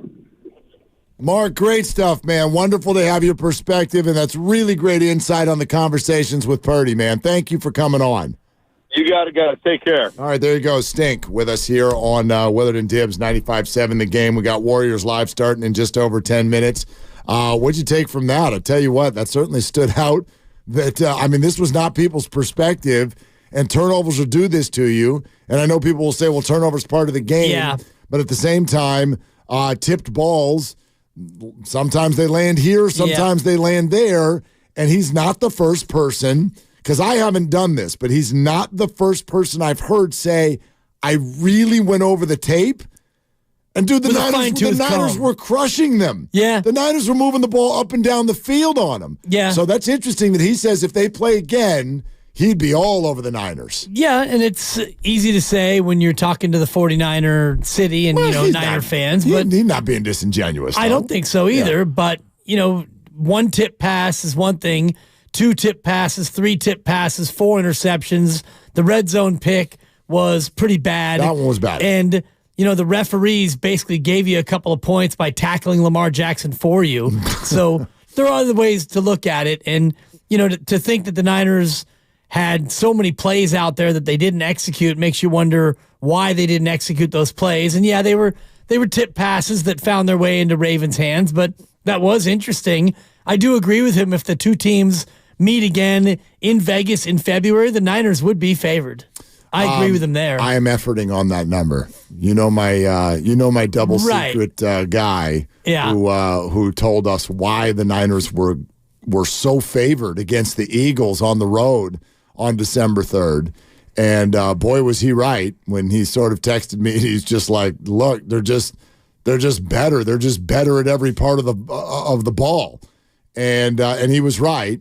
And so I just sent him a text again to find out what the ratings would say if the Niners play the Ravens again. So that not only means spread, but like what does a deeper dive as far as the matchup is concerned tell you if those two play? Because look, they may not, but I'm also looking at the landscape of this and just who's out there and who has to go where and all of that stuff. Look, they may not make it. They both may not make it, but they should make it. That's just how I feel. Like if you look at the AFC and you go, okay, Miami is one of those like dangerous teams if their offense were to get going. Well, now they're literally going to be frozen in their tracks. Like you've seen the weather report for this game in Kansas City on Saturday night. 9 degrees. I mean, it is 9 degrees. It's going to be awful for the way the Dolphins play. Now, the Chiefs aren't that great either, so I don't know what will happen in this game, but who's going to go to Baltimore and win a game? Josh Allen would turn it over 3 times. The Chiefs look stuck in the mud. The Dolphins have now got to go through the wild card process. Texans and Browns, really nice stories, but come on. Steelers, give me a break. So, yeah, you could lose any football game, but I don't see something that should happen to the Ravens if they're healthy. And I feel the same way about the Niners. Are the Rams scary? Sure, but it's Niners-Rams at Levi's if it happens. The Niners can navigate that. Browns already beat the Ravens once. Yeah, I understand that. With an insane comeback, and it was a totally different team. Completely. Yeah, I think that's a tough one for Baltimore. And I look at the opening weekend, and I think Kansas City wins at home because it's what they do. I think Buffalo beats Pittsburgh because it's Pittsburgh. Yeah, and TJ Watt. And Buffalo, as much as Josh Allen's been a Red Hot Chili Peppers quarterback, give it away in bunches, I think they still win that game. And I think that Cleveland goes to Houston, and they, with their great defense, they beat the rookie QB, and they take out D'Amico, which means Cleveland goes to Baltimore, and that's an interesting game. That's one where I think that Baltimore could be in some trouble against Cleveland's very good defense. My hot take? Ready? Browns are one and done. Yeah. Fun story. Yeah, you've said that. Fun story. They're beating Houston. We'll see. And you and I can get fully into the 6 games. We will. Coming up not only in the weekend, but the Monday night game as well. You've already said that the NFC will be the top 4. The top 4 seeds will emerge. And I think it's probably in the AFC too. Yeah, and you think that Tampa's going to beat Philly at home. Yep. So you don't think that any of the road teams will win? I don't, although some of those then mean that upsets will happen. Like some of these are home dogs. Houston's a home dog. Tampa's a home dog. Those are the 2, right? Yeah. I remind people, no matter, gosh, if you go out in the streets and talk football, Detroit's already been eliminated. This is a favorite now. This is a field goal favorite in that football game. Where's the money gone on that? Do you know? In terms question. of, I don't know if the line has moved or feels to me not much. Like a lot of people, like you're saying, a lot of the tickets, because there's 2 different things in betting. There are the tickets, which are the number of bets, and then there's the money, which is the amount of money bet. Right. The amount of money is usually more indicative of the, quote, sharp bettors. Because if you're a big time gambler, you're going to bet a lot of money if you have a lean on a game. Whereas people like you and I, like if you bet $10 and I bet $10, well, that's 2 tickets. Somebody might bet $1,000 the other way. That's only 1 ticket, but it's also a lot more money, obviously. The Lions opened at 3. It is steady at 3. But you want to know where the money is going? On the Lions. Really? Yeah, the Lions. Favored by 3. But at minus 118. As opposed to the Rams, who are plus 3 at minus 102. So that's almost an even money bet to take the Rams and a field goal. Yeah. But I can't find anybody who doesn't think the Rams are going to win this game, apparently by 10 points. So based on the juice, as you laid it out, minus 118, if more money comes in on the Lions, it'll go up to maybe minus 120, maybe minus 125, and then it clicks to minus 3.5. 3.5, exactly. But to go from 3 to 3.5 is a huge jump, especially in the NFL playoffs where a lot of these games are decided by just 3 points. Mm-hmm. So if you are a believer in the Rams, it would be smart to wait. If the money's coming in on Detroit, you might be able to get a 3.5 come kickoff time. Yeah, the other spreads that are out there, the Browns are steady at a 2.5-point favorite in Houston. Okay. Kansas City's a 4.5-point favorite at home against What's the Dolphins. the over-under in that game? Over-under in that game right now is 43.5. Okay. It's pretty large for a game where they're worried about weather. Well, it's funny because Miami's a team that could score that much on its own. They could. But Kansas City's got a good defense, and it's going to be 9 degrees, and Miami's hurt. Yeah, Buffalo at minus 10. Ready for the over-under in that game? It's got to be 51. 36. What? Minus 10? They're telling you that the Steelers are going to get shut out. Minus 10 and 36. They're telling you that the Steelers are going to score maybe That's 10. 21 to 10. 10 points. Is what that is, basically. 10 points. Cowboys are 7.5-point favorite over Green Bay. What's that over under? 48? It's got to be the biggest one. 50 and a hook. Okay. And indeed it is confirmed. Biggest one. Okay. And then Detroit is minus 3. Actually, I stand corrected. That's the biggest over under. 51.5. Okay. Detroit and the Rams. And the Eagles, a 3-point favorite at Tampa. Why the Eagles would be favored against anyone right now, I have no idea. Yeah, people just don't believe in Tampa. Well, you shouldn't believe in Philly. You should actually believe exactly what Philly's telling you. They're not a good football team. They're not a good football team. Yeah, I guess you got to wait and see about the health of the QB. That's part of it. And the wide receiver. Their defense that shows up no matter what is going to stink. Yeah. I can tell you that right now.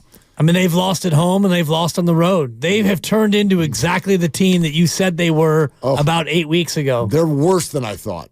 And I crushed them. Yeah. But they're even worse than I thought. Fair. I didn't think they would do this. One win for winter. One win against the New York Giants. That's pretty surprising. So anyway, those are the numbers right now. Now there is a look-ahead line. I'll see if my guy confirms it. But there's a look-ahead line on Niners-Ravens. What do you think it is? Neutral site. Niners favored by 4. Niners favored by 1.5. Oh, okay. Niners favored by 1.5. Obviously, each team would have to win 2 games at home to get there. And I'm gonna bet on that right now, which obviously I don't know if you can. Well, yeah, no, you can. You can. That makes sense based on the current odds, which are Niners are plus 225 to win the whole shebang. The Ravens are plus 325. So the difference between those two, pretty narrow, 1.5. Yeah. Plus, you're also betting that the game's even going to, you lose if the game never happens. Oh, you do? I would imagine You don't get that money back? I don't know. I'll read the fine print. Please do. But get back to me. It's letting me bet on it if I want to. All right. Warriors Live is moments away. Picture yourself in a cozy room by the fire enjoying breathtaking views of Bodega Bay. Winter is magical at the Inn at the Tide. Special winter midweek rates start at just $179 per night. Breakfast included. Book your winter escape now at inatthetides.com. Willard and Dibbs becomes Warriors Live next.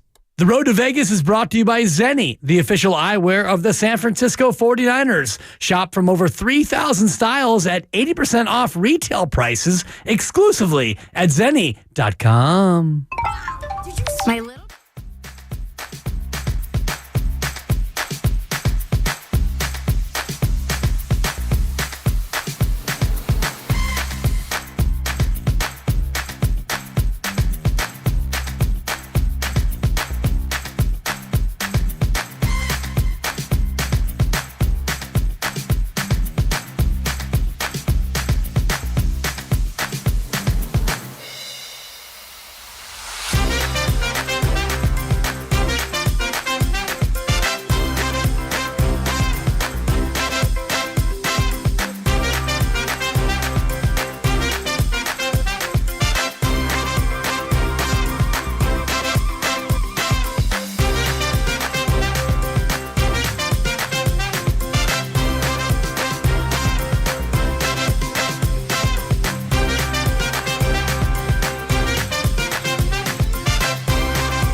Warriors basketball is back. Steph Curry, Draymond Green, Klay Thompson, and Chris Paul. 60 minutes before every game, we get you ready for tip. It's Warriors Live, and it starts now. And this is Warriors Live, presented by Xfinity, the Xfinity 10G network made for streaming live sports. We'll get you about halfway there to Warrior basketball. Tip-off at 5:30. We'll go to the arena at 5, Willard and Dibbs. Until then, working through everything facing this basketball team, and it's another one of those weeks where, as they wrap up a homestand, Dibbs, look, it's a big game. They obviously they can't fall too much further behind. They need to get things going, but all of the discussion this week has been about things that are sort of parenthetical or in the periphery of basketball because of the return of Draymond Green to the team, even though he will not play tonight. Yeah, and it's big tonight because he won't play, and you want to head out on the 4-game road trip with a little momentum because this homestand has not gone according to plan. Couple of losses up front, and then it's been a win, a loss, a win, and a loss, and now you want to go out to Chicago with momentum. You've had the last couple of days off. All eyes on Draymond Green. Today, the focus on Andrew Wiggins, 29 days ahead of the deadline. All of that secondary and tertiary stuff that you mentioned, you got to put it aside. A good New Orleans team comes to town, healthier than we thought they'd be. This is not a must-win, but this is a big game, Mark. Yeah, it really is, and we don't know the starting lineup yet. Steve Kerr would not share it in his pregame availability, but when you say all eyes on Draymond, and you're right, because of the trade deadline, I think there's all eyes on a lot of individuals. Every single game counts not only for the standings, but in terms of what these guys individually do and how that affects their standing within the organization. But my eyes are really, above all else, on one guy tonight, because I do think he's going to be the guy that takes over for the absence created by the broken hand of Chris Paul. And boy, too much too soon, we'll find out. But hey, Rook, get in there. Brandon Pajemski's role is going to grow yet again. Yeah, and he's been great this year. He's been a fantastic find in terms of just being a rookie, and we don't know if he'll be in the starting lineup or not. We do know he's going to play a ton of minutes, and it's in a game where there's a huge difference, Mark, between 17-20 and 18-19. When you're 3 below, it takes 4 wins to get back above 500. They haven't been above 500 since before Christmas when they beat Portland to get to 15-14. Remember that? That's when they were rolling. They won 5 in a row to get back above 500. We had that stretch of games coming up at home, and you thought, okay, crack your knuckles, lick your chops a little bit. Here come the Dubs. And since then, it's been a little bit of a slide below mediocrity. Since we bring up Chris, let's go ahead and do today's injury report, brought to you by Boxer & Gerson, Northern California's premier workers' compensation law firm, helping injured workers get their lives back for over 40 years. For more info, visit boxerlaw.com. For the Warriors, Draymond Green is out as he returns to competition and has reconditioning. We mentioned Chris Paul out with the left hand fracture. That's expected to be about 4 to 6 weeks. And GP2 continues to be out with a left hamstring strain for the Pelicans. Pretty much everybody you know on that team is going to play. Zion Williamson was questionable, but he's in. Zion will play tonight. That's great for all the fans going out there, and hopefully you're making your way there with tip time coming up in a little less than an hour. You always want to see the best when they come to Chase Center, and Zion Williamson is a very fun player to watch, and I wonder how this might affect not only Steve Kerr's starting lineup, but the rotation in general, because you don't have a lot of big bodies on this team, Apologies to Dario Saric, but you're probably not going to be the Zion stopper. So do you go more to TJD in terms of guarding the big fella for New Orleans? Well, there's been such focus on the way the Warriors start games. And that starting unit that was so amazing last year has largely not been available. And individuals on it have also been ineffective, such as Andrew Wiggins and Kevon Looney. They've often been sent to the bench, but now Chris Paul, who has been a spot starter back and forth in and out of the lineup, and when they tried over the weekend to go to Wiggins and Kuminga in the starting lineup, it went as badly as you could have thought that it would go. So I wonder what you think the lineup is going to be. I would guess that Andrew's going back to the bench, and Podziemski is probably going to move into Chris Paul's spot. Steve Kerr spent a lot of time in the pregame ability talking about two ball handlers on the floor at all times. He's a big fan of that.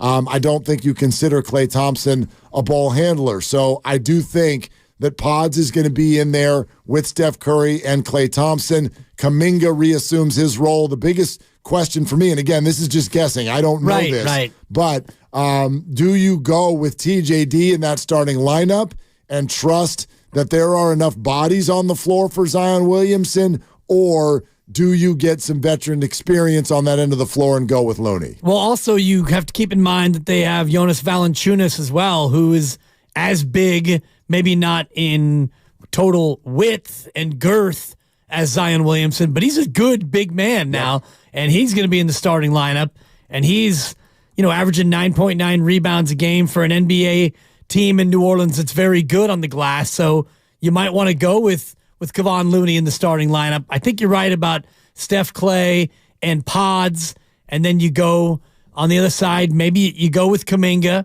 and hope you throw in Kevon Looney and get 4 to 6 minutes of solid glass work before you turn it over to TJD. Yeah, it'll be interesting. As soon as we get that starting lineup, we'll, of course, go ahead and pass it along to you. And then all the eyes also, I think a hefty amount of them are going to be on Wiggins and Kuminga and how you now space out those minutes. If you're coming to the conclusion that the Warriors are just flat out not good when those two guys are on the floor together, well, then we've arrived at a real problem, mainly for Andrew Wiggins. And that's why we spent a good portion of our show today talking about him, whether or not the Warriors are trying to package him in a deal. I mean, think of this conundrum. Kuminga and Wiggins don't play well together. Meantime, Kuminga is going to the national media and saying, I'm losing faith in the organization. I need someone who's going to put faith in me to grow. Therefore, he needs a lot of minutes. Well, if he's on the floor a lot and Wiggins and him can't play together, that means Wiggins' role has essentially evaporated. Yeah, essentially. I mean, if you're going to give Kuminga, I don't know if he's getting 36 minutes again, which is what he got on the heels of those comments, but you have 48 minutes in a game, and if you don't feel like you can play both together and you're going to give Kuminga 28, that leaves 20 minutes for Wiggins. And ideally, Andrew Wiggins is going to be more of a 30-minute player for your team, but you don't want to take those minutes away from Kuminga when you know the more he plays, the better he plays. So it's quite a conundrum for Steve Kerr. It's a Kerr-nundrum is what it is. Very nicely done. The starting lineup is out. Are you ready? Rise and shout. Did we get it right? I don't ever want anyone to listen to this radio station ever again and call you and me casuals. I won't have it.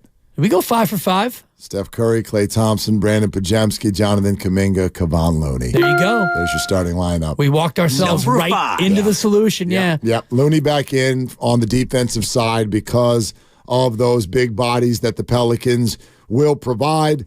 No Wiggins back to the bench, and with Chris Paul sidelined with the hand, Pods is in, and Pods is going to play a lot. He already was.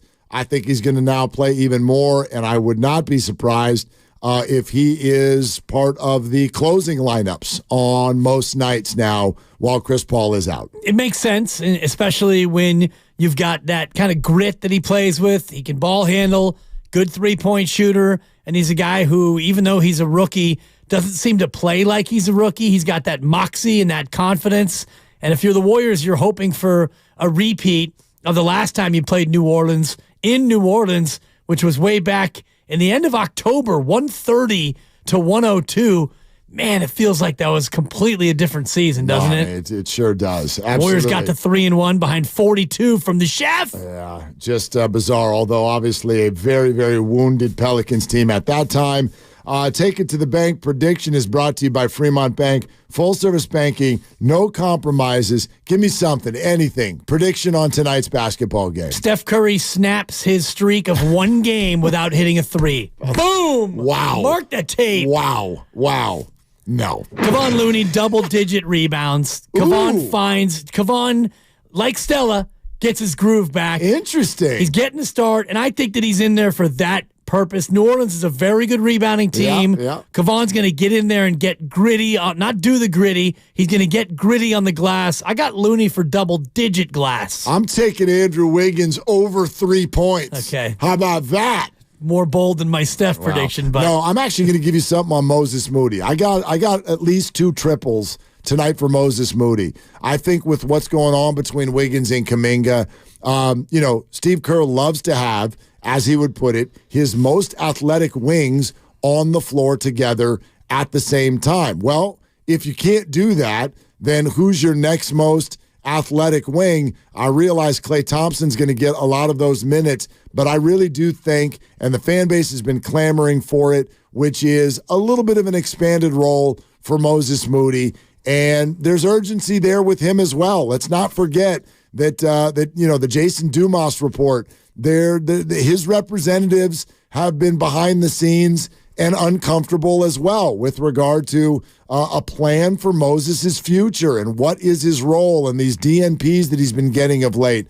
I think Moses, in that home crowd environment, he's going to get in there tonight, and he knows how important it is with each minute that he plays to play well. I think he will. I got at least 2 triples for Moses. I like that prediction. I'm hopeful that that comes to pass. Moses played 21 minutes, got the start in the first meeting. Klay Thompson was out. Moses put in 2 triples. He had 13 in that one-sided victory down there in the Bayou. So maybe Moses can channel his earlier performance and come out and make a real impact in this ball game. Warriors a 2.5-point dog tonight. How's that grab you? Not surprised. New Orleans looking for a 7th consecutive road victory. New Orleans, top of their division, one of the better teams in the West. The thing that makes me feel good about possibly taking the Warriors and the points is they're a veteran team that is coming off 2 days off. And as you get older, Mark, you know that those off days become critical, especially when, you had the 3 games in 4 nights over the weekend. Now you get a couple of days. You're able to put the Draymond Green stuff behind you for the time being. He'll be on the bench, I would imagine. He's coming back soon. Last home game in a stretch. I like the Dubs' chances tonight. Yeah, I do too. And I like what you're saying about the last home game of the stretch. I don't know that the Warriors' mindset is here, but as fans, we can certainly do this. Let me add to why tonight's game is so important. You gotta you gotta keep 500 in your mirror. It's got to be real close here. You cannot let that get away. And let's take a look at what's coming up after this one, okay? What's on Tap is brought to you by Farmers Brewing. Have you tried Farmers Brewing yet? If not, it's time to put your lips on a farmer. You heard that right. And what is on tap is a road trip. Warriors have not played away from Chase Center since Christmas. And Christmas was 18 years ago. I don't know if everyone else feels that way, totally. But it was. That was a long time ago. And that game in Denver was the last time they left. So including tonight, 10 of 11 for the Warriors have been at home, which is concerning because they've not been able to do anything with that stretch. But tonight and after this one, 4-game road trip. Listen to where they'll go: Chicago, Milwaukee, Memphis, and Utah.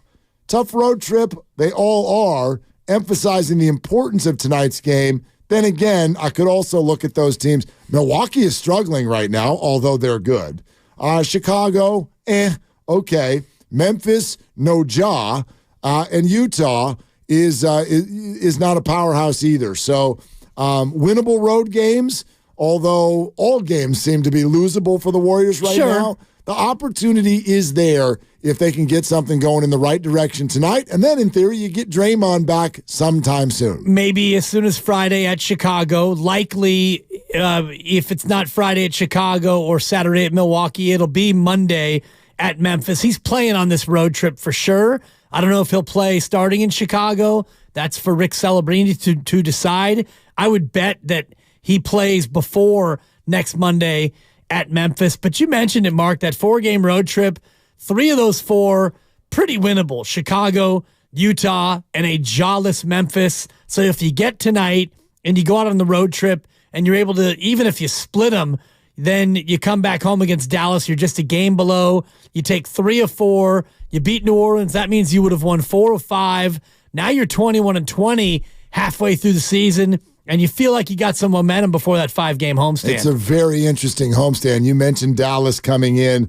Atlanta is in on that trip. They've got a back-to-back with Atlanta, and the Sacramento adorable Kings will come to town. A Laker team that is really struggling right now will show up on Saturday the 27th, and then after a couple of nights off, Joel Embiid and the Philadelphia Sixers. So a little back and forth as far as the difficulty there. We're getting ahead of ourselves. I would just say it this way. It doesn't need to be a huge run, but a mini run needs to happen sometime soon. And then also keep in mind that everything that we just laid out, like that covers the rest of the month of January. We'll be getting dangerously close to the trade deadline once all of those games are done. So to me, with each night, there's 2 things happening at once. There's the Warriors season, their record, the win, the loss.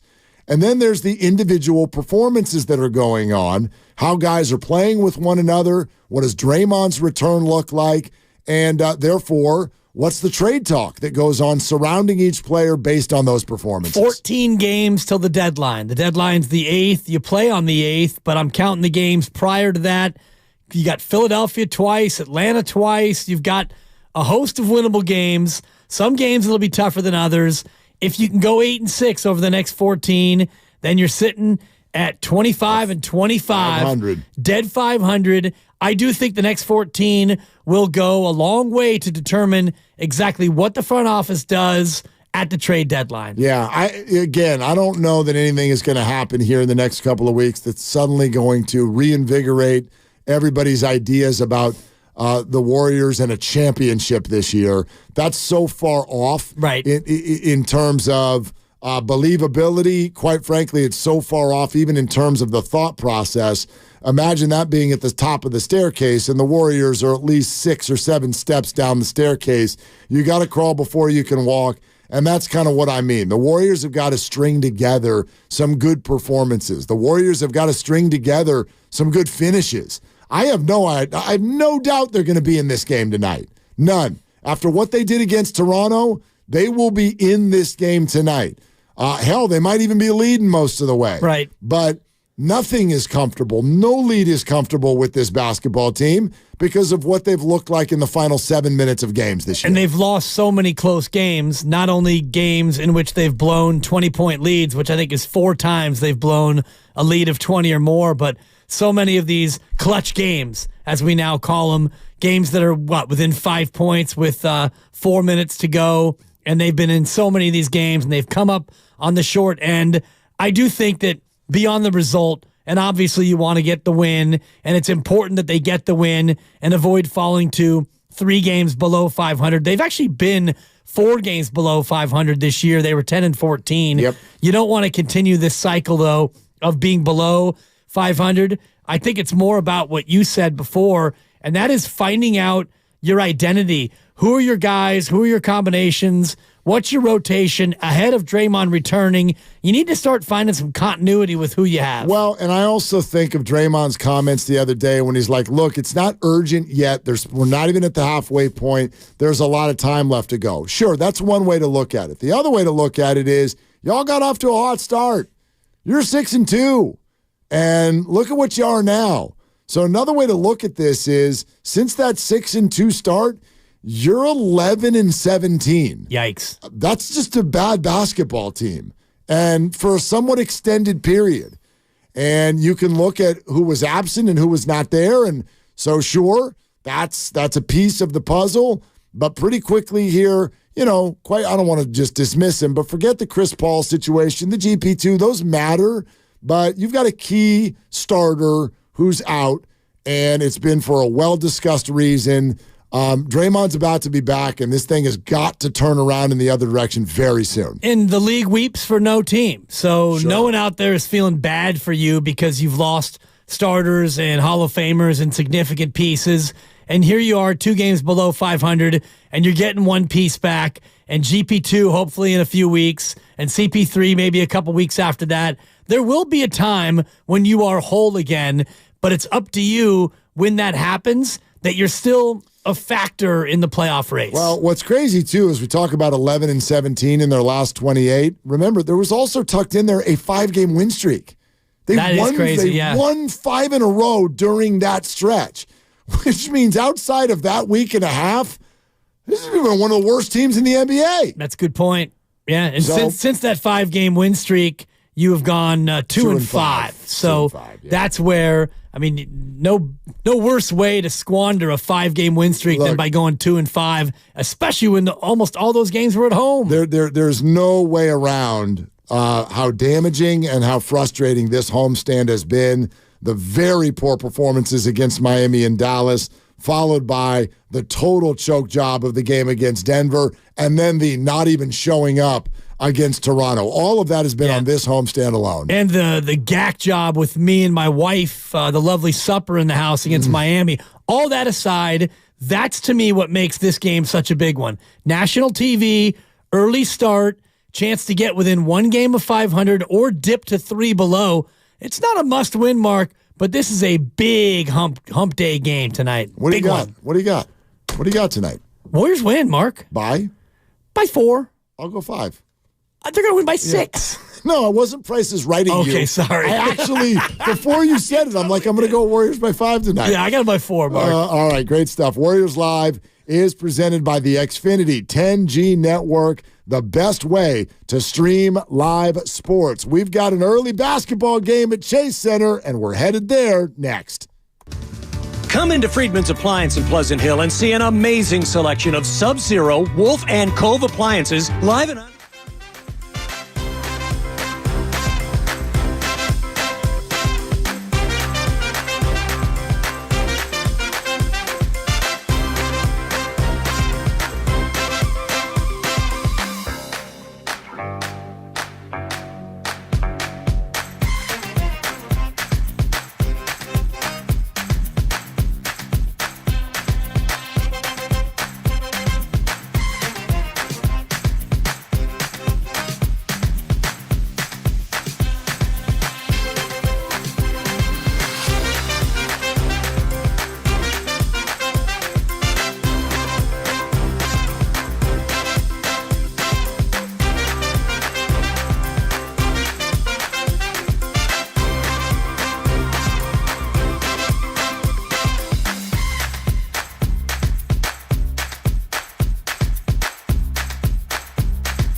Thank you.